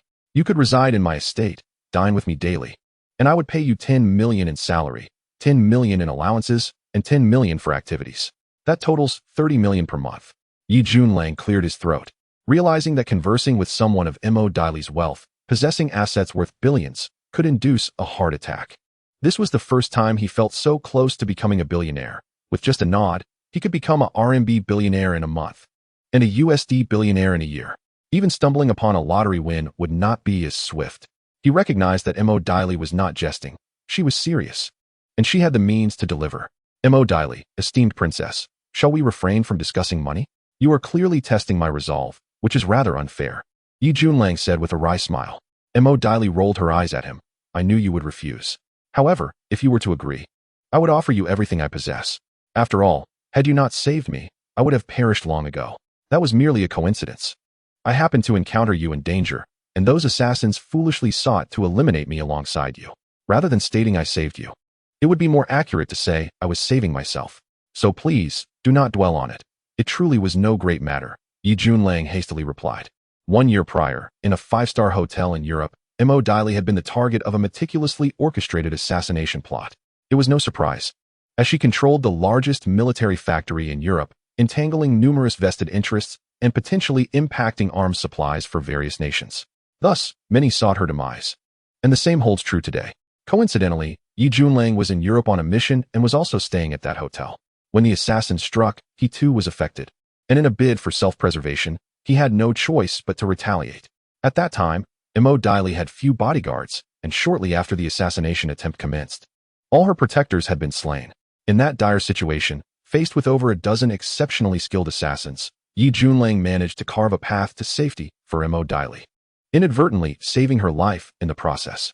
Later, upon learning of her identity, Yi Junlang sought her assistance during several missions in Europe, and they became familiar with one another through these encounters. I will always cherish this, Mo Diley said with a smile, her delicate fingers tapping on the keyboard. She concluded, All right, Satan, I have prepared the cash you requested. The next step is to arrange for its air transport. You mentioned treating me to a meal, yes? May I choose the time? Of course, Yi Junlang replied. Then how about within a week? Mo Diley suggested. Yi Junlang was taken aback. A week? He feared he would still be in the Golden Triangle region and would not have sufficient time. 1 week is not feasible. How about a month instead? He quickly responded. A month? Very well, but you must not deceive me. Mo Diley insisted. Yi Junlang placed a hand on his chest, earnestly stating, What jest is this? When have I ever deceived you? My greatest trait, aside from my charm, is my commitment to promises. Humph. And yet you say that. The last time I asked you to accompany me to meet the Queen, you agreed, but then claimed you were in some deadly desert, unable to spare a moment. Furthermore, during a camping trip in the African savannah, you told me that if I felt afraid at night, I could join you in your tent. I was indeed frightened. The roars of beasts on the savannah were terrifying. When I sought refuge in your tent, you merely took me outside to sit under the stars for the entire night. I was furious with you, you great deceiver. Mo Diley vented her frustrations regarding Yi Junlang's past failures to uphold his promises. Yi Junlang was at a loss for words, reflecting on how, at that time, he was a special forces operative of the Longing organization in Huagua. Given such a sensitive identity, how could he accompany her to meet the British royal family? That would be tantamount to espionage if discovered. As for the tent on the savannah, it could only accommodate 1 person. 2 could not possibly fit. He understood that reasoning with women, especially beautiful ones, was futile. The more one explains, the deeper the pit one digs. Thus, Yi Junlang quickly remarked, Let us not dwell on past matters. I should prepare to depart. Tomorrow, I will await your message in Kunming City, Huagua. Have your personnel deliver the cash, and they can contact my mobile number. I will provide you with my contact number in Huagua. So this is your mobile contact in Huagua? No wonder the numbers I tried to reach you with in Europe were unreachable, Mo Diley lamented, adding, Rest assured, I will handle this matter. Expect news from me tomorrow. Yi Junlang nodded and eventually concluded the video call, which left Mo Diley with a reluctant expression. He now needed to fly to Kunming overnight. This operation would undoubtedly take several days. Should he request leave from the beautiful headmistress before departing? It was rather absurd to ask for leave so soon after starting work. He could only wonder how the beautiful headmistress would react upon learning of his absence. Chapter 67. First Impressions Matter. Yi Junlang quickly packed his belongings and called the head of security, Zhao Hai. Hello, is this old Zhao? I need to discuss something with you. Little brother Yi. What is it? Zhao Hai replied. I have an urgent matter that requires me to travel out of town, so I must request a leave of absence. Likely for about a week. A leave of absence? Zhao Hai was momentarily taken aback, puzzled by the fact that Yi Junlang had only just begun working a few days prior. You are already asking for a week off? Yi Junlang, fully aware of Zhao Hai's sentiments, felt a tinge of embarrassment himself. He stated, Old Zhao, there is indeed an urgent matter that requires my attention. How about this? I will take a few days off, and during this period, I will have old Wu and the others cover for me. Upon my return, I will make up for the missed time. Zhao Hai, regaining his composure, promptly replied, Leaf, if you need to take leave. That will certainly not be an issue on my end. However, I believe it would be prudent to inform Principal Shan, as, strictly speaking, you are still under her jurisdiction. All right, I will speak with Principal Shan, Leaf Junlang nodded. After hanging up the phone, Leaf Junlang dialed Shun Chinyu's mobile number, only to be met with a message indicating that the phone was switched off. The lights were out in the office of the beautiful principal next door, clearly indicating that no one was present. Leaf Junlang pondered for a moment and decided to head towards the administrative building, wondering if the beautiful principal was still working late. Arriving at Shun Chinyu's office door, he knocked lightly, and indeed, he heard a response from within. This prompted him to reflect on Shun Chinyu's dedication. She was so engrossed in her work that she seemed to forget to eat and sleep. In contrast, he felt a sense of shame for needing to take time off so soon after starting his job. He resolved to take Shun Chinyu as an example, striving to enhance his work ethic and professional integrity. With a confident stride, Leaf Junlang entered the office, exuding the robust vigor of a man. He always felt that stepping into the beautiful principal's office was akin to a runway show, and he aimed to present his most masculine and handsome self. After all, the female students on the Zhanghai University Forum unanimously regarded him as the most handsome security guard. However, he felt this accolade lacked official validation. If the beautiful principal shared this sentiment, it would effectively endorse his title, solidifying his reputation as the most handsome security guard, a truly exhilarating prospect. When Shun Chinyu saw Leaf Junlang enter, her eyes indeed lit up. However, it was not due to his self-perceived gallantry, but rather because she noticed he was carrying the same backpack he had when he joined Zhanghai University the previous day, without any additional luggage. Now, at the end of the workday, what did his arrival with a backpack signify? Did he intend to resign? This must be the case. Otherwise, there would be no reason for him to bring a backpack. The thought made Shun Chinyu's heart leap with joy, feeling as if the heavens had answered her fervent prayers, finally ridding her of this troublesome individual. Leaf Junlang, what brings you here? Shun Chinyu inquired, her inner delight restrained as she attempted to maintain a neutral expression. Principal Shun, Leaf Junlang began, only to be interrupted by Shun Chinyu, who urged, do not rush, please have a seat. Leaf Junlang felt an odd sensation, sensing something was amiss. When had the beautiful principal's demeanor become so accommodating? It was unreasonable. Surely, it must be his striking charm that had captivated her. He chuckled to himself, thinking that under such circumstances, his request for leave would surely be met with her enthusiastic approval.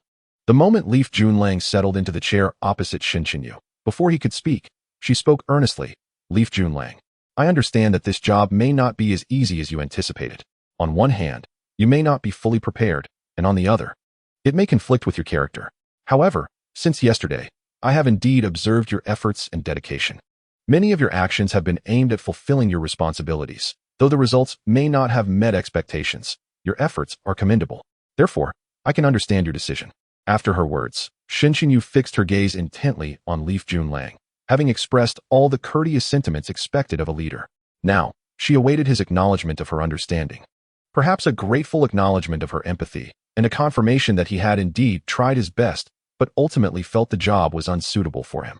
To her surprise, she found Leaf Junlang wearing a bewildered expression. After a moment of silence, he replied, Principal Shun, what are you talking about? Internally frustrated, Shun Chinyu glared at him and directly asked, weren't you here to resign? Resign? Principal Shun, what are you joking about? One should be as devoted to work as to love. You cannot encourage me to adopt a half-hearted approach. Leaf Junlang's voice rose as he continued. I am deeply passionate about this hard-won job. How could I possibly resign? He then added, I am here to request leave. Request leave? Shun Chinyu was taken aback, realizing she had misinterpreted the situation.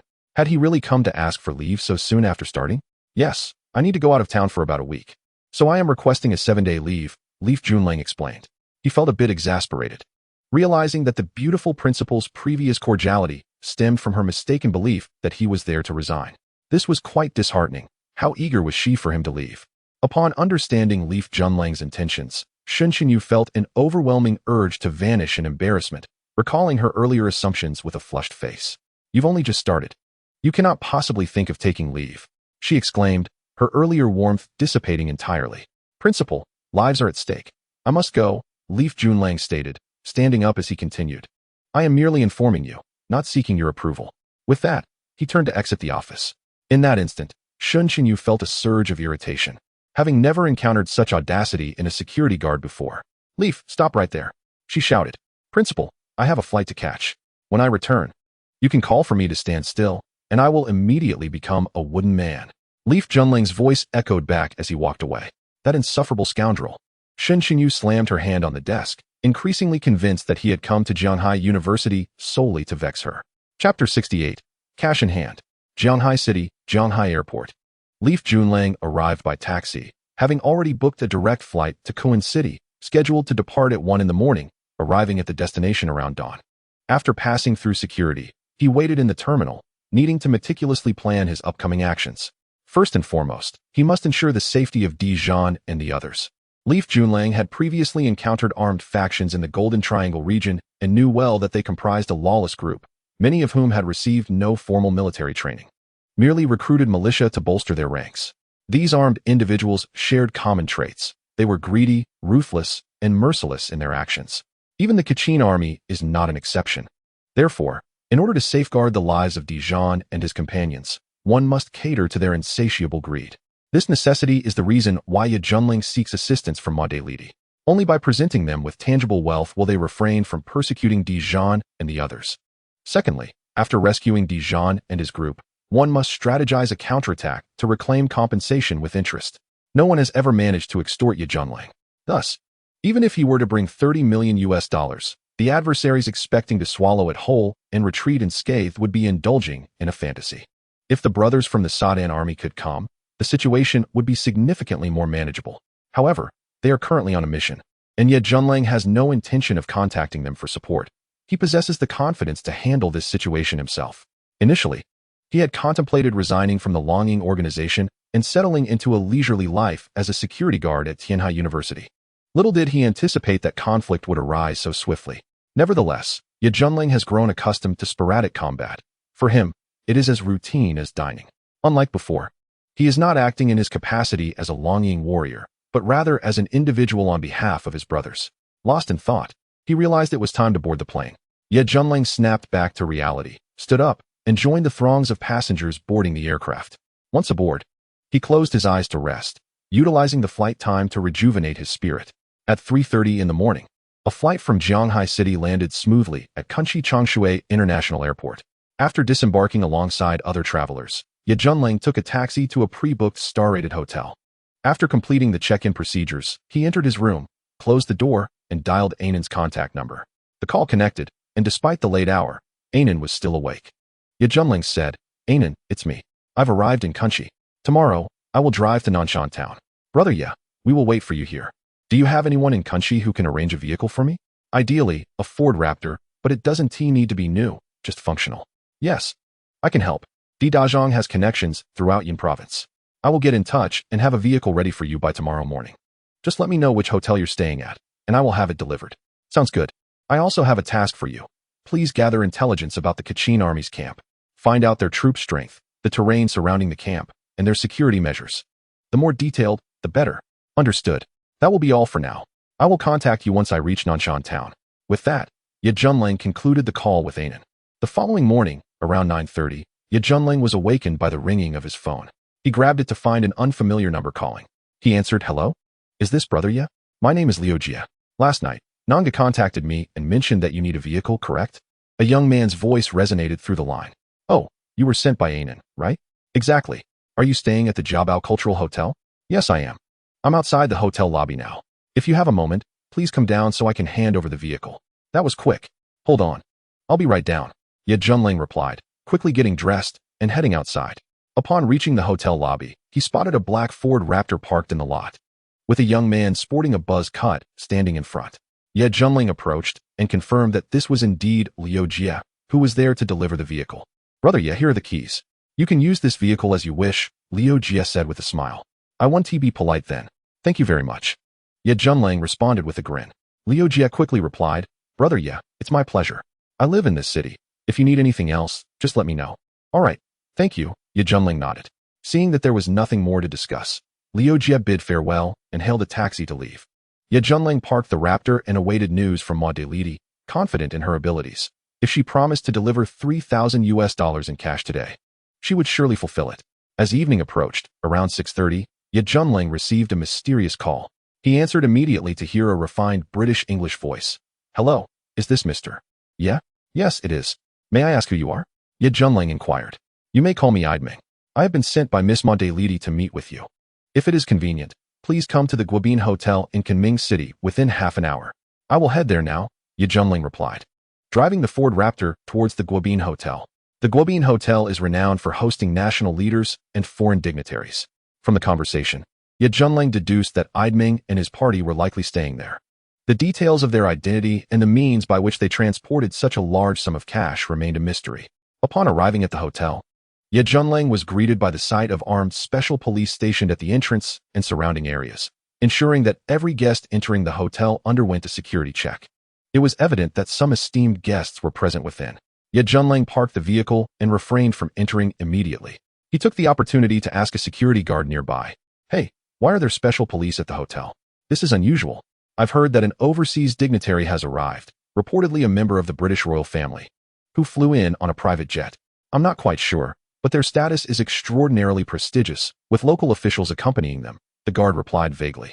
Ye Junling was taken aback, feeling somewhat amused. He surmised that Ma Delidi's plan likely involved a member of the British royal family unexpectedly visiting Kunchi, though the exact reason remained unknown. Perhaps it was merely for leisure, coupled with an expression of certain diplomatic intentions such as bilateral cooperation or charitable endeavors. Since this was a royal aircraft, the security checks would naturally be less stringent, and customs would hardly suspect that members of the British royal family might engage in illicit activities upon their arrival in Huagua. Such an insinuation would be an affront to the royal family, even if it were discovered that they were carrying a substantial amount of cash. It would be perfectly normal for royalty to travel with significant wealth. In summary, with this clever stratagem, the cash Ye Junling required was brought along seamlessly. He contacted Idming, informing him of his presence at the Guabin Hotel, waiting in the parking lot outside. A moment later, a tall Caucasian man emerged from the hotel, flanked by 4 bodyguards. The Caucasian man was indeed Edmund. He approached the parking lot, and Ye Junling greeted him, both parties confirming each other's identities. "Mr. Yi, the items you requested are contained within these 2 suitcases. If you have any doubts, feel free to inspect them first," Edmund remarked. As he spoke, 2 bodyguards placed a large suitcase in front of Ye Junling. Each suitcase was at least 50 to 60 inches in size, suggesting that they contained $15 million each. "No need for that. I trust you and also trust Mo Diley," Ye Junling replied with a smile. "Very well. Once I hand over the items to you, I will have nothing more to attend to," Edmund said with a slight smile. Ye Junling grinned and added, "Please extend my regards to Mo Diley when you return and thank her for me." "It would be my pleasure," Edmund replied, embodying the true essence of a gentleman with his unwavering politeness. Ye Junling placed the 2 suitcases into the back of his Raptor pickup truck, bidding farewell to Edmund. "I have urgent matters to attend to and mustn't delay you. I wish you a pleasant time in Huagua." "Thank you," Edmund responded. With that, Ye Junling departed, revving his engine as he embarked on this journey. Chapter 69. The Meeting. Driving from Kuan City to Nansen town spans nearly 600 kilometers. At this stage, Ye Junling had no choice but to drive himself. Taking a high-speed train was impractical, as there was no direct route to Nansen town. Additionally, with 2 large suitcases filled with cash, entering a train station would undoubtedly lead to inspections and unwarranted complications. The most prudent course of action was to drive himself. Ye Junling anticipated driving throughout the night, aiming to arrive in Nansen town by midday tomorrow. The journey was not entirely on the highway. Had it been, it would not have taken so long. Nansen town lies at the southwestern edge of Yun province, bordering Guojia County in Myanmar. By taking a small path from the Nansen port, one can enter Myanmar in mere minutes, and a short ride will lead to the capital of Guojia Autonomous Region, Laoshi City. Ye Junling was aware that Dijon had a presence in Nansen town, as well as in Myanmar. His immediate task was to drive swiftly and rendezvous with Ainan upon arriving in Nansen town. Following the navigation, Ye Junling sped along the highway, maintaining a velocity of approximately 130 kilometers per hour, which was quite rapid for the expressway. He drove nonstop until he took a brief respite at a service station in the early hours of the morning, indulging in a couple of cigarettes. He was not fatigued. Given his physical condition, he could endure several days of continuous activity without issue. However, after 4 to 5 hours of driving, it was indeed rather monotonous. Stopping at the service area for a smoke and a stretch was a welcome reprieve. By around 1 o'clock the following afternoon, Ye Junling drove along a county road. with the navigation indicating that only 7 to 8 kilometers remained until Nansen town. He contacted Anan, and upon the call connecting, he said, "Anan, I am nearing Nansen town. Approximately 6 to 7 kilometers left. Brother Yi, continue straight ahead. There's an intersection upon entering Nansen town, where I and a few brothers are already waiting for you." Anan replied over the phone. Understood. Yi Junlang nodded, continuing forward until he indeed reached an intersection.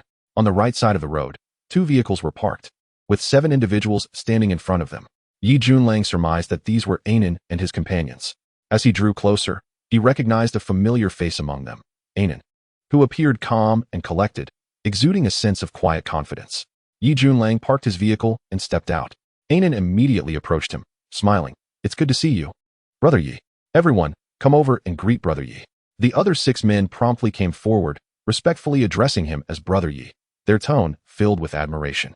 Yi Junlang noted that these men seemed somewhat unfamiliar, likely new recruits to Dijon over the past 3 years.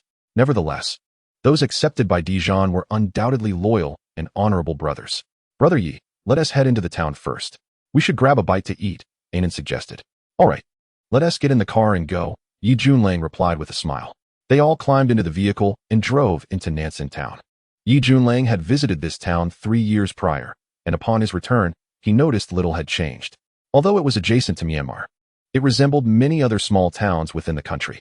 Due to its unique geographical location, it attracted numerous travelers, some part of tour groups while others came independently, as crossing into Myanmar from here was remarkably convenient. However, this also meant that fugitives often found refuge here, fleeing into Myanmar to evade capture. In summary, this small town was a melting pot of diverse backgrounds and characters. Anan led Yi Junlang to a Sichuan restaurant in the town. The owner, who was well acquainted with Anan, greeted them warmly as they arrived. "Anan, is everything secure in the vehicle?" Yi Junlang inquired. Anan immediately grasped the underlying concern in Yi Junlang's words and assured him, "Rest assured, it's completely safe at Boss Wu's restaurant." "That is good to hear," Yi Junlang replied. The back of the Raptor pickup contained $30 million, and ensuring its safety was paramount. The suitcases were too cumbersome to carry around, so if they could be kept secure, there was no need to bring them inside. After Anan placed the order, he asked Yi Junlang if he wanted a drink. Yi Junlang chuckled, "Let us hold off on the drinks for now. We'll deal with that after we retrieve Lao Di.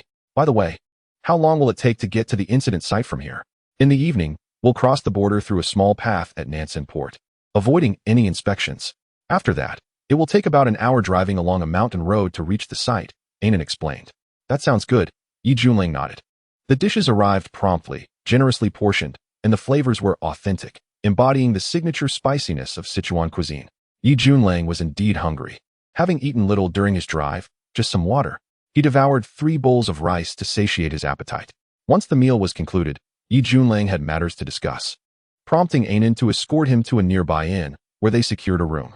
This time, Yi Junlang brought the 2 large suitcases inside the hotel room. Once the door and windows were securely shut, he began, "These 2 suitcases contain $30 million. Therefore, Lao Di and the others are no longer in danger." Anan and the others were both astonished and grateful. They had not anticipated that Yi Junlang would manage to secure $30 million in cash overnight, a feat beyond the reach of ordinary individuals. The previous collaborators, the Kuchian army, operated under principles of fair trade. However, the leadership of their camp had recently changed to a man named Qin Dantao, who was unscrupulous and had not only seized arms, but also taken Lao Di and his men captive. Anan expressed his indignation, continuing, "Brother Yi, are we truly to hand over all this money to Qin Dantao? I find it utterly unacceptable." Yi Junlang responded with a calm smile, saying, "My money is not so easily acquired.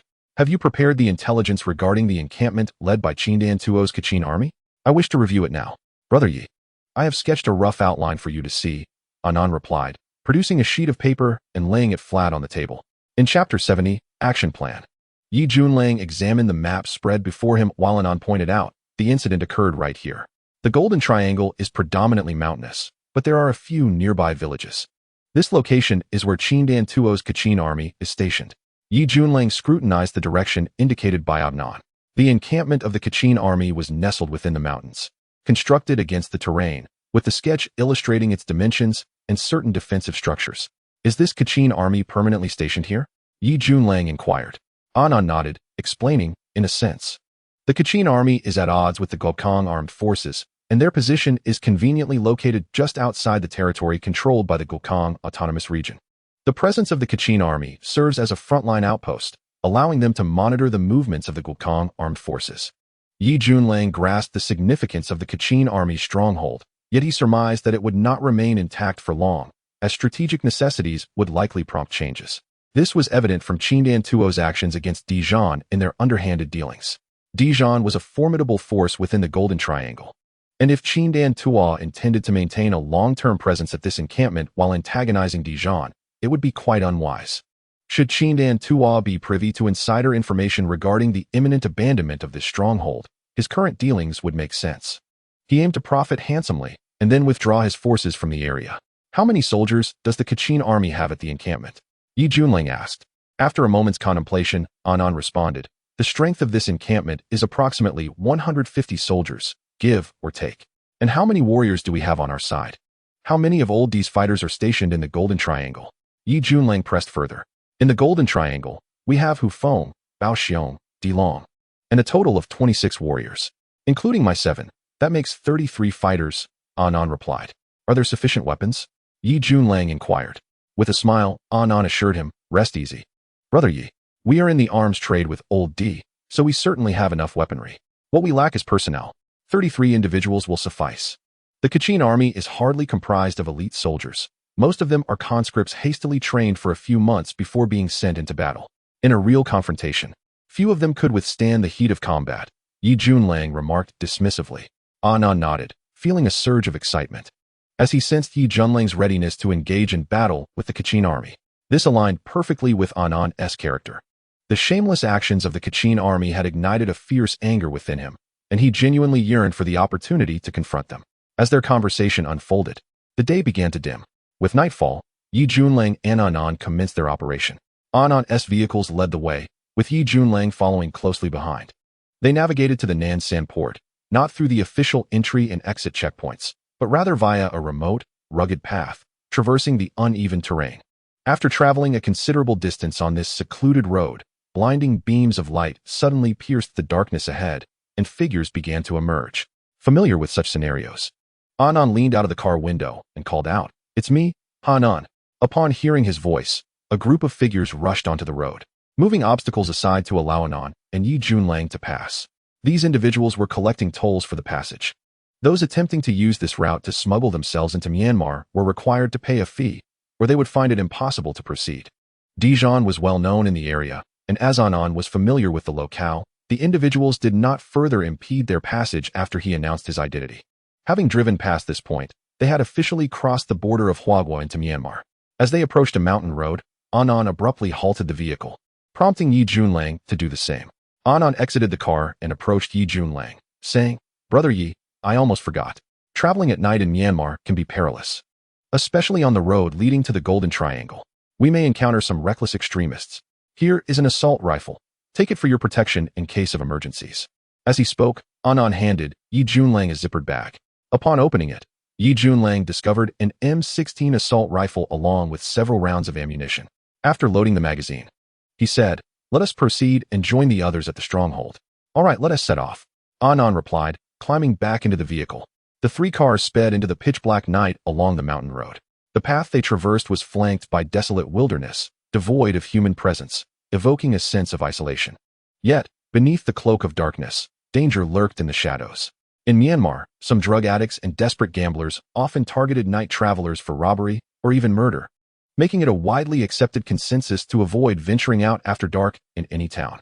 After approximately half an hour of travel, an unsettling sound erupted from one of Anan's vehicles, followed by the rapid succession of gunfire. The rear window of the lead vehicle opened, and a gun barrel emerged, unleashing a volley of bullets into the dense underbrush on the right.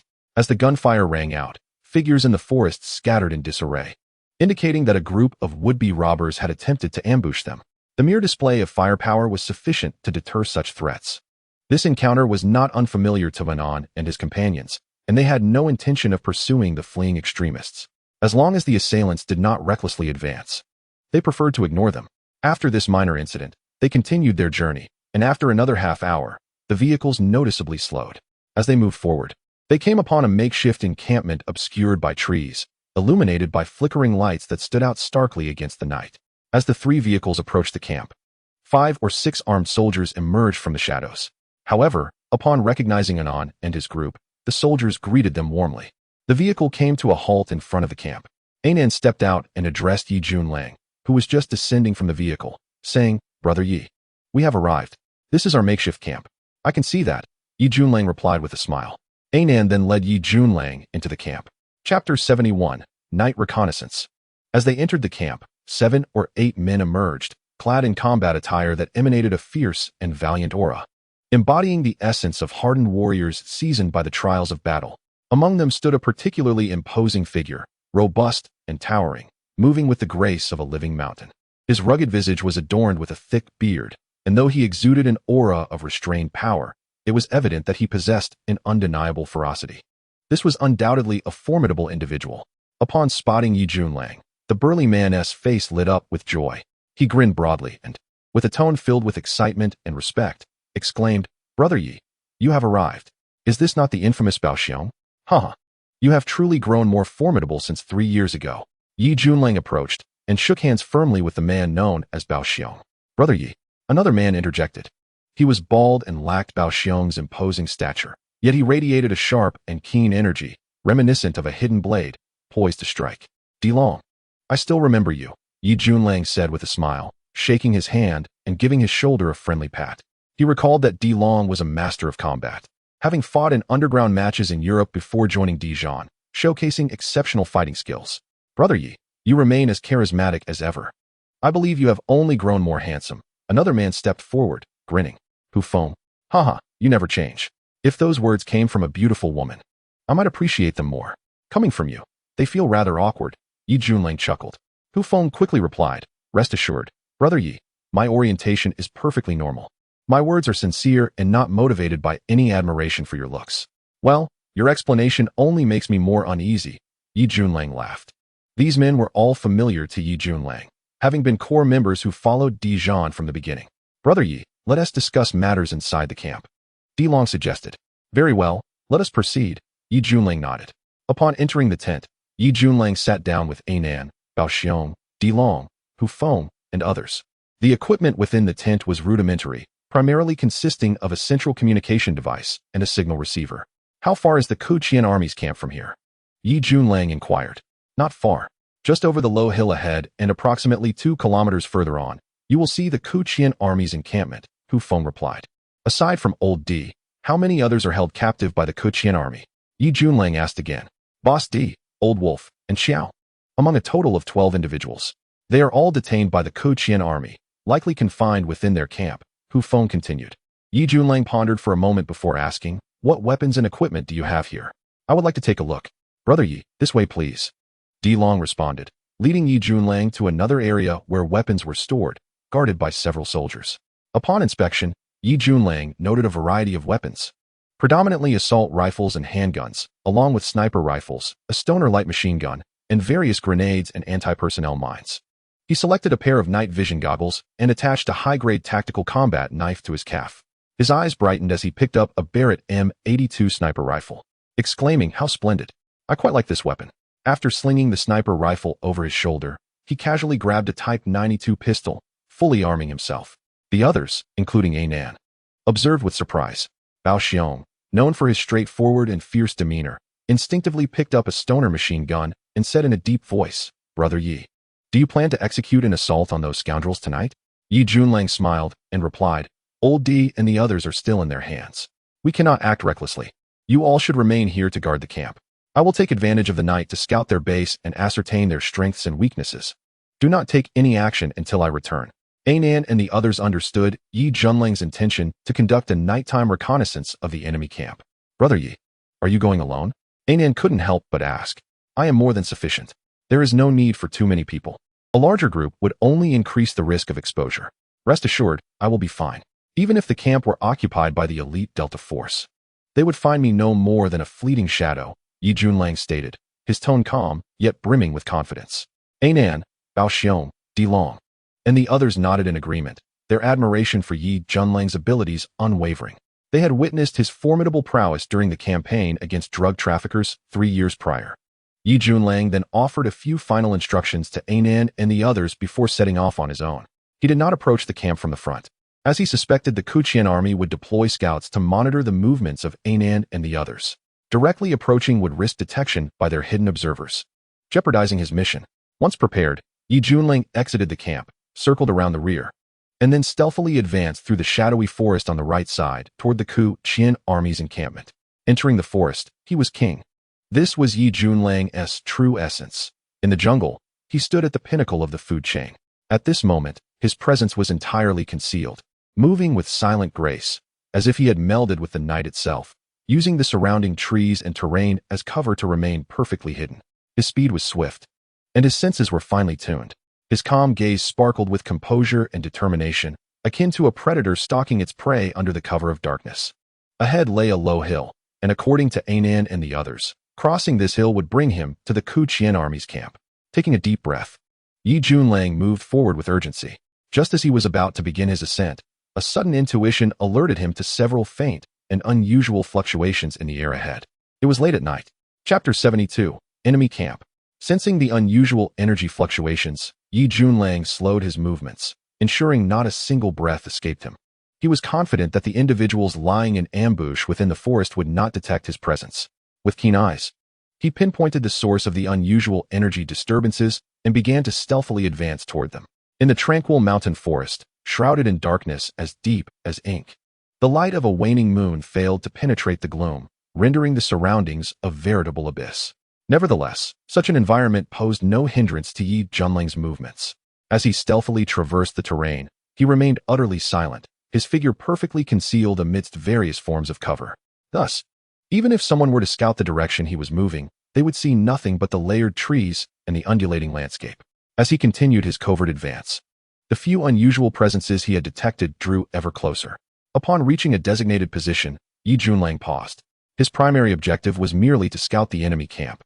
He had no intention of eliminating the ambushers, as that would only serve to alert them. Concealed behind a cluster of trees, he retrieved his night vision binoculars and focused on the location of the peculiar auras. Ahead, amidst the forest, Yi Junlang's meticulous observation revealed approximately 5 or 6 hidden figures crouched halfway up the slope, peering through binoculars towards the front. Directly in their line of sight lay the camp where Ainan and Baoxiong had temporarily established their base. It was evident that these individuals were scouts sent by the Keki army, vigilantly monitoring the movements of Ainan's group.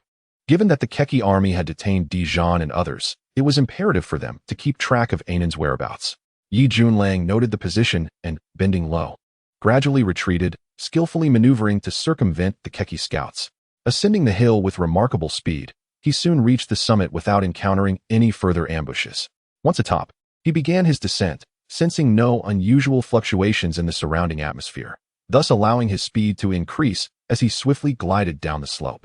After advancing over a kilometer, he glimpsed flickering lights in the distance, which he deduced belonged to the Keki army's encampment. Arriving at this juncture indicated that he had entered the perimeter of the Keki camp, prompting Yi Junlang to exercise utmost caution.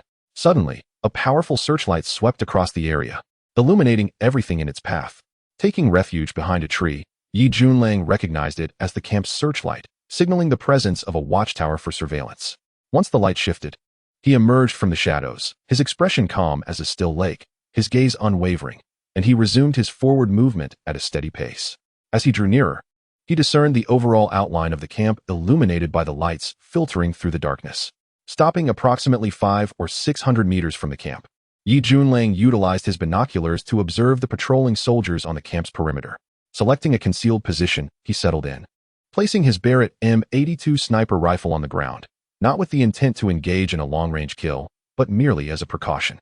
Through his night vision binoculars, he began to scrutinize the camp. It was situated in a clearing within the forest, featuring 6 or 7 buildings equipped with satellite antennas, encircled by an irregular polygon of barbed wire. Each corner of the camp was guarded by a tower standing 7 to 8 meters tall, serving as observation posts, each equipped with searchlights and staffed by 3 to 4 soldiers on duty. Lowering the binoculars, Yi Junlang raised his sniper rifle, aiming at the towers to gain clearer insight into their configurations. Each tower was equipped with a machine gun, 4 towers in total, representing the camp's most formidable aerial firepower. This indicated that any assault on the camp would necessitate neutralizing the firepower from these towers first. At the camp's entrance, a contingent of soldiers stood guard, their demeanor alert as they surveyed their surroundings. Yi Junlang had thus gleaned a comprehensive understanding of the Keki army's encampment. The location where Dijon and others were held captive was likely within one of the buildings, though he could not ascertain which one. The building on the far right resembled a barrack structure with 2 stories, likely housing the Keki soldiers stationed there. In the center stood a brightly lit single-story house, guarded by soldiers, indicating its significance. Yi Junlang surmised that this house was the residence of the Keki army's leader, Kandantu, and also served as the command center. Within the camp, a group of soldiers was patrolling, but their discipline appeared lax, with some unable to resist the urge to smoke during their rounds. Occasionally, soldiers staggered out of the barracks, seemingly intoxicated, and distant sounds of raucous laughter echoed from within. From these details, Yi Junlang concluded that the Keki army exhibited a lack of discipline and control. This realization provided him with some relief. A soldier's combat effectiveness is often reflected in their discipline. True warriors possess an innate awareness, adhering to the regulations of the barracks, and are vigilant during patrols. It was no wonder that the Keki army, in Myanmar, was not alone in this regard. Even among government forces, few soldiers have undergone comprehensive military training. In Yi Junlang's estimation, such a disorganized Keki army would be akin to a house of cards in the event of combat, numerous but easily toppled. Had he known this beforehand, it would have sufficed to prepare a modest sum as a token of goodwill, sparing the need for Mo Diley to arrange $30 million. He chuckled to himself. With that, he prepared to withdraw. Stowing away his sniper rifle, he began to retreat slowly. As the searchlight passed once more, cloaking the surroundings in darkness, he turned and stealthily departed. Chapter 73. Contact the Keki army. On the other side of the low hill, in their encampment, Ainin, Baoxiong, Dilong, and Hu Feng had gathered. Observing the passage of over 2 hours, they noted that Yi Junlang had yet to return, despite their unwavering confidence in his abilities. The thought of him infiltrating the enemy camp alone stirred a sense of unease among them. Should we go check on Yi Dage's condition? Ainin inquired. Yi Dage is highly capable. He should be fine. However, it wouldn't hurt to have some backup, Dilong suggested. Hu Feng pondered for a moment before saying, Yi Dage instructed us to stay put and await his return. Let's exercise a bit more patience. If he hasn't returned in an hour, we can take action then. All right. It's settled, Ainin replied. As soon as the words fell, the camp's entrance was suddenly flung open, and a figure swiftly stepped inside. Ainin and the others sensed the arrival and turned to look, their faces instantly lighting up with joy as they exclaimed, Brother Yi, you're back. The one who entered was indeed Yi Junlang, who replied, I have returned. I conducted reconnaissance around the outskirts of Kachong's military camp. From my observations, this Kachong army is rather lackluster, undisciplined, and easily defeated. Compared to regular troops, they are certainly inferior. However, the soldiers of Kachong excel in guerrilla warfare. They are well versed in the mountainous terrain and adept at laying traps. Hence, they are referred to as the Shadow Army when they enter the forest. Engaging them in the jungle can indeed be quite troublesome, Hu Feng remarked. Bao Xiong grumbled. Regardless, these treacherous scoundrels have detained our leader, Di. We cannot let this grievance go unavenged. Once we rescue Di, we must repay them in kind, with blood for blood. Yi Junlang smiled calmly and asserted, of course. Those who oppress my brothers must pay 100-fold for their misdeeds. Tonight, everyone should rest well and conserve your strength. Tomorrow, we will commence our operation. I will provide further details then. As dusk approaches, you will contact Qin Dantua to arrange a meeting regarding our trade. Ainin's expression shifted slightly as he asked, Brother Yi, are we bringing the money for the trade tomorrow? It is merely a meeting. Who said we must trade directly? However, it would be prudent to prepare $1 million to demonstrate our sincerity, Yi Junlang replied. Ainin nodded in agreement, saying, very well. We can reach out to the Kachong army at any time. We will await your instructions, Brother Yi. As long as you are here, you are the commander. We will follow your lead, directing our weapons wherever you say. You have quite the awareness, my friend. Now, go rest and recover your strength. Just don't let us down tomorrow, Yi Junlang chuckled. Rest assured, we will not disappoint you, Dilong chimed in. Ainin and the others left the camp to allow Yi Junlang some peace, retreating to another tent for the night. Having personally surveyed the Kachong camp, Yi Junlang already had a clear understanding and had devised an action plan. Nevertheless, the specific arrangements would only be finalized after meeting with Qin Dantua the following day. The next day, Yi Junlang awoke naturally, having slept soundly. Upon rising, the sun was already high in the sky. He stepped outside, where buckets of spring water were available. He took some to wash his face casually. Anan and the others had risen as well and approached him. Brother Yi, you should have something to eat first, they suggested.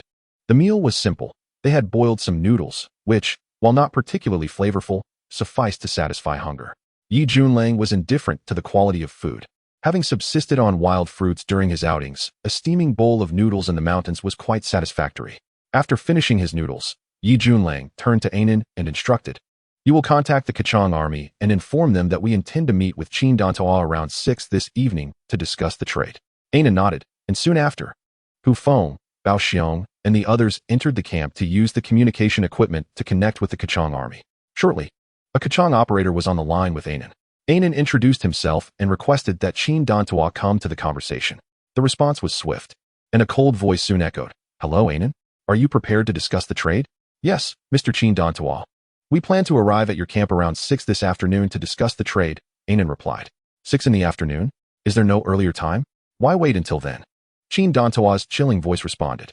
Yi Junlang had entered the room and signaled to Anan to adhere to their prior agreement in communication.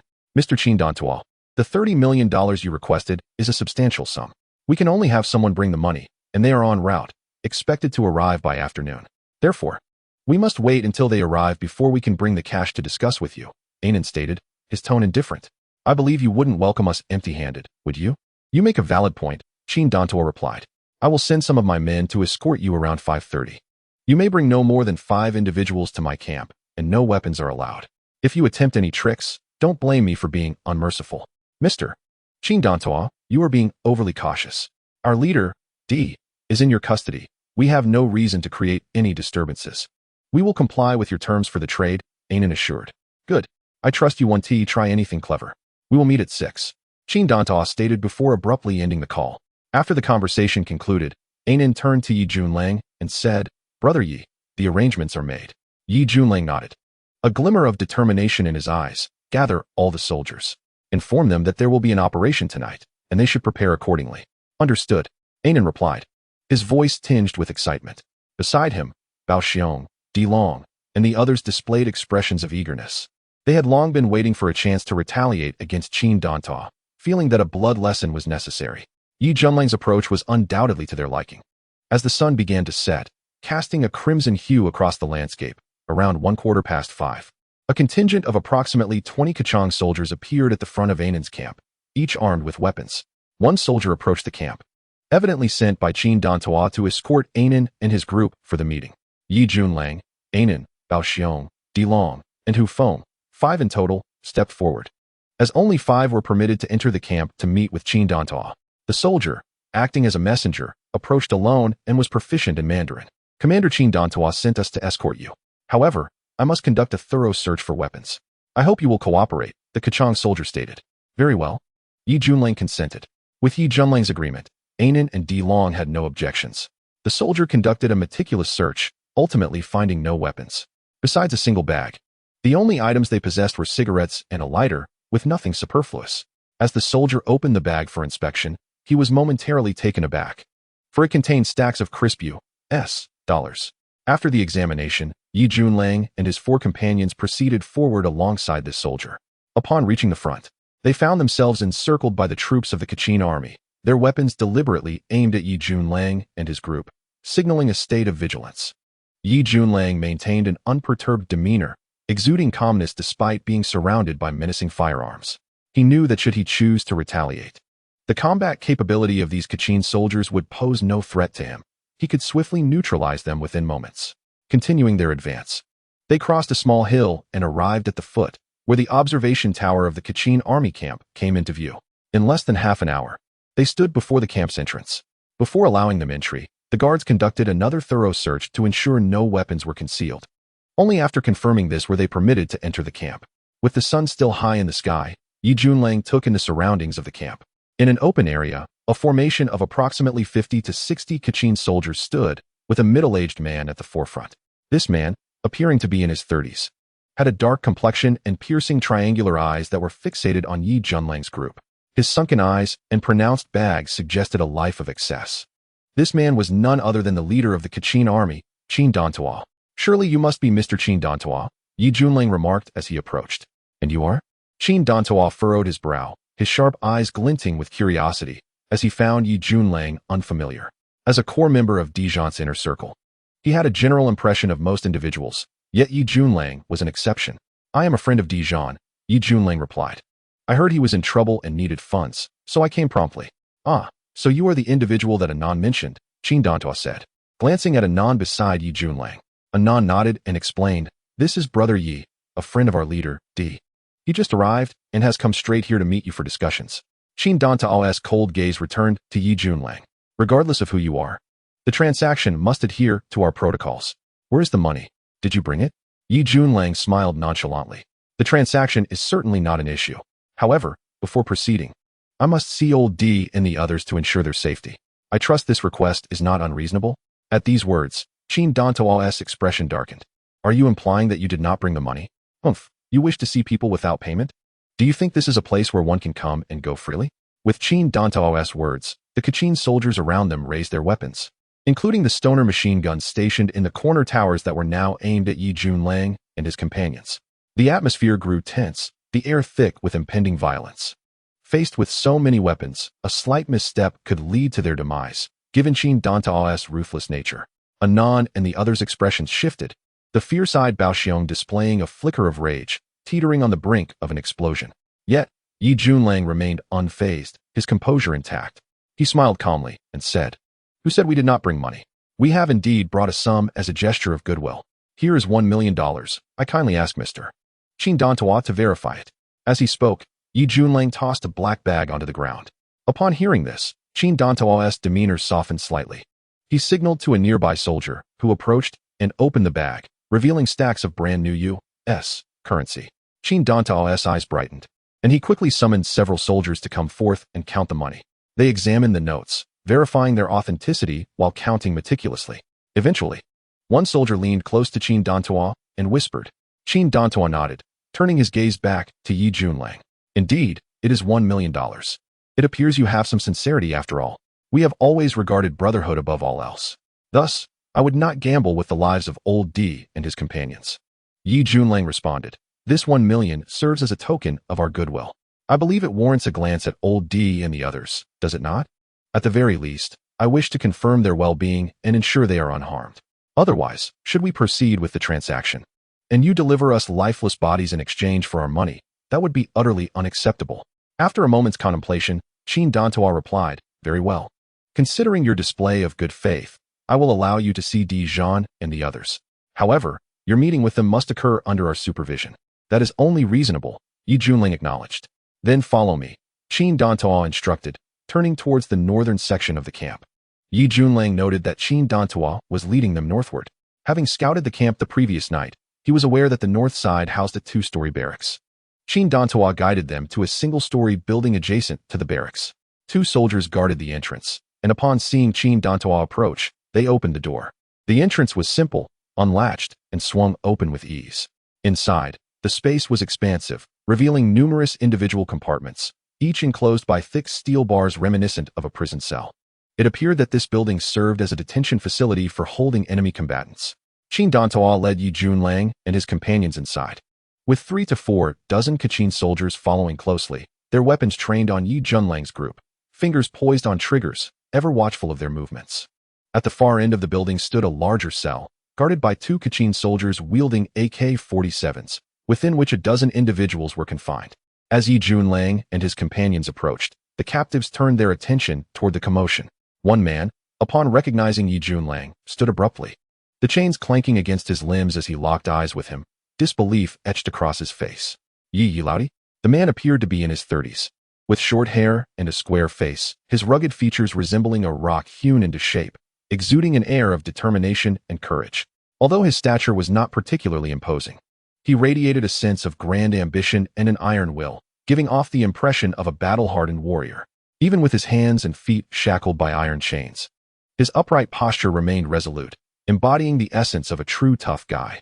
Yi Junlang also noticed this man and quickly approached him, smiling as he said, Old D. It's good to see you again. However, I suspect neither of us anticipated meeting under such circumstances. The stalwart figure was none other than Dijon, who looked at Yi Junlang with surprise etched across his face. Yet, his expression soon darkened as he turned his piercing gaze towards Anan, his cold stare cutting through the air like a sharp blade. Anan froze, nervously chuckling as he spoke. D, big brother D. How can you still have the audacity to speak? Dijon retorted sharply. Tell me, did you summon Yi Laodi here? How many times must I warn you not to disturb him? Moreover, my predicament is hardly worth his effort to come all this way. Big brother D, Anan stammered, at a loss for words under Dijon's reprimand. Yi Junlang interjected. Old D, you really shouldn't be showing off your bravado at a time like this. You can't blame Anan and the others. In fact, they did well. If they hadn't informed me, and I later found out about this, I would never have forgiven them. You know my character. When a brother is in trouble, how could I stand idly by? I understand your nature, old D. If I were in peril, you would rush to my aid without a moment's hesitation, even knowing the risks. Dijon sighed. Yi Laodi, to be honest, this mess is a result of my own arrogance and overconfidence. I feel guilty for having pulled you all the way to this desolate place. Just then, the cold voice of Qin Dantoa cut in. You've seen the people. They are all safe and sound, without any missing limbs. Surely, you can rest easy now?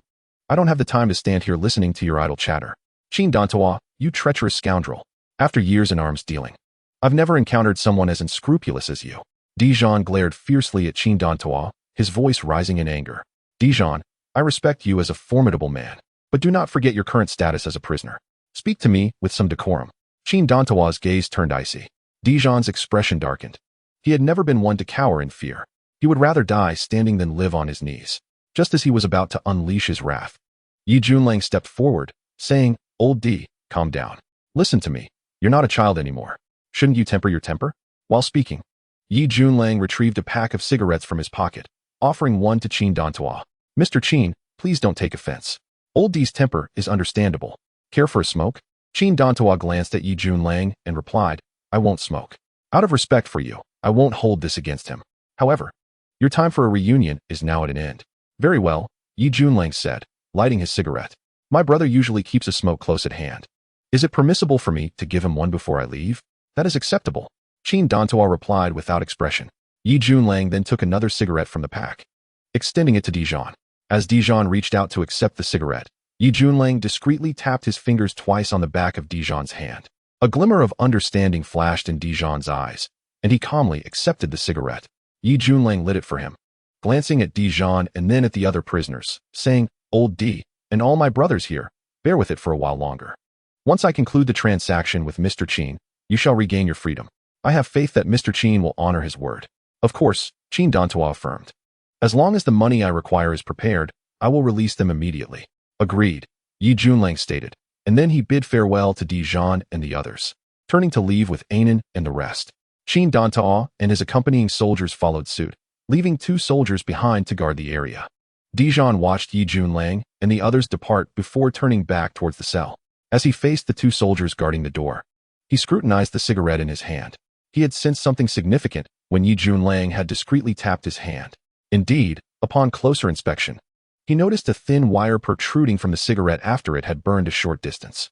Without concern for the searing heat, Dijon quietly extracted the wire hidden within the cigarette, grasping it firmly.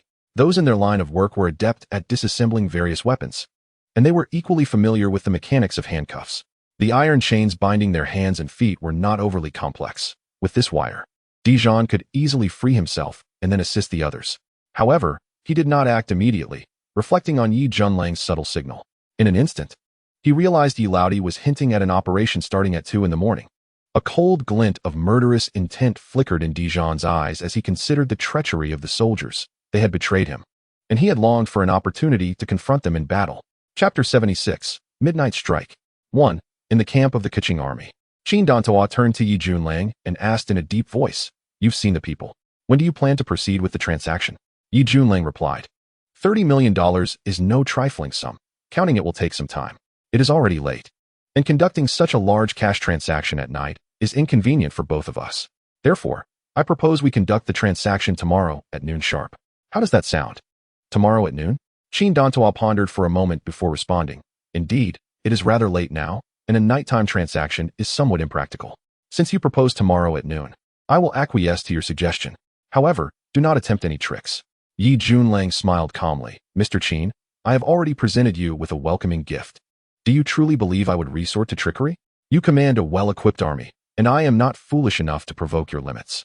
That would be akin to striking a stone with an egg. Thus, We will conduct the transaction at noon tomorrow, money for people.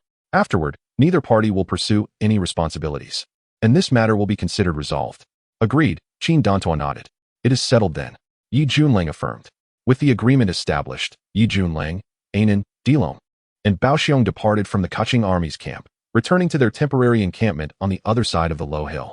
Qin Dantua watched them leave, his eyes glinting with intrigue, lost in thought. At that moment, an aide approached him, asking, "Chief, do you think that fellow's words can be trusted? Could they truly muster such a sum for the transaction tomorrow?" The glint in Qin Dantua's eyes sparked as he inquired, "What do you mean?" His subordinate replied, "What I mean is that their camp is sparsely populated. Since we have already forged a grudge against Dijon, why not strike tonight and annihilate them all? If they possess cash for the transaction in their camp, we can seize it directly." Qin Dantua's gaze turned icy as he retorted, "How can you be certain that the money lies within their camp and not elsewhere? For instance, they could have seized it in anticipation of our approach and concealed it until the transaction. A rash assault might leave us empty-handed." Upon hearing this, the subordinate nodded repeatedly, acknowledging, "You are indeed thorough in your considerations, Chief." Qin Dantua chuckled coldly, asserting, "Since Dijon is in our grasp, they won't dare to engage in any tricks. We have a full army at our disposal. They would be courting death by confronting us. Therefore, we need not take any immediate action. Remaining poised is our best course. Let us observe their movements by noon tomorrow. If they can bring the money, splendid. If not, I have no qualms about eliminating a few of them to make a point. Chief, if we secure the funds, will we truly release Dijon and his men?" The subordinate's eyes glinted with malice as he queried. Qin Dantua smirked, "I would never release a tiger back to the mountain. That would undoubtedly sow the seeds of a grave threat for myself." As he spoke, he mimicked a throat-cutting gesture. The subordinate grasped the implication and replied, "Understood. I shall make arrangements. When you give the signal, we will commence our actions." "Good." Qin Dantua nodded. At that moment, Ye Junlang and his companions returned to the camp. He summoned Anan and the others, instructing them to gather all the soldiers for an assembly. Night had fully descended, enveloping the surroundings in darkness, and all soldiers had convened in the camp. Many had never seen Ye Junlang, but from Anan, Baoxiong, and others' demeanor, they recognized his distinguished status and that he had come to rescue Dijon, instilling in them a deep-seated respect for him. Ye Junlang surveyed the gathered soldiers and announced, "Tonight, we shall commence our operation to assault the camp of Kechuan's forces. Our actions will unfold in two stages. First, I will infiltrate the enemy's camp alone to rescue Dijon and his men. Second, after my incursion, all of you will storm Kechuan's camp. We will coordinate our efforts to catch them off guard." "Brother Ye, are you truly going to infiltrate Kechuan's camp alone? Isn't that exceedingly perilous?" Anan expressed his concern. Ye Junlang smiled calmly and replied, "Having visited their camp, I possess a comprehensive understanding of it. Were I not sufficiently confident, I would not proceed recklessly." Hu Feng, Anan, and others exchanged glances, astonished by Ye Junlang's audacious plan, knowing that the camp housed over 100 Kechuan troops. However, they could only place their unwavering trust in him. "Brother Ye, how long after your incursion should we commence our assault?" Hu Feng inquired. Ye Junlang responded, "I will initiate my action at 12:30. You shall follow half an hour later. There are two crucial points to heed." His tone shifted to seriousness. Firstly, on the hillside before the camp, at this approximate coordinate, a reconnaissance unit of Kechuan, numbering around 6 or 7, lies in wait. Last night, while infiltrating their camp, I detected their ambush but did not alert them. This evening, Kechuan will undoubtedly deploy scouts at that location. Therefore, you must send a few personnel to ambush and eliminate this reconnaissance unit without them realizing, lest our operation be compromised. Secondly, exercise caution for any concealed traps within the woods. Kechuan excels in guerrilla warfare and may have laid mines in essential pathways to guard against our surprise attack. After dispatching the reconnaissance unit, conceal yourselves approximately 500 to 600 meters from their camp, while all snipers collaborate to monitor the sentinels atop the 4 towers of the enemy camp. When an explosion erupts from the barracks, the 2-story main building, you may commence your assault. The first step is to eliminate the sentinels, followed by a direct charge, striking swiftly into the enemy camp, leaving them no time to react. "Is everything clear?" Ye Junlang inquired, his voice firm. "Brother Ye, we understand." Anan replied, adding, "We will carry communication devices to ensure that when you are ready to launch the full assault, you can inform us. If we are prepared, we will respond." "Good." Ye Junlang nodded. Chapter 77, Strike at Midnight. After Ye Junlang meticulously laid out the operational plan for the night, they proceeded to discuss the finer details.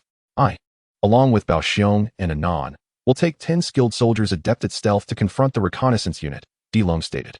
Now that we have a general idea of their location, ambushing them will pose no issue. As we quietly approach their hiding place, we will launch a sudden assassination, leaving them no time to react. Excellent, Ye Junlang affirmed, expressing trust in Delong and Bao Xiong's capabilities.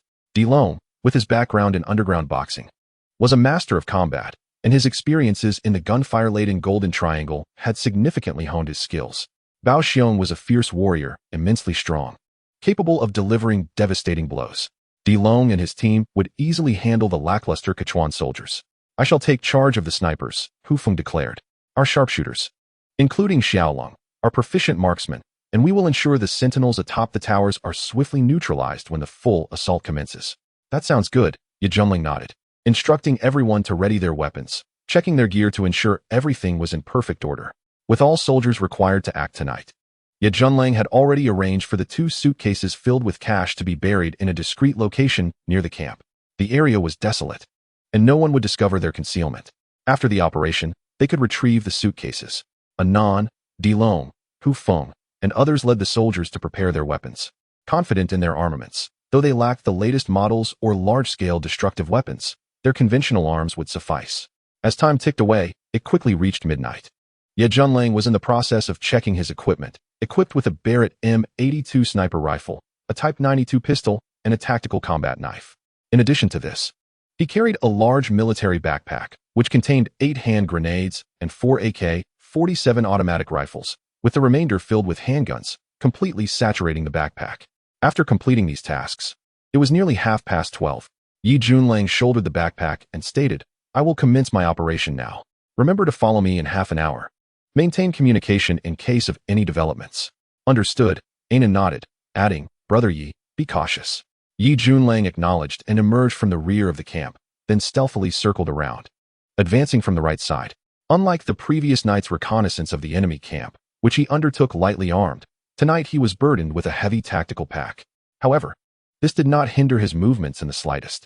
For him, this weight was negligible and did not impede his stealth.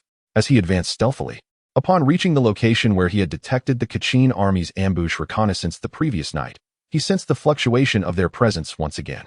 It seemed that, like the night before, the Kachin army had established this position as a fixed reconnaissance point. Unbeknownst to them, their position had been completely exposed. Ye Junlang paused briefly, using his night vision binoculars to survey the area, estimating that there were approximately 8 to 10 personnel present. Subsequently, he silently withdrew, traversing over a low hill until he reached its foot. There, he retrieved his communicator and contacted Anan. Hello, Anan? The Kachin army scouts are still ambushed at the same position as last night. You should approach using the coordinates I provided and catch them off guard. Brother Yi, received. We are ready to commence action. Good. Ye Junlang nodded and continued his stealthy advance. Soon, the Kachin army's camp came into view, with the searchlights atop, 4 towers rotating methodically around the perimeter of the camp. Ye Junlang took a deep breath, heightening his caution. He circumvented the camp's main entrance, positioning himself to ambush from the northern side. As he drew closer to the camp, the danger to Ye Junlang multiplied significantly, and within a 100-meter radius of the camp's perimeter, there was no cover provided by trees or grass, complicating his stealthy approach. Nevertheless, this did not deter Ye Junlang. He discerned the rotation pattern of the searchlights atop the 4 towers. When the searchlight at the northern corner of the enemy camp shifted its focus elsewhere, plunging Ye Junlang's position back into darkness, he suddenly surged forward like a released arrow. He ran in an unusual manner, bending forward, his torso nearly parallel to the ground. Eyes fixed ahead on the tower within the camp, gripping his Barrett M82 sniper rifle tightly. During his sprint, he silently counted numbers in his mind. Upon reaching around 30, he lunged forward, dropping to the ground, motionless, aiming his sniper rifle at the guard positioned above the tower. Just after he lay down, 4 or 5 seconds passed before the searchlight swept over his area. As the beam passed, the guard's gaze followed suit. Yet the searchlight illuminated Ye Junlang's position without revealing him. Ye Junlang was prepared. Should the guard discover him, he would have no choice but to initiate a lethal strike. Once the searchlight moved on, he slowly rose and continued to dash forward, repeating this process several times until he was close to the northern side of the camp, arriving behind a 2-story barracks within the Kachin army's encampment. The perimeter was fortified with sturdy barbed wire, and Ye Junlang lay on the ground, observing the situation within the camp. At this proximity, he could hear the raucous sounds emanating from the barracks: laughter, drinking games, and gambling chatter. Clearly, the discipline of the Kachin army had deteriorated to a remarkable degree. As the searchlight shifted away, Yi Junlang took a deep breath and swiftly climbed the barbed wire. Moving like a gecko with remarkable speed, climbing barbed wire was an essential part of physical training in the Special Forces, and Yi Junlang was exceedingly familiar with it. In the blink of an eye, he reached the top of the barbed wire, then executed a flip over the sharp barbs, leaping into the camp below. Upon landing, he used his toes to spring and rolled to reduce the impact and avoid making noise. After rolling, Yi Junlang lay flat on the ground, his gaze turning icy. At this point, he had successfully infiltrated the Kachin army's camp. Chapter 78, Midnight Strike. Part 3. In the dense forest, darkness enveloped the surroundings, occasionally pierced by distant animal roars echoing through the desolate mountain woods. A team of soldiers was stealthily maneuvering through this forest, numbering approximately 12, each moving with agility, clearly well acquainted with the terrain. Leading them was a young man, calm, yet exuding a sense of steadiness, Anan.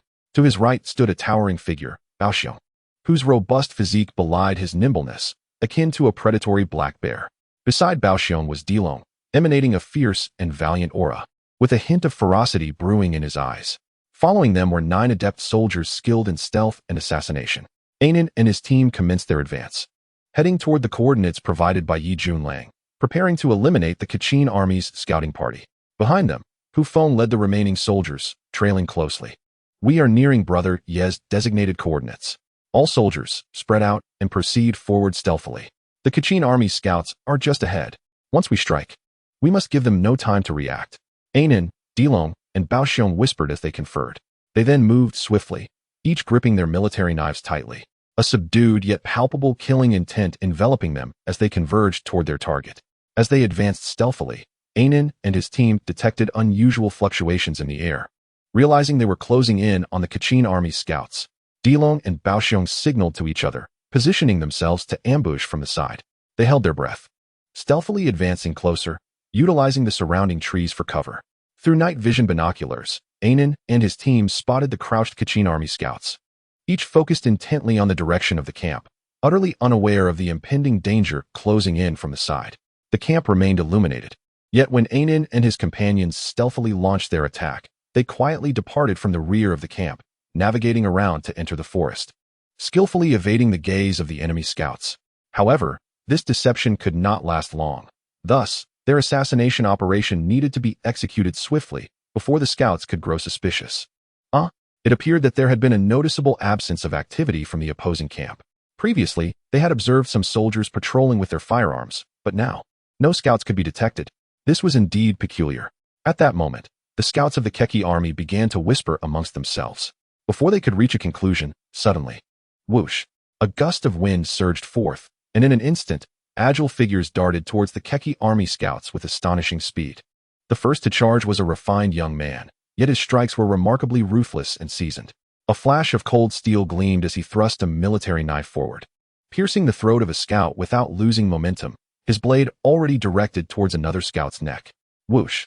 Beside him, a burly figure barreled forth like an armored vehicle, crashing into 2 unsuspecting scouts.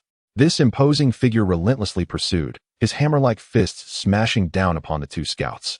Meanwhile, another fierce figure surged forward, plunging his military knife into a scout's heart, followed by a sweeping kick that resembled a tempest, striking the face of another soldier with tremendous force.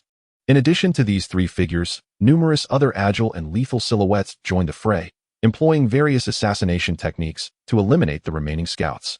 This unexpected battle unfolded rapidly, concluding just as swiftly. In the blink of an eye, all 10 Keki army scouts in this vicinity lay lifeless on the ground, having had no time to sound an alarm before being mercilessly dispatched. Subsequently, Anan, Baoxiong, and Dilong emerged, exhaling deeply. Their assassination effort had indeed required all their strength, unleashing their utmost potential to swiftly neutralize the scouts. It appeared they had succeeded. Anan retrieved his communicator, contacting Hu Feng. Old Hu, the battle is over. Accelerate your march to rendezvous with us, then proceed towards the Keki army's camp. Received, Hu Feng replied. Seizing this interval, Anan and his comrades commenced tidying the battlefield, confiscating the weapons of the Keki scouts and seizing their communication devices. Soon, Hu Feng, leading the remaining soldiers, arrived and joined forces with Anan, Baoxiong, and Dilong. This troop then advanced swiftly through the night towards the Keki army's encampment. With the annihilation of the Keki scouts, the first phase of this operation was accomplished. The next step involved awaiting the signal from Yi Junlang for the second phase of the assault. At the northern side of the Keki army camp, Yi Junlang had successfully infiltrated. However, he did not act immediately. Instead, he lay prone on the ground, concealed within the shadows, merging seamlessly with the surrounding environment. He observed the movements within the camp. At this moment, only a patrol team of Keki soldiers was making rounds, and Yi Junlang could hear their footsteps approaching. This patrol would traverse the entire camp. Should Yi Junlang remain in place, he would undoubtedly be discovered as the patrol passed by. Crawling forward, he reached the wall behind the barracks, rising to press against it, slightly turning to observe as the patrol team passed by the main entrance of the barracks. Once the patrol team disappeared from view, he swiftly moved silently to the side of the barracks. Arriving at the wall adjacent to the cell where Dijon and others were detained, he stealthily approached, pressing against the edge of the wall, completely suppressing his presence. And sensed the presence of the two guards stationed before the cell door. As soon as the patrol team moved further away, rounding the back of the camp, it would be the moment for him to act. In Chapter 79, A Strike to Kill, Yi Junlang perceived the patrol's footsteps growing fainter. The camp was predominantly silent, with only sporadic sounds of commotion emanating from the barracks. The sentry at the observation tower in the corner was focused solely on the movements outside the camp, oblivious to the happenings within. After all, there were patrolling soldiers on duty. They certainly did not anticipate that someone could evade their searchlights and infiltrate the camp undetected. As the footsteps of the patrol faded, Yi Junlang cautiously peered from the edge of the wall, quickly surveying the situation before the flat-roofed cell. After a swift glance, he withdrew. For him, that single glance was sufficient. In that brief moment, he assessed the two guards' positions, their distance from each other, and his own location. He noted that the two stationed soldiers appeared lethargic, perhaps due to the monotony of their duties, standing idly at the door with nothing to do, thus appearing exceedingly bored. To these Keki soldiers, such guarding seemed superfluous, merely a routine task. After all, who could possibly infiltrate the camp? They likely assumed that anyone approaching would be detected by the sentry and swiftly eliminated by gunfire. A sharp glint ignited in Yi Junlang's eyes, akin to a blade's edge flashing in the light, with no one present at the camp's front and no soldiers emerging from the nearby barracks. It was the perfect moment to act. Resolving this in his mind, Yi Junlang sprang into action. Whoosh! With a surge of energy, he propelled himself forward like an arrow released from a bow, taking 3 large strides. Upon landing his third step, his right hand shot forward. Swoosh! His outstretched hand seized the throat of the guard on his right with precise timing, as if calculated with meticulous accuracy. Gripping the guard's throat, Yi Junlang twisted his hand slightly, causing the soldier's neck to droop lifelessly. The guard on the left immediately sensed the disturbance, opening his mouth to cry out. However, whoosh! A fierce wind rushed towards him, and one hand covered his mouth while the other clutched his throat. The warrior's eyes widened in horror, his eyeballs protruding as he struggled to emit any sound. Overwhelmed by a suffocating sensation, his breath ceased entirely. Yi Junlang supported the warrior, allowing him to lean against the wall by the door. The warrior on his right was in a similar predicament. Yi Junlang steadied him against the wall, ensuring he remained upright. This arrangement would raise no immediate suspicion, for if 2 corpses lay directly on the ground, any passerby would instantly recognize something amiss. Afterward, Yi Junlang gently opened the door to the courtyard and slipped inside, quietly closing it behind him. Within the dwelling, 2 more warriors were stationed at the far end, guarding Dijon and his comrades. The design of the cells provided ample cover for Yi Junlang as he stealthily maneuvered along the edges, inching closer to the innermost cell. Upon reaching the front, he utilized the wall of a cell for concealment and cautiously leaned forward to observe. He spotted 2 armed warriors standing before the cell, their backs turned to him, vigilantly monitoring Dijon and the others. Should they detect any anomaly, they would undoubtedly open fire without hesitation. With their backs to him, they remained oblivious to Yi Junlang's presence. His gaze sharpened with determination as he suddenly sprang forth, charging ahead with astonishing speed. The rush was so swift that it cut through the air with a piercing sound, creating a fierce wind in its wake. This unexpected gust alerted the 2 guards. One of them quickly turned around, only to be met with a chillingly sharp blade. In a heartbeat, a military knife plunged into the guard's throat, and as it was withdrawn, a fountain of blood erupted forth. Simultaneously, the other guard turned to face Yi Junlang just as he prepared for a second strike. Out of nowhere, a hand shot through the iron bars of the cell, seizing the guard and violently slamming him against the cell door. In an instant, a chain coiled around the guard's throat, tightening mercilessly until his eyes bulged and he breathed his last. Once the lifeless body crumpled to the floor, a formidable figure emerged, gripping a pair of handcuffs linked to a chain, none other than Dijon himself. The chains that had once bound his hands had been mysteriously unshackled. "Old D, not bad," Yi Junlang remarked with a smile as he approached. "It seems your skills have not waned over the past 3 years. That was quite the coordination." "Of course," Dijon replied with a grin. "I owe it all to that cigarette. How did you think of hiding a wire in it?" "Quite ingenious." As they spoke, the remaining captives in the cell swiftly freed themselves from their chains. In truth, they had already managed to unlock their handcuffs, but they refrained from acting to avoid alerting the Keki soldiers. Dijon was confident that Yi Junlang would initiate a plan, and they would not act recklessly and risk alerting the enemy prematurely. "Brother Yi," a robust figure approached, his muscular form resembling hardened steel. His eyes glinted with a fierce intensity, emanating an aura akin to that of a ravenous wolf. "Is that you, old wolf? You must have endured quite a bit these past few days," Yi Junlang acknowledged, as he searched the slain Keki soldiers for the keys to the cell, successfully unlocking the iron door. He then removed his military pack and emptied its contents onto the ground, revealing an array of weapons. "Arm yourselves and follow me. Tonight, we shall cleanse this camp in blood." "Yes, I've been waiting for this day for quite some time," Dijon proclaimed, a fierce determination radiating from him as he seized an AK-47 assault rifle, swiftly loading it with ammunition. In Chapter 80, Assault on the Enemy Camp, Dijon, Old Wolf, and the other warriors armed themselves. Due to the limited capacity of Yi Junlang's pack, some warriors were left with no choice but to wield grenades. The weapons of the 2 slain Keki soldiers were also appropriated by Dijon and his comrades. Yi Junlang spoke in a low voice. "Once we exit, the barracks will be to our right. Those with grenades, pay attention. As soon as we charge out, throw your grenades at the barracks. The ensuing explosions will plunge the entire camp into chaos, prompting the enemy soldiers to rush out blindly. At that moment, Old D, you will lead the charge to eliminate them. Old Wolf, take a few men to engage the Keki soldiers approaching from the left flank." Dijon nodded in agreement, understood. "However, there are watchtowers in this camp, manned by enemy machine gunners, which we must consider. Do not worry about the tower sentries. By now, Anan and his team should be positioned outside the enemy camp. Once we commence our assault, they will initiate their sniping on the sentries in the watchtower," Yi Junlang assured him. With that, Yi Junlang, Dijon, and their band of warriors stealthily advanced to the door of the building. Yi Junlang paused momentarily to contact Anan via the communicator. "Hello, Anan. Are you ready on your end?" "Brother Yi, we are already positioned at the perimeter of the Keki camp, awaiting your signal," Anan replied. "Excellent. Prepare for battle. First, eliminate the sentries in the 2 corner towers at the main gate." "Understood," Anan confirmed through the communicator. Yi Junlang gestured to Dijon and the others, then stepped forward to assess the situation outside. He gently opened the door, revealing the 2 slain guards still propped against the walls. Yi Junlang and his comrades poured out through the doorway, each member assigned a specific task. Dijon led 6 warriors to ambush the right barracks, while Old Wolf took 4 warriors to prepare for an assault from the left flank. Yi Junlang raised his Barrett sniper rifle, aiming at the sentry stationed in the north corner tower. Once all warriors were in position, Yi Junlang raised his right hand, signaling for the attack. The warriors armed with grenades promptly pulled the pins and hurled them toward the first and second floors of the barracks. In an instant, the air erupted with a series of deafening explosions, sending shockwaves through the camp. Doors were blown off their hinges, walls collapsed, and debris scattered as a thick cloud of acrid smoke engulfed the area. The sharp crack of a sniper rifle echoed through the air.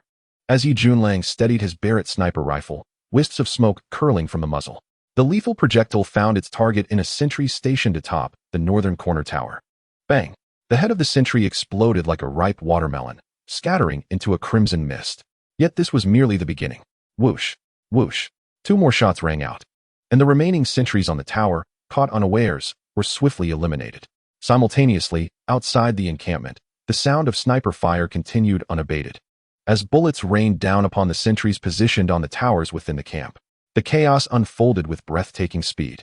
The deafening explosions and piercing gunfire shattered the tranquility of the Keki military base, rousing the soldiers within, particularly in the northern barracks. Enemy attack. Intruders have breached our defenses. Quick, where are the counterattack rifles? Where's my weapon? A tumult erupted in the barracks, as soldiers rushed out from their dormitories, some disheveled and half-clothed. their faces betraying panic and confusion.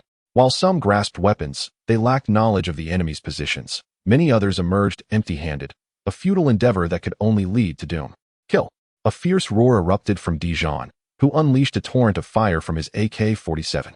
Under his command, the remaining soldiers opened fire, their bullets slicing through the air toward the fleeing comrades from the barracks. Boom! Boom! Amidst the chaos, several soldiers had grenades at the ready, pulling the pins and hurling them forward. In the midst of the thunderous explosions, the hapless Keki soldiers were torn apart, their remains scattered across the ground. From the left flank, a squad of patrolling soldiers surged forward, only to be met with gunfire from the ambushing Old Wolf and his comrades. Bullets whistled through the air, decimating the advancing soldiers in an instant. From other structures within the encampment, waves of armed Keki soldiers poured forth, their murderous intent clear as they sought to converge on the battleground. Yet at that moment, the battle cry resounded, reverberating with unbridled fury. Charge forth, annihilate these wretched foes. A squad of soldiers emerged from the perimeter, rushing toward the main gate of the encampment. Rat-a-tat-tat. As they charged, their weapons blazed with fury. Leaving the stationed Keki soldiers no time to retaliate, they were swiftly riddled with bullets. This was the assault led by Ainin, Baoxiong, and Dilong, launching a full-scale offensive toward the enemy. Meanwhile, the sentry stationed atop the 4 towers had been entirely neutralized.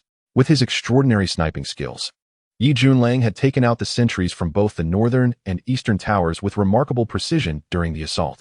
Ainin and Baoxiong's squad reached the entrance of the encampment in no time, forcefully kicking the door open and charging inside. Upon entry, they collided with the hastily emerging Keki soldiers from the southern side. Baoxiong bellowed with rage, wielding a stoner machine gun that unleashed a torrent of bullets, creating a fiery onslaught against the unsuspecting Keki soldiers. Ainin and the other soldiers quickly found cover, unleashing their firepower upon the ill-prepared adversaries. In an instant, a fierce firefight erupted within the encampment. Chapter 81. Terror. The Keki military base was engulfed in chaos, gunfire illuminating the night sky. The air was thick with smoke, and the echoes of anguished cries filled the atmosphere, reverberating throughout the encampment. The Keki forces had never anticipated that an incursion of this magnitude could occur, catching them entirely off guard. This base had stood for years, and even hostile armed factions had never dared to breach its walls. Yet tonight, that precedent was shattered. Just as Yi Junlang had predicted, the moment the battle commenced, the disarray among the Keki soldiers became evident. Many of those who fled from the barracks had forgotten their duties, emerging empty-handed, reduced to mere targets with no capacity to retaliate. Although some attempted to counterattack, their lack of leadership and coordination rendered their efforts chaotic and ineffective. The vulnerabilities of the Keki soldiers were laid bare during this surprise assault. Their inability to adapt to sudden combat paled in comparison to the seasoned warriors who had undergone systematic training. Whoosh, whoosh. Yi Junlang, with his Barrett sniper rifle, methodically eliminated Keki soldiers wielding automatic rifles from the second floor of the barracks. He swiftly redirected his aim, continuing to dispatch foes with lethal precision. Under Yi Junlang's impeccable marksmanship, the Keki soldiers' organized fire positions were systematically obliterated, inflicting devastating blows upon their morale. Dijon and his soldiers unleashed another furious barrage, transforming the barracks into a bloody hellscape, the air thick with the stench of iron. However, as more Keki soldiers began to respond, rallying with their weapons to mount a concentrated counteroffensive, Dijon and his comrades found themselves straining against the tide. After all, the Keki soldiers numbered over 100. The initial assault had claimed dozens, yet many remained to confront the attackers. With only a dozen soldiers on Dijon's side, they were at a distinct disadvantage in terms of firepower. Old Wolf, lead the soldiers to retreat to the northeast. Yi Junlang urged, simultaneously contacting Ainin, instructing him to gather with Dijon's group. Concentrate our firepower, do not disperse. Brother Yi understood. Ainin responded loudly. Dijon and Old Wolf began to withdraw with their 12 soldiers. Yi Junlang, armed with his sniper rifle in one hand and an M16 assault rifle in the other, provided cover against the retaliating Keki soldiers. Any soldier who dared to expose themselves was either met with a sniper bullet to the head or swept down by the M16's fire. Once Dijon and his team had retreated, Yi Junlang swiftly moved, darting toward a single-story building at the center of the encampment. A fierce battle was unfolding around that very building. After Ainin, Hu Feng, Baoxiong, and Dilong led their warriors into a fierce assault, they noticed that a significant number of Ku Qian army soldiers had gathered within the modest dwelling. These soldiers exhibited remarkable valor, displaying a combat capability that was relatively superior. It appeared they were fighting desperately to defend the structure, exhibiting an unwavering determination as they fired relentlessly at Anan and Bao Xiong's organized barrage. At that moment, Anan received a command to rendezvous with Yi Junlang, prompting them to fight while retreating towards the northeastern rear. However, the Kuqian soldiers stationed at the entrance of the dwelling did not pursue them. Instead, they formed a defensive formation around the building. While reinforcements from other directions continued to arrive, it was evident to any observant individual that the reason these Kuqian soldiers were fiercely guarding the dwelling was that their leader, Qin Dan Tuo, was trapped inside, necessitating their utmost commitment to his protection. Inside the dwelling, Qin Dan Tuo had been awakened, his eyes burning with rage. A sinister expression marred his dark countenance as he questioned a subordinate standing before him. When did the enemy infiltrate the camp? Where are the soldiers responsible for the perimeter? What are the sentinels in the tower? Could they not detect the enemy's incursion? Chief, based on the current situation, they indeed had no awareness, the subordinate replied, his tone laced with frustration. Cursed be they, a bunch of useless fools. Qin Dan Tuo erupted, his forehead veins bulging. The sounds of gunfire and the anguished cries of his own soldiers from outside sent a flicker of fear across his face as he exclaimed, "Who has breached our camp? At present, we are unaware, but I suspect it is the Dijon gang." The subordinate clenched his teeth and continued. In truth, Qin Dan Tuo had already harbored suspicions. Upon hearing this, his eyes nearly blazed with fury as he seethed. It must be that traitor who came with $1 million and then went to visit Dijon. It seems his true objective was to scout our camp and ascertain the location of Dijon's cell, subsequently launching the attack at night. Cursed be it. I should have heeded your advice and assaulted their camp first tonight. Chief, we should now focus on how to escape, the subordinate urged. The battle ignited from the barracks, which implies that Dijon and his men have likely been rescued. Had I known, I would have killed them all to end this. Qin Dan Tuo coldly remarked. Have we sent out a distress signal to headquarters? When will reinforcements arrive? The nearest outpost is 50 kilometers away. Even with full speed, it will take at least 2 hours for them to reach us, the subordinate informed. Qin Dan Tuo's gaze darkened as he commanded. Notify the soldiers in the vicinity to gather here at all costs and carve a bloody path to break out. Understood. The subordinate nodded and swiftly exited to execute the orders. Meanwhile, to the right, a figure stealthily approached, concealing himself not far from the flat-roofed structure. This was Yi Junlang. Crouched low, hands gripping a Barrett sniper rifle, its dark muzzle aimed at the Kuqian soldiers valiantly defending the dwelling.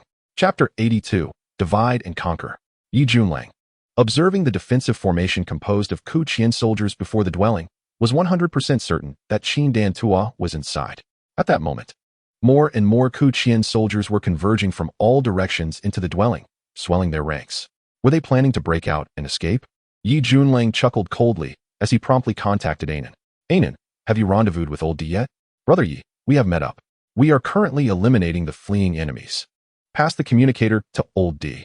All right, Anan replied, and soon Dijon's voice came through. What's up, Brother Yi? Old D. Lead all the soldiers to intercept the Kuqian soldiers from the barracks. The Kuqian soldiers in the camp wish to gather. We cannot allow them to do so. You are to cut off the soldiers emerging from the barracks and split the battlefield into 2 sections. I will handle Qin Dan Tuo's side. Understood, Dijon affirmed. Yi Junlang then stowed the communicator, his Barrett rifle already locked onto a machine gunner among the Kuqian soldiers ahead. Approximately 30 Kuqian soldiers had gathered before the dwelling, utilizing cover to establish a defensive position, with the machine gunner hidden within a shield, wielding a light machine gun. However, for Yi Junlang, any slight exposure of the enemy's vital points was sufficient for him to strike. Thus, when the machine gunner's head slightly emerged, Yi Junlang's finger on the trigger pressed down swiftly and steadily. Whoosh!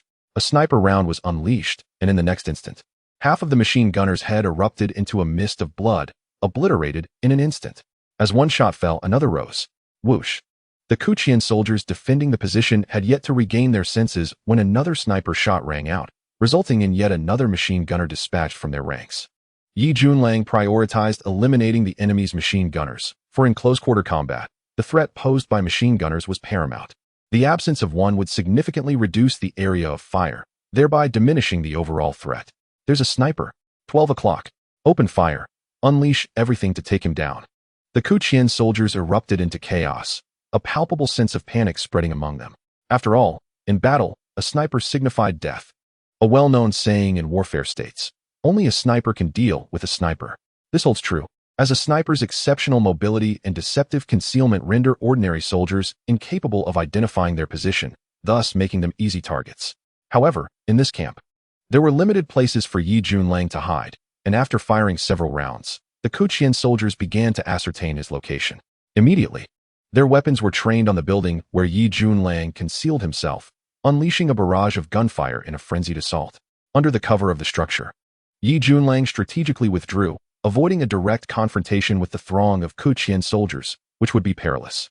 His objective was to employ guerrilla tactics to restrain this contingent of Kuqian soldiers, preventing them from advancing to support the battle at the barracks and from flanking Dijon and his men. Concurrently, Dijon, Anan, and Bao Xiong were engaged in eliminating the remaining Kuqian soldiers within the barracks, ensuring that these soldiers could not join forces with those guarding Qin Danta. Thus, the battlefield had effectively been divided into two sections by Yi Junlang and Dijon. Yi Junlang single-handedly held the surrounding Kuqing troops stationed around the modest dwelling at bay, while Dijon and his comrades concentrated their firepower to annihilate the remaining Kuqing soldiers within the barracks. Yi Junlang employed this tactic because he recognized that the Kuqing soldiers guarding the dwelling were reluctant to launch an offensive. They were primarily concerned with ensuring the safety of Qin Danta. Thus, even as Kuqing soldiers within the barracks were steadily being eliminated, they refrained from offering assistance. The sound of gunfire erupted as the Kuqing soldiers unleashed a barrage of bullets toward the structure where Yi Junlang was concealed. At that moment, Yi Junlang had circumnavigated the building and emerged on the opposite side, brandishing a Barrett sniper rifle in his right hand, swiftly firing in succession. Simultaneously, he wielded an M16 assault rifle in his left hand, squeezing the trigger as well. The two sniper rounds shot forth with a piercing whistle, accurately obliterating the heads of two of the enemy gunners. Concurrently, the M16 unleashed a continuous stream of bullets, creating a sweeping line of fire that resulted in a devastating onslaught. Some Kuqing soldiers, unable to evade in time, were struck down, with some perishing instantly while others sustained injuries. Yi Junlang, not wishing to linger in battle, quickly retreated behind the protective cover of the building after his assault. Like a phantom, he engaged in guerrilla sniping, evading capture as the Kuqing soldiers found themselves utterly unable to counter his relentless assaults, resulting in a gradual diminishment of their ranks. In front of the barracks, Dijon's voice resonated with urgency. Charge. Eliminate their firepower from the right flank. Bao Xiong, Lao Lang, do not allow the enemy on the left to escape. Annihilate them all. Following the assembly of Anan and his comrades, their forces numbered over 30.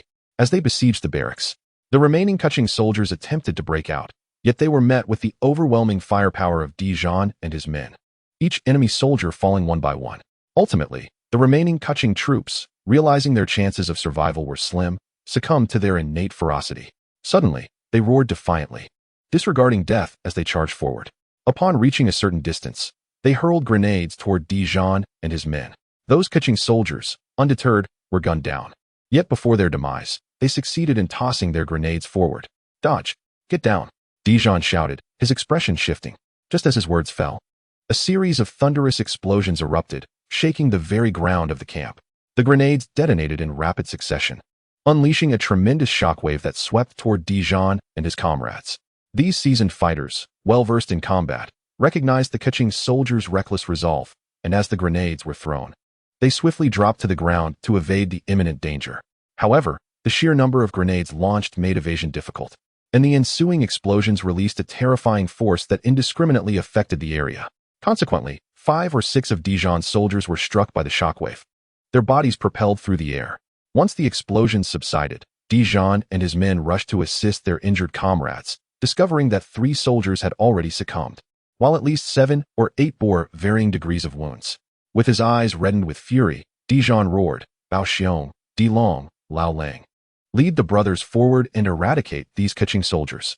The sacrifice of their fellow soldiers ignited a fierce fire within Dijon and his men, transforming their grief into a driving force for their advance. The remaining Kuqing soldiers numbered merely a dozen, their morale shattered and resolve extinguished. Those who possessed any fighting spirit had already been eliminated in their attempts to counterattack. The remaining soldiers, gripped by fear, huddled within the confines of the barracks, seeking to prolong their survival, yet they could not escape the inevitable approach of death. As Dijon led his men into the barracks, the remaining Kuqing soldiers found themselves with no means of escape, their desperate attempts at resistance proving disorganized and ineffective. Dijon and his comrades maintained their formation, their layered firepower overwhelming the Kuching soldiers' feeble counterattacks. The anguished cries of the Kuching soldiers filled the air as they fell before the relentless onslaught, some paralyzed by fear and attempting to flee from this hellish battlefield. Little did they know, remaining still would afford them a few more breaths. Once they attempted to escape, they would be fully exposed to the gunfire, resulting in a swifter demise. In an instant, blood blossomed as those attempting to flee were mercilessly gunned down. A phone. Conduct a thorough search. Ensure no enemy survives. Dijon commanded solemnly. Yes. Hu Feng replied, leading several soldiers to scour the barracks for any remaining Kuching troops. Meanwhile, Dijon, accompanied by Di Long, Bao Xiong, Lao Lang, Anan, and others, advanced to support Yi Junlang's battle. Yi Junlang had successfully detained another group of Kuching soldiers single-handedly. This was not merely audacity, but required considerable combat experience to execute such a feat. For amidst the relentless gunfire, a moment's inattention could result in fatal consequences. As Dijon and his men approached, they witnessed the remaining Kuching soldiers attempting to retreat, with several gunners frantically firing at the structure where Yi Junlang was taking cover. Under the cover of their fire, some Kuching soldiers rushed to commandeer 3 military jeeps, evidently attempting to escape under the guise of their defensive fire. "Yi, we have arrived," Dijon called out as they charged forward, spotting Yi Junlang relying on the building for cover. "Old Di, your timing is impeccable. The enemy seeks to flee. Concentrate your fire and suppress their defensive line." Yi Junlang replied in a grave tone. Dijon nodded, and he, along with Bao Xiong, Di Long, and others, immediately formed a formation. Holding their weapons, they began to fire. Bullets erupted from their firearms, whistling through the air and overwhelming the defensive front line of the Kuchian army. With more than 20 men firing in unison, a concentrated barrage of fire surged forth, swiftly shattering the defenses of the Kuchian soldiers. Many of them were instantly reduced to mere fragments, blood gushing forth and staining the ground crimson. With the fire support provided by Dijon and his comrades, Yi Junlang's figure flickered into view. He pointed his Barrett sniper rifle forward, aiming at a military jeep. With a sharp crack, a sniper round soared forth, striking the fuel tank of the jeep with precision. In an instant, a deafening explosion resounded, engulfing the vehicle in furious flames, leaving the soldier in the driver's seat utterly lifeless. Yet, this was only the beginning.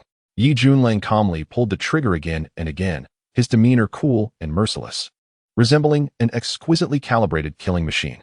Each shot found its mark with deadly accuracy, targeting the fuel tanks of 2 additional jeeps. Boom, boom. Another 2 resounding explosions erupted, transforming the remaining vehicles into blazing fireballs. The debris from the 3 jeeps, including shards of glass, metal fragments, and tires, scattered in all directions. For the Kuchian soldiers stationed at the flat-roof defenses, this was a calamity beyond their expectations. Under the onslaught of the explosive fragments, numerous soldiers were caught in the chaos, sustaining injuries. In that instant, the formation of the Kuchian army fell into disarray. Some soldiers instinctively dodged the incoming shrapnel, while others frantically attempted to extinguish the flames igniting on their uniforms. "Full assault, charge!" Yi Junlang bellowed. In a flash, he was the first to surge forward, gathering his strength to unleash his unique and formidable combat technique, the flash charge. In a heartbeat, he traversed over 10 meters. Another flash of movement followed, his speed akin to lightning, breathtakingly swift. Before the Kuchian soldiers could regain their composure, Yi Junlang had already penetrated their ranks with the force of a tempest. In an instant, an aura reminiscent of a deity of death emanated from Yi Junlang, deep and foreboding like the abyss, akin to a relentless harbinger of slaughter rising from the depths of hell, bringing only death and destruction. With a swift motion, Yi Junlang unsheathed his Mad Dog tactical combat knife, plunging it directly into the throat of a Kuchian soldier. His movements were agile and fierce, reminiscent of a wild dragon, generating powerful gusts of wind as he wielded his blade with deadly precision, slashing towards another soldier. Each strike from Yi Junlang's Mad Dog tactical knife unleashed torrents of blood. This blade, known as the King of Combat Knives, was exceptionally sharp. A single cut to a vital spot meant certain death. Like a relentless machine of slaughter, Yi Junlang carved his way through the enemy, leaving a trail of blood in his wake, unstoppable and unmatched. Simultaneously, Dijon, Anan, Bao Xiong, Di Long, and Lao Lang led their fellow soldiers into the fray, joining the chaotic melee. With their assault, the Kuchian soldiers had no hope of regaining their footing or re-establishing their formation. Bang! Dijon charged in, delivering a powerful punch to a Kuchian soldier's face, then smashing the butt of his AK-47 against another soldier's skull. Bao Xiong, in a display of unbridled ferocity, barreled forward, his massive frame akin to a heavily armored tank. He bulldozed through the ranks, sending Ku Qian soldiers sprawling to the ground, and then used his shoulder as a battering ram to collide fiercely with two more soldiers. The sound of breaking bones echoed ominously as they were sent flying. In contrast to Bao Xiong's brutish approach, Dilong's strikes were executed with a distinct elegance, yet were no less effective. With a background in underground fighting, he expertly targeted the weaknesses of the human body, delivering lethal blows that felled Ku Qian soldiers one after another. At that moment, Lao Lang revealed his ferocious side, his eyes glinting with a bloodlust as he attacked with ruthless efficiency, resembling a wolf in pursuit of its prey. Observing Dijon and the others seizing control of the situation, Yi Junlang swiftly maneuvered towards the entrance of the flat-roofed building. Qin Dan Tua had yet to escape from within. In fact, he had not had the opportunity to flee and remained hidden inside. Bang! Yi Junlang kicked open the door, and in an instant, he dashed into the building. A sense of impending danger enveloped him, prompting him to roll to the ground. In that motion, he drew the pistol tucked at his thigh and instinctively fired towards the right front, not even taking the time to aim. Bang! Bang! Bang! The bullets struck the body of Qin Dan Tuo's aide, erupting in a shower of blood. As Yi Junlang burst in, the aide had noticed him and was preparing to take aim, but he could not lock onto Yi Junlang's rapidly moving figure. By the time he realized Yi Junlang was rolling on the ground, it was too late. Yi Junlang had already fired. As the aide fell, a voice of shock and fury rang out. You treacherous bastard, I will kill you. Qin Dan Tuo, unable to evade, finally revealed himself, gripping an assault rifle. However, before he could finish his sentence, two gunshots rang out, and the bullets from Yi Junlang's pistol accurately struck both of Qin Dan Tuo's arms. Clatter! The assault rifle fell from his grasp, his face contorted in a mix of terror and agony. In truth, Yi Junlang had sensed two presences within the building upon entering. He swiftly shot the aide and pinpointed Qin Dan Tuo's location. Before Qin Dan Tuo could retaliate, Yi Junlang had already fired, deliberately incapacitating his arms rather than killing him outright. Yi Junlang stood up, approaching Qin Dan Tuo with a smirk, and said, Mr. Qin Dan Tuo, it is a pleasure to see you again. You treacherous scoundrel. You promised the transaction would be tomorrow. Why did you ambush my camp? Qin Dan Tuo roared, his expression twisted in rage. Yi Junlang shrugged and said, who claims I lack integrity? I told you the transaction would occur by noon tomorrow, correct? That promise remains valid. However, the prerequisite is that Mr. Qin Dan Tuo must survive until noon tomorrow. Stunned into silence, Qin Dan Tuo could not muster a retort and, in a fit of rage, exclaimed, what about your surprise attack on my camp tonight? Is this your notion of integrity? I never promised not to invade your camp tonight, Yi Junlang replied. Qin Dan Tuo, infuriated, felt blood rise to his throat. He attempted to speak, but Yi Junlang's right hand suddenly shot up, and with a resounding slap, he struck Qin Dan Tuo across the face. The force of the blow sent Qin Dan Tuo sprawling, leaving his face swollen and blood trickling from the corner of his mouth. As Qin Dan Tuo lay on the ground, Yi Junlang stepped on his face, sneering, I find it rather intriguing that you either possess a poor memory or are simply deluded. How dare you engage me on the subject of integrity? Who was it that first breached the trust? If you truly valued integrity, would tonight's events have unfolded as they did? Gasping for breath, Qin Dan Tuo lay on the ground, his face painted with terror. Deep down, he understood that the root of his plight was his own treachery. Having previously betrayed trust by seizing the arms shipment meant for Dijon Yun and using force to detain Dijon and others, demanding a ransom of $30 million. It was this greed and betrayal that led to his well-deserved retribution tonight. I was wrong. Please spare me this time. I swear I will not dare again. Qin Dan Tuo pleaded. Mr. Qin Dan Tuo, have you lost your mind? You believe that simply asking for mercy will suffice? When you held Dijon and the others captive, did you ever consider showing them mercy? Yi Junlang, gazing intently at Qin Dan Tuo's terrified face, continued, if I were to bring you $30 million for our transaction, would you not immediately command your soldiers to open fire on us, seeking to eliminate witnesses? Qin Dan Tuo's countenance froze, his face turning ashen, and he opened his mouth to protest, but found himself at a loss for words. Just then, a wave of acrid smoke and the scent of blood surged into the room. Chapter 85, Complete Annihilation. The ones who burst in were Dijon and Anan. Upon seeing them, Yi Junlang realized that the battle outside had come to an end. Old D, did you eliminate all the Kachin soldiers outside? Yi Junlang inquired.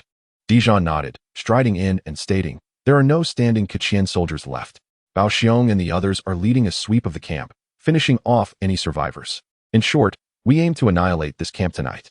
As Dijon approached, he noticed Qindan Tuo, whom Yi Junlang had pinned down, and squatted beside him with a cold smile. "Ah, isn't this the esteemed Captain Qindan Tuo? Do you recall what I said when you detained me? I warned you that if you did not kill me then, I would certainly kill you later." Qindan Tuo trembled, recognizing the glint of lethal intent in Dijon's eyes. He felt the shadow of death looming closer, and under the weight of such fear, he teetered on the brink of collapse. Lauda, please. Do not kill me. I will do anything you wish. As long as you spare my life, I will ensure your arms trade flourishes. The Kachin army will only source arms from you, and the prices can even increase, Qindan Tuo hastily implored. Dijon let out a cold laugh, patting Qindan Tuo's face. "So, your camp has been destroyed by us, and you think you have the capability to resolve this? You believe the Kachin army will not hold you accountable? Are you jesting? I would have to be out of my mind to engage in trade with the likes of you. Had I known this would happen, I would have acted differently." Qindan Tuo was on the verge of tears, gritting his teeth as he asked, Lauda, what conditions must I meet to be spared? Spared? Dijon's gaze darkened as he picked up a pistol and pressed the barrel against Qindan Tuo's groin. In the midst of Qindan Tuo's terrified expression, he pulled the trigger repeatedly. Bang, bang, bang. After several shots, Qindan Tuo's groin was left a bloody mess, with blood gushing forth and a faint burning odor wafting through the air. "Ah!" Qindan Tuo's wails echoed as he remained conscious. Yet the excruciating pain felt as if he were engulfed in flames, rendering him desperate. This agony was akin to a piercing torment that few could endure.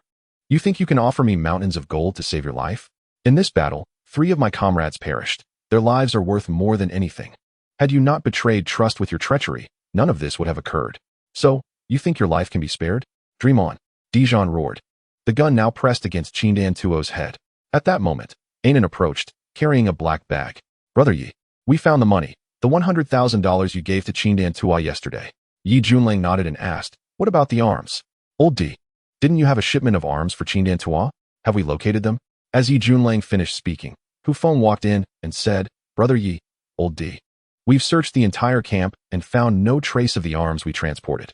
Yi Junlang furrowed his brow, realizing that the shipment was valued at around $500,000, a significant loss for Dijon. Could it be that Qindan Tuo and his men have already moved the arms? Dijon shook his head. In the 5 or 6 days since the incident, the Kachin army has not conducted any large-scale movements, nor have any reinforcements arrived from other bases. Therefore, that shipment must still be here in the camp. Then we must interrogate this fellow thoroughly, Yi Junlang said, turning to Qindan Tuo. Dijon smiled and remarked, "Brother Yi, there's no need for that. If I am correct, I know exactly where Qindan Tuo has hidden the arms.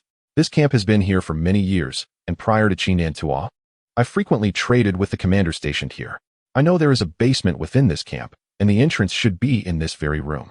Upon hearing this, Qindan Tuo's face turned ghostly pale, his eyes betraying despair. Anan, Hu Feng, Bao Xiong, Di Long, and the others began searching the room, eventually discovering the hidden entrance to the basement in a concealed corner. After pushing open the secret door, a dark passage was revealed. Anan and the others switched on their tactical flashlights, armed and cautiously ventured down the passage, remaining alert for any remaining Kachin soldiers hidden within the basement. As they journeyed through, they did not encounter any superfluous Kachin soldiers.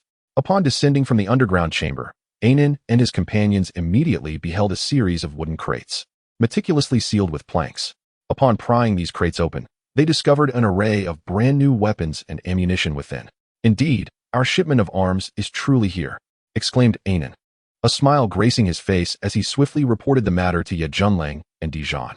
"Our munitions are securely stored in the basement, untouched and complete," Anan declared with a grin. Dijon nodded in agreement and said, "Then let us gather the brothers and transport all these arms away." Finally, Dijon turned to Ye Junlang and inquired, "Yeah, how do you intend to deal with this fellow?" Ye Junlang chuckled softly and replied, "Old D, that question should be directed to you. I have spared his life with the intention of allowing you to handle him personally upon your arrival." "Very well," Dijon responded, a flicker of murderous intent gleaming in his eyes as he pressed the pistol against Qindan Tuo's head and squeezed the trigger repeatedly. Bang, bang. The sound of gunfire echoed, leaving 2 gaping wounds on Qindan Tuo's head. "Let us proceed together to transport those weapons," Ye Junlang stated. Dijon nodded, and all the soldiers present moved in unison. laboring for about an hour to transfer the entirety of the weapons to the open area of the camp. Within the camp were several vehicles, including military trucks, as Dijon directed his men to load the munitions onto a large truck. This batch of arms completely filled the truck's cargo space. "Brother Ye, let us depart from here," Dijon said with a smile. Ye Junling nodded, and they began to drive out some vehicles from the camp. Meanwhile, certain soldiers responsible for demolition remained behind, pouring out the reserve gasoline and diesel from the camp, encircling the entire area to create a vast explosion zone. Once everyone had evacuated, suddenly, boom, boom, the camp was rocked by a series of explosive detonations, followed by a towering inferno that engulfed the entire site in flames.